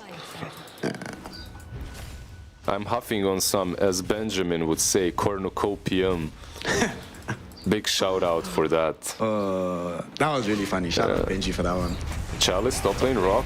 We see the first golem dropped off the game directly onto Chalice's head, but here comes Tianming with his own level 6 drop. They're able to clean up, at the very least, this Brewmaster, but they're bringing Xin-Q and the crew very, very low. Xin-Q will eventually die here. FY trying to TP out before he follows suit, and he will be able to make it to safety. FY a bit sad that he didn't use Bedlam on him. He used it on Dawnbreaker, so and Dawnbreaker ran off, so there wasn't enough damage. I'll take it though if I'm AR. Yeah, you lose Chalice, but it did make space for Lu to grab the tier 1 tower middle, and he still has Brewmaster split, so they can try and make something happen when he comes back to life. Where do you think they go with the Brew? He's just chilling mid right now. I think you finish Vessel first, and then you try and hunt down either AM or the Nature's Prophet. The top tier 1 tower, right, seems like a good idea to take. Yeah. It's not that far from the Vessel either. He's like, what, 500, 600 gold, something like this? Oh, look at this smoke action happening as well towards bottom lane, but it's being pushed in and no one is defending it, so... yeah, Somnus kinda needs to show himself. But they are using, I love this, like they're using smoke for, at the same time, to catch. They actually find him. They have the Bedlam out onto the Stormbreaker, with the Starbreaker in, and FY on the killing spree. That's the one thing about the support duo. They have a surprising amount of damage just with these two heroes. They might not even need a core to come along for these kills. Yeah, I wouldn't even say only the support duo. I would say the whole team has a ton of damage to work with. You know, it's like sometimes you look at the lineup and you're thinking, my God, where is the burst coming from? Who's gonna make a two-man rotation and actually get the pick off? They truly lacked in that, but some teams, but they don't. However, what they do lack in, and you mentioned, is catch, and that's why I see, I believe, an Atos, being built on Dark Willow. DY. DY should be killed here. Bedlam comes out. The skanking duo of Tianming and FY has just been working wonders. Two sides of the map now where they accomplish kills, getting tons of experience. Both of them are actually level 8. They're tied with the Brewmaster in terms of experience. Yeah, they're just doing quite a lot on the map. Bottom lane, Dawnbreaker, Dark Willow, then is just free to do whatever, same as Dawn, when the lanes go well. Same level as Brewmaster, like you said, and same level as Nature's Prophet. Not anymore, he steals the Wisdom Rune, but yeah. Right now, the experienced leader on the map, of course, is Lu. Been in the most kills, laned very well. Him and Chalice will finally secure that tier 1 tower in the top lane, so having the enemy tower taken before you lose yours, and you can still realistically defend yours, man, this feels good, a place to be. I think they have to force a rotation bottom for Xtreme Gaming to try and normalize things. Yeah, maybe abusing this Midas on Razor would be solid. Killing him off. He doesn't have a lot of stat items at the moment, so can get bursted down. Same for AR, same for XG. The amount of damage that they are packing just from spells, no items needed, is pretty significant. Like with the bonds, with Third Spirit ulti, Quap ulti, Prophet ulti, it's all damage pretty much. The Disobserver, what they have bottom, actually scouts the movement. It was placed well before they made this rotation, so very nicely done. They knew exactly what was coming, and now they can't do that thing of where you force a fight with Chaotic Offering. I'm stuck. The Golem for a push. He's not stuck, never mind. It was just a lie. Catch onto Somnus. Somnus is going to get rolled onto. They have enough burst damage to kill him. Even through the Solar Guardian, it's going to come down. Sonic Wave will be there. And with the Fatal Bonds going out, they end up killing off this Razor. Bedlam, though, onto Xin-Q. Will end up ensuring that he dies off. Tianming was making space by fighting into XM, but unfortunately for him, DY is there with the Shadow Word and some right-click damage. Still able to get the kill. Chalice now goes in with the Brewmaster split. He wants to force them away from this area. So even though they got 2 kills, he wants to make sure that's all they get out of it. Deny them a potential push. Yeah, using that spell right there. But, you know, this looks very good for Xtreme. The way they're fighting, at least that fight obviously looked good. JT mid. Is he just gonna die here? Battle Trance, Xin-Q's coming in with the roll. Very nice kickback onto JT to ensure he survives. Can they turn? And unfortunately, they can probably turn for AR because they don't have Sonic Wave. They can't kill him fast enough. The reinforcements are here. Chalice has a double damage rune. Lou is still alive, but he's ticking out slowly but surely. Will he survive this? Rod of Atos onto Xin-Q to deny him chasing forward. He can't catch up to Troll. So he's gonna end up dead maybe. Nope, still alive in the river. Troll Warlord running away but survives on 40 HP. Chalice happy to give up his own life instead, as JT throws in the right clicks from the high ground to kill off this Brew. The fight's not over just yet though, as they're rolling back in for this Brewmaster, but Xin-Q does not have any amount of HP remaining, so he eats a full level Shadow Realm, takes it to the face and dies off in the process. I love how Xtreme Gaming is playing around their mobility. Like, they recognized all these things that AR, they just don't have enough catch. So, yeah, Troll survives in the end, which is nice for AR, but Xtreme Gaming also should be happy with the state of the game, considering how well it started for the Troll. Yeah. On the bottom lane, before Dawnbreaker's ulti came in, XM just blinks out, Dawnbreaker dying. On mid lane as well, they use the rolling boulder to get on top of the Troll easier, the blinks from Quap. It's just... Yeah, they need some catch on on AR. They need some Atos, which FY has completed, so we'll see how useful that is. That DY kill also turned out to be pretty valued, allows them to steal these Ancients, get Somnus a bit more farmed in the game, have him get closer towards BKB. Definitely, I agree with you, they need as much lockdown as possible. Might even see Lou at some point go like that Swift Blink Abyssal build, just to make sure he can also help with a little bit of lockdown. Maybe someone should also build a Hex, like maybe Somnus, but he also wants other items, like wants some Shiva's Guard, these sort of things, some AC maybe. I don't know, it's a difficult place to be for them.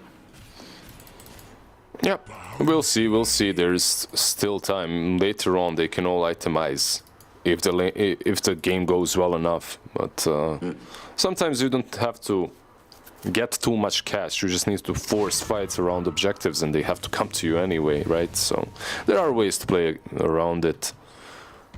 We'll see. Chalice is 1v2, but it feels like they're alone and not him. This is classic Chalice, man. Oh, I love watching this guy play. He's so aggressive, it's beautiful. Right now, though, he is a little bit behind in the net worth department, but you don't always expect Brew to be topping that chart anyway. He's just happy that his team is doing well. But now that they have BKB, it's time to start a fight somewhere. They take a Twin Gate, Somnus as well as FY, and they catch Xin-Q as he's trying to leave the area. They should be able to kill him off with the Eye of the Storm. The one thing that sucks about their draft, though, Lizard, they are terrible at taking Roche unless it's a Troll doing it himself. So they won't be able to bring down the big man. Yeah, they need Troll around, but by the time that happens, XG will be ready to fight. Their items are slowly but surely coming together. Like, you have the Saganims now on Prophet. On bottom, Sally Hammer. XM eats a full Sonic Wave to the face, but still alive. FY comes in, terrorizes this XM Queen of Pain, and they are able to kill her off. Yes, it cost the life of the Dawnbreaker, but if I'm Dawn and my team kills off a Quap in exchange for me, I am so happy. Yeah, they might chase down Chalice a bit top, but nah, not gonna happen. He's out. Yeah, first time I just praised the items, right, on side of XG and how they're getting everything they need, but probably Quap needs that BKB before a major fight happens. It's a bit too easy to get on top of. He's been playing really well, by the way. He's been doing like some wonderful plays with Quap, which is one of those heroes you have 1 or 2 deaths, you fall off. Well, he's made sure that his movements weren't really punished. Some space on the map now for these cores and carriers to just keep farming up. Ghost, despite getting his Battle Fury, I think, 2 minutes after the Troll Warlord, has still managed to reach an even level of net worth at the 21-minute mark of the game. Now they're going to smoke up. Shin-Q and DY are starting together. They don't have an awareness that this Roshan attempt is happening, though. So if they don't get here in time, Lu and them will be able to get away with wanton robbery. But they don't feel comfortable doing it. The damage is too slow. Unfortunately for them, listen, they're actually going the wrong way. They could have kept going. Yeah, but they don't know that, right? Like, they don't see where the smoke is connecting. Now, when they see it mid, instantly they'll go into the pit. Look. Nice. Yeah, that's it. So basically, they just needed vision. And Dark Willow, FY, thank you, friend. Your death will not be forgotten. Yeah, the sacrifice. It's crazy, though, that it wasn't just the easy kill on the Dank Willow. That was a dominating streak ended, so this hero has been involved in quite a few kills. Some bonus gold for their coffers. Yep, bonus gold, opening up the map, buying time for Quap to get that BKB. You probably wouldn't take that fight anyway, so... Oh, Somnus reveals his Blink Dagger onto Shin-Q, preventing the roll away. Shin-Q should end up dead here. Very nicely done. He did not see that coming. Like, Somnus literally just popped up out of nowhere just to make sure he couldn't escape. Go Hex. Hex Somnus on Razor. Let's go. Blink Hex. Easy game. Hex feels... I mean, I would like a Shivas or AC, but Hex also does feel really nice. Whatever you get, you're playing into AM. A lot of that int can backfire, but... even just tanking up, getting some more right click would be solid. We'll see what he opts to go for next. Well, they just lost their tier 2 tower in the top lane. Anti-Mage was finally able to take the tier 1 bottom, but they are steadily but surely trying to increase their share of the map control here. And it's been working out for them. Unfortunately, XG has started to creep on ahead in the net worth charts, but it's mostly connected to the fact that Chalice sadly can't scale like the other cores in this game. Yeah, it's the item build, right? Like back in the day, if you're playing this Brewmaster, you just get the Midas, you farm up. Bot lane, JT. Is there any follow-up here, though? That's the question. He gets rooted up. Should be fine. Is he gonna be coming? Troll, look at the block. He's not fine. Oh no, he's not fine. He's dead. Can he get out of here? No, he cannot. Starbreaker comes out to prevent the TP attempt. That was, all right, a very nice kill. And there's actually 2 fights happening. They pop the Solar Guardian to get back to where Shin-Q is, and Shin-Q will end up dead. 2 massive pick-offs happening. They regain control of their jungle. By killing off Shin-Q, they kill off JT. Yeah. Push out down bottom. That feels very nice for AR. It's very sad because the way they caught JT, Razor just being way too mobile. Meanwhile, JT was blocking Troll with his treants while running away from Dawnbreaker. So he made some really good plays, but you know, sometimes it doesn't matter. You still die. No one even notices. Hex is, by the way, the build on Razor, so I was correct. Wow, interesting. I mean, it's a Blink Hex, sure, why not? They're lacking catch, and they do have enough damage. I just want to see maybe Lu. Okay, Lu is actually going for MKB. He noticed the butterfly being picked up by AM, which also makes a lot of sense, right? Like, you want to be able to actually attack him. Definitely would not mind after the MKB if he goes for the Swift Blink. I feel... Q, he's going in. He's actually going to go in here. Massive damage coming in from Wrath of Nature, Sonic Wave, as well as the Magnetize, and they're able to take away the first life from Lu, but the fight's not over just yet. Ghost, he's blinked in, all by his lonesome on the high ground. DY builds him out of trouble with the Chaotic Offering. Chalice, though, he will not be so lucky as to have that assistance, as XM will right-click him down, helping out with the damage of the Shadow Strike. Lu popping BKB, just wants to TP home. At the same time, he does make it. Ghost was able to assassinate Tian Ming with the Mana Void. Looks like this fight is over though. 2 for nothing. Technically 3 for nothing because they took away the Aegis. And the Although it does BKB. cost a tier 2. And the BKB. Like that fight, I don't know what it is, but Razor, he pops a BKB as well just to stay alive. This tier 2 tower on the dire side is the biggest debate ever. Like every time I see a team opting to go for it, they get punished heavily. It's not worth, by the way. Yeah, they took it, but the losses are quite significant. I love Jin-Q and how he rolls past everything just to get on top of Chalice, catches him, pushes him back to Queen of Pain. At the same time, on the left, they're dealing with the rest of the team. And Lu should be fine here. He's just playing with AM. Anti-Mage has his full butterfly complete for Ghost, so very difficult to kill until the MKB will emerge. Chalice, because of the fact that he's been dying in these fights, still struggling to get to his next item. This AC has been really delayed in this game. Yeah, no good old Midas Brewmaster in this game. His Razor has a Midas, so he opted to be more of a utility brew, utility panda. Which is also fine, right? Like you want to have that one hero that's able to actually fight early on. What's XM going for after BKB? I would say he's going for the Shivas. Yeah, Okay. Kaya Sanj, Cool with this. then Shivas. Pretty important to get here, right? Like Shivas does wonders versus most of them. Slowing them down, scouting them. XG starting to scale a little bit better right now. Because they have so much mobility, like you mentioned earlier, it also means they can get to these much more efficient farm routes.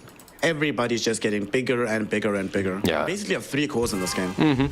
Anti-Mage as well with the Basher now completed, but they do have an MKB on AR, so if they want to fight, they can take down the AM if they lock him down. Alright, it's time to actually fight. I think you almost got Lotus Sword for Chalice, but mainly you've got the full AC completed. FYI. Right next to you, he's also going for 2 Lotuses, so if they can take the next fight, the double Lotus timing could be decent. Did they see him, Tianming? I don't think they have, right? They do now. Okay, Wrath of Nature scouts him. Ghost jumps directly on top of his face. XM, they're at the Shadow Strike, and there's no mana. They even commit the Sonic Wave for that one, damn. Alright. Yeah, they Still just fine though, they get out. They do see Razor on top lane. Can they get on top of him? Probably not. Let's see. Oh, actually... Okay, Jin-Q kinda went for it, but... Razor is far gone, my friend. You're a little bit late. Yeah, like you mentioned, the AC on the Brew, the Hex will be completed by Razor very soon as well. Hopefully for AR before next Rush fight, and it should be. Should be completed before the next Rush. I don't know, I just feel like they're letting Xtreme Gaming just do whatever they want to on the map, and I'm not seeing any big items besides that Hex changing the state of the game in the next fights. It all comes down to the execution, and I feel, honestly, at this point that XG's execution is just easier. It's not even, I'm not saying, I really think these teams are just the same when it comes to the skill level. It's just ease of execution might be on XG's side. Also, if they find themselves falling behind, the same strategy they're doing now, they can employ later. Just split the map, boys. We'll figure out a way to come back later. It's fine. You know what issue I see in this build on Razor? Like he's got the Blink Hex, right? He's gonna finish it any second now if he doesn't want to save for buyback, which I don't think he wants to. He's gonna have it, but they need follow-up. It's not... The Troll doesn't have a Blink, right? So, okay, Razor is gonna jump somewhere in behind, hex the target, start off a fight, but... Does he have enough damage to actually eliminate someone even with the Bedlam? Is there enough follow-up? There's no Blink on Dawnbreaker. You can perhaps combo it with some crazy ulti or something like that, but... Let's see, they smoke up. I'm very interested in this next fight. Also, to make matters worse for them, Shin-Q's just picked up the Aghanim Scepter, so they have much more salvation coming along. They might come across Ghost. Oh, what a TP out from Ghost. seconds away from death, but he does manage to get right past it. He's A-okay.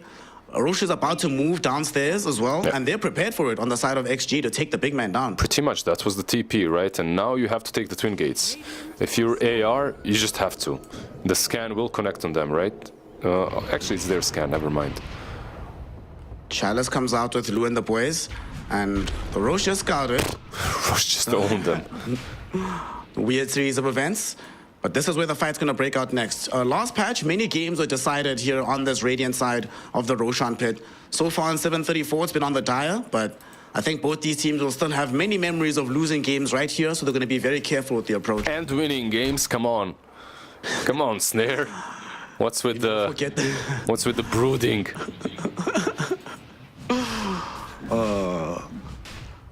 Roche. Both teams really want it. He's carrying some precious cargo with this cheese. And XG, they're now going to smoke up for it. I don't know if they've scouted that Shin-Q has an Aghanim Scepter, but if they haven't, and they make the rotation and the jump first from AR, they could be very badly. Ooh, the smoke. They do come across him.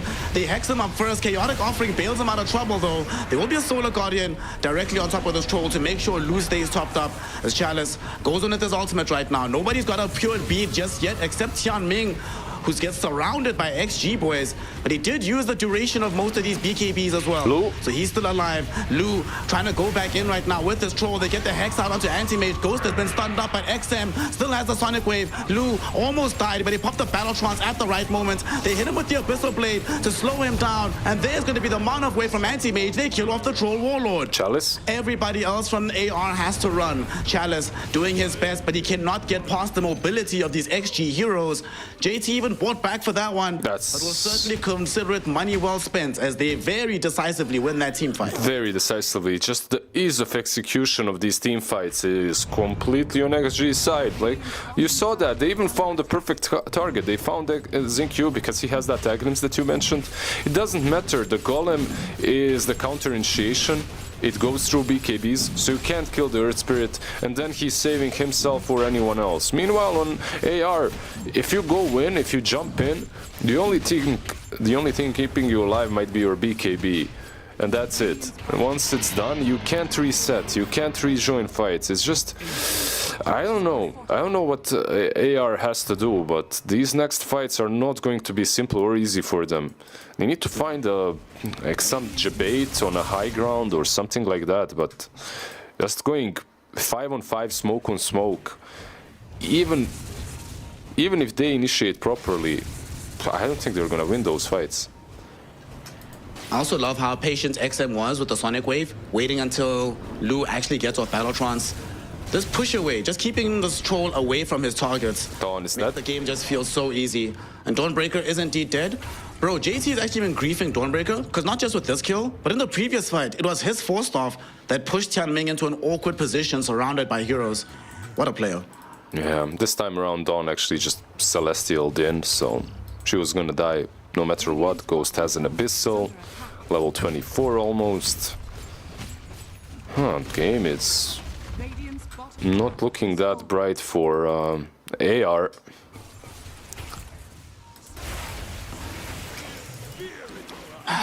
The classic troll debatement. How many games have you seen where Troll Warlord feels like the actual perfect pick for the game? And then this happens. I think you're doing really well. Because can't catch heroes and stay on them. I don't think that his item build is wrong, any of it. Like, hold on, Shin-Q, very deep in the fight right now, will end up dead.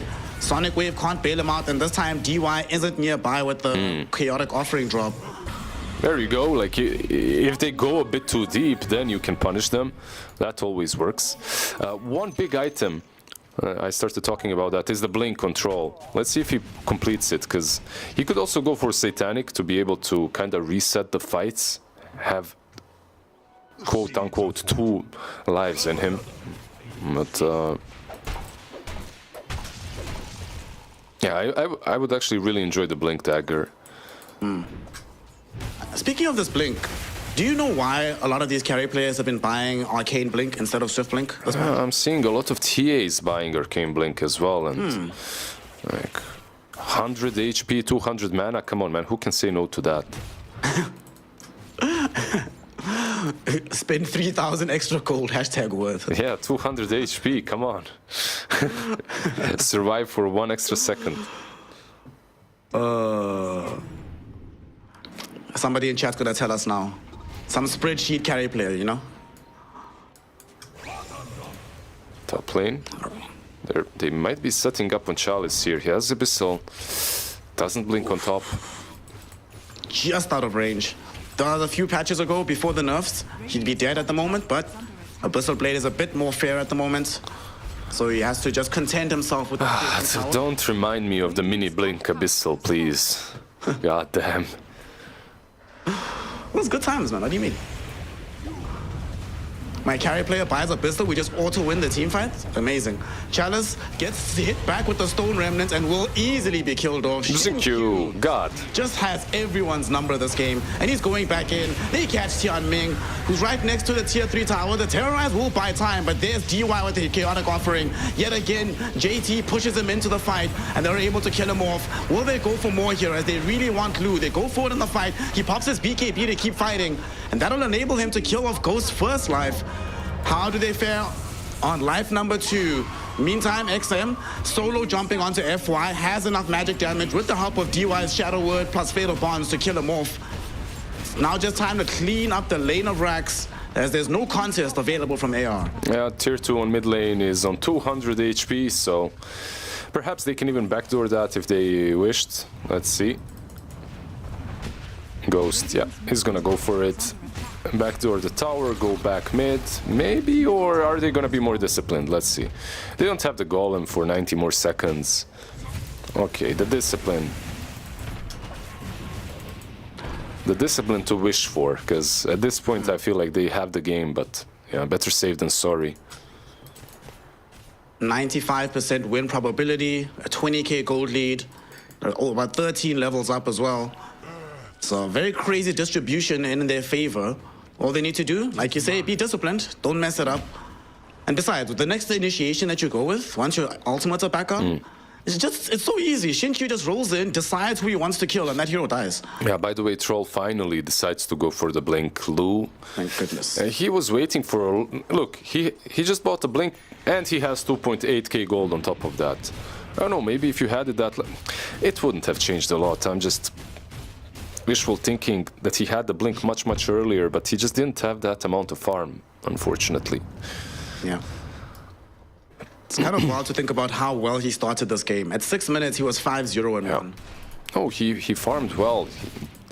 I'm just thinking, like, what could have helped them? Brainstorming, and I mean, it's really difficult when you just see these two supports and how much work they're doing. You gotta jump them together with Razor if you really want to accomplish anything. Speaking of those supports, XM up with Ghost right now. XM maybe debating a fight through middle as JT got off the ultimate, connected onto Somnus. Somnus is trying to get to the haste rune, but this might get him killed. He pops big EAB just to try and run onto the high ground. Xingqiu remnants himself, elongates this engagement, and now there's no more BKB available for this Razor. DY finding at long last the chaotic offering opportunity. Tianming, Solar Guardians on top of himself and Lu.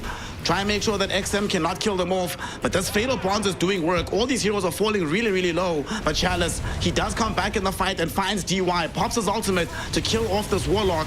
Ghost jumps in looking for revenge, but right in front of Lu, who's doing quite a bit of damage with this MKB. Gonna be forced away from the fight. JT, they were trying to get rid of the Brewlings. They force Chalice back into his normal form. They kill him on the ground, but there's a Terrorize directly onto Ghost, trying to make sure Lu can dish in the damage, but he gets pushed back by XM with the Sonic Wave. Yet again, it wastes the battle trance timing, and it ends up with him being dead. DY with the Golem from beyond the grave gets a double kill by taking out FY. It turns into a full team wipe and opens up the space for another lane of Rax. Yeah, they've got some buybacks, but this right now feels like a game. Chalice, GG is the one to call it. Not really too surprised by that. Just very well done by XG. Honestly, like the execution, the way I see it was really even on both sides. Like the teams played the game very well. Not a lot of mistakes. The laning stage even kind of did go in AR's favor. Lu having an amazing time on that safe lane, getting what, a mega kill, 5-0-1. At some point, it's just like the ease of execution was on Xtreme Gaming's side. This Earth Spirit and Warlock, they did way too much work. You just cannot initiate on anything. I'm thinking that maybe some things could have changed. Maybe if Dawn doesn't go for utility together with FY's Lotus, maybe some of those things would have been better. And maybe if Troll got a Blink Dagger a bit earlier so that you can actually jump in together with the Razor and instantly blow someone up. The biggest issue they had is like Razor jumps in with his Blink Hex build, but there is literally no follow-up. Yeah. I mean, this fight I think is where the game started to fundamentally turn after they get rid of the Aegis, force Lu back with the BKB. But we just got to see an example in this fight. They can poke and prod pretty much forever. If AR goes in, you know you have to pop BKB on Razor, Troll must use BKB, and then that's it. There's nothing left for the go-around, but XG just keep blinking this way and that. DY keeps annoying you with these upheavals. You have no idea which angle Xinqiu's gonna roll in on you on. He's gonna be saving people in these fights. Man, what a difficult game for AR at the very end of it. But they definitely made it competitive. They were in a good position for such a long time, but there's a thing I think you mentioned about how they weren't able to convert that lead into more real estate on the map, and eventually comes back to bite them. Yeah, who you got? Come on, who you got? Who do I have? Xinqiu, dude. Xinqiu? Yeah, I'm down. I'm down for Xinqiu as well. Like, he did some really, really damn good plays on the Earth Spirit. Like him and DY understanding the state of the game and what they're supposed to be doing at every single point, but he was just way too good on the Earth Spirit. The itemization was good. Getting a little cheeky, what was that? Kaya Sanja, I suppose, at the end. But also, the Aghanims is where it's at. The Aghanims was the important part. And all the roles kind of connected. He found the right targets. Even in the end, like when he rolls on top, and he doesn't silence the Brew, but he stones him and sends him back to his teammates. Like, just really damn strong. Xinqiu will absolutely be our MVP for this game. I will give a small shout out to XM as well, because he was very wise about utilizing Sonic Wave, realizing that it's less about the damage at some point and more just about controlling Troll. You wait until Battle Trance has popped, you Sonic Wave him, he's spending like the last 2-3 seconds of the spell very far from his target, and then afterwards he has no defense anymore. So special shout out to him, but massive, massive MVP award for Xinqiu.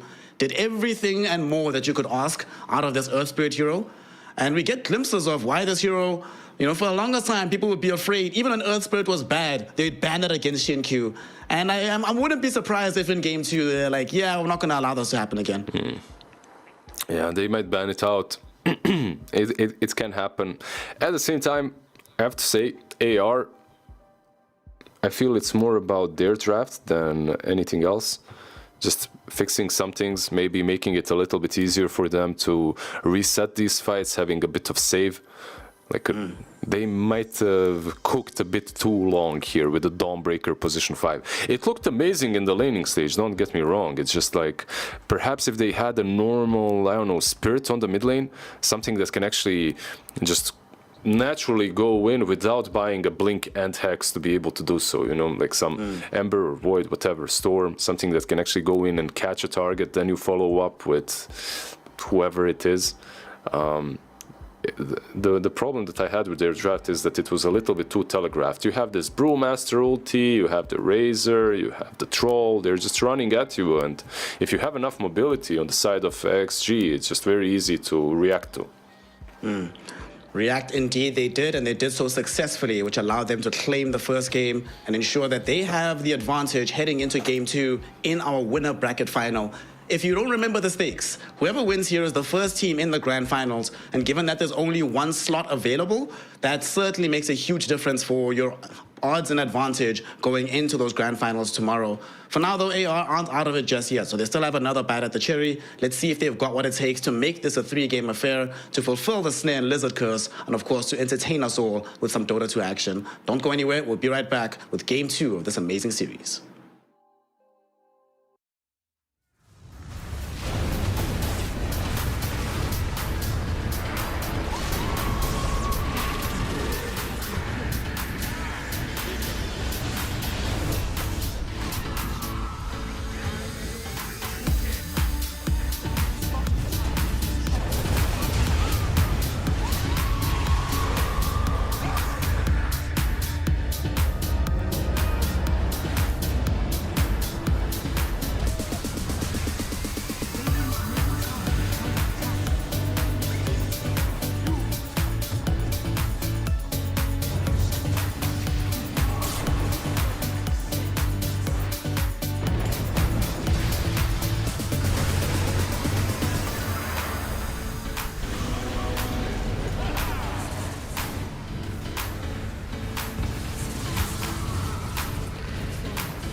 Welcome one and all here to some Chinese Dota action. We are about to witness Game 2 of Xtreme Gaming versus Azure Ray. And Game 1 went the way of Xtreme Gaming. Not necessarily the uber easiest performance, but they were able to execute their draft to perfection towards the end of the game, get themselves that W. Now going into Game 2, Azure Ray Lizard, they're on the back foot. Is it time to whip out the Somnus Storm Spirit to put the team on its back? Some Storm Spirit or some Somnus Lina, I'm down for that. As long as it goes through. I feel like in that last game they made sure that even if they consider picking a Storm, it's not gonna look like a great game for him. And when it comes to Lina, they just banned it out. So if you wanted the Lina, you couldn't pick it up. Overall, I really like the way Xtreme Gaming approached the draft, and I think they beat them a little bit in that way. Azure Ray on the other side, I feel like they can make things a little bit easier on themselves by checking the boxes just by heroes, not having to itemize in a certain way. I think that might go a long way for them. We're going to witness if they've taken these adjustments on board as we are about to begin the Game 2 draft. Azure Ray have first pick on Radiant, second pick for Xtreme Gaming on the Dire side. And let's see what's been removed. So far, the same bans from Azure Ray. They took out Primal Beast, they took out Techies, and this time Prophet's banned by XG. And they ban out the Brewmaster, so despite beating it, they're still like, Chad has created too many issues to allow him to play it again.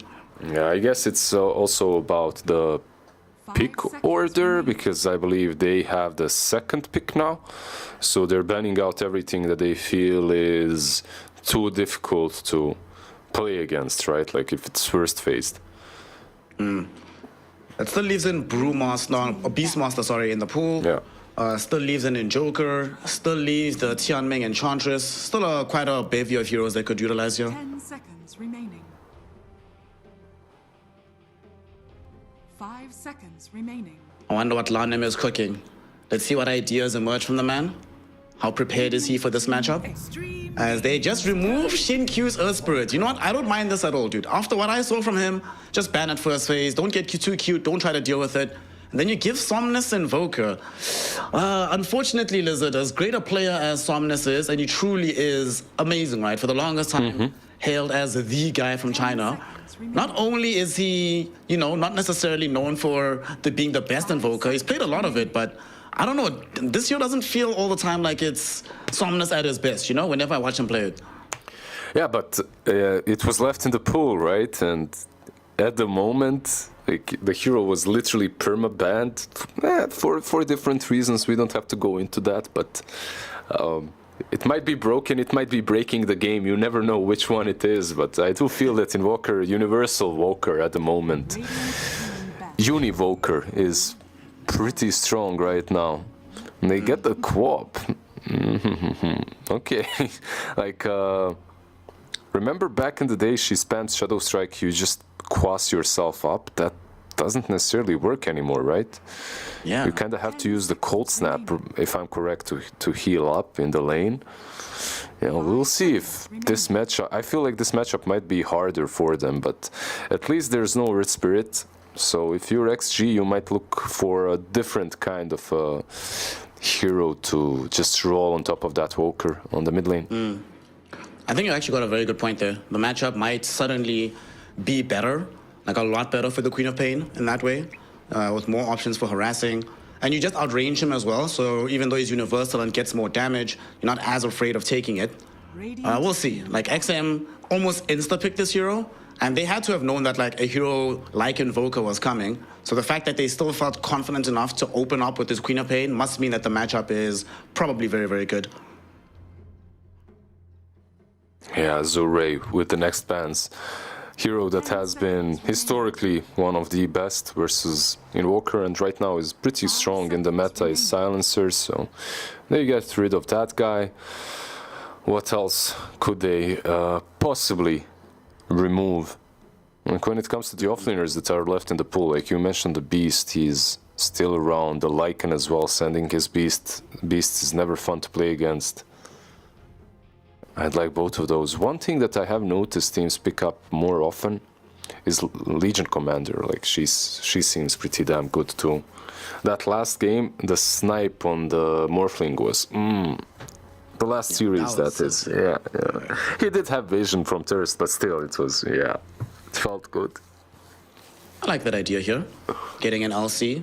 We already have Queen of Pain, so being able to just find this massive jump, just catch this hero, like down the road, kill it off. Down the road, right? Like possibly support right now is more likely. Yeah. Just get. So let's see which supports are good. How about, since there's no Shin-Q Earth Spirit, how about a Shin-Q Tusk for this game? Shin-Q Tusk. Okay. Sure, why not? I wouldn't mind that at all. We have seen it as well recently, doing quite well. Okay, I can go with some Tusk. Also does the same thing on the rotations with Quap. Gives you some save with the snowball. Let's see, DY, he looks like he's the one calling a hero for himself. Where's that Warlock? Give it. So what can you play? You can play Warlock here. Or Warlock. Or Lich. Warlock, Lich, Snapfire, one of these heroes. I mean, that Warlock looked pretty good, and I think having the Queen of Pain with the Warlock, Fatal Bonds with like the constant damage from the dagger is so solid, and all of these screams just bouncing around. So, oh, they go the icy one. Okay, Ancient Apparition. So we're still getting some damage amplification, but it's ground targeted rather than spell targeted. How do you feel about this? I'm just very interested. I've seen total of 2 games of AA recently. In competitive games, that is. So I feel the hero is looking much better at the moment.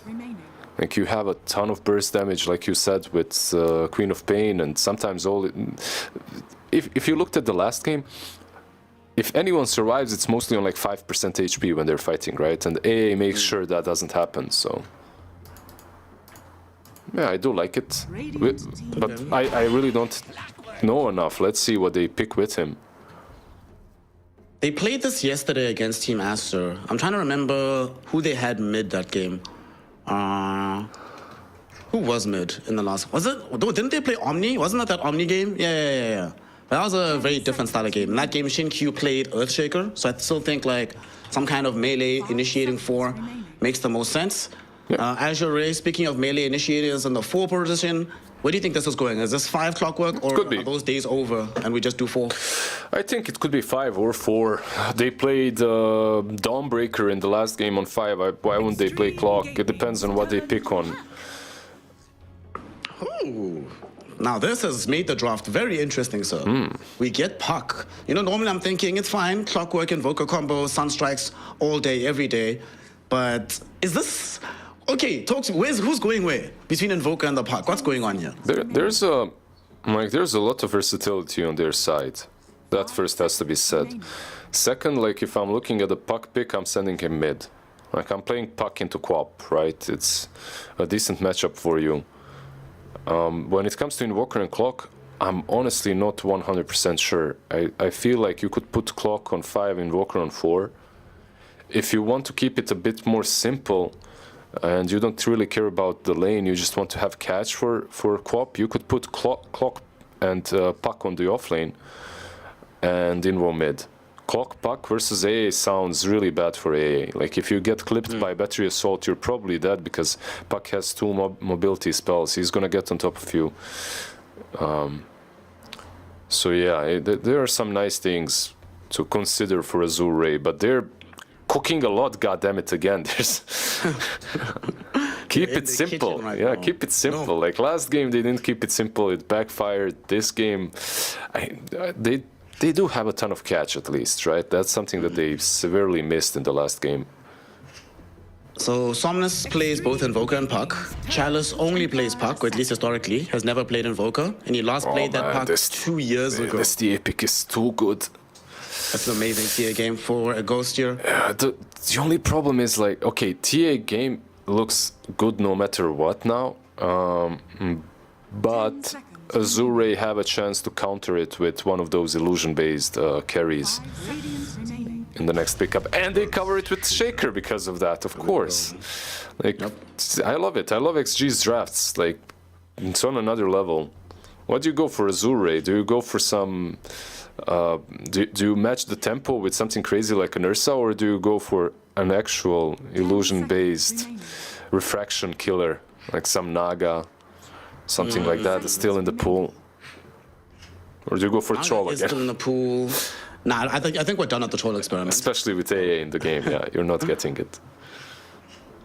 It's tough because, like, because of AA, you can't even pick something like Monkey King. It makes it much more difficult to go for that style of hero. Because you're so reliant on those heals. Morphling doesn't feel the best here. It could be okay, but it's still not the easiest Morphling game in the world. Slock. Do you go Slock, maybe? As your carry?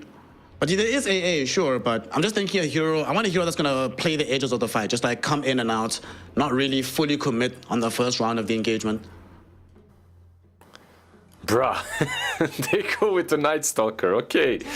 I don't know, I'm just flabbergasted by Azure Ray's style of drafting. Game 1, I could see it. Game 2, like, I'm just willing to learn, you know, a lot. I have a feeling that Invoker is a support here now. Like, together with Night Stalker being on the offlane and Clock being perhaps a 5. Because I'm not seeing it any other way. I can't see a Night Stalker being a decent support. The only other thing that I could maybe see is the Night Stalker being some Tundra-esque carry, right? But do you want to have a Night Stalker carry into a TA? That's also a question. Probably not.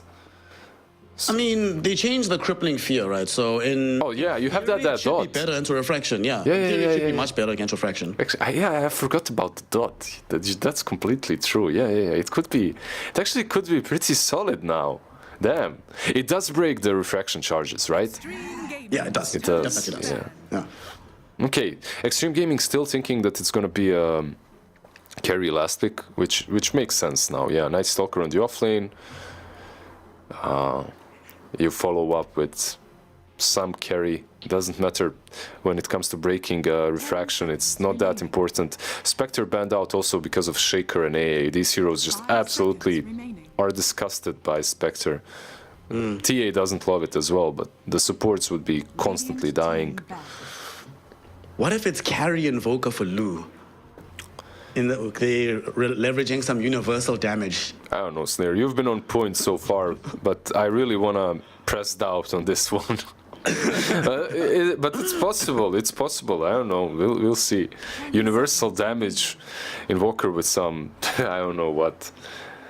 Honestly, though, I think Slock is the best option for Lu. Just pick Slock, bro. With Shaker and AA and Quap? Are you sure? Are you sure? Yeah, they go back to the Naga. They just went back to the first call that we made, right? Like, you mentioned the illusions, I mentioned them. But I felt that Xtreme Gaming have already covered themselves kind of with the Shaker, right? That's the point of TA into Shaker pick. But okay. Some more... 5 seconds remaining. Let's see what they pick up. Some more AoE, perhaps. You can have ranged offlaner with the Shaker as well, but... Oh, is it Quap Shaker? Okay, so it should be Quap Shaker on the offlane and TA mid, right? Yeah. Okay. Cool. Look, I haven't been amused by 2 drafts in a really long time as much as here. I just loved it. I loved every single... Yeah. The 5 Invoker, the 4 Clock. On the other side, they last pick a carry. Even Azure Ray were just banning out 3... They didn't ban out a single carry in the last... Well, throughout the whole banning stage, but they expected an offlaner in the end. And they rotate the Quap to that position. But they're still not even picking, by the way. Look at this. Like, Shaker and Quap, they're still like, It's Shaker in the offlane. JT is playing Shaker. Shinkyu is playing the Queen of Pain. Okay. All right. Yeah, makes even more sense because it should be better versus Naga in the lane itself. But they took their time. Not even they were 100% certain on it. I don't know. I honestly love both drafts. If it was me, if you asked me which one I'd like to play more, probably Xtreme Gaming again. I feel like it might be a bit easier for them to execute, but they might be on a bit of a timer because of Naga. Still, though, it might be a little bit easier to execute their draft. The only concern that I have is what happens if this Night Stalker gets a little bit out of control. Feels like an early BKB Night Stalker can really take control of this game and dominate most of it. I still have to see with this Queen of Pain as the pause for, you know, like the degree of utility that Shin-Q offered in the previous game relative to what he can do here. Like, he can't initiate fights for you anymore. He does have that cleanup damage, but he's playing force. He's not going to get the high levels as quickly as it would from the mid lane. That's going to diminish her magic damage output. I'm very concerned about the fact that JT is like their only control this time around. Like, and they're not as mobile as they were in game one. It's still a very interesting draft, though. Both sides are very intriguing. Personally, I slightly favor this Naga Siren a bit more. Or actually, it's Naga Siren and Somnus Puck, as well as Chalice on the Knife Stalker, I think fit well together. But we're going to find out, Lizard. Game 2 of a very entertaining series so far. Some entertaining drafts. And with the small matter of TI qualification on the line. So no pressure, boys, no pressure. Absolutely no pressure here. Especially for XG, because they can just end it right here. Go 2-0, go next. Grand finals, chill for a day. Invoker. Tianming, it does come across some heroes. Just gonna give Vision 5 position Invoker. Oh, gotta love Dota 2. Gotta love Dota 2. Yeah, he's got a 7% cooldown reduction from 1 to 7% from Wex, which will work on EMP, I guess, early on. He's gonna be spamming that, but it's 125 mana, so we'll see how much that can actually do. But oh, he actually gained. Okay, yeah, it's gonna be interesting in the lane. There's gonna be a lot of interesting things this game. DY, he might end up dead here, but it's gonna be a long chase from Lu if that's gonna happen. He's fine. Is he fine? He's fine. How did they kill him? I don't even. Maybe with a blood grenade, but. Okay, he got TP back. He's got TP back in 2 seconds, so he should be fine. Yeah. All right. He should get out now. He's actually taking too long. He might die. Should be fine. He had the damage. He's fine. He's fine. Okay. Whew. Nice, nice, nice. Wasted the EMP as well. But they changed the lanes. They're not laning the way I kind of predicted. So the A will be on bottom lane and Queen of Pain will be on top, which does make sense because you'd want to dodge the clock. But look at clock, he's actually moving bot, so they might. Yeah, I think you definitely lane clock bottom. Like you're playing into A and Earthshaker, both of them hate playing into Clockwork. Well, FY is here, ready to lay things out, make things difficult for the side of Xtreme Gaming. The one lane that's going to be kind of boring is mid. We've seen TA puck so many times over the years, so yeah, not really expecting anything special from that lane. Yeah, maybe a lane that might be a bore as well is top, but I'm not sure. This Invoker 5 or 4, whatever the hell he is, he's going to make it interesting. I'm putting my money on that. How many times in your life, Lizard, have you seen Invoker and Queen of Pain in the same lane and the two heroes are supports? Well, look. I'm still playing a lot of pubs, my friend. It does happen. Speaking of the Queen of Pain, she's putting the screws out onto Tianming. Only has Blink though at level 1. Did just get level 2. Won't be able to get the kill, but able to apply a lot of pressure to these heroes up on top. Yeah, right now this Invoker isn't really doing a lot, but the lane is being pushed in, so Chalice is still gonna find some farm. Like both side lanes kinda mirroring one another. Radiant pushing in bottom, Dire pushing in top. JT and EY not doing any better than the Night Stalker and Invoker on top. For now at least. It becomes a little bit easier, I would say, for JT once he gets a couple of levels. Perfectly balanced, as all things should be. Yeah. Everybody just farming away. Although the Bloodseeker is doing quite a bit better than the Naga Siren at the moment, but It's also Nagasai. We know how she's going to eventually become the most farmed hero on the map. Yeah, Lu is obviously struggling a bit more. There's Shaker and A just constantly denying creeps.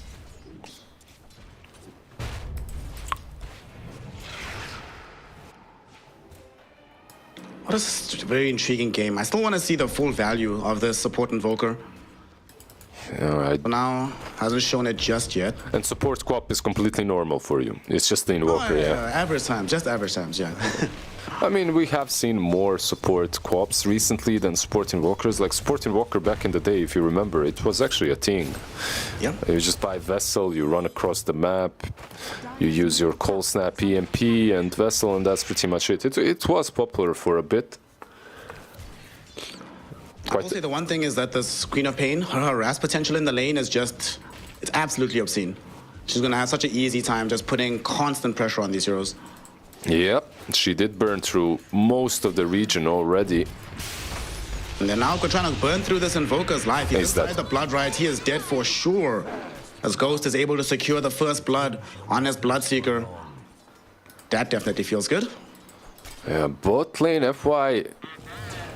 He was about to go on Shaker, but yeah, if he catches him in those cogs, he most likely even dies. So better for him that he didn't. Yeah,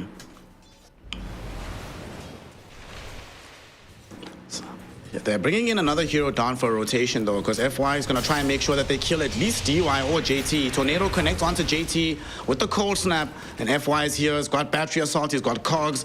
JT must realize that he's in a very awkward position, but he might be able to juke his way out of this. Battery Assault eventually catches him. Still alive for now, inside the Power Cogs, so that will guarantee his death. FY will pick up the experience and gold for that one. And top lane, Chalice. From them. Chalice, though, being left alone top means that they can try and make a go onto him, and they will succeed. Ghost has the movement speed and has the right-click damage to kill off the Night Stalker. Yeah, of course he does, right? Like, he's the one benefiting the most out of all of these skirmishes. Level 2 Thirst already. One really nicely done thing by FY, the kill that just happened, he had to move in exactly the correct way because he has no boots, no movement speed item. Meanwhile, JT has them. It wasn't that easy for him to get on top of him, but from now on he's got boots, so it should be easier every time Invoker rotates to actually dish out some damage. Now, so they're gonna try go for it. He's inside the Power Cogs at the moment. They're easily able to mop up JT. He'll make them work a little bit longer for it, but his life is nonetheless forfeit. Yeah, he used the 21 charges that he had, but it doesn't really save him. This lane becomes... I love what they're doing with the two supports just rotating around. Yeah, it is hurting your Night Stalker a bit, but... Speaking of Night Stalker, put a lot of damage onto the Speaking of XM. More importantly, they see XM middle. These two supports are just roaming from lane to lane. They helped out bottom, and now they're going to assist with a kill in the mid lane. XM will be avenged by DY, who at least cleans up the FY clockwork. But the much bigger target was this TA. Somnus was losing the lane, and now life is a lot better for him in this mid. Jinkyu, he actually snatches the region, so... Puck, he had his eyes on that. He's not gonna get it, sadly. It would have been amazing. One of those games, you know, in which you kill a mid and then you get the rune as well. FY's got him, don't worry. Comes in with the battlefield from the base. The one good thing about that kill as well is that they didn't have to commit the Dream Coil to do it. So it's still available if they want to try for more aggression on the map. What's happening with these two teams? And DY... Is he dead? Yep. Looks that way. He's inside Power Cogs. Did drop a Vortex on the ground, you know, gonna buy some space and time, but with Cold Snap and some right clicks, they will ensure his life gets taken out. FY, and beneficiary of yet another kill. He's 4-1-0, 100% kill involvement in the early game. Yeah, FY clock. Doing quite a lot. Top lane, there's Rupture. Is he gonna TP? Yep. Yep, he's cool. He's fine. Doesn't mean that the tower is gonna be put under quite a bit of pressure here. It might even continue to scale. Yeah, it might even fall. Invoker did TP in, but Jinkyu will scout him. Ha! Ghost walk, baby. Invincibility, right? Can't touch me if you can't see me. That's the one thing I am worried about, though. The fact that, you mentioned it earlier, Chalice was suffering a little bit. But him being forced out the lane like this, they need to, at some point, help him out with some kills. Somnus, though, not going to be rotating that side of the map just yet, because first they want to kill off DY, who will end up dead. But FY is certainly going to join him in the grave. So Somnus for Xtreme Gaming, it's 1-1. Somnus has some time bought for him by the Tornado from the Invoker, but Xin-Q is still able to blink on him. He did dodge out quite a lot of spells, but they have clear vision thanks to this Bloodseeker. Xin-Q, he's got blink in 1 second. Somnus, he's trying to TP out. He actually makes it. What a madman. He is safe and sound in the fountain, and they do not lose any precious cargo in the mid lane. Yeah, and JT, he tried to get in there for the fissure, just wasn't, I believe the cooldown wasn't there just yet. Lu should be fine though, right? Let's see. There's no Sonic Wave. So, not a ton of damage. Yeah, not a ton of damage, even with the Echo. Top lane though? Top lane though, Ghost, he's the one that's under pressure. They jump him. FY, God, man. This is why everyone was excited to see him join a top-tier Chinese team. He's been everywhere. Ooh, did you see this scribbling on the map? It's not... One thing is to die, but the other is to see that kind of, like, just scribbles on the map after you've died. That's some rage right there. He's like, can someone please call missing on Clockwork? Let me know when FY is off the map. Someone's not happy, and that was Xin-Q drawing, so... Tier 1 top tower now being sieged by Chalice. If he gets the last hit on the tower, it'll help him recover a lot of the gold he couldn't gain in the lane. And he's rushing this Blink Dagger. You like to see it. Just want to see him close down these heroes like the TA. And even Queen of Pain. Queen of Pain will die like serially if she finds herself jumped on by this Night Stalker. And speaking of the Quap, she's involved in a small fray right now. Somnus getting some decent damage out. The Ice Blast comes in to maybe try and make this fight easier for Xtreme Gaming, but it's not going to work out as they still end up losing the Bloodseeker. DY, he's trying to go 1v1 versus FY, and he will win that fight. But unfortunately, Somnus is there to administer some justice and make this a 3-1 fight for AR. Yeah, very nicely done so far by AR. They're making their heroes work, like everything, the rotations, the moves on the map, and it's not like they're even bringing the big boys. Naga obviously farming, and Chalice as well, just recovering from a pretty bad laning stage. Like you were mentioning the Blink Dagger on him, I do think it's a really good pickup, considering the Crippling Fear AoE. It becomes harder for Shaker to jump in. Right, and you can jump him, you can jump the Quap, the TA, doesn't really matter. They might be, like they have the Shaker when it comes to control, but that's it on XG. They had way more in that last game. So, that's something that I do like about AR's draft a bit better now, right? Like the amount of control from the Invoker, from the Clock, from the Night Stalker, the Puck even. They have a significant advantage. Well, they do have a Blink Dagger at long last for Xtreme Gaming for this Earthshaker. So him and DY will smoke up. Ice Blast is ready. Echo Slam is ready. They would love to find this puck, but Somnus playing fairly safely at the moment and does have FY nearby to counter as well. This move needs to work out here, Liz, but look what's showing. It's just the supports putting their faces up, allowing this puck to play safe. They still go for him. There's the Echo. Do they have the magic damage? No, they don't. Puck still alive. Turning around with the Dream Coil onto 2. And here comes Chalice as well with the Night Stalker. They do eventually finish off Somnus. Stuck around a bit too. Night Stalker is back. But Chalice looking for revenge on the back end as he finds DY hunting him down with the Hunter in the night. Will dodge away from Xin-Q so he doesn't take too much magic damage. So he will live. It's a 1-for-2 engagement here. They do get the Somnus kill ultimately though, which was the objective of this move. Yeah, it was the objective, but did you want to lose so many heroes, considering that you're the one initiating and you're the one using all these big spells, right? Like the Echo, the A-ult. The A-ult, I guess you don't have to consider that a big spell. It's 1 minute cooldown. Nothing crazy, but still, I would say really nicely done by the Clock and Somnus to survive long enough and turn that. And the entire time, Lu's still just farming away.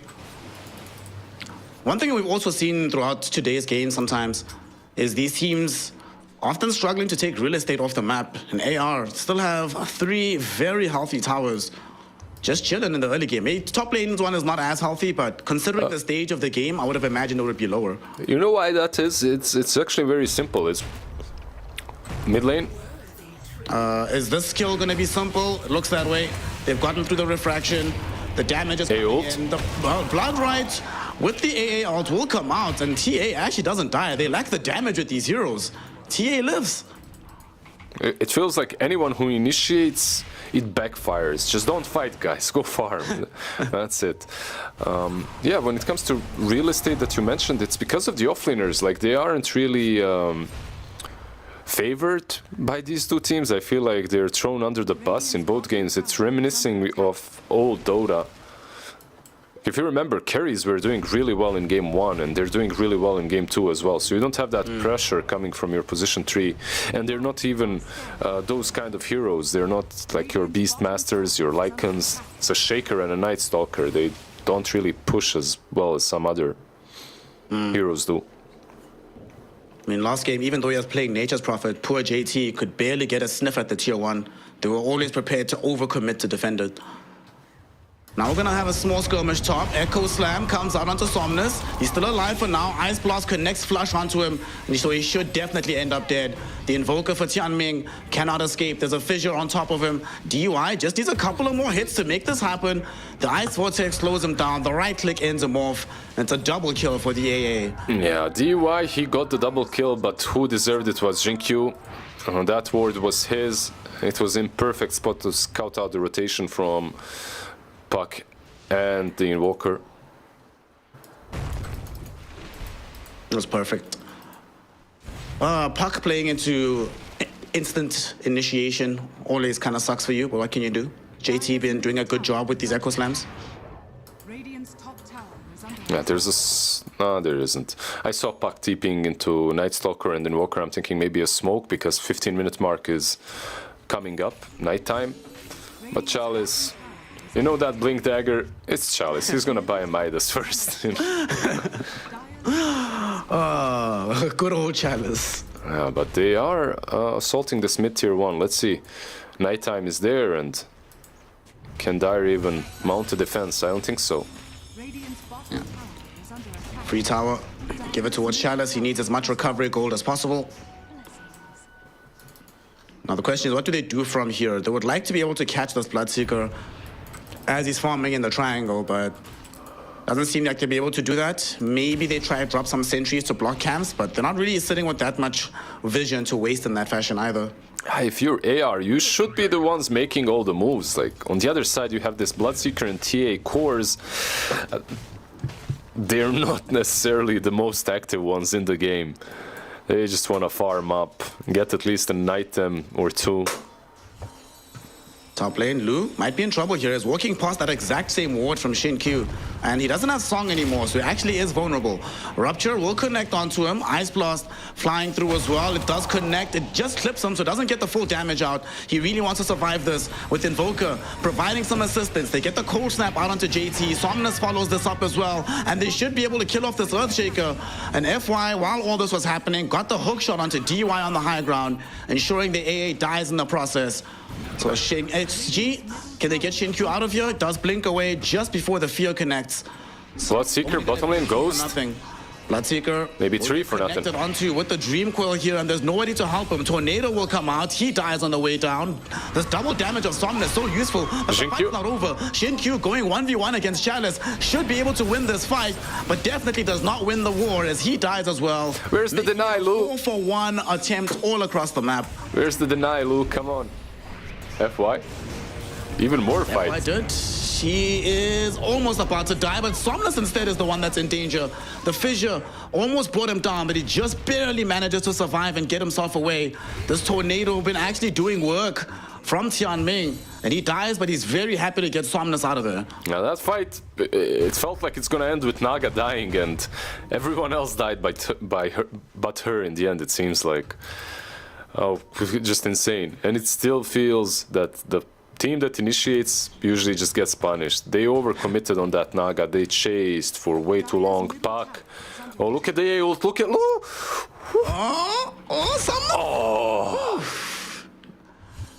That would have been so sick if it happened. That was actually so close. Damn.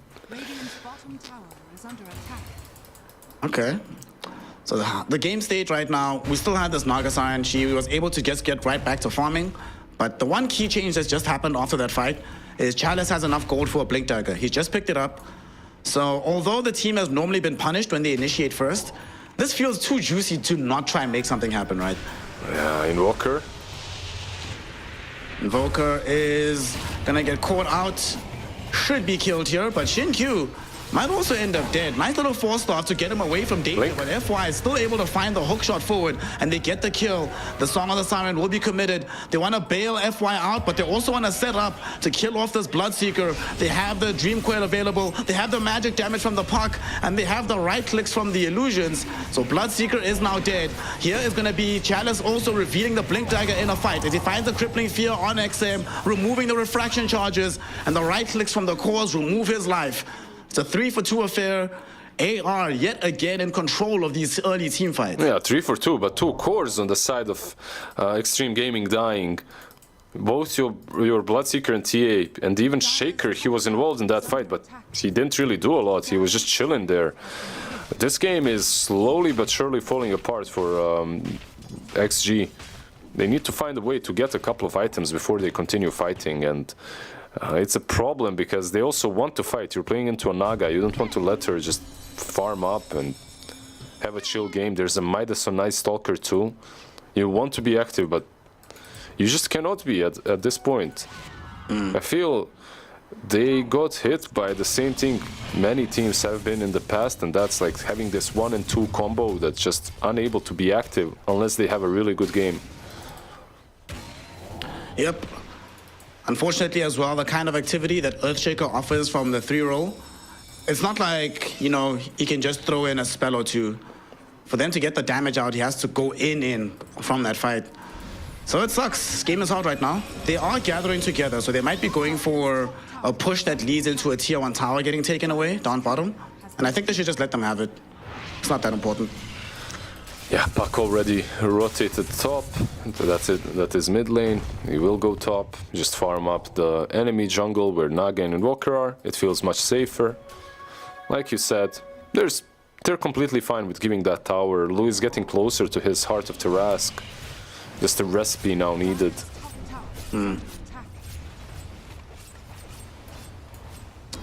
The second time today that we've seen this kind of move happen, sacrificing a tier 1 tower in exchange of getting Dire tier 2 on top. Lou should definitely be able to finish this off. Yeah, so they let the Naga go through thinking the Shaker is the answer. And I'm thinking now, like, is it enough of an answer? Like, is it gonna be enough later on? Because you don't even have to commit with your illusions that much, right? I guess maybe the idea is that if you can get the full chain, like the spell chain out with the AA Blast, Echo Slam, Blood Rites, Sonic Wave, all of these things, then no matter what items she buys, that usually should be enough damage to kill her. Yep. With preventing the heal from Heart, but it's also, that sort of requires the rest of the team to never be around her to stop that from happening, because they have quite a few heroes to prevent that sort of initiation. Yeah, they can kind of counter initiate, right? But they don't have a lot of saves. So I can see your point for both sides. Oh, baby. Did you hear that? Scouting Sunstrike. Free vision. Best support hero in the game. They have rockets, they have illusions, they have Sunstrike. It's a pretty good vision game for AR. They do not have the Aghanim Scepter for JT, so that's another method for him to initiate outside of Blink. And speaking of initiation, they catch and kill Xin-Q in the mid lane. Lou's just like, hey, buddy, you know what would really suck? If you couldn't blink because you're silenced. Feels bad. Yeah, they are smoked up, but XM, he doesn't really feel that great just running around, I'm sure. They have a courier following them, FY. FY should die from this, but here comes Chalice blinking in onto 3 heroes. Unfortunately, they kill off FY a bit too soon, but they might still continue the fight. The Dream Coil went out onto all 3. The EMP burn was there as well, and Lou sends in Illusions as the cleanup crew, taking down DY and XM. The fight's not over just yet though, because they're still chasing after Ghost. They've lost 4. Overall, they might end up losing 5 as Ghost trying to fight with his BKB. Sunstrike connects on top of him. Tianming getting a global kill and making sure they complete the team wipe and take a tier 2 tower in the bottom lane. Yeah, he killed him and his courier at the same moment. That's some next level punishment. Yeah, luckily for XG, the only tier 2 that has fallen before is on top, so high ground probably will not be pushed. But that fight was just damn perfect for AR. They had Heart of Taras completed on Naga. You just don't have enough damage on XG to kill her off. Xtreme Gaming, like you said, he has to be absolutely isolated to die at this point. He's got that Mage Slayer as well completed. It will fly out very soon. I honestly, at this point, I don't want to paint a grim story, but it's really difficult for XG. Their lives are about to become tougher because either Lou or Somnus are about to have 2 lives. And XG recognize how bad this is for them. They've smoked up, they're heading over, but might just be too late. Not gonna arrive in time to take the Aegis away. They might try reinitiate a fight, but it's tough, man. They still have Song, they've got Dream Coil. It's only Dark Ascension that isn't available. This is not an easy fight for them to go into on the side of XG. They're gonna try. They throw in the Isles. Nice blast with the Echo Slam connect. They will be able to eliminate Somnus and Chalice almost immediately. Ludo has the Song, TP out. Will save the rest of the squad. But that was delicious. JT getting off the Echo Slam. Looks like it goes through the Echo Slam just before the crippling Fear Silence emerges. Definitely good enough still. Yeah, if you're gonna play like that, yeah, then it's not that much of a grim story. But instantly after GT dies top. Still though, if you manage to make those combos a couple of times, I can definitely see them coming back into the game. It's just that how many times will AR actually allow you to do that? That's the question. Will they stack up again like that? I sincerely doubt it. We need to see that one more time, production, if we can. That just looks so juicy. Those big combos, that's what we live for in Dota. Speaking of combos, FY finds a hook shot onto XM. It's just the 2 supports though. We'll see if they have the damage for this kill. Surprisingly, with the Spirit Vessel Cold Snap, they're gonna take out XM. There's your mid laner gone. Who needs a mid invoker? Support is all it takes. Tianming does die, but happy to taunt on the way out. In the meantime, Shin Q got picked off by Chalice and Somnus, so he couldn't even come in to help. And they're rushing up top straight away afterwards. They know where Ghost is. He's forced to TP out. The map is just feeling much, much smaller than before. Look at Chalice though, chasing on the high ground, looking for DY. Has the crippling fear with the Dark Ascension, but just barely doesn't have any damage. Lou though, happy to use this opening to put some pressure onto the tier 3 tower. He's already done some decent damage onto it, and he forces out a BKB from Ghost.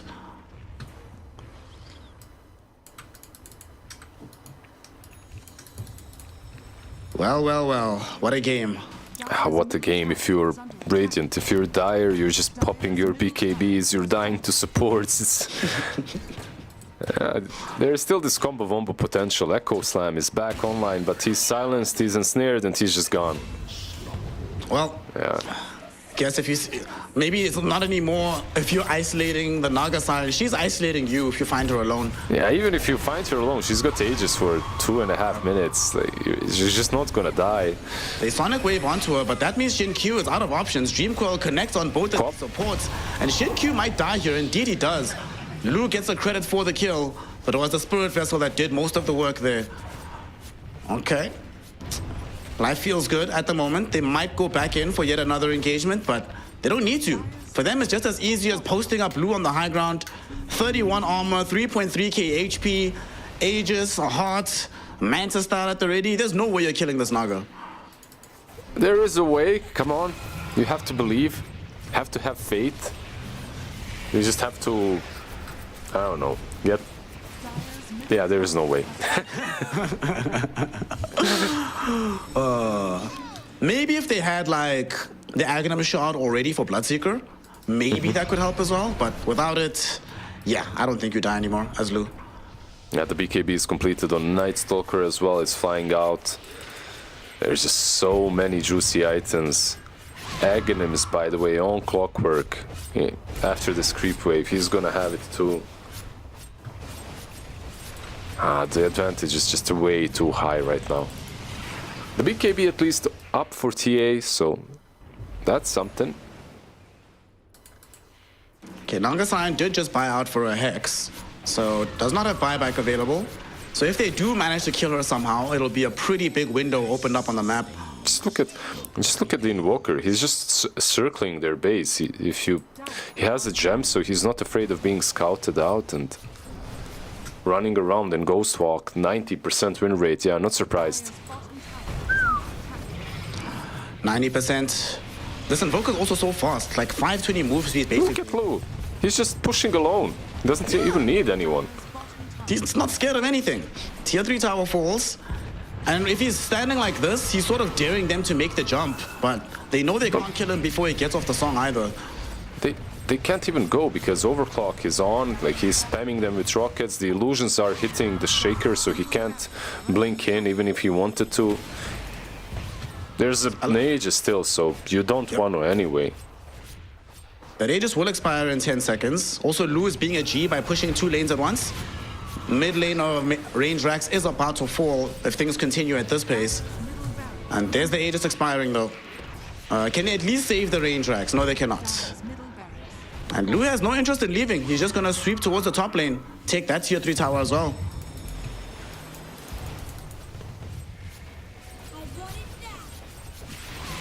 God, this is annoying. Dude, what are you supposed to do against this? Like... Alright, they're gonna smoke. That's XG's plan. They're gonna try and find somebody. It's an approach. It's something. You smoke up and at least you can jump in and echo. They see Lu. He's on a trap. He's by himself. He doesn't have an Aegis. If they can't kill him here, he just cannot die. All the spells go on to Lu, and by himself, all isolated, he finally does take a tumble.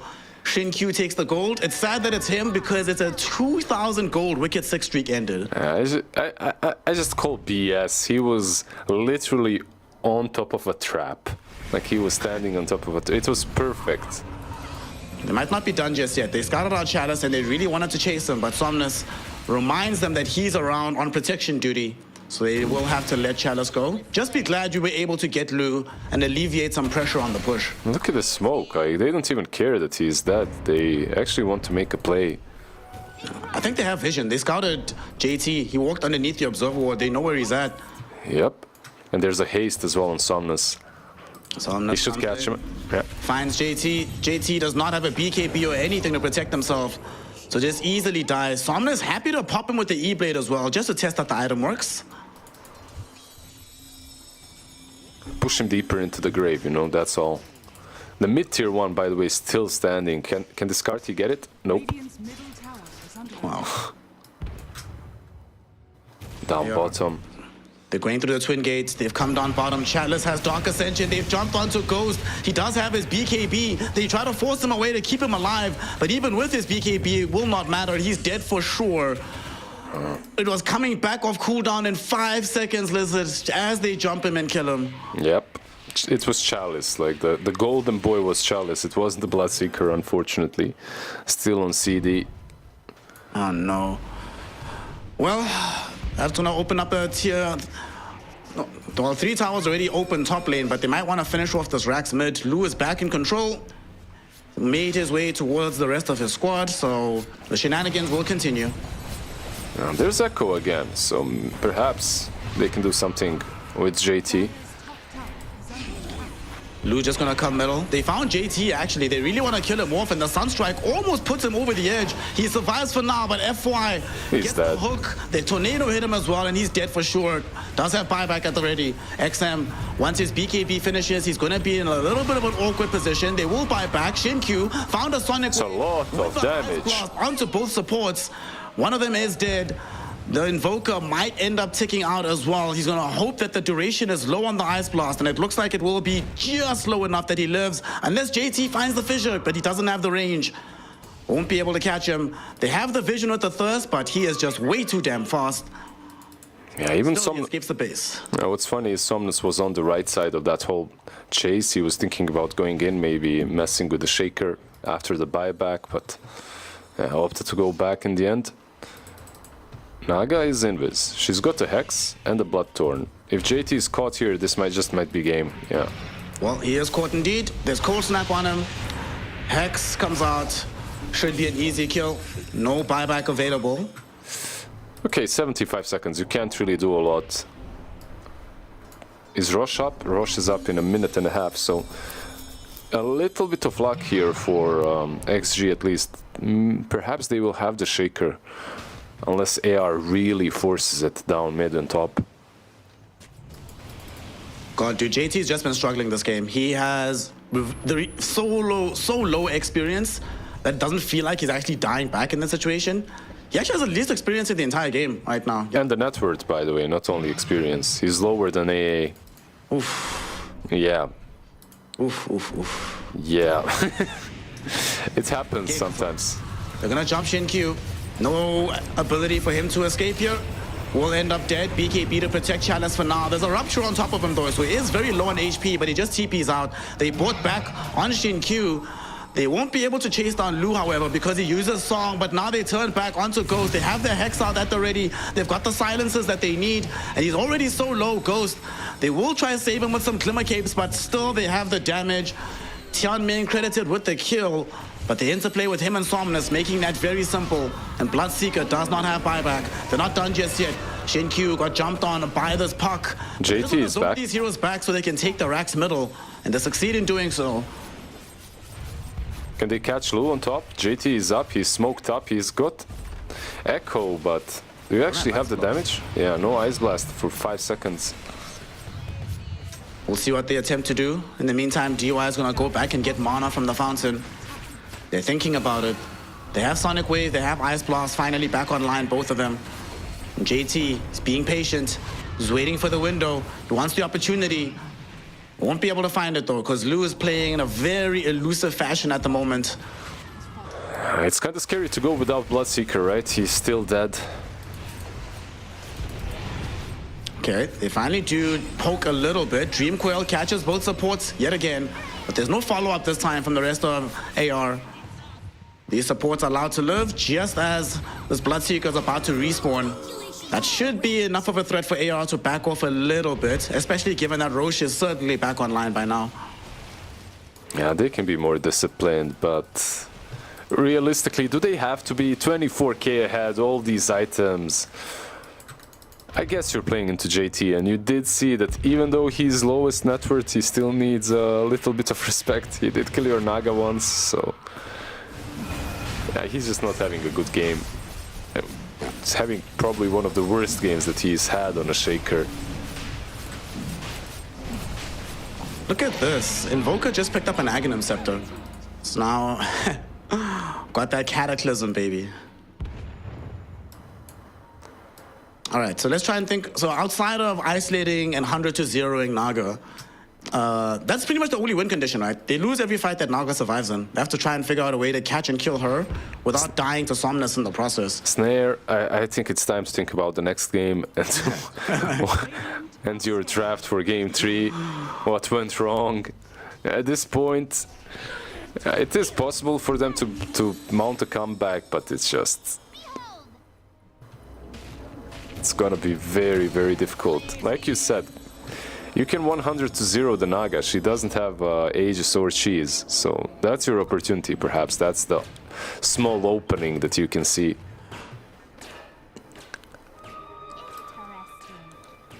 Well, 36 minutes in, 26k gold lead. An overwhelming blink picked up by the puck, but the push is coming back. The slow siege. your melee Rax is almost dead in the top lane, and soon it's going to be giving away Megas. And now Invoker has farmed enough that he can be the one mounting the push with Forge Spirits. Look at Chalice. He's trying to go on the back end. Cataclysm does come out. They dive and kill DY first and foremost. XM and Ghost were caught in a Dream Coil together, but they do have BKBs to escape the situation. But as soon as they go down, Somnus will come back to assassinate the Templar Assassin. Sonic Wave will be able to push Night Stalker into a dead situation. And Somnus keeping these heroes back by diving the base inside their fountain, allowing his team to isolate and kill Ghost on the Bloodseeker. But now here's revenge. JT catches him with the fissure. They force out the Aegis. They buy back on Ghost. But the song, it catches absolutely everybody. And now they're going to potentially set up for the next round of this fight. The illusions are everywhere onto JT. He's lost so much health. And with this Dream Coil, if it triggers, he's just going to die offhand. He still lives, but Ghost does not. Somnus goes in to finish JT off as well. Both of them have died back. Neither of them have any influence left in this game. And as the Queen of Pain dies, the GGs have been called. So Xtreme Gaming will give up the Ghost and take us to a deciding game number 3. Yeah, Azure Ray, they cooked a little bit in game 1 when it came to the draft. They definitely cooked a lot when it was game number 2, when everything was on the line. I love the Invoker support. The Naga as well, completely uncontested, played out of their mind. FY, he was everywhere on the map. He was these two supports in game 1 on Xtreme Gaming made a significant difference, and in game 2 it was FY's time. The two supports on Azure Ray actually did insanely well. JT, yeah, it was. Yeah. It was rough. Yeah. Sometimes it do be like that. Yeah. In retrospect, I would have definitely preferred it if Shin-Q was playing the melee initiator rather than JT. Or at the very least, have a different hero for Shin-Q. Not to say he played badly, but very difficult to have the same degree of influence as Queen of Pain as he did in Game 1's Earth Spirit. Man, what a performance though from Azure Ray in general. Lu was crazy farmed. Once Chalice found his footing, early on it was a bit difficult, but the space made by the two supports you mentioned allowed him to eventually come into his own in this game. And at that point, XG are the ones that are playing every fight at obscene levels of difficulty, impossible tier types of fight that they had to try and take. If I would take away one thing away from XG's draft, that's these two cores that they have on position 1 and 2. They need items, they need farm, they're not really active. Just naturally, it's not how the heroes work. Maybe you can buy some Blink on TA, maybe you can join fights earlier with Bloodseeker and Maelstrom, but it's just a bit slower much slower than a Puck, let's be honest. And then on top of that, you have this Shaker on the offlane who's still stuck buying a Blink, right? He also needs farm, he cannot join these fights, so they managed to bridge the gap a little bit just because of the amount of work that the two supports can do, AA and Queen of Pain. Once they hit level 6, the amount of damage is really significant, so they can buy you time, but still, it's just not good enough. On the other side, you have this Clock and Puck just rolling you over. Yep. This game, very nicely done by Azure Ray, and they were able to set up quite nicely in the draft, opening up with that Invoker. Wasn't clear where he was going to play. They shift him to support eventually, giving Somnus what he thought was going to be a very good lane into the Queen of Pain, and perhaps that's why they shifted her to 4. They were afraid of how good things could get for the Puck, but still ended up being a pretty good game despite losing the lane initially for him. Yeah, I think in general the draft in game 1 was much better for XG, and when it comes to individual heroes, sure, mid lane in game 1 it was a bit harder on Razor. In this game 2 it was a bit harder on TA. It just really comes down to the ease of execution, in my opinion, in both of these matches. So for MVP, who are you thinking? Do you think Puck or FY deserve it? I'm just the same like you. I'm kind of between those two. Yeah, I would give it to the Puck. I think Somnus played really well, and he was very patient with his usage of Dream Coils as well. I think we only saw once or twice where you use the Dream Coil on a single hero, or in a situation where you would have gotten that kill regardless. Almost every other time, he's using it to set up for a better FY jump, for Chalice to also come in with the crippling fear. So I think he deserves it. He really went out of his way to play his heart out for game 2.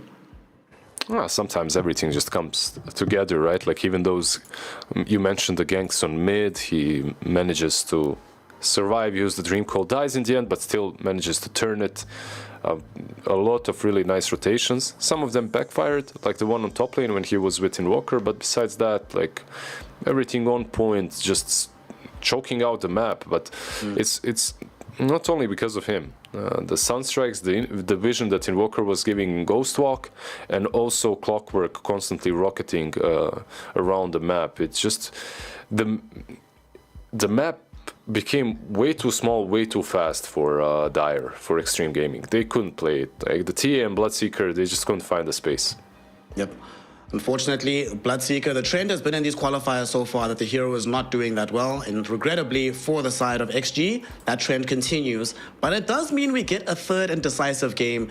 If it's an upper bracket final, with these many stakes on the line, you kind of want as much Dota as humanly possible. So as we go into the third game, go get yourself a glass of water. These teams are getting ready, and when we return, the decider of this series between XG and AR, don't go anywhere, more Dota in just a second.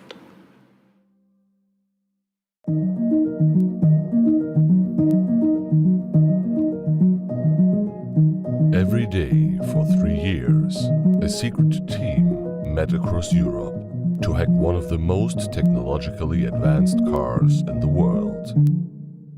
Meet the Deloitte cybersecurity team that developed new state-of-the-art automotive software defenses, making the world safer for drivers, passengers, and pedestrians.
Welcome one and all. We're back for some Dota 2 action. Game 3.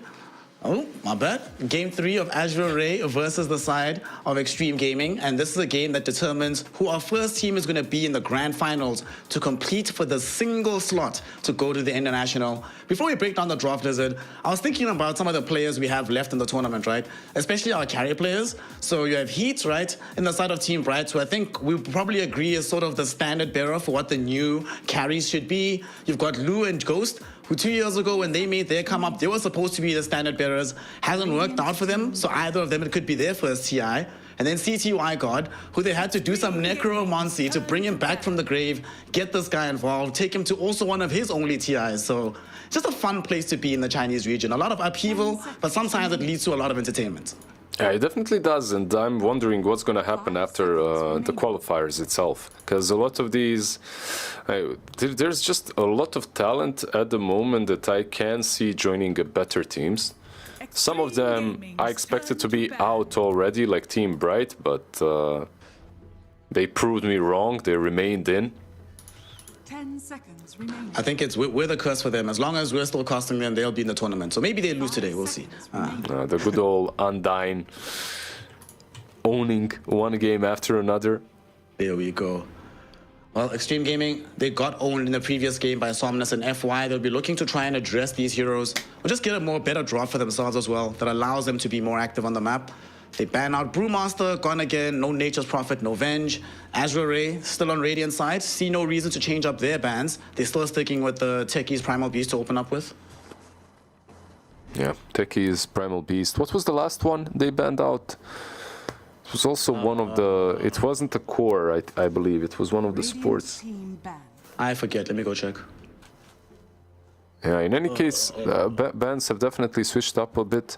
Like Invoker is still left in the pool. Like we have a Venge ban this time around. Like Lina is left in the pool, something that Xtreme Gaming banned out versus Somnus in game 1. I believe in game 2 as well, not quite certain. They did not in game 2, so they've been banning Venge Viper in game 1 for AR, and then game 2 they banned out... I just saw it here.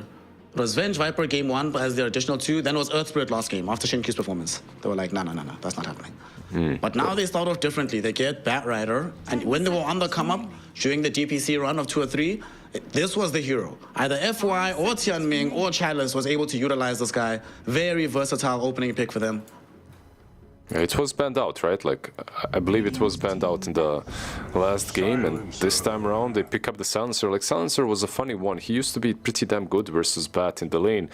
It's still alright, like, you slow him down and stuff, but it's not like he's gonna spam you and reapply that Arcane Curse 24/7.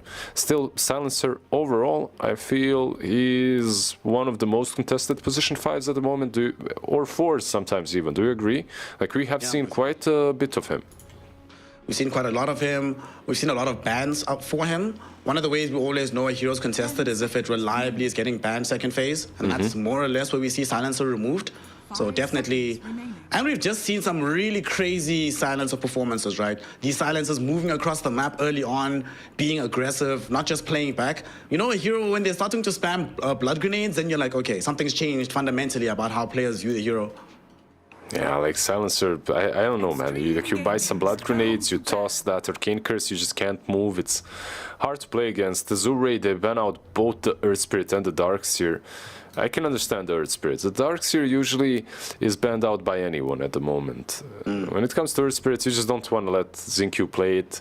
Just let him play some Queen of Pain or something crazy like that instead. FY will also have to reach deep in his bag as well, if he's not playing Bat Rider, that is, as they've removed his Clockwork, which looked phenomenal. Obviously, he plays a pretty mean Earth Spirit himself. What do you think of... Will FY get to play Rubik, man? Give me the Rubik. In the situation, we're about to go home, entertain the crowd, bro. Give us the Rubik. I guess maybe not into Silencer, but it could be fun. I wouldn't mind. I can imagine FY stealing global silence somehow. I can see it. Yeah, like his Rubik is always a pleasure to watch, but there's just a ton of heroes that he picks up that are just very entertaining. Even the last game, Clockwork, was so on point. This time around, Wait, Azure Ray were the ones that had Razor in game 1. Yeah, so Xtreme Gaming, Xtreme Gaming, they snatch it up. They put a lot of value in the hero. Like, first phase, usually if you remember, Razor had a couple of patches in which he was broken and then he got kind of reworked, nerfed a little bit. Right now I felt like he's more of a situational hero, not really an instant pick, but sure, why not? Azure now, they have... Can you Somnus Lina here even? Right, like you see this Razor, the lane is pretty strong for you. That's an option. You could go for that. You couldn't go for the Quap, it's been banned out. That's exactly why they banned the Quap, so they could pick Razor. I mean, this is XM's #1 most played hero. I think he's approaching like 100 games on this hero. So they also probably, you made a good point in the previous game about how, because they were playing TA and Bloodseeker, who's making the space, even if they have a good start to the game. This time around, he's maybe like, okay guys, I'll get active. Ghost, you can sit back and farm, but I'll join the team, be the anchor, drive us forward in a way. Hopefully they just have enough control to make it work, unlike what AR had in game 1. Yeah, that's something that I wanted to touch on as well. Yeah, you get this Razor, he is the anchor, he is that driving force, but at the same time, Silencer doesn't contribute to any catch. Razor, I don't want to see some Blink Hex Razor. It's decent, but I hate when it's forced, right? Like if you're forced to buy that there's something wrong with your lineup. So they get the Shaker. It's already better. You have some stuns, you have some instant catch, instant initiation as well. I hope it's the Shaker for Shin Q to be put into the 4 role. I mean, it's always nice to be able to cancel out Death Ward from afar as well, but I really think they look so much better when Shin Q is moving on the map, you know, just getting an early blink and just playing Dota as far forward as humanly possible. Yeah, I don't think JT wants to play Shaker again, man. Like, he was literally the lowest net worth in that last game playing the Earth Shaker. I think he's done, but we'll see. Maybe he has a point to prove. Oh, Lou is happy to play Naga Siren once more to reprise his role. Looks like he's actually the only one on the team that's going to be playing the same hero twice, because Azure Ray have been very versatile with these drafts. Naga, you know, it's Naga into TB. You've seen this matchup before. TB just hates... It's funny to me how TB hates playing against other Illusion heroes. It's the most hilarious thing. Yeah, like... against those and against heroes that outrange him, burst him down, I still see maybe a possibility for Olina to be picked up by Azure Ray. Just get a hero that actually can lane into the Razor well from the mid lane. One also very interesting thing about these two teams is they don't give a hoot about Pangolier. Like, he's just ignored. Yep. I completely ignored, right? Yeah, all the other series he's either banned or picked up very early on, but not here. We also don't see Gyrocopter. He's also been completely forgotten in this series. 10 seconds remaining. They just have their own meta, and that's also fair. You can see that they understand each other inside out, and if you understand Somnus, you understand that you need to ban Lina, so yeah, and they get rid of her. Also, to be fair, these are the teams in the upper bracket final, so they are doing something definitely right relative to the other teams that are in the mix right now. Yeah. 10 seconds remaining. So then, what Somnus hero are they going to pick? Are they going to go for his puck again here? It's an option. I feel like Quap and Lina are probably the best into the Razor. Anything that can get away from the goddamned Link is good on the mid lane, right? So you don't have to worry about the static Link draining all of your damage. How about OD? We have seen one OD today already, right? And it did well. Yeah. It was Team Bright that played it. And I can see it. I don't like it. I would rather have something more active. Maybe even the Pangolier, but you have that swashbuckle to work with. It's not amazing. 10 seconds remaining. Definitely the Somnus hero is required from this mid lane. His Storm Spirit is still here as well. That matchup is not too bad for you middle. It's not the best in the world versus Razor. You probably still lose ultimately, but could be decent for the game. Yeah, it's good. It's decent into the TB. Get some Zeus, you know, some long range boy that loses every single game, but makes a lot of sense. Like you get the instant initiation into the shaker, you get a ton of damage into the TB. You still lose the game, but it looks nice. On paper, it's good. In theory. Another hero, which is always great on paper, but you guaranteed lose the game. Pirate, man. If he goes Conquer, like on paper, it seems like a decent Conquer game. Oh, they go. Actually, go with the Pango. Okay. Yeah. By the way, someone is really revving outside of your house. Sounds like a street race or something, bro. Yeah. They actually do like races outside here every now and then. Nah, I have the same thing. It's always some shitty ass 19-year-old on a motorbike. Yep. Waking everyone up. 5 seconds remaining. Pango, I like it here. I'll get some additional source of damage. Mana burn, really annoying for a lot of these heroes. It feels pretty solid overall. Yeah, you just got extra control. You don't care that much about the shaker. You have a way of dealing AoE damage to TB. How about... Dude, you're not going to believe me, but I was about to say puck. I heard it. I heard it. It lagged towards Twitch chat, but I heard it. Chat, he said it. He was right. They switched things up. They put JT on Razor, and they put puck mid. I don't know. They're putting JT again in, you know, like a position that perhaps he didn't envision from the get-go, but... It's a good switch up. Like the puck has a good matchup versus Somnus. Like later on, you have that Dream Call to deal with him. It's not a bad Razor offlane game because you have Shaker to cover you, right? Like sometimes it can be difficult, but with the Shaker you should be fine. Yeah. Like in general, I like this draft a bit better than the old one for XG, but I'm not completely sold. I still feel that Azure Ray might have a little bit of an easier game to play. Also, Azure Ray are coming in with a massive amount of annoyance and sustain. They're putting Chalice on the Witch Doctor from the offlane, you know, doing some Gamers Gladiator strats. Between that and this FY Doom Scorched Earth, that's a lot of sustain that XG have to try and punch through. And they themselves don't have the biggest amount of burst damage in the world. I also really like how easy this game is for Azure Ray to play. Like, if the lanes don't go terribly for them, and they can just play a standard game, you know, some Song into Dream Coil combos, got this Bat Rider to provide free magic damage, you've got these heroes that can give sustain with Witch Doctor, and they have 2 sources of physical damage in the game. I think we're looking at a W here for the side of AR. I really like what they've done with it. You're just fanboying now, Snare. Relax a little bit. I know where you're at. Like, debating all the Twitch chat into going full AR.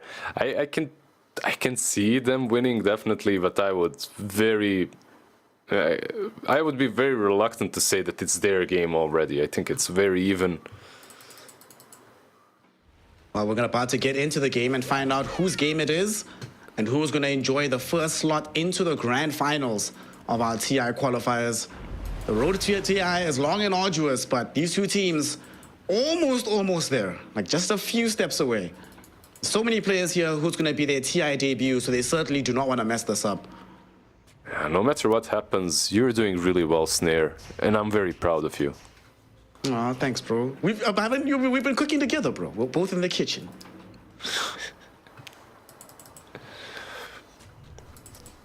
Now, let's see. Nice early D-ward for Somnus to start the game. A little bit of free gold for the Pangolier.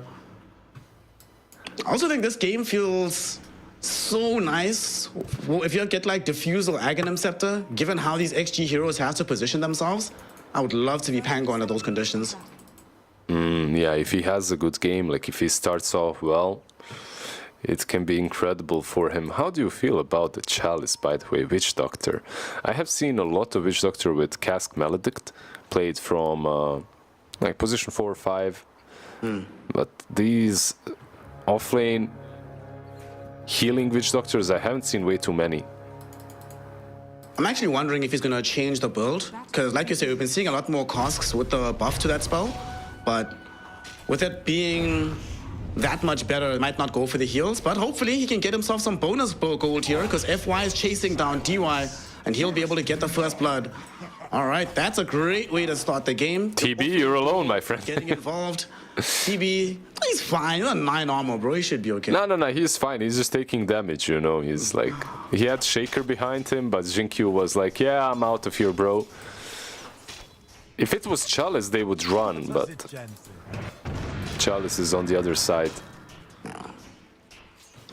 I think we're all going to see the Kosk build, like Kosk Maledict, and then maybe you go back later with the heals. I think you just maybe play this around damage and aggression. You think like Urn? Like Cask Maledict Urn? Like that used to be broken when you'd go for the damage build. But still, I don't know then, if you're doing that, why are you putting Witch Doctor on offlane? You know what I mean? I feel like you should still perhaps be building the sustain build, with, which is weird without a Wisp, but we'll see. We shall see. Chalice has shown us many weird and wonderful things throughout these qualifiers. Down bottom, we have Tianming on his Batrider, Lu on the Naga, just farming away, chilling. It's a Razor on the other side who's backed by an Earthshaker. Like you mentioned in the draft, very unlikely they can realistically threaten his life as JT. So should just be looking for some farm trades, maybe some slight aggression onto Shinkyu. Yeah, that's usually how this lane goes. Shaker is one of those heroes that just protects most ranged. DY top, it should be fine.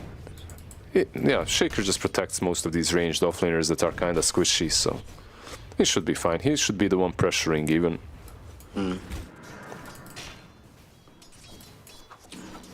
XM versus Somnus in the mid lane. Yet again, not one of these lanes which will have massive amounts of activity.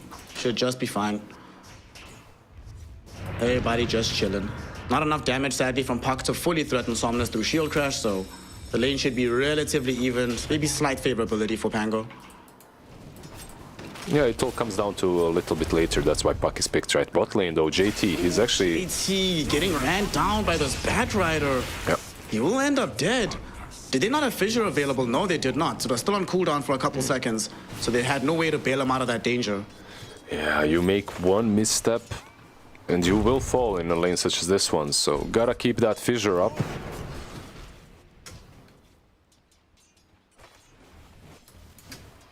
Oh, JT. He'll be looking very fondly over towards Chalice and being like, man, I wish I was playing a free sustained hero like Witch Doctor. Chalice, level 3 is about to hit, so we'll get a better idea of what he's going for this game. Okay, he's going for the heal strat. 2 points up into Voodoo Restoration. He's doing the right thing. They're actually going to go onto Ghost. They might kill him off here. Blood Grenade blink back onto him, and he's going to die. Couple more right clicks is all they need. Who's going to get the gold for this? It's Chalice on his Witch Doctor. That's really nice for him. He got the Lotus as well to heal up instantly after. The Bracer. I think one thing the TB didn't maybe account for is the amount of heal that he's gonna dish out with just 10 magic sticks. Because it gives him mana so he can heal more even through Voodoo Restoration. Kinda caught him off guard. Yeah. You know, going back, he maybe slightly got griefed by DY because DY came in range for the... Oh, TB once again. But now TB has the Tianming rotation towards him, but a little bit too low on the HP as Chalice. So he ends up dead first. And Shinkyu, he gets drawn to the top side of the map as well. Didn't really have to. The aggression was pretty much petering out. But they the ones that fly a little bit too close to the Sunless. Chalice dies for nothing. I love the idea. The idea is he TPs back into the lane, we kill him. He feels very, very sad, but they didn't manage to. Like, it was a little bit too low on HP. Chalice, that Speaking is, he was... HP, we see this Batrider trying to take the Twin Gates. Shinkyu's like, no, my friend, you're staying this side. Can you actually kill him? He's almost there. Just gonna channel and chase him. Get to the other side. Does he have Fissure available? It's back up in 3 seconds, but it's too late. Tianming is safe behind the tower. And he'll just be chilling. They're actually going to go and play aggressively into JT. They know for a fact that Shinkyu is not that nearby. They almost made him feel very uncertain about his position in this game, but Shinkyu bails him out of trouble yet again. Yeah, JT is going to have like some nightmares when it comes to Shaker. The game he plays, this game as well, like, it's always a Shaker whenever he's dying. Yeah. On the bright side, though, he is doing really well in the CS department. 25 and 6, outstripping the Naga Siren. and doing a lot of this while Shin-Q was away, so got a ton of experience solo from himself as well. No. The lane 100% is much better this time around, and it has to be, right? Like you're not playing the most difficult lane in the game. Playing into a Naga as a Razor, you should be doing fine.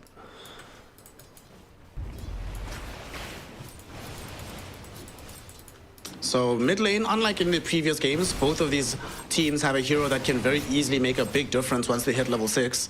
Who do you think should be making the first move between Somnus and XM here? I really think both of them can. It all depends on the rune or on a rotation from a support. We'll see. Like you can see, the Shaker is already moving in. Shin-Q getting closer, so maybe that's a play. Oh my god, XM though, taking quite a bit of damage here. He will be able to survive long enough to lay in some more magic damage onto Somnus, but Somnus with Shield Crash, level 2, completely unconcerned, just walks in, gets the haste rune, and he's actually going to trigger it. He's heading to the top lane. Yeah, bad to stop as well. Thunders though, yeah. We might be looking at a death onto Ghost as FY already setting up for him. Bouncing him back with the Flame Break is Tianming, and finally Somnus arrives for the cleanup. Uses the Swashbuckle to kill Ghost. Is DY going to die as well? It certainly seems so. Somnus wants to ensure that this is the outcome. Maledict is out. It's not gonna get enough burn to really threaten DY. He jukes, but he jukes himself back. Oh no, can he get denied by Roche? No, he cannot. Chalice will collect his life and be very happy, because while this is happening, FY is collecting the tier 1 tower. Man, he juked so well, he didn't believe it. Like, he thought they would still see and continue chasing him. If he just continued running north, like, he could have survived maybe even there. Really nicely done. I always like the good old Roche pit jukes. Do you have a favorite juke that you can think of? Yeah, it is the Roche pit. If you go in and there's that one sweet spot where you can get out as they're going in. Yeah. Feels really nice. Speaking of jukes, do you remember IG versus EG ESL1 Frankfurt 2014, I believe, where PPD with Bane, the jukes down bottom? Of course I do. It's like it happened yesterday. I'm sorry, I actually don't. That one I don't remember. Ghost. It was so sick. YYF was busy playing Brewmaster, and he got completely juked out underneath the tier 1. It was like some nightmare jukes on bait. It was pretty sick. I'll try to find the clip for you, or someone might link it in chat. Meantime though, mid lane, we see them going towards the rune. 2-hero Dream Coil will come out. Shin-Q and Somnus in some danger with JT also rolling over. They get the plasma field. Big damage. And top lane at the same time. Escape. But at the same time, like you mentioned, top lane, Ghost gets jumped again. That's the 3rd death of the Terrorblade. Yeah, they are super punishing him, even under the tier 2 tower. They're just not afraid of anyone. Jin-Q is rotating in. Can they punish them? 2-hero Dream Coil. Chalice has Coconut up. This is a dangerous place for them to be. Maledict connects onto Shin-Q. Will they be able to kill him off though? As they instead step up for Chalice to die. They might not have enough damage to immediately get it, and XM does not want to chase. Chalice though is now out of mana, so no more Voodoo Restoration for you. And Shin-Q, beautiful fissure, closes off the escape pods for FY, so he ends up dead. But Somnus comes in, looking for vengeance, finds a combo onto DY, and one more swipe of his blade will get the kill. The only reason Doom died is Jin-Q survives on 3 HP. Like, he was about to die to Maledict, but manages to live, uses his fissure. What a wild ride this early game has been. Just kills happening absolutely everywhere. Non-stop skirmishing. You love to see it. It always happens, right? Like, they have a lot of discipline and then just hell breaks loose.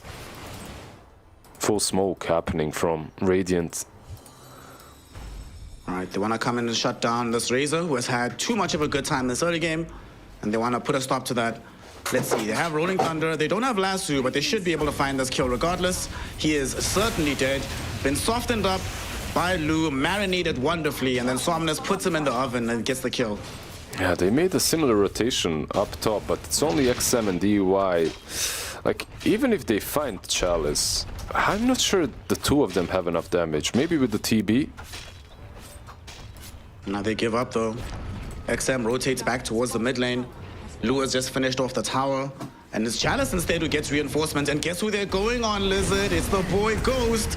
He gets doomed this time around. FY guesses right, gets the exact correct hero.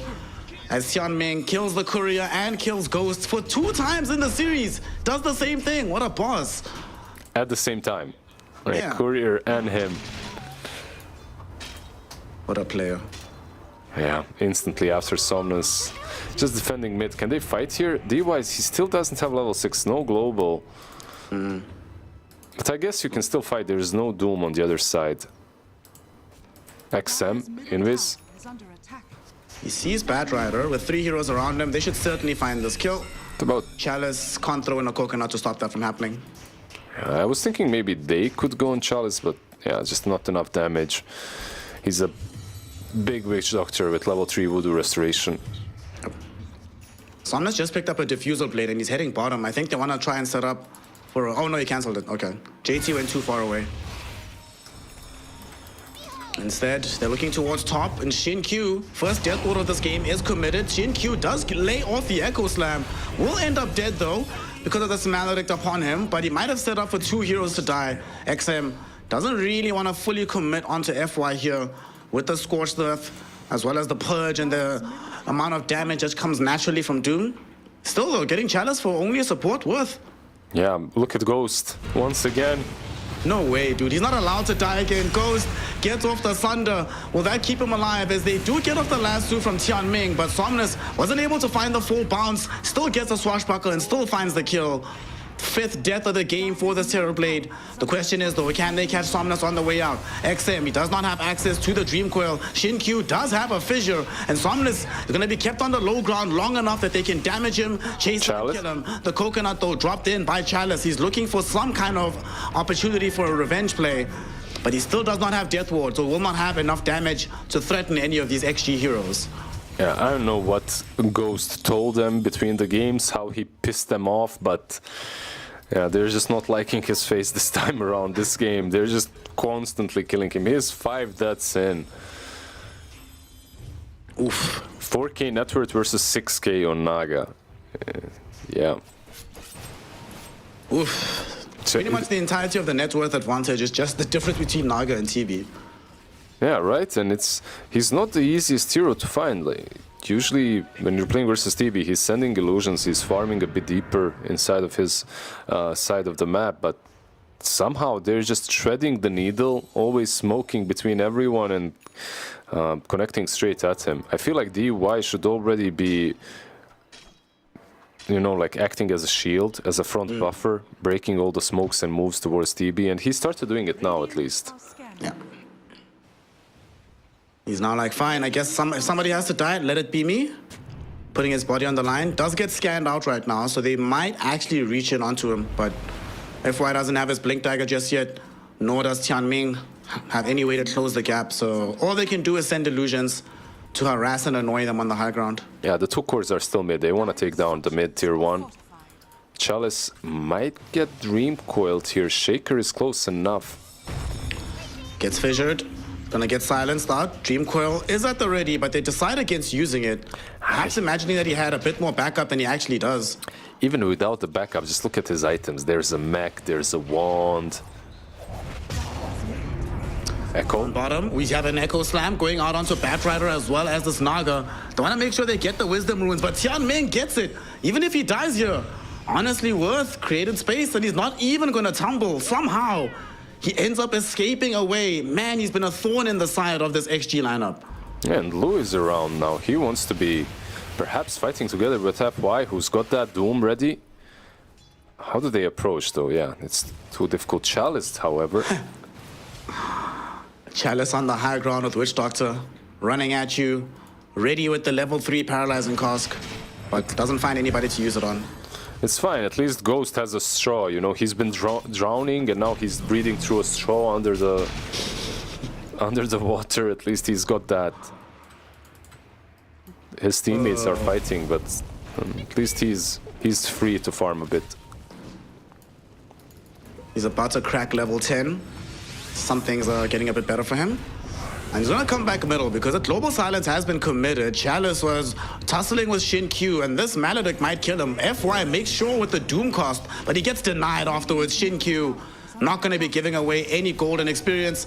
Ghost is like, take that, guys. But now that Lou has shown up, they will not be denied the secondary kill. As Silencer gets taken out, Chalice credited with the kill. Yeah, Lou is just much more ready to fight at the moment than Ghost is. So he's actually able to contribute, join these fights. XM on top lane though, they're still chasing him. He has no orb. He's kind of gone, right? Yeah, he's very, very gone. Yeah, he's kind of gone. Very gone. Ouch. Sorry, buddy. Ghost.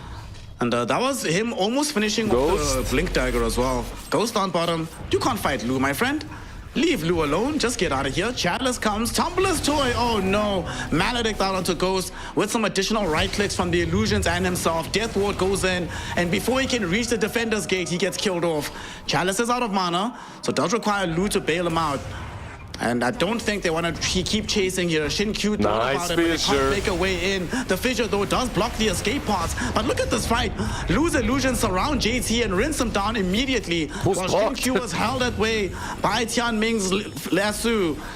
This was a situation where, man, they're wishing that they just let them go because they turn around and they have way too much damage with Lou and the boys. 3 additional heroes end up falling here. Nah, Lou just turns and he's like, wait, you guys are blocked in here with me. I'm not blocked in here with you. Yeah, he just turns and slays all of them. They just don't have enough to take down the Naga. JT with his Mask of Madness really isn't going to accomplish a lot as that Razor. The one that dishes out the damage on their side is XM, but he just wasn't close enough to take that fight. Oh boy. Now it's even more value that kill they got on XM top, right? Happens just before this engagement. Oh boy.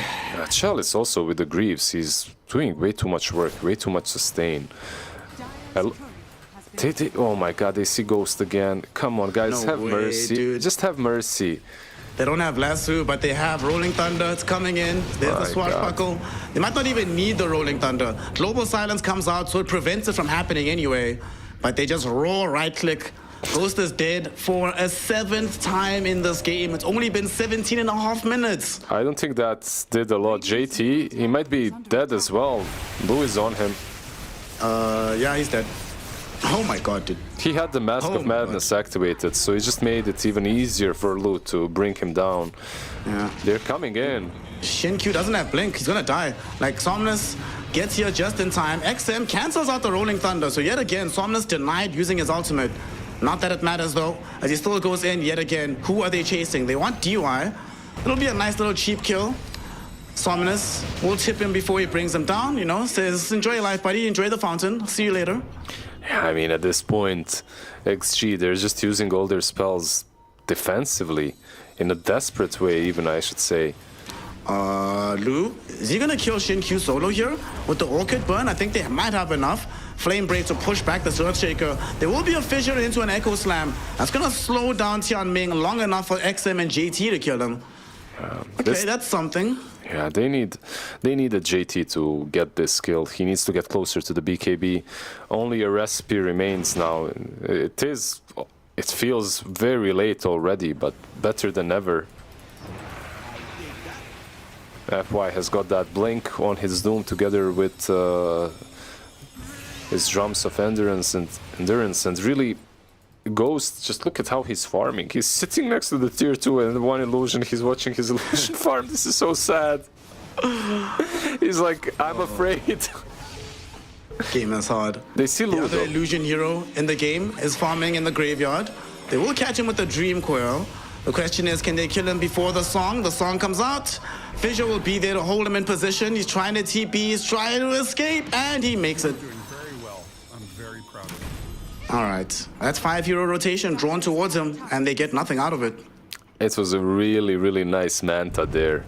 That's what saves him. Arcane Curse was applied, but the spell set with Manta manages to TP out. Lasso. Let's see if this Lasso will be able to kill off XM. Global Silence will be there to make sure that they can cover him. Ghost again. No, he gets off the Thunder. Does get doomed for his efforts though. He still has a decent amount of HP. He just wants out. He can TP now during Doom. no longer cancel, no longer mute you. So he will live. And they don't find anything else here. Arcane Curse onto the high ground. It catches out this Doom. Ghost still dies. F1 able to get the kill once he gets back to the base. I don't know where he TP'd to, but he's dead right now. Chalice has his death ward cancelled out, and JT is on top of him with the Eye of the Storm, able to kill off Chalice. How much more can they get out of this fight though? As Chalice still gets a double from beyond the grave as XM dies with a Maledict burn. They also take out Shin-Q. JT eventually follows the whole team, making it a team wipe. And making Azure Ray even more dominant on the map. You're unable to be healed while you have Doom on you. That's why he died. Even if you TP in the fountain, it doesn't matter. FY gets that kill. Honestly, after that wipe, I might have expected some G's to be dropped in the chat, but yeah, still they have all the tier 2s up. It would be a little bit too early. Shaker TPing into his death, most likely Jin-Q. So close towards the Blink Dagger. So close, but so far. Well, unfortunately for him, both Tianming and FY have their Blink Daggers, so they easily chase him. And now he's even further away from Blink. Nice. Yeah, my friends, this map isn't yours anymore. Just, I feel like you might be able to smoke up and go out together on one side. And that's it. JT is scouted. He's got that BKB. They do have BKB on him, but his allies do not. JT is still tanking so much damage from this death ward. Just gets straight up solo killed by Chalice. Poor Ghost. Does he have a TP? He does. You need to get out of here, Ghost. Okay, they don't come for him. Instead, they're going in the opposite direction, trying to hunt down XM. They know where he's at, but he does manage to juke them around a little bit. That'll save his life. But tier 2 tower's about to fall top. Mid lane is already being pushed in by the Naga, so that tier 2 is probably not living much longer either. Yeah, he found out that popping that Mask of Madness there does not help.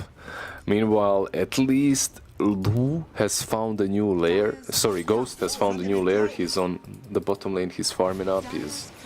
No one sees him. Just don't tell anyone where he is. No, bro, they know where he's at. Tianming's pinging him out. He knows. He knows. He's trying to TP. Okay. Well, Global Silence needs to be popped for that one. In the meantime as well, Shin-Q is getting killed off by the Tormentor. Lu on a wicked 6 streak. Bro, you have to pop Global just to keep your Terrorblade alive from a Batrider. Lu is the Tormentor. It's not the Tormentor over there. Just a really rough game for XG. 22k advantage already. Oh boy. Look at Lu. Just look at this. He's not scared of anything. They have to pop BKB for JT, but JT knows what's up, that going forward with his BKB is just not an option right now. You have to go back, get into the base as well. Look at that, by the way. You don't have global now, bro. You just used it. Yeah. Oh no, poor Lu. Tianming is calling up all the boys, seeing like, look what I found, homies. He actually came close to solo killing this guy. Ghost cannot get the Sunder off. He is dead. He does have buyback, but man, it would feel so sad to use it. Death number 9 in this game. I'm not sure if Batrider is sitting next to him in his room, but he knows exactly where he is every single time. Doom on Razor. Yep, Chalice doesn't even need to be involved here. They did get the Echo Slam out onto Somnus, but at the same time, JT about to expire to the Doom. Somnus blinks forward, and they use the Song of the Siren to catch out this puck as well inside the ensnare. They easily kill him off.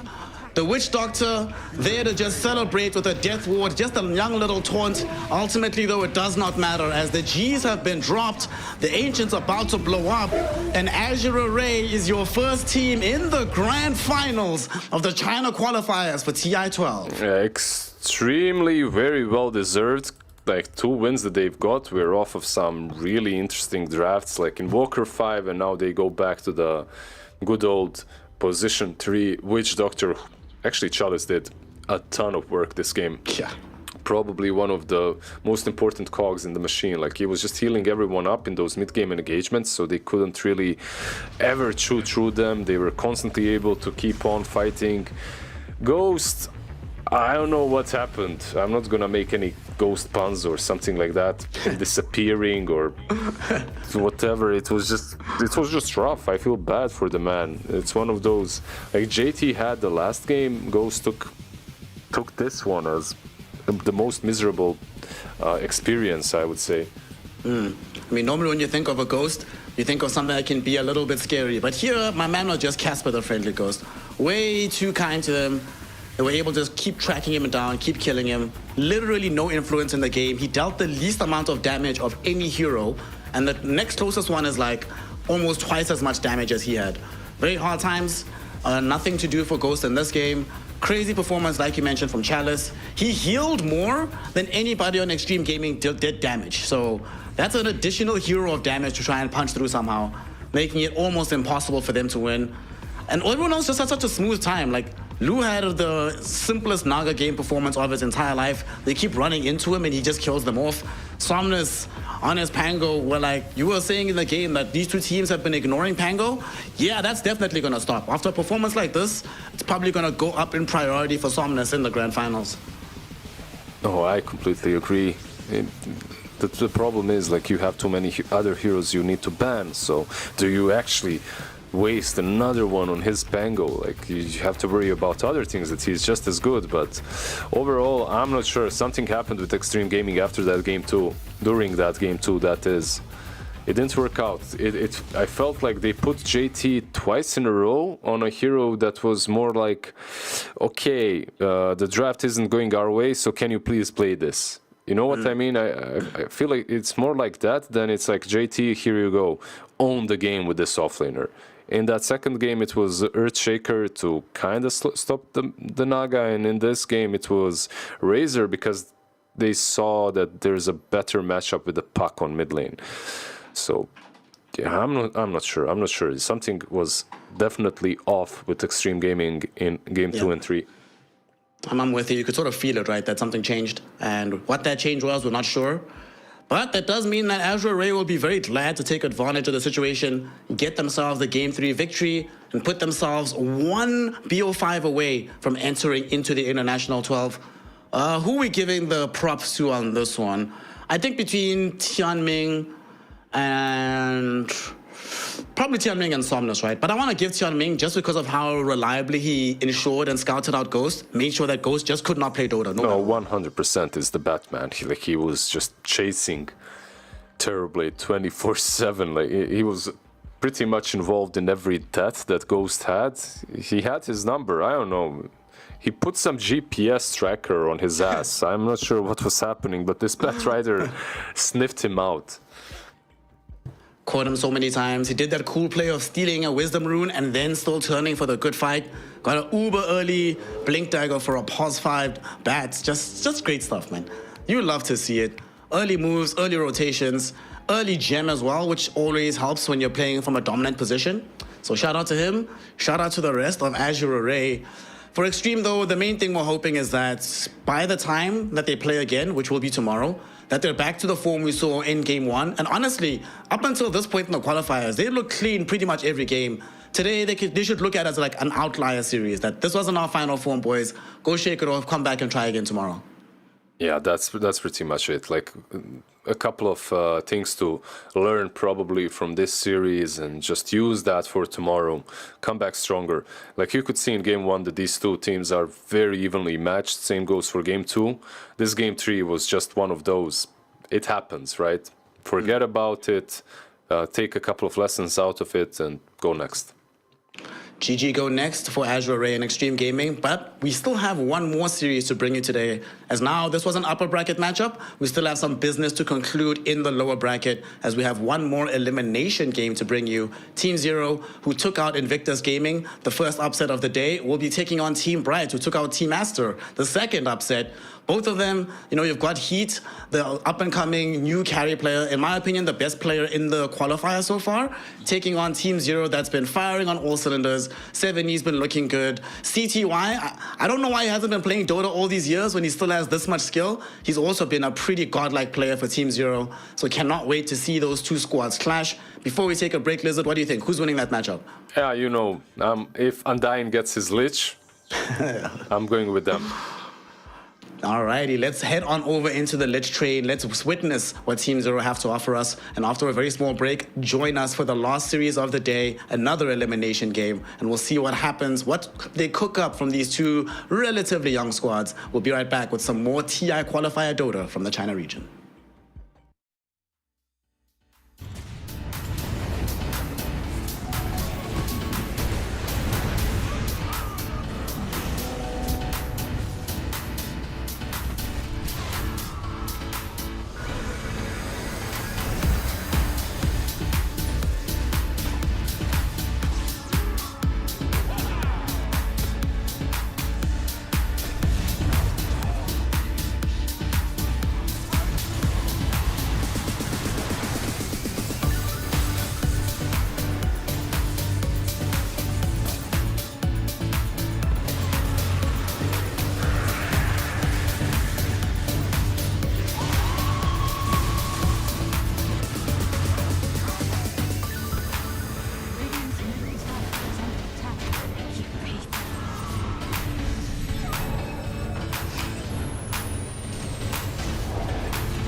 Welcome, one and all. We have returned for one final series of this day of Dota 2 action as the road to TI heats up with an elimination game between Team Zero and Team Bright.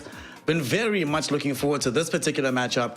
Honestly, it's just been wonderful to watch Team Bright. Like, of all the teams here, Lizard, I feel like they've impressed me the most, and they've managed to grow in the qualifiers and get better than they were at the beginning. No, I 100% agree with you. Like, we've been watching Team Bright, and they're the kind of a team that really shocked me with a couple of their performances, because they do more than just mindlessly play Dota, which is something that you sometimes see in Division 2. I'm not gonna point any fingers at any teams, but you can see that very often teams just like kind of going on an autopilot mode. Yeah, we take rush, we go push. Like, no, they have some discipline. Like, if they have a hard carry that has a better late game potential, like, they will actually stall, they will buy themselves time for him to get online, looking at Heat, right? Like with his Morphling performances a couple of games ago, like in the last match as well with the Anti-Mage in the last series versus Aster, like a lot of really nice things. And Undying for me is honestly a top tier position 5, like from what I've seen so far. The dude is top tier, like he is doing, you know, when you see a lot of impact from a 5, not small bits of it, like, but just a lot of it. Absolutely. He's been a star man in a team that's been doing quite well overall. I'd say between him and Heat, Team Zero will have to work very hard to keep these guys in the roster for next season because they are performing out of their skin. However, they're still a couple of games away from maybe even making it to TI with this roster. And then who knows, the sky is the limit for what these players can accomplish. Yeah. It'll be incredible. I really, honestly, part of me wants to see it because they've really grown on me on the side of Team Bright. That being said, Team Zero, right now, the only participating TI member from a Chinese team that's still playing competitive Dota is Ice. He's the last guy out here carrying the torch. Well, in the qualifiers, you know, obviously LGD had Innocence, his former teammate. But let's see what they've got. Game 1 underway. Team Bright on the dire side with first pick Timbersaw overall, having taken out Bat, Nature's Prophet, and finally we see Gyrocopter back in the mix. But Team Zero, they say no more Pango, no Ember, and of course you're playing against Team Bright, so you have to ban out the Undying. Team ban. You ban it out first, by the way. The first ban that you make is the Undying, and the Veno, what? Hey, you've been calling for this hero every other game, bro. No, I haven't. What?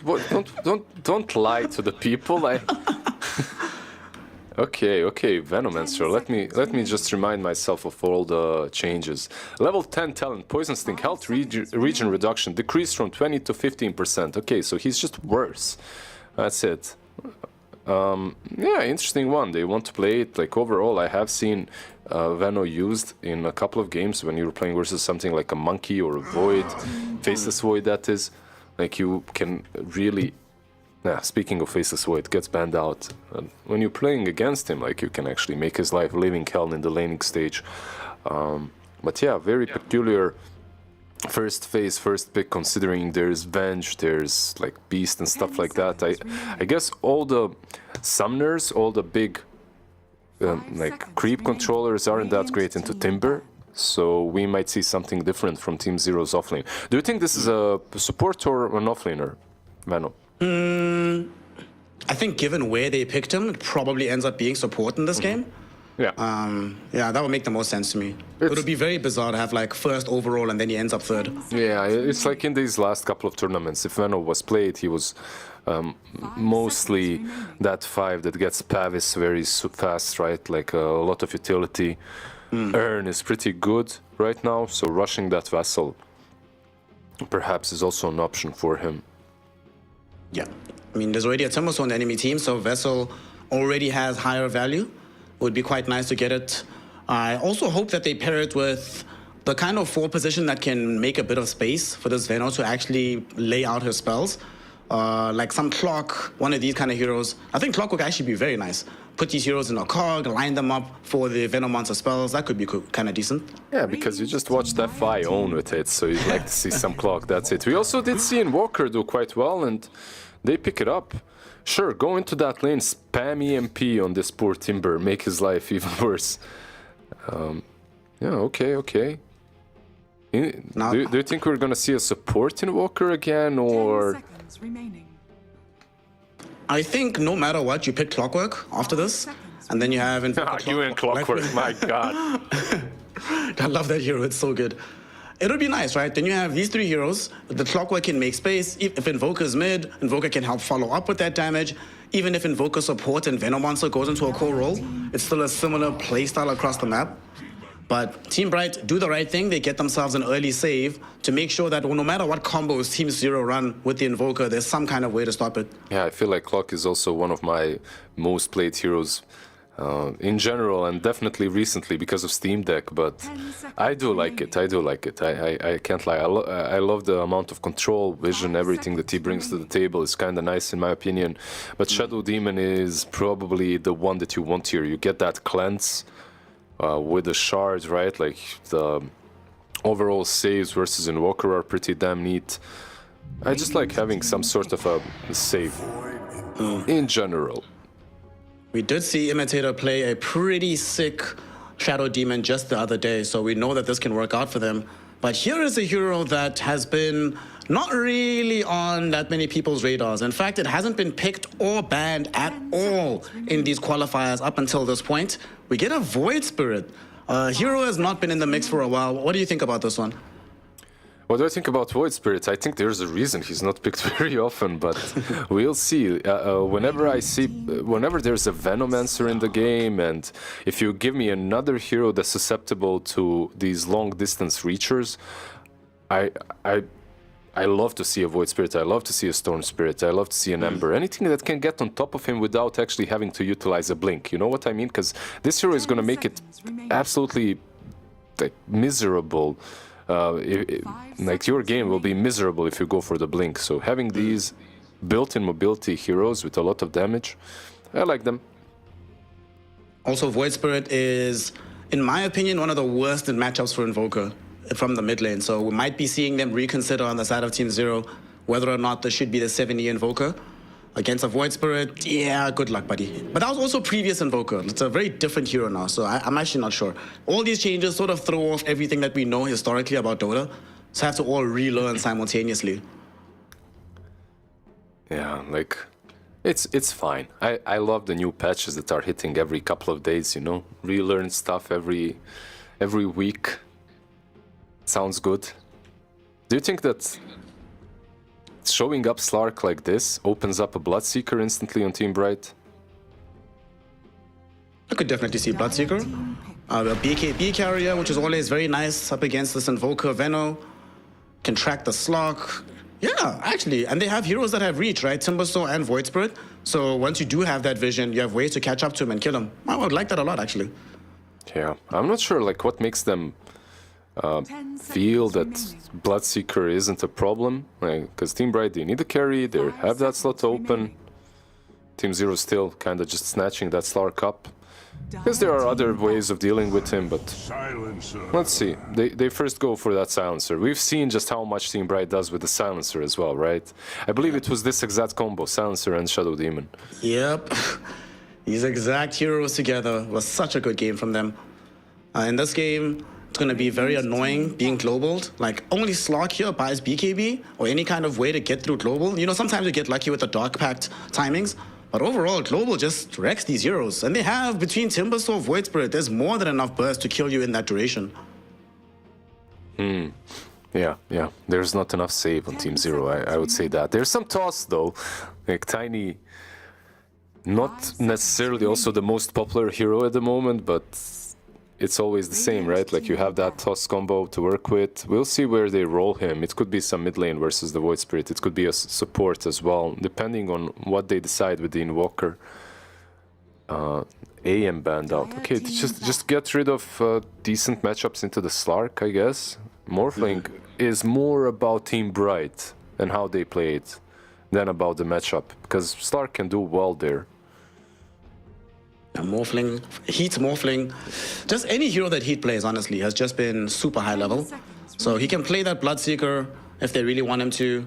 Has he played Bloodseeker, though? I don't think we've seen him play it, have we? I feel like if you're picking Slark and you're not banning Naga or Bloodseeker, you're just feeling really good about the enemy carry not being able to play them. Instead, Team Bright, yeah, they go with the PA. Okay. So this is yet another new hero for Heat. He's played Morphling, Anti-Mage, Gyro, Medusa, TA, Drow, Monkey King, TB, and now we add PA to the mix. We saw her earlier today, and she didn't really do so well, unfortunately. Ended up not being able to carry that game for Monet, resulted in them being eliminated. How do you feel about it here in this game? About PA, I feel that, I don't know, she looks like she's in a really good spot at the moment, regardless in the patch. It gives you that late game potential, like a hero that can jump on top of Veno and invoke her very easily. The matchup versus Stark, I feel it can go in Stark's favor as well if he has a really good start, so it all comes down to that. But let's see what Team Zero can pick against her. Like, what do they need in the end even? They need, I don't know, yeah. This is a pretty damn good Viper game. It's a good Viper game, but man, this is a disgusting draft. There's lots of spitting happening between ZZQ and beyond. The green boys. It's very rare to actually see these heroes on the same team, even if they end up in the same game from time to time. Intriguing, does leave them a little bit light in terms of the overall control options, but magic damage and slows, breaks, all the status debuffs are certainly available for them. Yeah, beyond last pick Viper, we've seen how many bans on Viper? One ban, right? Like, we haven't seen a lot of picks. We've seen one ban, and it wasn't in a game in which he was perfect. It's just taken away from XM, right? That's all that happened. But this looks like a perfect game for him. I feel that maybe there's a potential to crush him in the lane and then make him just very weak later on. But I don't know, man. Like, back in the day when I used to play with my friends a lot, like my real life friends, we would play Dota and we would be just like, let's figure out the most disgusting strategies. It would be like a Viper and Venomancer, you know? You go into the lane and the enemy team already doesn't want to play. They're already crying in all chat, like, you Gale, you spit, you Gale, you spit. They're like, get me out. So I really like what they cooked up. I feel it's disgusting, and disgusting can very often win you games.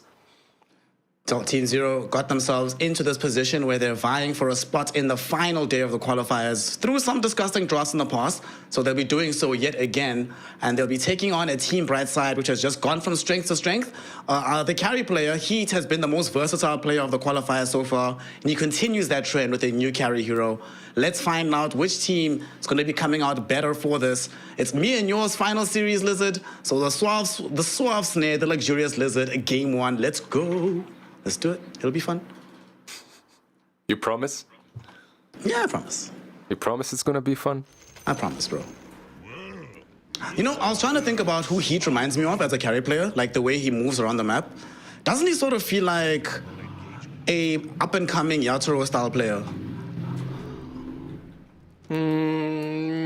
Sure, I can see it. I can see it. I'm down to go with whatever narrative you put in front of a snare. I'll support you. I'll push you forward. All right. If we're going by that, that means that Team Bright winning TI12 guaranteed. They're gonna get to the qualifiers. Heat is gonna play 20 different carries in TI, and that's it. There we go. Team Zero, they have smoked up. They want to make sure that they get themselves off to a good start. But look who it is.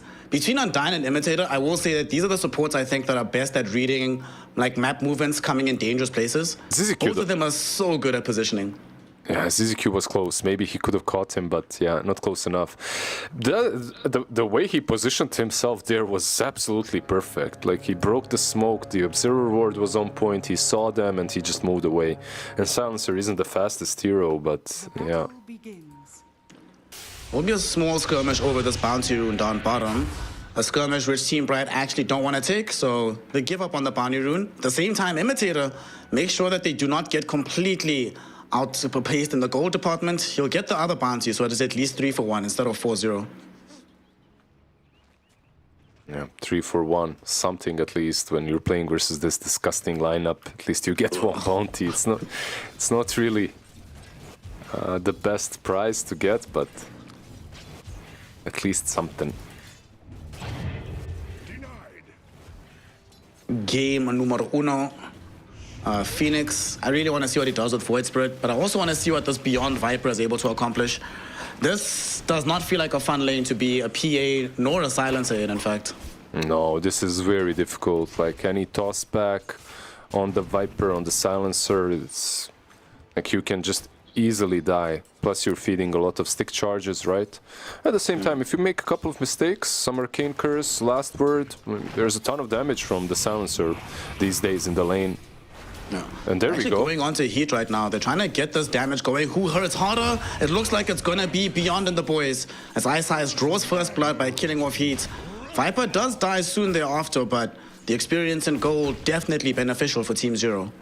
Yeah, he gets to spam up a full magic wand now, some more regen, a circlet, he comes back into the lane. PA, what did she get out of it? A magic stick, and that's it. So definitely a big win for Beyond. Like, this is the fun lane, right? Like, this is what you want to watch, but the other lanes as well are action-packed. It's one of those games where wherever you look, it should be fun. Like, mid lane, I feel like is a lot of fun. Phoenix is playing against Invoker, always on the low. Bottom lane as well. Imitator. They're actually going on to Imitator down bottom. CTY jumps in with his lock, hoping to try and get the necessary damage. One more right click gets the kill. Irving will bring down the Venom Monster first, and now turning his attention towards CTY. 1 second until Timber Chain, but it's a bit too far afield. He lets CTY go. Yeah, that's nice little 1-1 trade. Yeah, that's really what we're talking about. It's one of those games in which the strategy is secondary. The lanes are most important. Like, when I look at these heroes, I just feel like both teams, they just wanted to go out swinging in the laning stage. You'll love to see it. No, of course. Lane. I mean, I love strat, right, in Dota. I love the strategical approach, but just going ham in the lane is always fun. Whenever I see these kind of games where everyone's just going nuts early, you just get reminded that at the end of the day, Dota 2 is a video game meant to have fun, nothing else. Yeah, you're meant to go full Davai. That's what you're meant to. If you don't go full Davai, like, what are you even doing?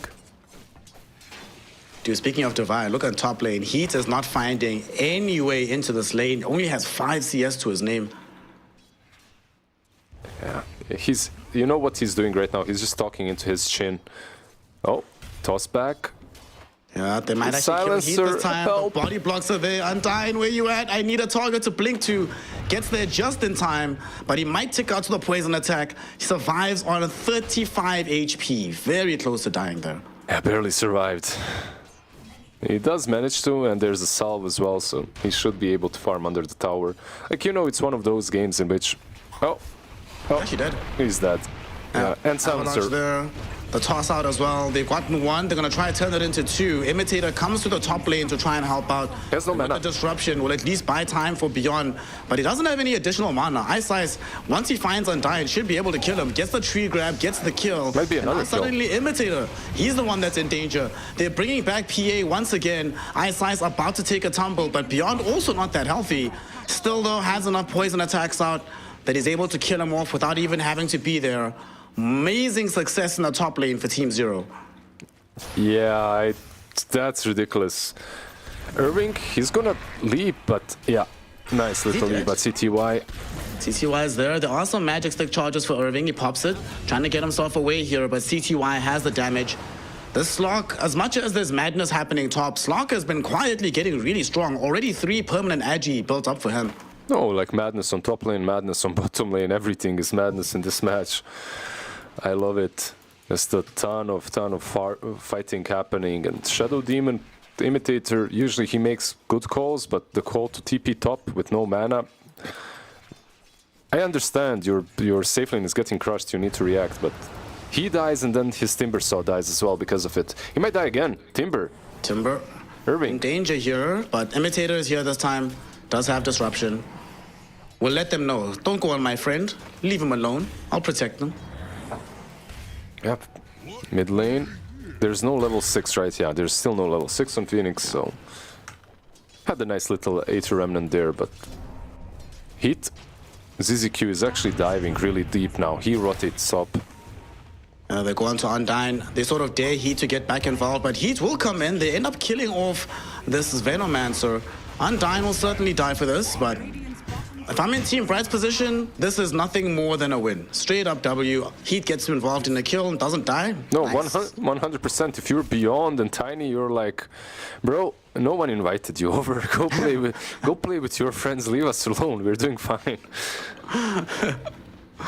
Mid lane, they're gonna use ZZQ to play with his friend Indeed as they go on to Phoenix, but they don't have enough to get the kill before reinforcements emerge. And now, going forward, Phoenix able to help kill off this Invoker. They find ZZQ as well. Undyne collects some additional Glaives of Wisdom damage there. 70 and ZZQ get killed.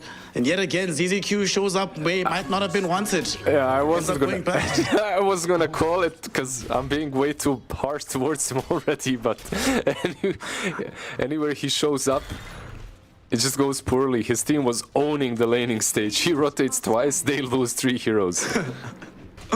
Bro, stay in the base. It's fine. Just level up snakes and go to the jungle. You know, farm up. This is also really bad because prior to this, the Invoker was doing a phenomenal job middle versus the Void Spirit, but Void Spirit got level 6 off of that and now can start rotating. Oh, well. Bottom lane, yeah. oof. Almost died. 20 HP, he survives. Top lane, they're trying to jump onto Beyond. Phoenix making his first big rotation with the Void Spirit. Do they have what it takes to kill off this Viper? Ice is here with ZZQ. Oh, they catch tiny. 2 heroes in the Avalanche. Heat and Undyne. They will be able to kill off this PA. Phoenix TP's out, and he's the one now taking on grief duty for his squad as he shows up and only succeeds in getting the PA killed. Yeah, but that's really the hero that you usually want to rotate on. You want to go and kill off the Viper. If he's having a good lane and you have one of these mobile mid laners, playmakers, Viper is usually an easy kill, but perhaps not in this game. He's way too big. He's top of the net worth charts. He's got a Raindrop, Magic Wand, and a Healing Lotus on top of that. If he gets low enough, he never even popped it though, so yeah. I guess Heat is just too far behind, right? Because they very quickly realized we don't have that much damage, and PA has literally nothing, so she could not be the one to provide it for them mid lane. In terms of damage output, they have enough to kill Phoenix if they can lock him down, which they certainly cannot at this point. He's able to get himself away to safety, but he's still in a little bit of danger here. Ice is trying to go around him, has the Avalanche ready in 5 seconds. Heat jumping away with the Astros there, but he doesn't have another one. Fortunately, there is Dissimulate, even if he doesn't have the mana to pop it. I think he should end up being fine. Undyne shows up, gets hit with the 2-hero Avalanche himself and Imitator. And Phoenix actually jumps back in, looking for Ice, and Imitator with the Shadow Poison is able to kill him off. But now Phoenix might be in an awkward position, has enough mana for a Dissimulate though. So gets off this Resonant Pulse, gets some of this additional shield, has some wand charges to use if necessary. Cold Snap will not kill him from 70. Yeah, I was thinking if Undyne TP was good or not. It looked very awkward where he TP'd, but it did allow Phoenix to get a kill, so even though he dies, I think it's kind of worth it, I suppose. You defend the tower, Phoenix gets involved, he gets an earn charge. Not too bad. Like, overall, if you're not happy as Dire, you're just being demolished on all 3 lanes. Dire's top tower is under attack. Beyond, what's he going to be building next? Going for the D-Lance? What do we think build-wise for this Viper? Just like D-Lance, BKB, come back for some Atos or something? Yeah, I think that's very fair. Like, D-Lance, maybe Atos second even. You do have enough catch with the Tiny, I guess he's having a good time. He'll have an early blink. Mid lane. 7E wishes he had a blink right now because he's getting gone on by Imitator, Undyne, and Phoenix. Can his team bail him out of here? They cannot. The question now is, can they avenge him? And it seems like that is a negative as well, as both Phoenix and Undyne TP back home. Imitator completely safe in front of the tower. And that's an assassination on 7E very successfully. Yeah. Not having the best time, obviously, when you're playing into Silencer. Plus Void Spirit as well is pretty decent at the moment against Invoker. You get on top of him easily. Nicely done by Team Bright. At least they're finding some pickoffs here and there. You know, they're recovering. My biggest problem and my biggest worry is Irving on the Timber. Even though PA got crushed, sure, whatever, it happens. You know, like, you're a PA, you recover, you farm. My problem is Timber. Like, he's just not the hero that's supposed to be recovering. You're supposed to be owning the lane, and they want to own him instead. That's one thing if you're not recovering. It's another thing entirely if you're just dying. And unfortunately, Irving will end up taking a tumble here. Pretty big deal because that's, like you said, it's going to slow him down even further. He was already not doing that well to begin with. Yep. Game is hot. They're making some stacks at least. Shadow Demon is on it, so maybe that's a way that Timbersaw can recover for a little while at least. They have Global as well. And they smoke up with it. The question is, who do they go on? Heat, 7E on top lane, he is lurking. Yep. They might go on to CTY once he reveals himself in the lane. He goes in, he pounces. They know he doesn't have pounce now. Global Silence will be there. They catch him in between the Dark Pack charges, so he's not going to be able to utilize that to escape. Very nice kill. Good patience. You don't even understand how great that Global Silence was, because it didn't only kill off Slark, they just initiated on PA on top. Like at the same second they initiate on PA and Global Silence hits. So they can't kill off Heat and they kill Slark. It's like a double whammy. Shout out Undyne. The Undyne fan club has gathered again here today. Yeah. Very happy to be here. Imitator middle. He is going to be a fan of the Fountain as he gets killed quite easily by Team Zero. Fountain fans assemble. Big Fountain enjoyer myself. I saw some American girl was pouring her water bottle in some Roman fountain that's like 2,000 years old or some shit. Oh my god. She climbed in it. Fountain enjoyers everywhere. There is one thing that kind of sucks about this Team Zero lineup. Them pushing down towers is such a slow and laborious process. They don't do it fast at all. Yeah, that's true. Like both teams at this point aren't really the greatest at taking objectives, are they? Like on one side you have this Viper off lane, on the other you have Timber who just sits in front of the tower perhaps and takes it down that way, but not the fastest objective takers, for sure. They can kill heroes fairly quickly, as while CTY is farming bottom, Phoenix and Imitator are smoked up, hoping to head into a priority target. And there's an Invoker in front of them, but he's chilling, safe in the Ghost Walk. Yep. Somebody's probably called on the map that, hey guys, we don't see this Void Spirit. Play very, very carefully right now. Yep, and Tiny probably will not be found sitting all the way behind the... and he pops out at the same time that they go through the Twin Gate. Nice. Yeah. Is he gonna go through it? No. No, he won't. By the way, the difference in this game with Heat and Ghost in the last one when he was... Oh, let's see, Heat actually almost gets caught mid. The difference is Ghost kept on dying, right? Heat... Like he's at least recovering, he's finding farm, and I've seen a lot of games in which Team Bright, they lose the early game, but if they have like this ultimate win condition, Heat eventually carries. Yep. That has been one of their strengths, and they're hoping to leverage that in this game. So you at least get a tier 1 tower down bottom, their first one of the game. A little bit more map presence for Irving to play, who's starting to do quite a bit better in terms of the overall net worth. And because he hasn't encountered the Viper all that much, really, still probably feels relatively hard to kill, relatively tanky. But bottom, Void Spirit, is he dead here? Which direction did he go? Goes directly south. Imitator's in front of him. Doesn't seem like they have any clear vision, so I think he gets out. Well, Walker's still kind of chasing. Is he getting snitched on by these creeps, dude? Okay, they didn't see the creeps necessarily, but the creeps was trying to snitch on him. Now he's out of Astral Steps. He needs to be very careful about how he gets out of here.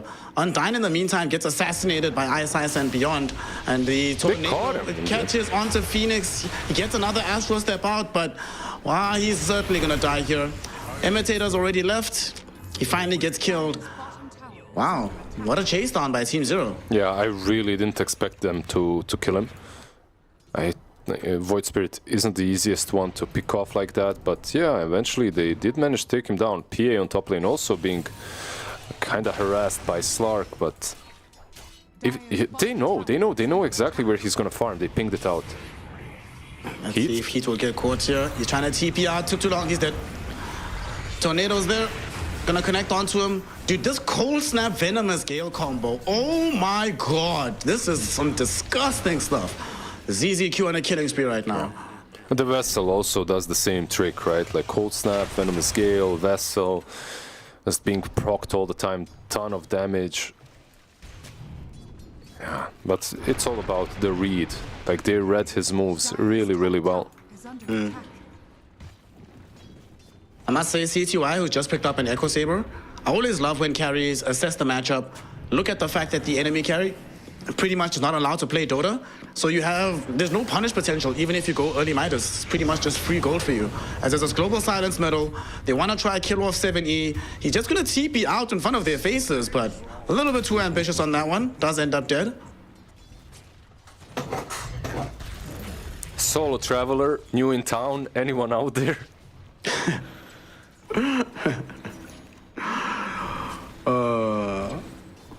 Nobody's here. It's only enemies.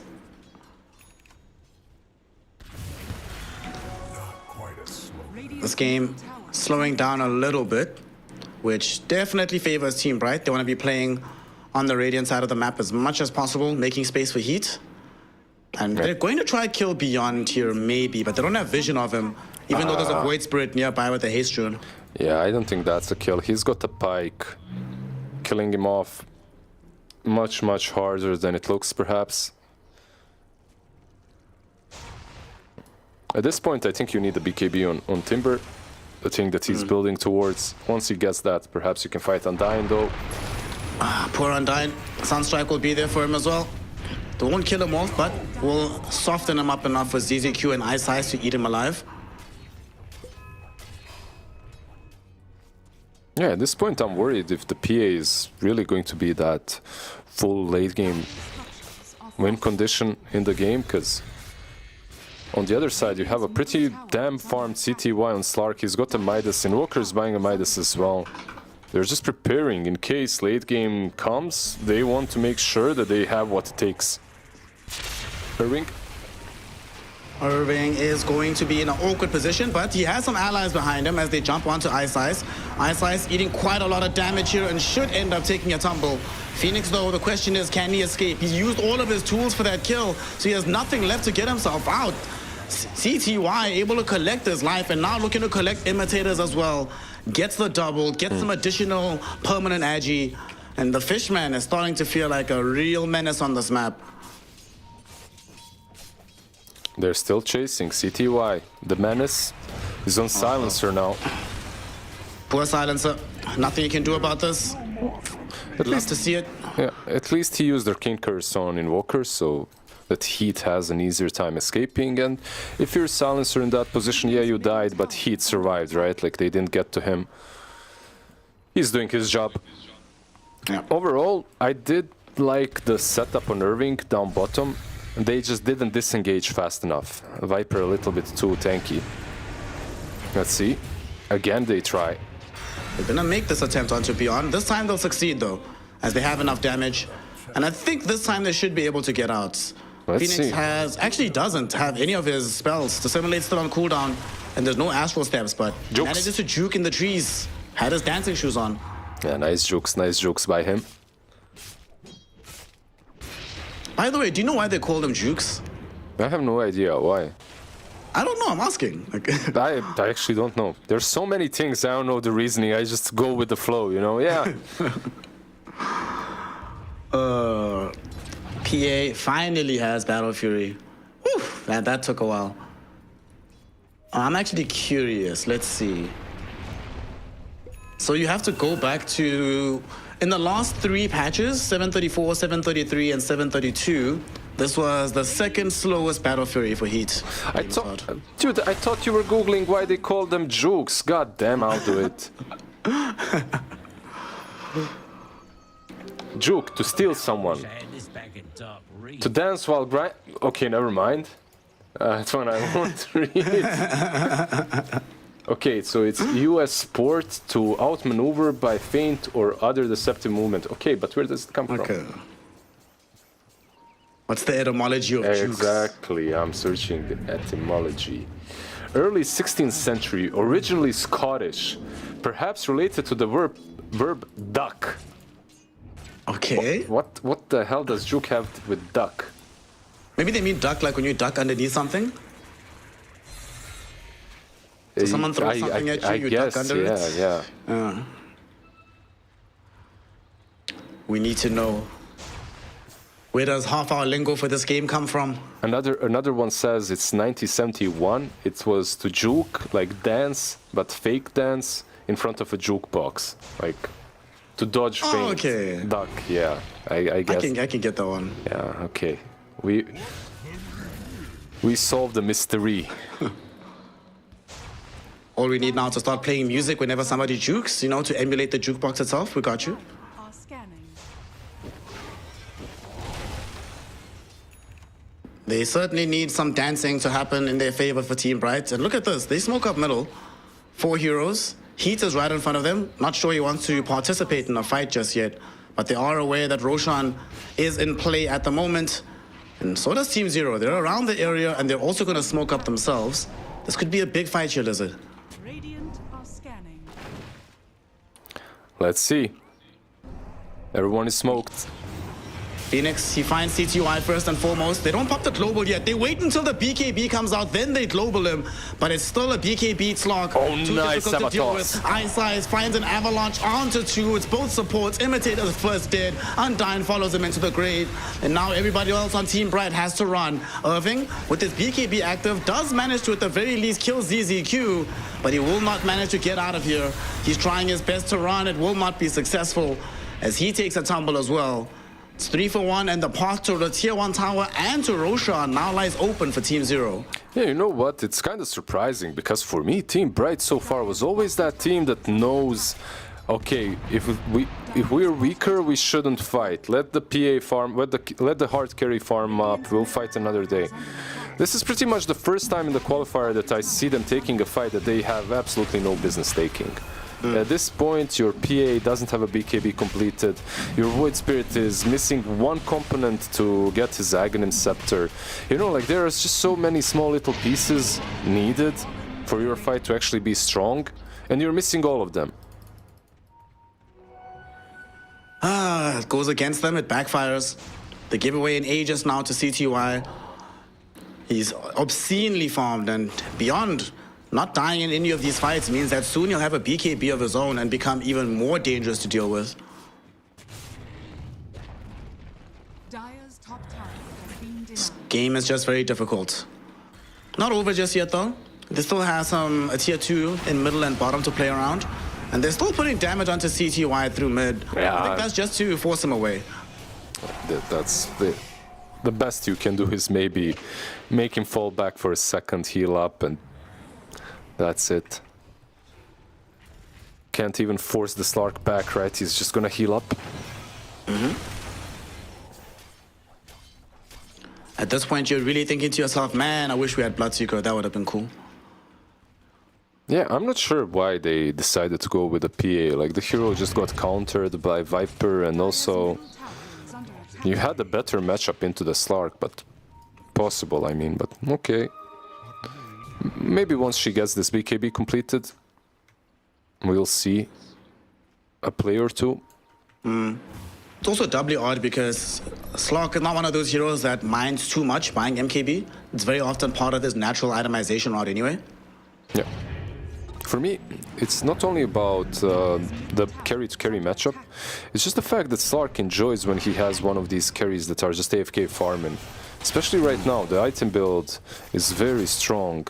Like, you can constantly fight with your team, stack up those permanent Agis. By the time PA is ready to fight, you're already kind of demolishing everyone else on their side. He's got that axe, right? Yeah, it's flying out. There we go. That's what Samuel the Echo Saber finished the Ags and it's time to go fight again.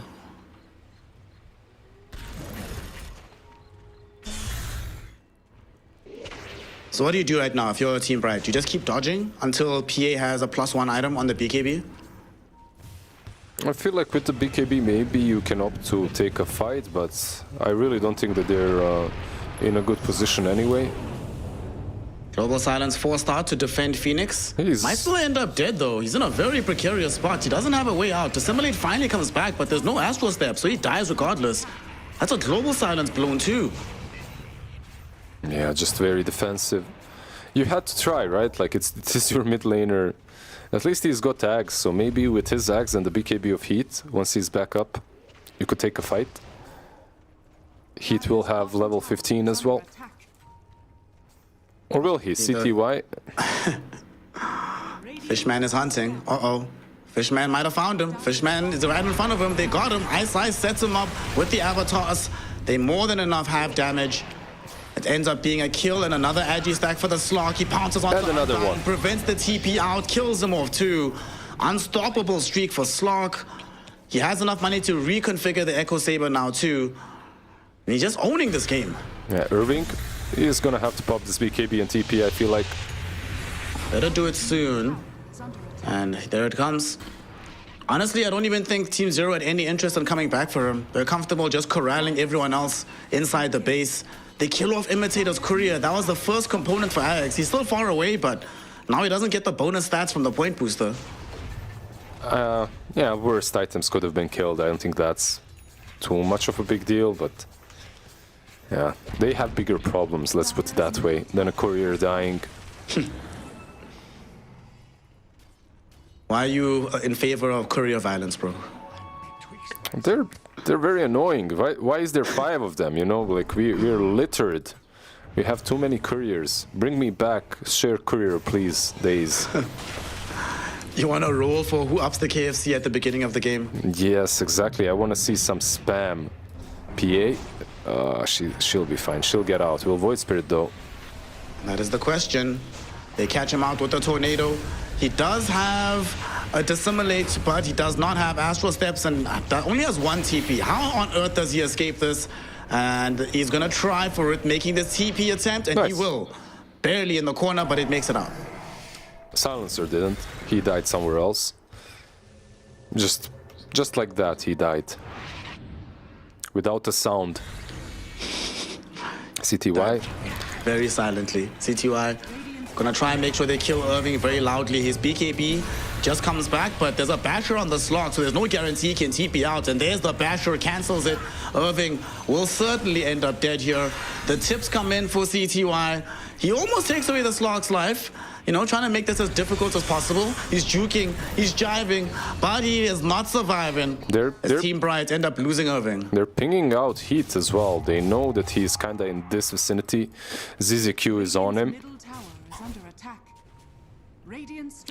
Is the team gonna come in? Right now, I'm more worried about Imitator, who just walked across Ice. Avalanche toss, there's the Sunstrike. No, he tosses him away. So the Sunstrike will not connect. That'll keep Imitator alive as he turns with the Shadow Poison, throws out a Demonic Purge, and gets himself to the safe side of this engagement. Ice is like, yeah, my Invoker, you're not getting any free kills from me. Gotta work harder, bro. They find Heat potentially. The Observer Ward catches him exactly where he's at. Cold Snap cancels the TP of the Phantom Assassin. He realizes he's gonna die, so he at least wants to bring somebody down with him. But he knows that the PA, she is too weak to fight right Void now. Spirit? All she's good for is giving away free damage to CTY. Void Spirit trying to TP out as well, but 7E yet again, right there with the cancellation. And Phoenix dissimulates into the trees. He managed to TP out magically last time. Will he be able to do so now? He doesn't have TP scrolls on him though. So he just gonna struggle to escape. They find him. Eyesight is there. If you look into the wall, they won't see you, man. If you don't see them, they don't see you. Silencer, Force Staff will not help you. He's so dead. CTY 10-1-6 on the Fishman. This game this game has crumbled.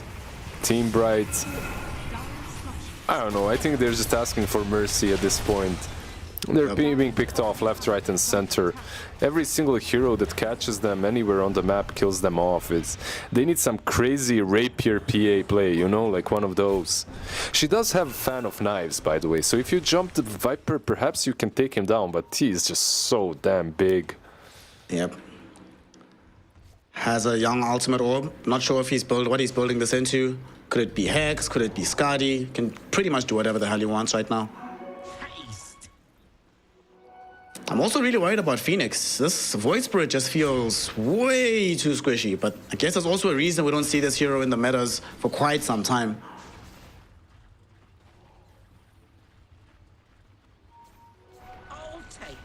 Smoke. Let's see. This is that. The holy play. There's no Dazzle still. Is this that smoke that if it connects but then you lose the fight, you just GG out? I think it just might be, but...